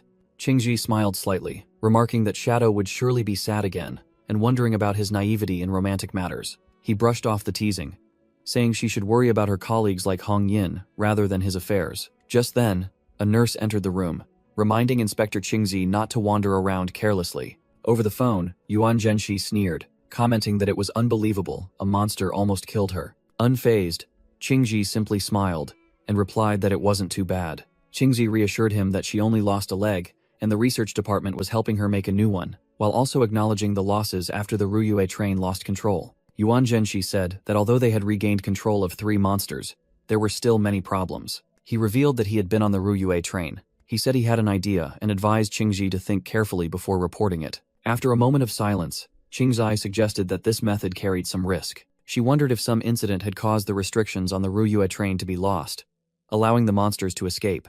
She began to understand Yuan Zhenxi's intention. Yuan Zhenxi explained that he initially thought the Ruyue train needed to be contained, but walking along the path haunted by countless glowing red resentful spirits, he realized that the current situation in Jiang City was far more chaotic. He questioned whether they should attempt to lift the restrictions on the Ruyue train. Standing under the moonlight, Yuan Zhenxi showed determination regarding his plan. He mused that even though he had instructed Qingzi, he was still unsure if the Special Bureau would accept this plan. Furthermore, the monsters inside the train itself remained an unresolved issue. However, Yuan Zhenxi believed that everything possible had been done, provided they agreed to this temporary solution. He thought that the next step was to find a rule item to create a delicate balance with the Ruyue train. This would allow the train to resume its function of restraining monsters and operate again. At the same time, it must remain within the Special Bureau's controllable range. Yuan Zhenxi believed that this plan would, conversely, help alleviate his own immediate crisis. His red eye flashed as a power was activated. Yuan Zhenxi decided he must resolve his personal issue first, while telling himself he would collect the scattered monsters outside before the Special Bureau took action. He looked at the marriage registration certificate in his hand. Without hesitation, Yuan Zhenxi used his power to make the paper burst into fierce flames. Standing on a bridge under the moonlight, he dropped the burning paper into the water below, severing the connection. In a cozy apartment, a lavish dinner had been set on the table. Qian Yubai's parents anxiously watched their daughter, who was tiredly lying on the sofa, hugging a teddy bear. Qian Yubai smiled reassuringly, saying she was just a little tired because of all the recent troubles. Suddenly, her eyes flashed with a strange light as she realized something. She hurriedly said she needed to go to her room for a moment, leaving her bewildered parents behind. Qian Yubai rushed toward her bedroom. She opened the desk drawer where she used to keep the marriage registration certificate.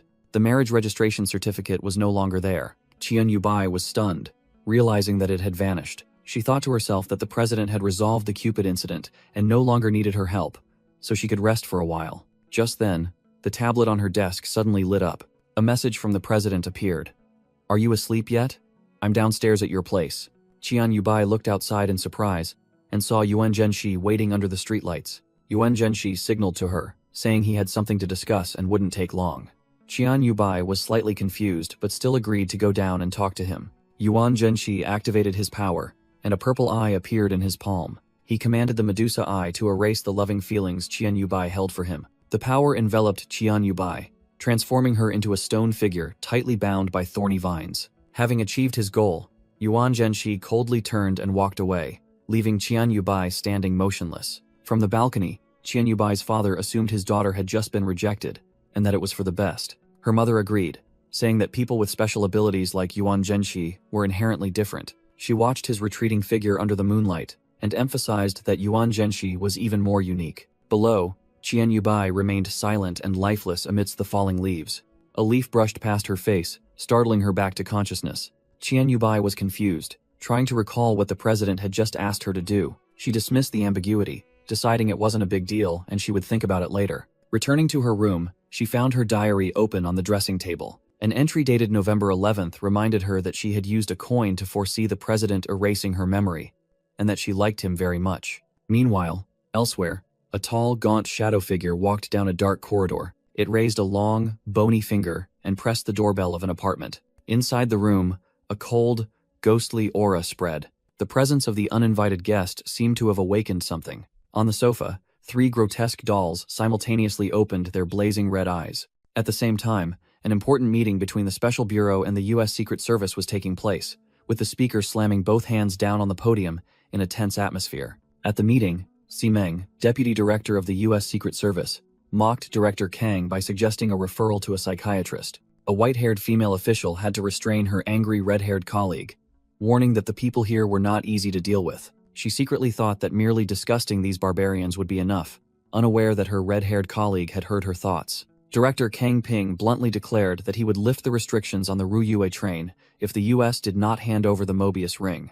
Meng angrily retorted that this was an announcement, not a proposal. He yelled that their side had already lent out the bio-barrier. Kang Ping calmly explained that the Ruyue train could operate indefinitely or send monsters everywhere, while the Mobius ring was still holding 2 entities captive in the U.S. He placed his hand on a red button, threatening to remove the barrier and immediately restore the train's operation. The other international delegates remained silent in the tense atmosphere. Just then, an elderly man demanded that everyone stop. Holt, director of the U.S. Secret Service, questioned Kang Ping about whether he knew the Mobius ring was holding the noble assassin captive. The noble assassin is an entity that appeared 8 years ago, specializing in targeting the wealthy and powerful. Holt argued that the U.S. holding it captive was a common issue for the entire world. Kay Dunn, minister of the International Special Bureau, attempted to mediate, suggesting that all nations should cooperate. However, Holt rejected this, declaring he would not compromise unless there was another way to control the noble assassin, challenging them to release the Ruyue train if they dared.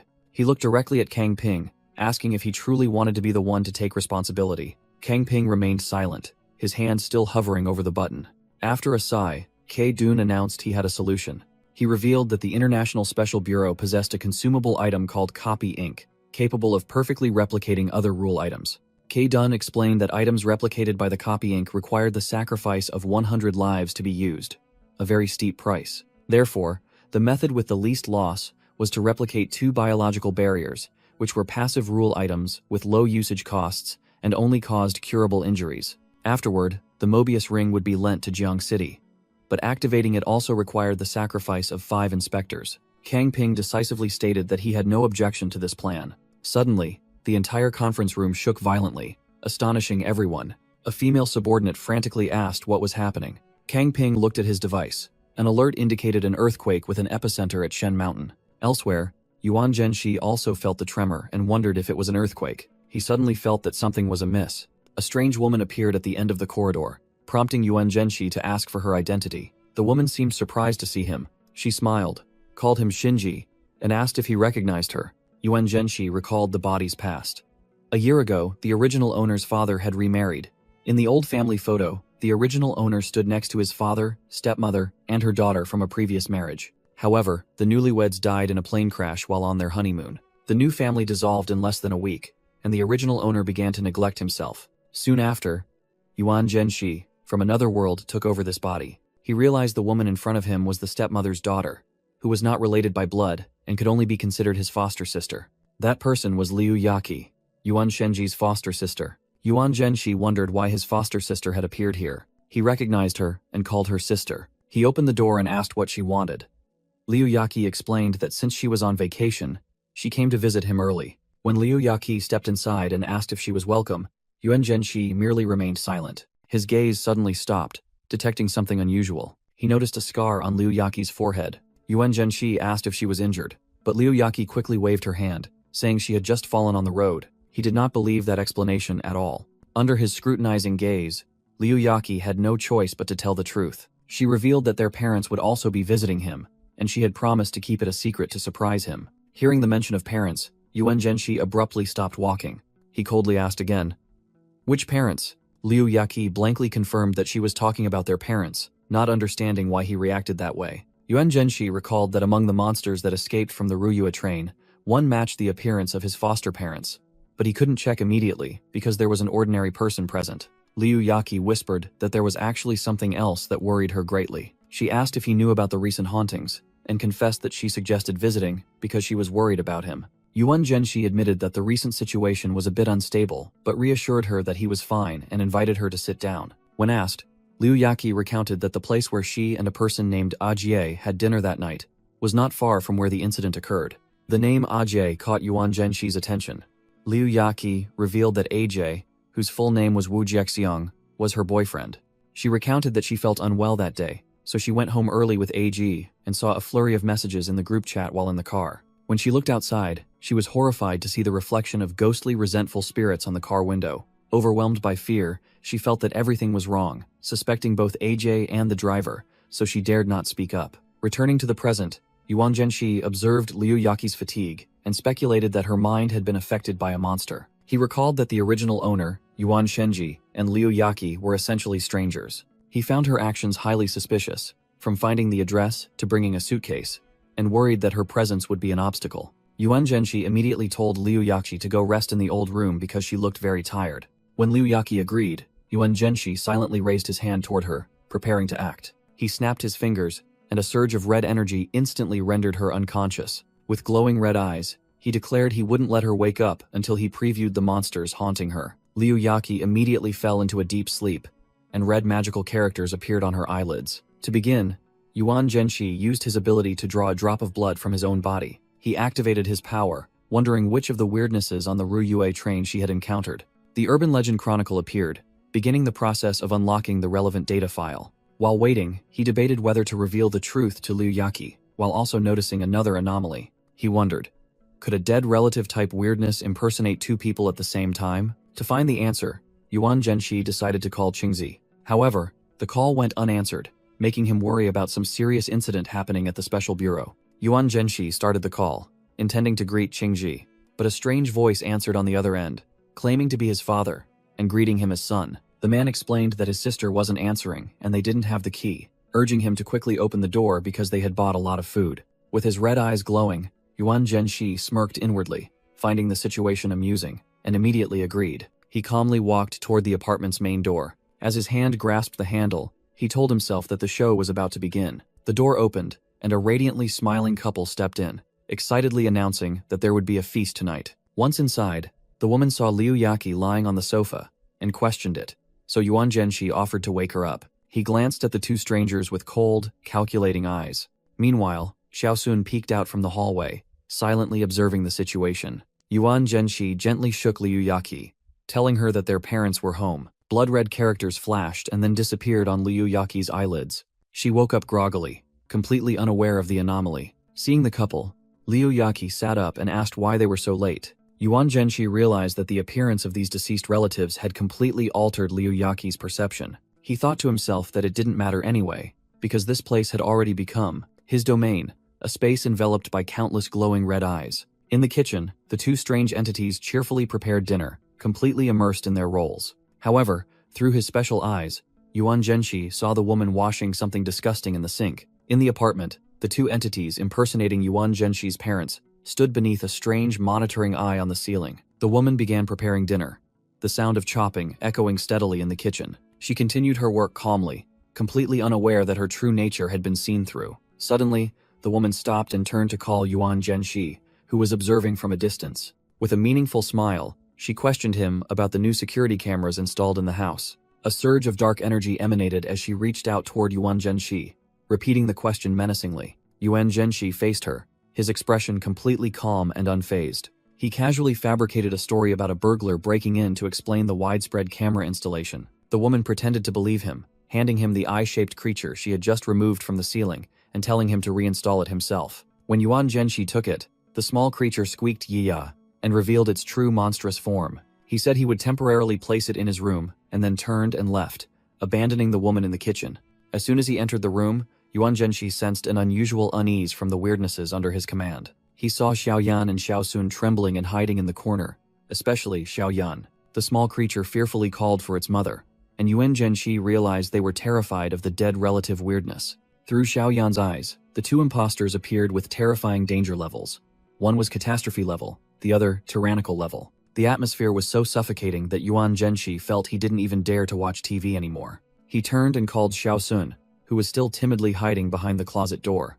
Xiaosun flinched and looked at him, her expression both confused and slightly guilty. Yuan Zhenshi coldly questioned her about the plot she and Red Spider Lily had hatched to assassinate him while he was still affected by Cupid's curse. Yuan Zhenshi decided to get straight to the point, using the chronicle to create a new legend called the Ghost Call. Holding the glowing book, he coldly declared that keeping Xiaosun was useless. Faced with a terrifying threat, Xiaosun burst into hysterical tears. She hurriedly hugged Yuan Zhenshi's leg, while Xiaoyan also begged the master to spare her life. Yuan Zhenshi closed the book, deciding to temporarily forgive Xiaosun, and shifted his attention to another matter, commenting that the dead relative entity seemed unstable. Red Spider Lily appeared, suggesting he should ask Cupid, as it might know useful information about those entities. Yuan Zhenshi pondered whether this was related to someone else, and Red Spider Lily confirmed that even though the two entities lacked consciousness, they were still proactive. He deduced that he initially thought Liu Yaqi had dragged him into the incident, but now realized that both the dead relative entity and Cupid were actively approaching him. Yuan Zhenshi declared that they needed to make Xiaoyan spit out Cupid for questioning, but then calmly said there was no need to rush. Just then, the stepmother impersonating entity knocked on the door and called Yuan Zhenshi out for dinner. He answered the call while Red Spider Lily warned him to be careful, as her rules could temporarily not directly conflict with them. Yuan Zhenshi repeated the word, them, questioningly. Red Spider Lily explained that she seemed to have sensed two different auras and wasn't sure if it was a misjudgment. At the dining table, Yuan Zhenshi observed the lavish spread and thought that although the dishes looked perfect, he didn't know what they were made of. Liu Yaqi happily praised the delicious food, while Yuan Zhenshi worriedly wondered if his sister had any hope of survival if they ate food cooked by a weirdness. The stepmother impersonating entity smiled, picked up a green bean for Yuan Zhenshi, and said she remembered he liked this dish. She placed a piece of tofu in his bowl, but Yuan Zhenshi only silently observed. Without a doubt, Liu Yaqi cheerfully announced that she would start eating too. Just before she could move her chopsticks, Yuan Zhenshi suddenly coughed to interrupt. Confused by Yuan Zhenshi's action, Liu Yaqi asked what was wrong while the two entities disguised as her parents silently observed. Yuan Zhenshi calmly replied that he wasn't hungry since he had already eaten at school. The two entities began to eat, their forms becoming distorted and grotesque under Yuan Zhenshi's gaze. The mother entity asked Shinji if he still had a problem with his aunt, while the father entity interjected that he had already talked about this. Yuan Zhenshi analyzed internally, wondering if this was one monster or two, and decided he needed to find another way to probe them. He immediately made up an excuse that he had bought something and invited Liu Yaqi downstairs to get it, causing her to ask in surprise if they had to go right now. Liu Yaqi stood up, reluctantly agreed, and urged him to hurry because she was starving, while Yuan Zhenshi noted that the monster's death rules had not yet been triggered. Deciding to act, Yuan Zhenshi activated his power. A blazing red eye opened on the back of his hand. On the stairs, he followed behind Liu Yaqi and suddenly told her to hurry up before the food got cold. Yuan Zhenshi suddenly called out Liu Yaqi's full name, causing her to jump, turn around, and irritably ask why. Immediately, he released a surge of dark energy filled with countless blazing red eyes and commanded her to wake up. Liu Yaqi was utterly terrified by the horrifying scene unfolding before her. Her eyes reflected the image of Yuan Zhenshi's terrifying power. A painful memory of the plane crash and her parents' funeral flashed through Liu Yaqi's mind. Snapping out of the illusion, she collapsed onto the floor while Yuan Zhenshi warned her that she must follow his instructions to deal with the two things inside the house. He stated plainly to the panicked Liu Yaqi that she had encountered a monster. Standing by the window, Yuan Zhenshi gave her instructions.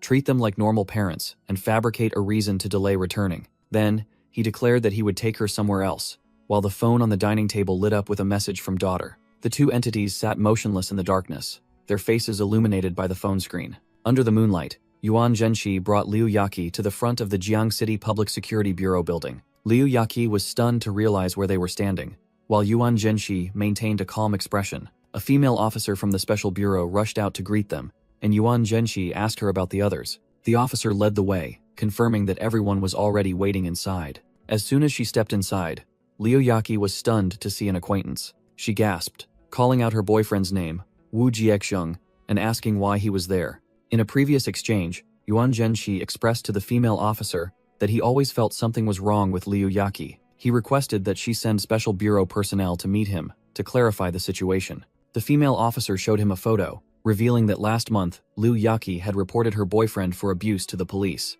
This made Yuan Zhenshi recall the time he saw a wound on her forehead, but she had lied, saying she fell. The female officer analyzed that Liu Yaqi's current memories and behavior were very chaotic and abnormal. Yuan Zhenshi pondered, his eyes flashing with a cold sharpness as a terrifying hypothesis emerged. He wondered if there was a possibility that the Liu Yaqi, who was worried, was, in fact, no longer a living person. When her face began to show ghostly cracks, his speculation seemed to be confirmed.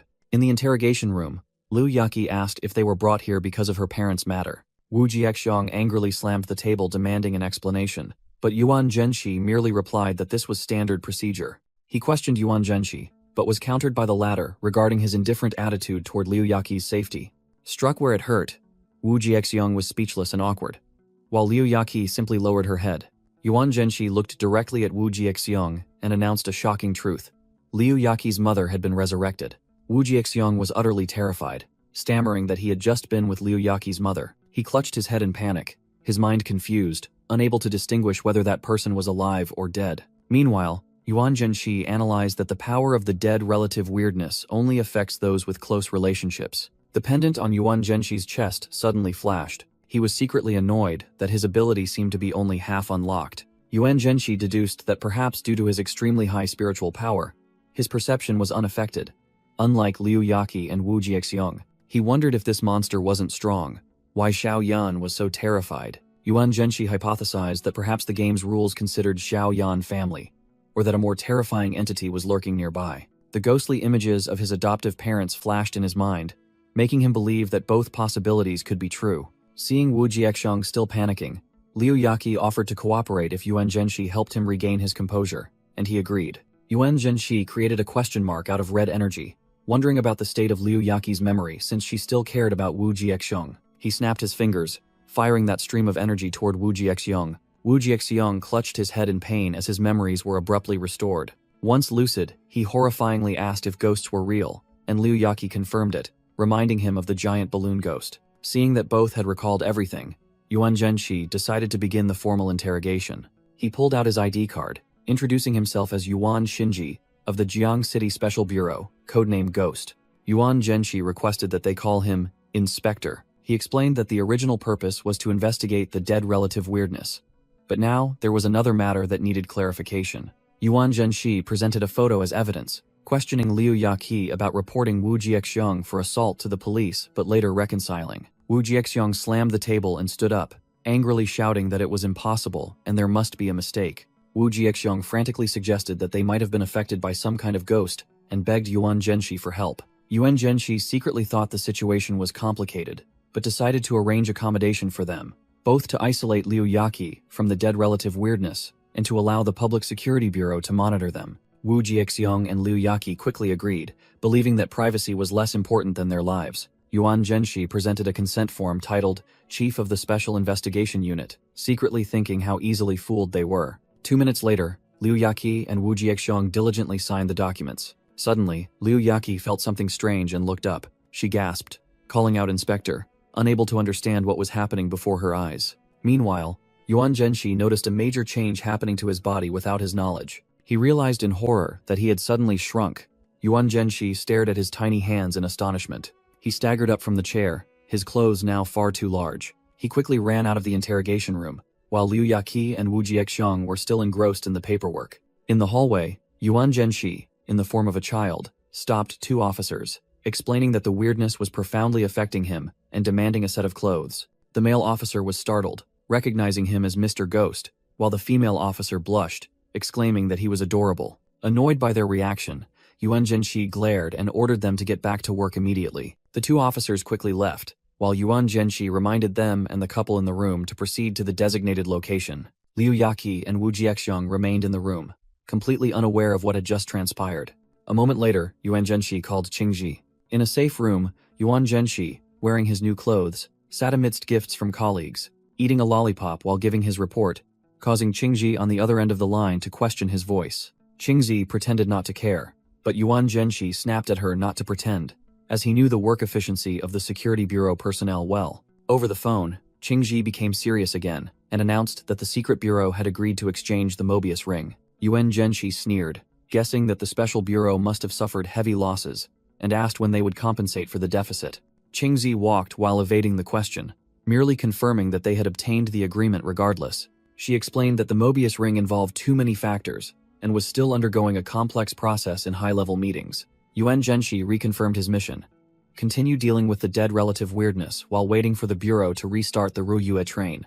Qingji agreed, revealing that his plan was approved by both their side and the US because the success rate was up to 99%, and theoretically, it would not fail. Yuan Zhenshi secretly calculated that he would stall for time and figure out the monster's rules. Then he spoke up, asking Qingji for a favor. Qingji listened attentively and told him to go ahead.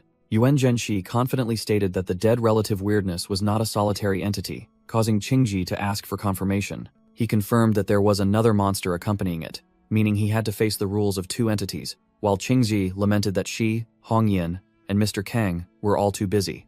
After a moment of thought, Qingji suggested sending Sherry and other staff members he was familiar with to monitor the situation for easier cooperation. At the same time in a lecture hall, Sherry suddenly sneezed. She apologized to the class, saying she had allergies, but secretly wondered if Mr. Ghost was in trouble again. Sherry smiled meaningfully, seeming to have guessed the situation. Yuan Zhenshi agreed to the plan and said he would act freely regarding the dead relative weirdness. He was silent for a moment, then realized the lollipop tasted horrible, full of chemical sweeteners. Without hesitation, Yuan Zhenshi threw the lollipop into the trash can. Afterwards, he returned to the original host's apartment and called out, "Father, I'm home." Yuan Zhenshi's eyes widened, wary of what was about to happen. In the darkness of the living room, he saw a figure sitting silently on the sofa. The figure sat in silence, hands clasped thoughtfully in the darkened room. Standing at the doorway, Yuan Zhenshi requested that the light be turned on because the room was too dark. The entity looked up, its eyes glowing angrily, and questioned why he was home so late.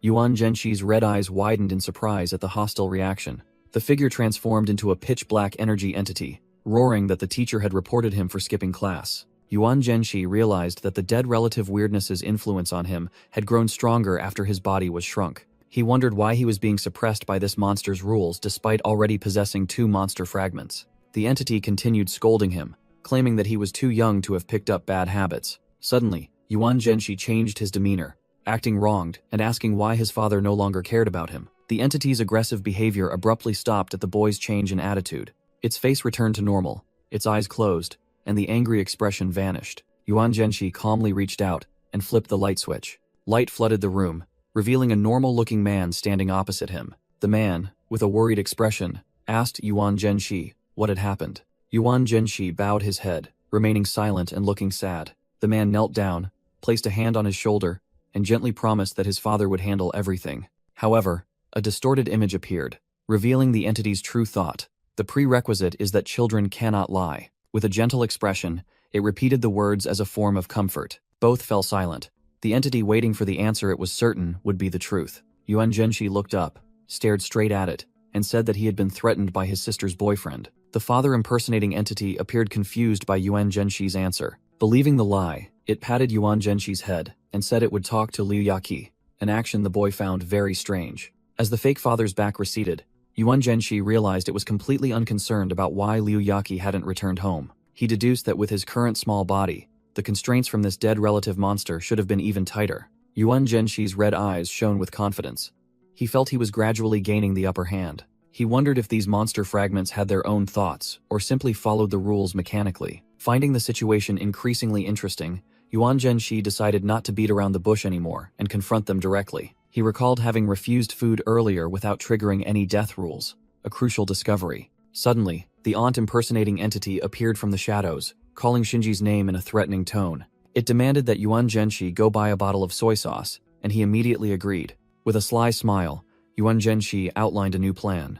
He would accept the monster's requests, but would not actually complete them. The entity handed him money for the purchase. 15 minutes later, the apartment door creaked open. Yuan Zhenshi announced his return, facing the entity waiting by the dining table. In the dim light, the entity's glasses flashed ominously. It turned around, held out its hand, and coldly asked about the item it had sent him to buy. Yuan Zhenshi suddenly looked panicked, stammering an apology.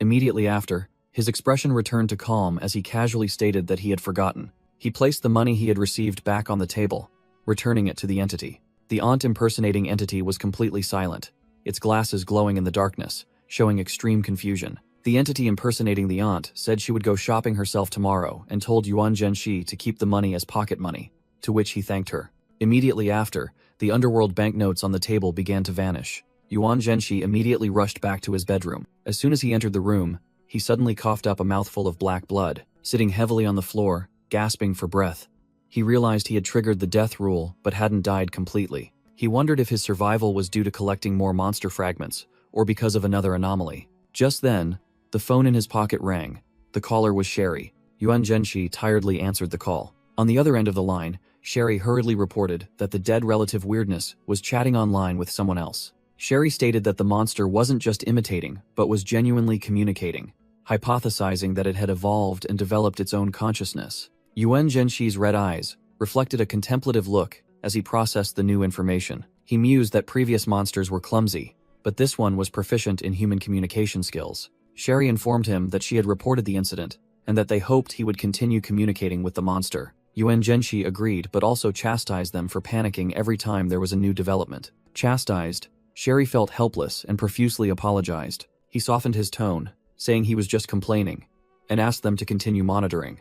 After hanging up, Yuan Zhenshi considered that it was normal for the monster to have its own consciousness, as familial affection was inherently a type of emotion. In his mind, images of various dead relative entities appeared. He linked them to other monsters related to souls and emotions, such as the Body Part Hospital or the Fallen Cupid. He believed that by collecting all these entities, he would be able to decipher the final secret. After his deduction, Yuan Zhenshi decided to act, opening the door to the fake father's room. He stepped into the dark room, his shadow stretching long across the light spilling from inside. Standing at the threshold, Yuan Zhenshi spoke, saying he had something he needed to discuss with his father. Inside, the entity was sitting in front of the computer, Yuan Zhenshi's shadow enveloping it. The entity impersonating the father turned around, its face illuminated by the pale blue screen light. It asked what was going on. Yuan Zhenshi coldly announced that he wanted to move out. He added that he wasn't used to having strangers in the house, causing the entity to jump up in confusion. The entity tried to play the role of a worried father, asking for the reason behind this sudden decision. Based on the original host's memories, Yuan Zhenshi replied that he couldn't take it anymore and had only come to inform him. The entity began to lose its composure, loudly questioning how an underage child with no money could live alone, but Yuan Zhenshi dismissed it. Suddenly, the entity made a shocking offer, suggesting it could get a divorce, which made Yuan Zhenshi pause. It added that it couldn't do it immediately because there was a hidden reason behind the marriage. With a look of sincere anguish, the entity asked Yuan Zhenshi if he believed it. Yuan Zhenshi remained silent, carefully assessing the situation. He pretended to contemplate the hidden reason the entity had just fabricated. In his mind, Yuan Zhenshi noted that this monster was an excellent actor, and envisioned the two entities, father and mother, as actually being one, inseparable. He questioned its intentions, quickly dismissing the possibility that they would separate. Seeing the entity's smug smile, Yuan Zhenshi realized it was leading him into a trap. Finally, he understood. The question, "Do you believe your father?" was the death password it was trying to trick him into saying. Placing his hand on his chest, Yuan Zhenshi made up his mind. With a smirk, he declared he would try at once. Suddenly, the room plunged into darkness, leaving only the silhouettes of the two entities. In the monitoring room, a colleague of Sherry's worried that the monster looked exactly like a human and wondered if Yuan Zhenshi was all right. Sherry asserted that although the monster was unpredictable, she still trusted Yuan Zhenshi and his method of using infinite death. Abruptly, the room on the screen turned purple, astonishing Sherry and her colleague. Yuan Zhenshi screamed silently as a strange power enveloped him. He realized he had been shrunk. As he looked up at the towering entity impersonating his father, the monitoring team was stunned, horrified by the sight of Yuan Zhenshi being transformed into a child. Yuan Zhenshi tried to move but realized his body was completely paralyzed. He was shocked to discover that the monster heart had detached from his body, hovering over his chest in the form of an energy flower. Witnessing the scene, Sherry frantically ordered the activation of the highest-level emergency plan. Despite the perilous situation, Yuan Zhenshi flashed a knowing smile. In his mind, he deduced that the second monster was actually a puppet weirdness with complex rules. He understood that it had deceived many people before, and that the rules of these two monsters complemented each other. The entity impersonating the father reached out, intending to grab Yuan Zhenshi and the monster heart, but it suddenly panicked. Realizing it had activated the puppet weirdness's rule, a stream of purple energy burst from its mouth as it was attacked by its own kind's rule. The entity convulsed violently, while Yuan Zhenshi lay on the floor, confident that it wouldn't be easy to control him. With his cracked glasses, he determined that the immediate goal was to expose its true identity. The entity impersonating Yuan Zhenshi's father was struck back by a surge of purple energy, convulsing in pain. In his subconscious, Yuan Zhenshi realized the Special Bureau had cooperated, using the death record item to activate the death rule at the right moment. The imposter's eyes widened in horror upon realizing the situation had been reversed. From the darkness, Yuan Zhenshi, in his demonic adult form with red eyes and fangs, spoke a greeting. He declared that the performance was over, his robust body enveloped by dark energy currents. From his perspective, Yuan Zhenshi reached his glowing hand toward the trembling enemy. With a blazing red eye opening on his palm, he commanded, "Give me back what is mine." The entity was immediately choked by an invisible force, purple energy leaking from its body. Its shirt was ripped open as an object was dragged out from its chest. Yuan Zhenshi reached in and pulled out a sphere of black-purple energy, which was his monster heart. Clenching the monster heart, he asserted that everything he had subdued belonged entirely to him. Immediately afterward, he pressed the energy mass back into his chest, reabsorbing the lost power. Standing up authoritatively, Yuan Zhenshi ordered the blood-coughing imposter to answer his question. He exposed that his biological father had died long ago, and the being before him was merely a monster, playing the role of a human. Just as the imposter was about to say something, Yuan Zhenshi's red eyes flashed. Suddenly, a surge of dark power attacked Yuan Zhenshi in reverse. He realized something didn't want him to continue speaking. He collapsed, coughing up a mouthful of black blood, much to the imposter's astonishment. Contrary to expectations, the entity appeared panicked and worried, calling him Shinji and asking if he was okay. Despite the intense pain, Yuan Zhenshi's gaze remained firm and unwavering. Still kneeling on the floor, he raised his hand with the blazing eye again, preparing to continue the confrontation. Yuan Zhenshi slumped on the floor, coughing up blood violently. In the control room, the monitoring team watched the screen in horror, wondering why Yuan Zhenshi was coughing up blood. Sherry commented that the dead relative monster was becoming more human-like, and this was truly terrifying. A special bureau commander ordered the intervention teams to ensure Yuan Zhenshi's safety. Looking at the puddle of black blood on the floor, Yuan Zhenshi wondered if this was a newly evolved rule. He deduced that he only knew the puppet's rules, but lacked sufficient information about the dead relative monster. Yuan Zhenshi realized that coughing up blood was the consequence of evading death, and simultaneously, a warning that exposing the monster now would be futile. He realized that attempting to kill the monster directly only made him cough up more blood, and was surprised that it didn't transform into his child form. While the entity impersonating his father frantically called for help, Yuan Zhenshi decided that the only way now was to separate the two monsters. The entity impersonating his father tremblingly dialed the ambulance number. Yuan Zhenshi calmly wiped the blood from his mouth. A medical team arrived unexpectedly, and the entity impersonating his father hurriedly opened the door to let them in. The medical team quickly placed Yuan Zhenshi on a stretcher and carried him out to the ambulance. When the entity impersonating his father tried to get into the vehicle, a medical staff member stopped him, requesting that he go to the hospital himself. The entity impersonating his father could only stand and watch the ambulance carrying Yuan Zhenshi drive away. Inside the vehicle, a female medical staff member informed Yuan Zhenshi about an upcoming online meeting. Yuan Zhenshi realized she was from the Special Bureau and reassured them that he had only lost some blood. The female agent confirmed they could handle the situation and reported that Qingzi had something to discuss with him. Qingzi listened to the report with a puzzled expression. At the same time, a report indicated that a case involving an unidentified corpse had been discovered on the hill behind Dongcheng University of Arts. At the crime scene on the hill, an investigator stared in horror at a ravaged corpse. The investigation team confirmed it was human flesh, while a supernatural service dog barked fiercely. The dog growled at a deformed, bloody hand emerging from the ground. A member reported that the dog had confirmed the monster's scent, and the body would be transferred to the special bureau. Meanwhile, Yuan Zhenshi pondered the fact that Liu Yaqi's school was the exact location of the crime. In the ambulance, he asked the female staff member about the monitoring status of Liu Yaqi and her boyfriend. However, the staff members seemed hesitant when reporting. The female staff member stated that Liu Yaqi's boyfriend, Wu Jiexong, seemed too nonchalant. Yuan Zhenshi immediately asked for more details about his behavior. She disgustedly revealed that Wu Jiexong had brazenly cheated even knowing he was being monitored. After grasping the situation, Yuan Zhenshi shifted his attention to the unidentified corpse. He abruptly ordered the staff to investigate Liu Yaqi, which greatly surprised them. Afterward, at the Jiangcheng Traditional Medicine Hospital, Yuan Zhenshi was arranged into a private room. He contacted Ding Jiang via hologram, reporting that the two monsters had merged their rules. He stated that he wanted to find the key to separating them. Yuan Zhenshi directly asked if there was a doll on the fateful flight taken by his father and aunt. An image of the burning plane crashing toward their tombstone appeared. Ding Jiang recalled that the puppet monster had an extremely weak spiritual pressure. Yuan Zhenshi then asked if the special bureau kept any records of it.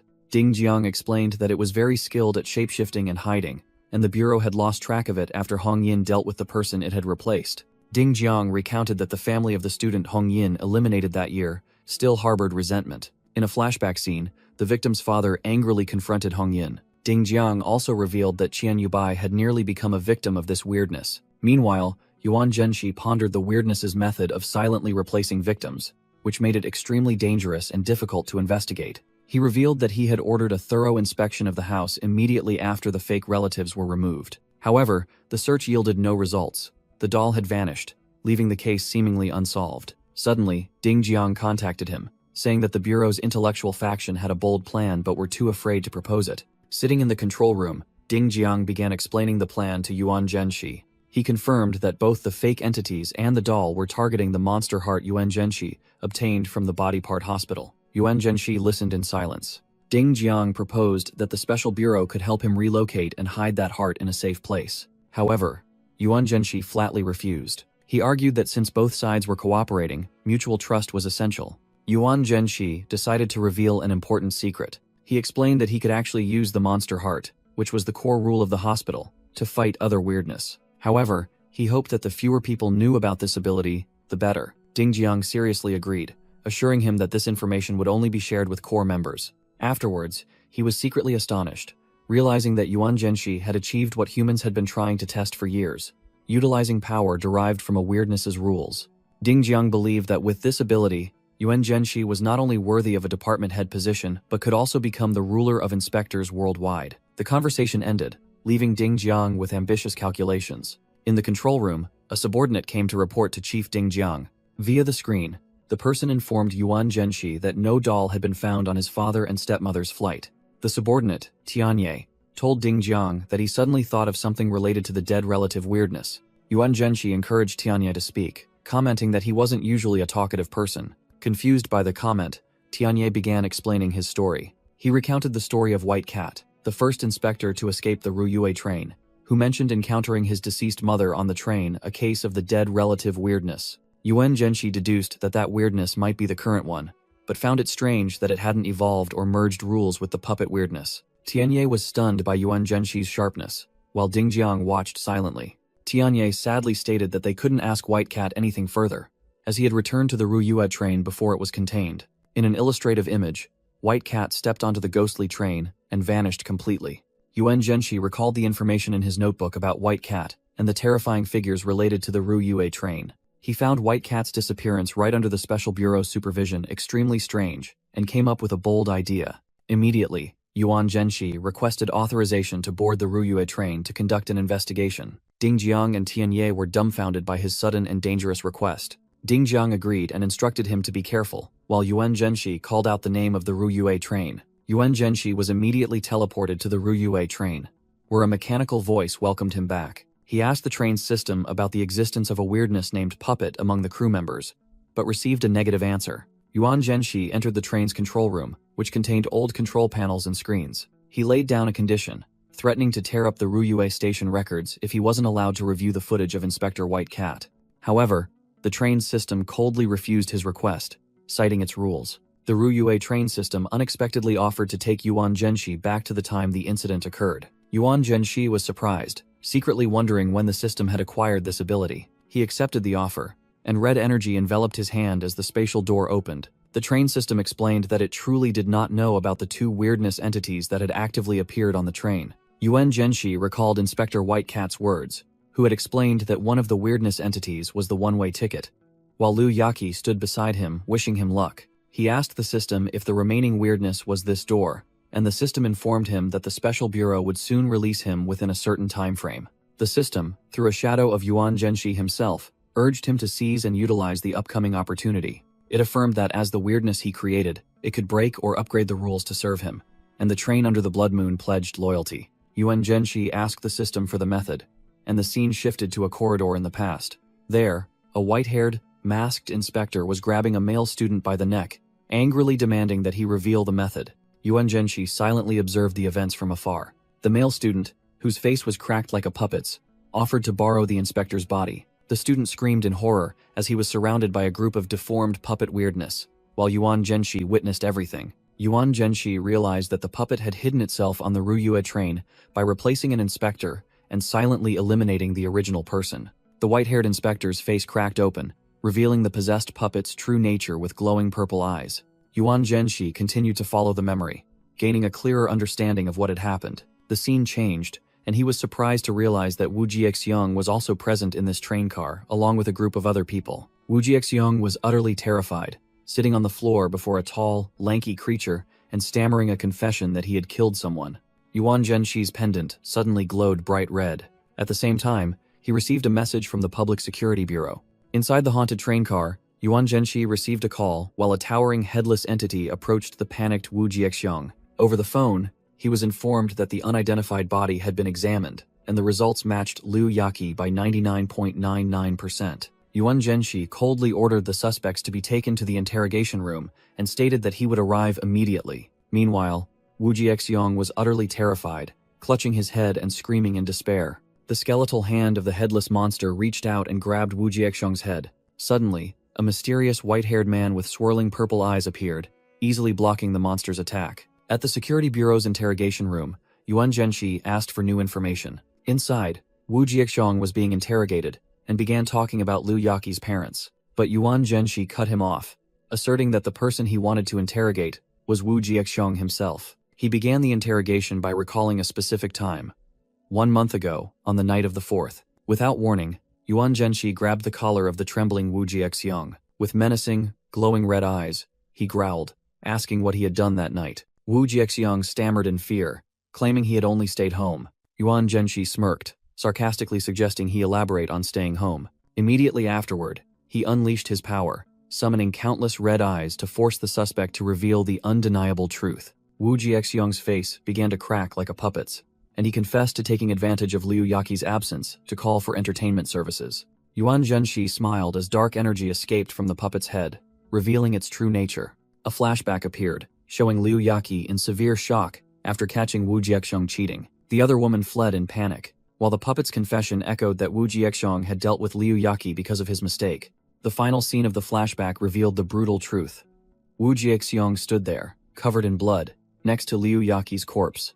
In the flashback, Wu Jiaxiong stood over Liu Yaqi's body, telling himself he couldn't let her ruin his future. Returning to the present, the female investigator gasped in horror upon hearing the confession. The puppet disguised as Wu Jiaxiong clutched its head and wept, pretending not to understand what was happening while the female investigator stood frozen. Yuan Zhenxi realized that the dead relative weirdness had collapsed after merging with the rules. He grabbed the collar, questioning the puppet whether it had boarded the Ruyue train afterward.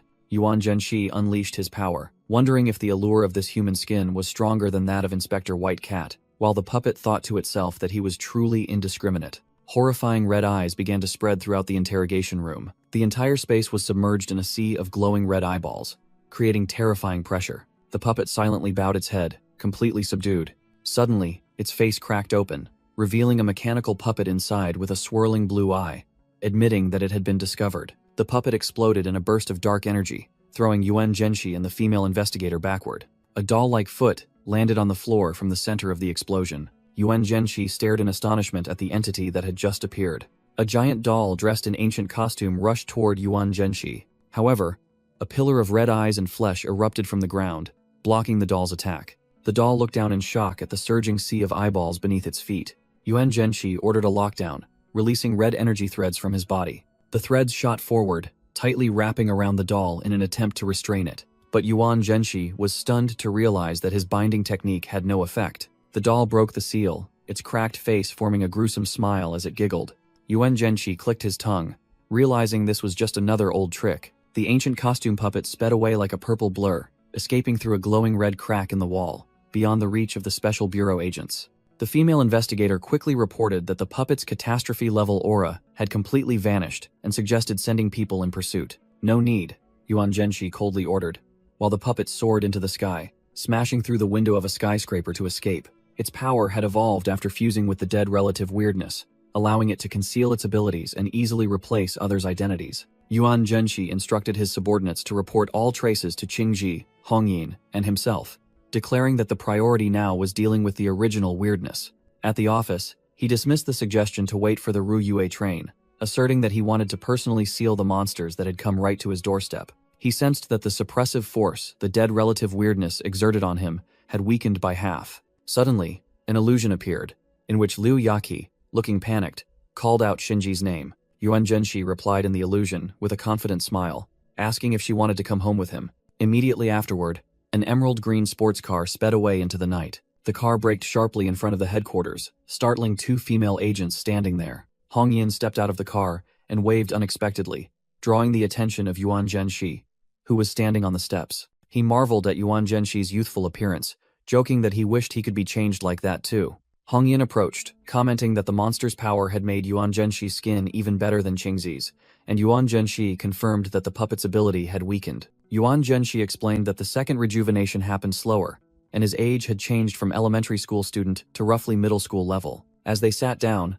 Hong Yin announced that the plan to use the Ru Yue train to lure the weirdness might have to be postponed. He explained that using the Mobius ring required sacrificing the lives of 5 level 3 inspectors, the strongest ones. Hong Yin concluded that neither the nations nor the inspectors themselves would easily agree to such a massive sacrifice. Hong Yin explained that the original plan was for the nations to draw lots to select who would be sacrificed. However, the American side, represented by Holt and Zimeng, objected and demanded a completely random draw, leading to a deadlock. Yuan Zhenshi asked if they agreed with the American plan, but Hong Yin revealed that they would exploit the fact that the opposition was certain to cheat. Yuan Zhenshi jokingly sighed that since they couldn't truly die anyway, they might as well let the Ru Yue train drag them to their death, which made Hong Yin laugh. He pondered, worried about the possibility of being chosen, and whether his substitute ability would work. Hong Yin suddenly remembered, and urged Yuan Zhenshi to continue the trial and error plan to deal with the dead relative weirdness. Hong Yin proposed an idea similar to when they dealt with the fallen Cupid, severing legal and social ties with the weirdness.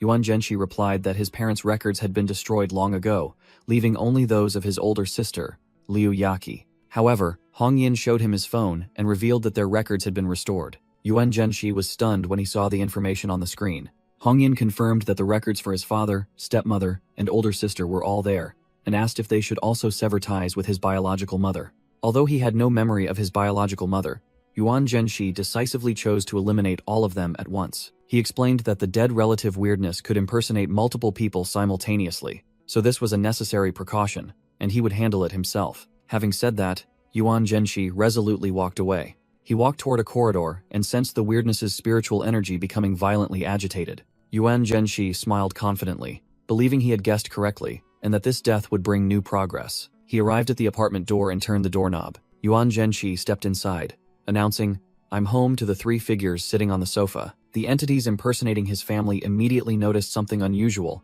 and wondered why Liu Yaqi had escaped. Yuan Zhenshi's red eyes stared directly at the entities in defiance. In response, the mouths of the 3 imposters cracked open, revealing monstrous teeth. They simultaneously lunged forward, surrounding Yuan Zhenshi with their massive mouths. Instantly, his body was brutally torn to shreds. Lying on the floor in a pool of blood, Yuan Zhenshi could only silently bear witness. He wondered why he hadn't completely died after such an attack. Through his fading eyes, he watched the 3 entities devour the remnants of his body. After finishing, they stood up amidst the bloody scene. Deeming it a pity, the 3 of them proceeded deeper into the apartment. Meanwhile, Yuan Zhenxi's eyes remained open, signaling that resurrection was about to begin. A flash of light appeared in his eyes as his body began to regenerate. In another room, Xiao Sun sobbed, terrified that Yuan Zhenxi wouldn't resurrect her if she were killed. Red Spider Lily suggested hiding Xiao Shun and waiting for the master to resurrect, believing he could resolve everything. Xiao Shun remained frantic, unwilling to bet that Yuan Zhenxi would choose to save her.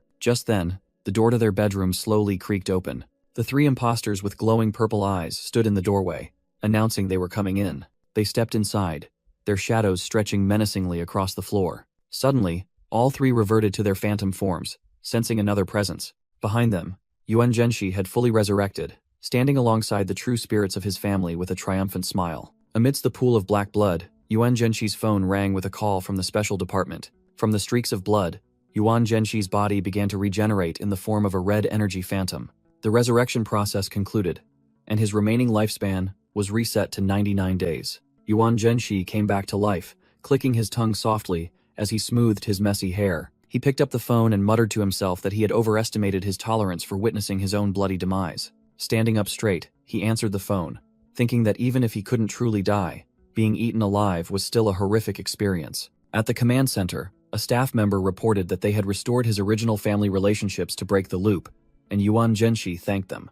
Hong Yin apologetically apologized to Ghost for making him endure such a brutal death. Yuan Zhenxi asked about the weirdness and was told they were in his room, so he announced he was hanging up. As Yuan Zhenxi turned away, the coordinator quickly asked if he had a new method yet. He confirmed that he had a new idea, and the imposters themselves had given him the inspiration. Yuan Zhenxi quietly walked toward the bedroom. Opening the door, he announced his return with menacing, glowing red eyes. He questioned the three imposters who were rummaging around the room. The sister imposter stammered that she was cleaning, causing Yuan Zhenxi to sarcastically remark that he thought it was his room. He continued toward the father imposter and pointed out that it was his computer, making the imposter confusedly admit the mistake. Yuan Zhenxi's blood-red gaze bored into the imposter sitting in front of him. Looking at the nonsensical chat on the screen, he realized that without the controlling puppet, the weirdness's performance was truly clumsy. Yuan Zhenxi stepped forward, preparing to end their charade. Yuan Zhenxi announced that he would cook for the entities since they had worked so hard. He walked into the kitchen and lit the gas stove.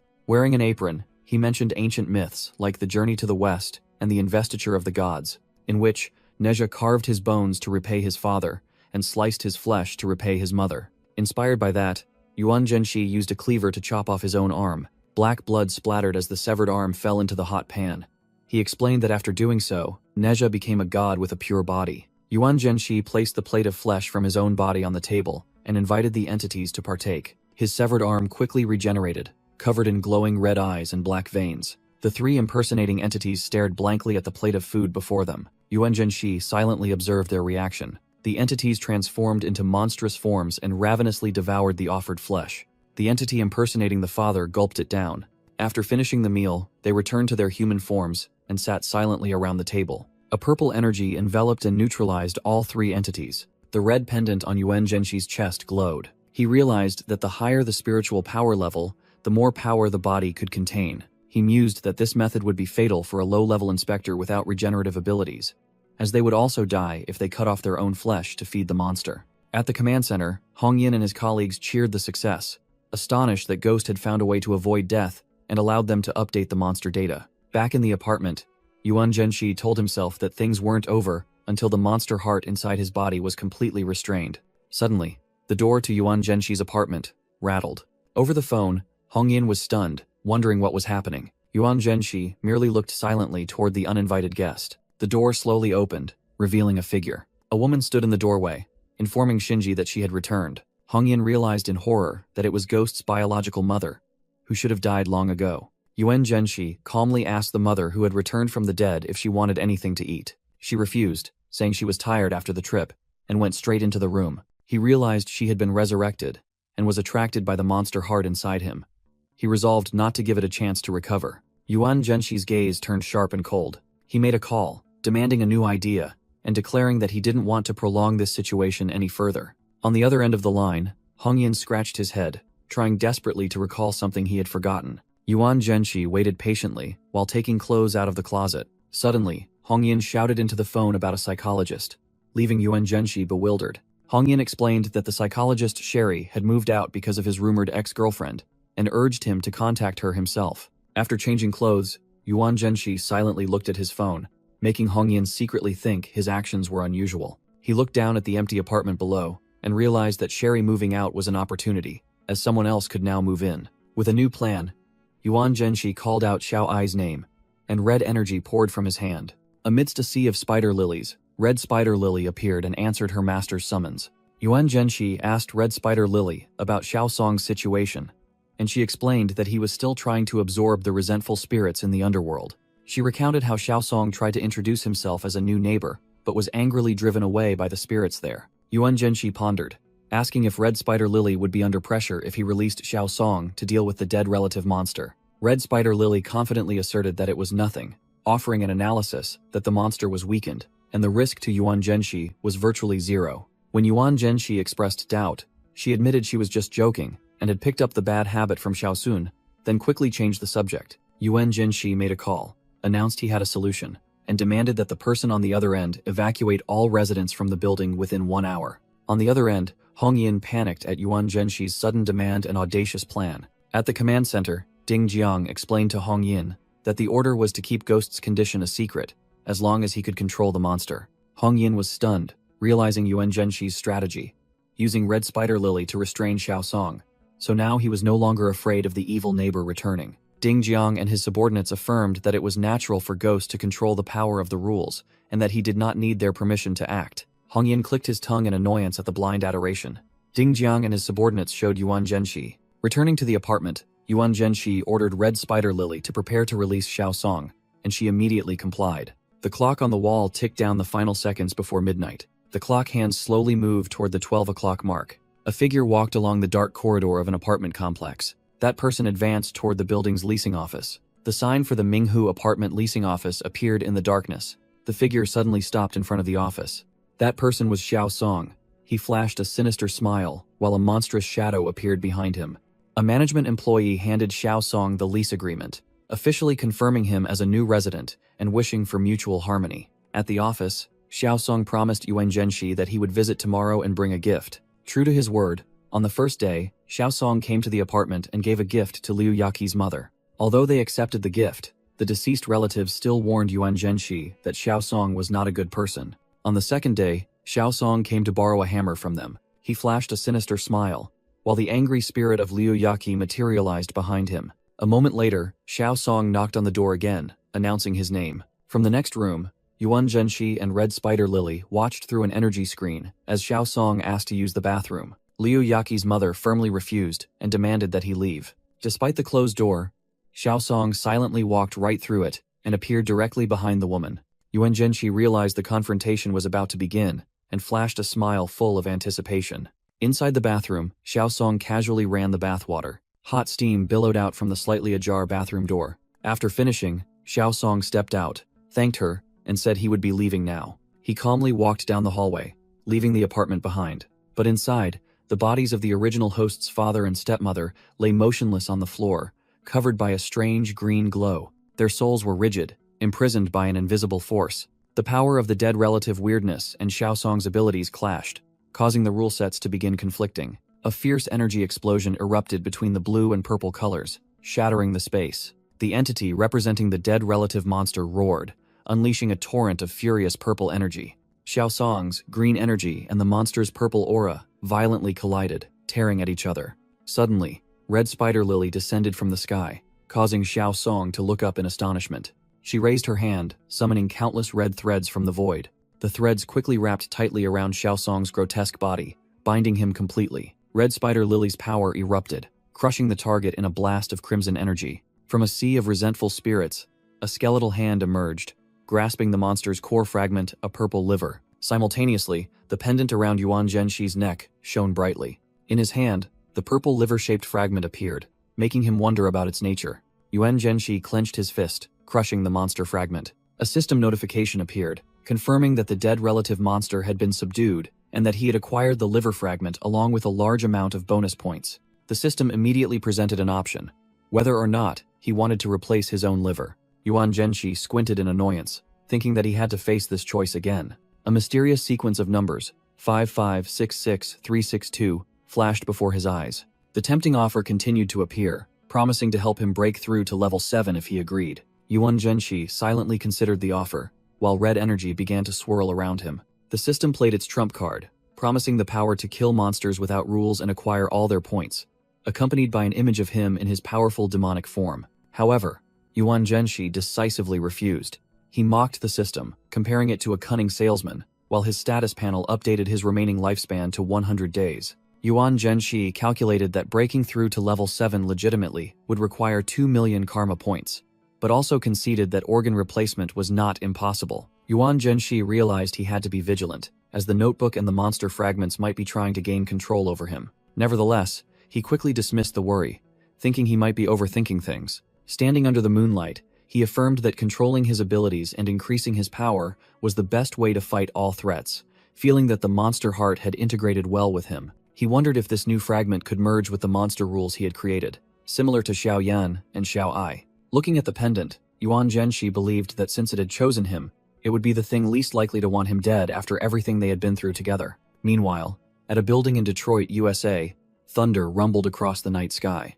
Inside, a high-level meeting of international officials was taking place in silence. Kang Ping, the chairman, prepared to sign an agreement witnessed by Zimeng and another person. He put pen to paper, signing his name on the important document. Immediately afterward, both Kang Ping and Holt simultaneously pressed the approval button, initiating the plan. Instantly, 5 blindfolded inspectors in another room suffered the torture of a crimson energy. All 5 quickly collapsed, dying tragically. The room door burst open, revealing the horrific scene inside. A cleanup crew dressed in black entered with orders to act quickly and carefully. They silently carried the white-shrouded bodies out of the corridor. Observing from afar, a green-haired man announced that the Mobius ring had finally been activated at the cost of 5 level 3 inspectors. When asked if she felt regret, the accompanying white-haired woman coldly replied that they were not their people, and that this was a fair lottery. The other officials in the meeting room could only accept the decision, even though inspectors were becoming increasingly scarce. The white-haired woman explained that the inspectors themselves were merely resources.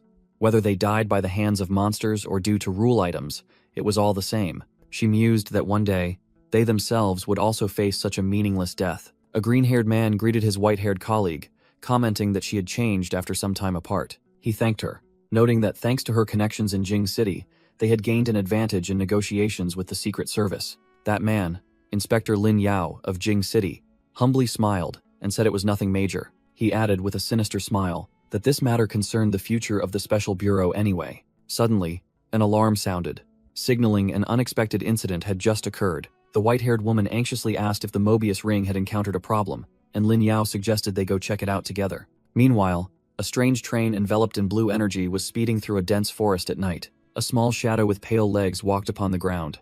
On a surveillance screen in a desolate area of Detroit, Violent Lolita stood looking at Bai Mao, who lay unconscious on the floor. A close-up showed Violent Lolita's black and white two-toned face, her eyes coldly looking down.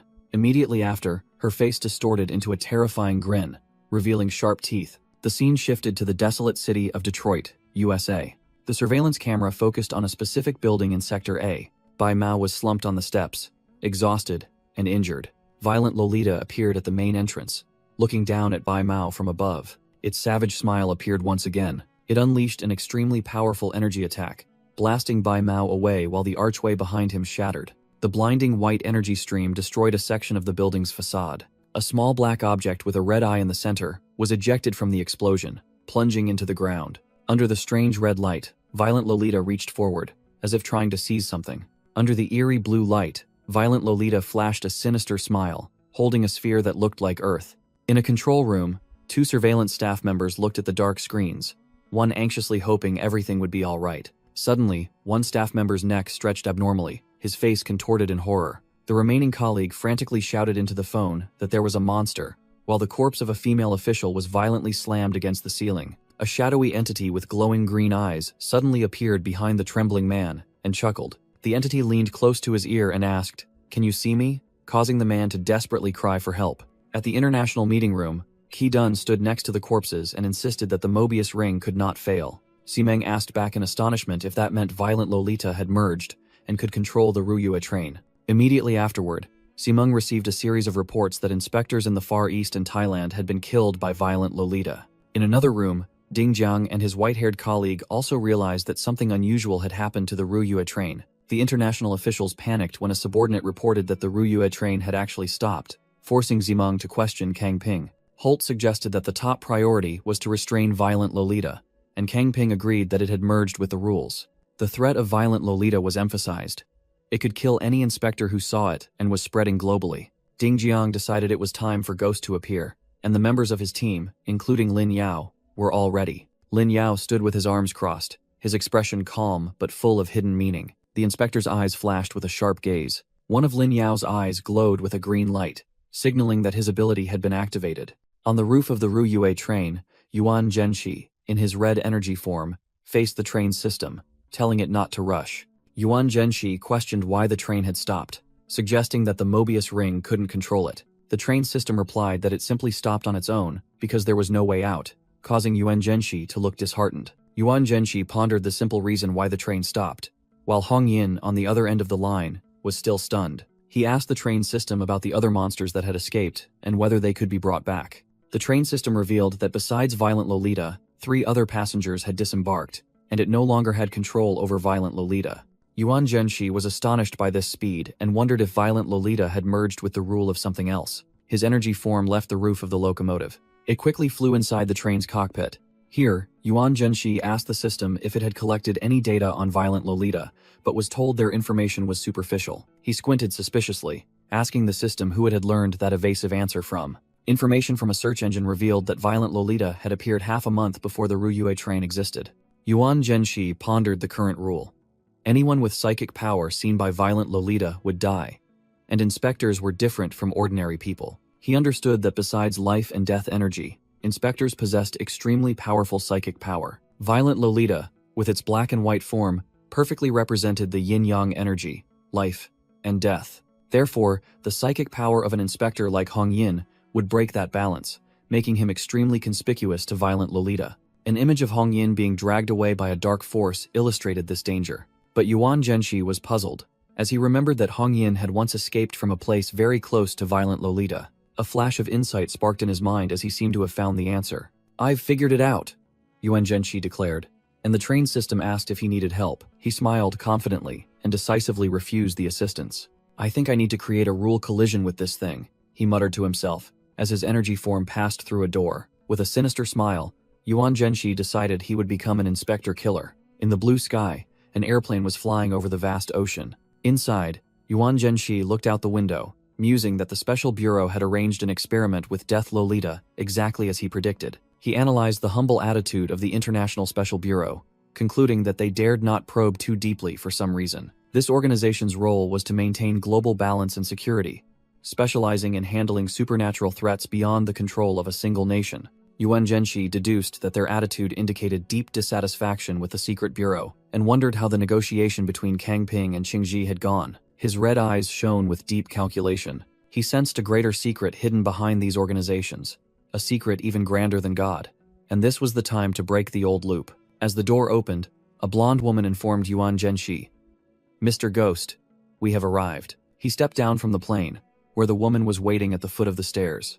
The woman began introducing the location where they stood. She pointed toward a massive International Special Bureau experimental base, built atop a towering mountain peak. She explained that Yuan Zhenxi's psychic power was strong enough to make him a priority target for Death Lolita. To ensure safety, she handed him an energy stone and asked him to channel his psychic power into it to attract the monster. Yuan Zhenxi took the stone and coldly told her she could leave. Suddenly, surveillance drones flew into the air, and the woman explained that high-ranking officials from around the world would be watching live. Yuan Zhenxi listened silently, revealing no emotion. The woman bowed, said she would not bother him further, and turned to leave. Once alone, Yuan Zhenxi flashed a confident smile. In a dark control room, officials watched via a large screen as Yuan Zhenxi announced the start of the experiment. Immediately, a dark and violent surge of energy erupted from his transforming hand. Red energy violently erupted, shattering everything around it. In the control room, Holt and Tianye were stunned by the power that had just been unleashed. Yuan Zhenxi's eyes glowed with a deadly red light. Facing him was the Death Lolita with lifeless, stark white eyes. The two confronted each other, Yuan Zhenxi standing on the ground while the entity hovered in the air. A source of purple energy began to gather in his chest. The purple energy erupted, revealing countless hidden red eyes within. Yuan Zhenshi was astonished as red eyes began to sprout all over his body, wondering about this transformation. Immediately afterward, his body was torn to shreds in an explosion. Elsewhere, the one-eyed creature, Little Eyes, cried bitterly, repeatedly calling for its mother. At the same time, Red Spider Lily appeared amidst a blazing red space. She looked down at the two energy pits and realized her master had made his choice. In the control room, Qi Dun panicked due to signal loss, but Holt asserted that Yuan Zhenshi was not the saboteur. Another official ordered a switch to military satellite surveillance. Tianye speculated that Yuan Zhenshi was no match for the Death Lolita and might not cooperate after resurrecting.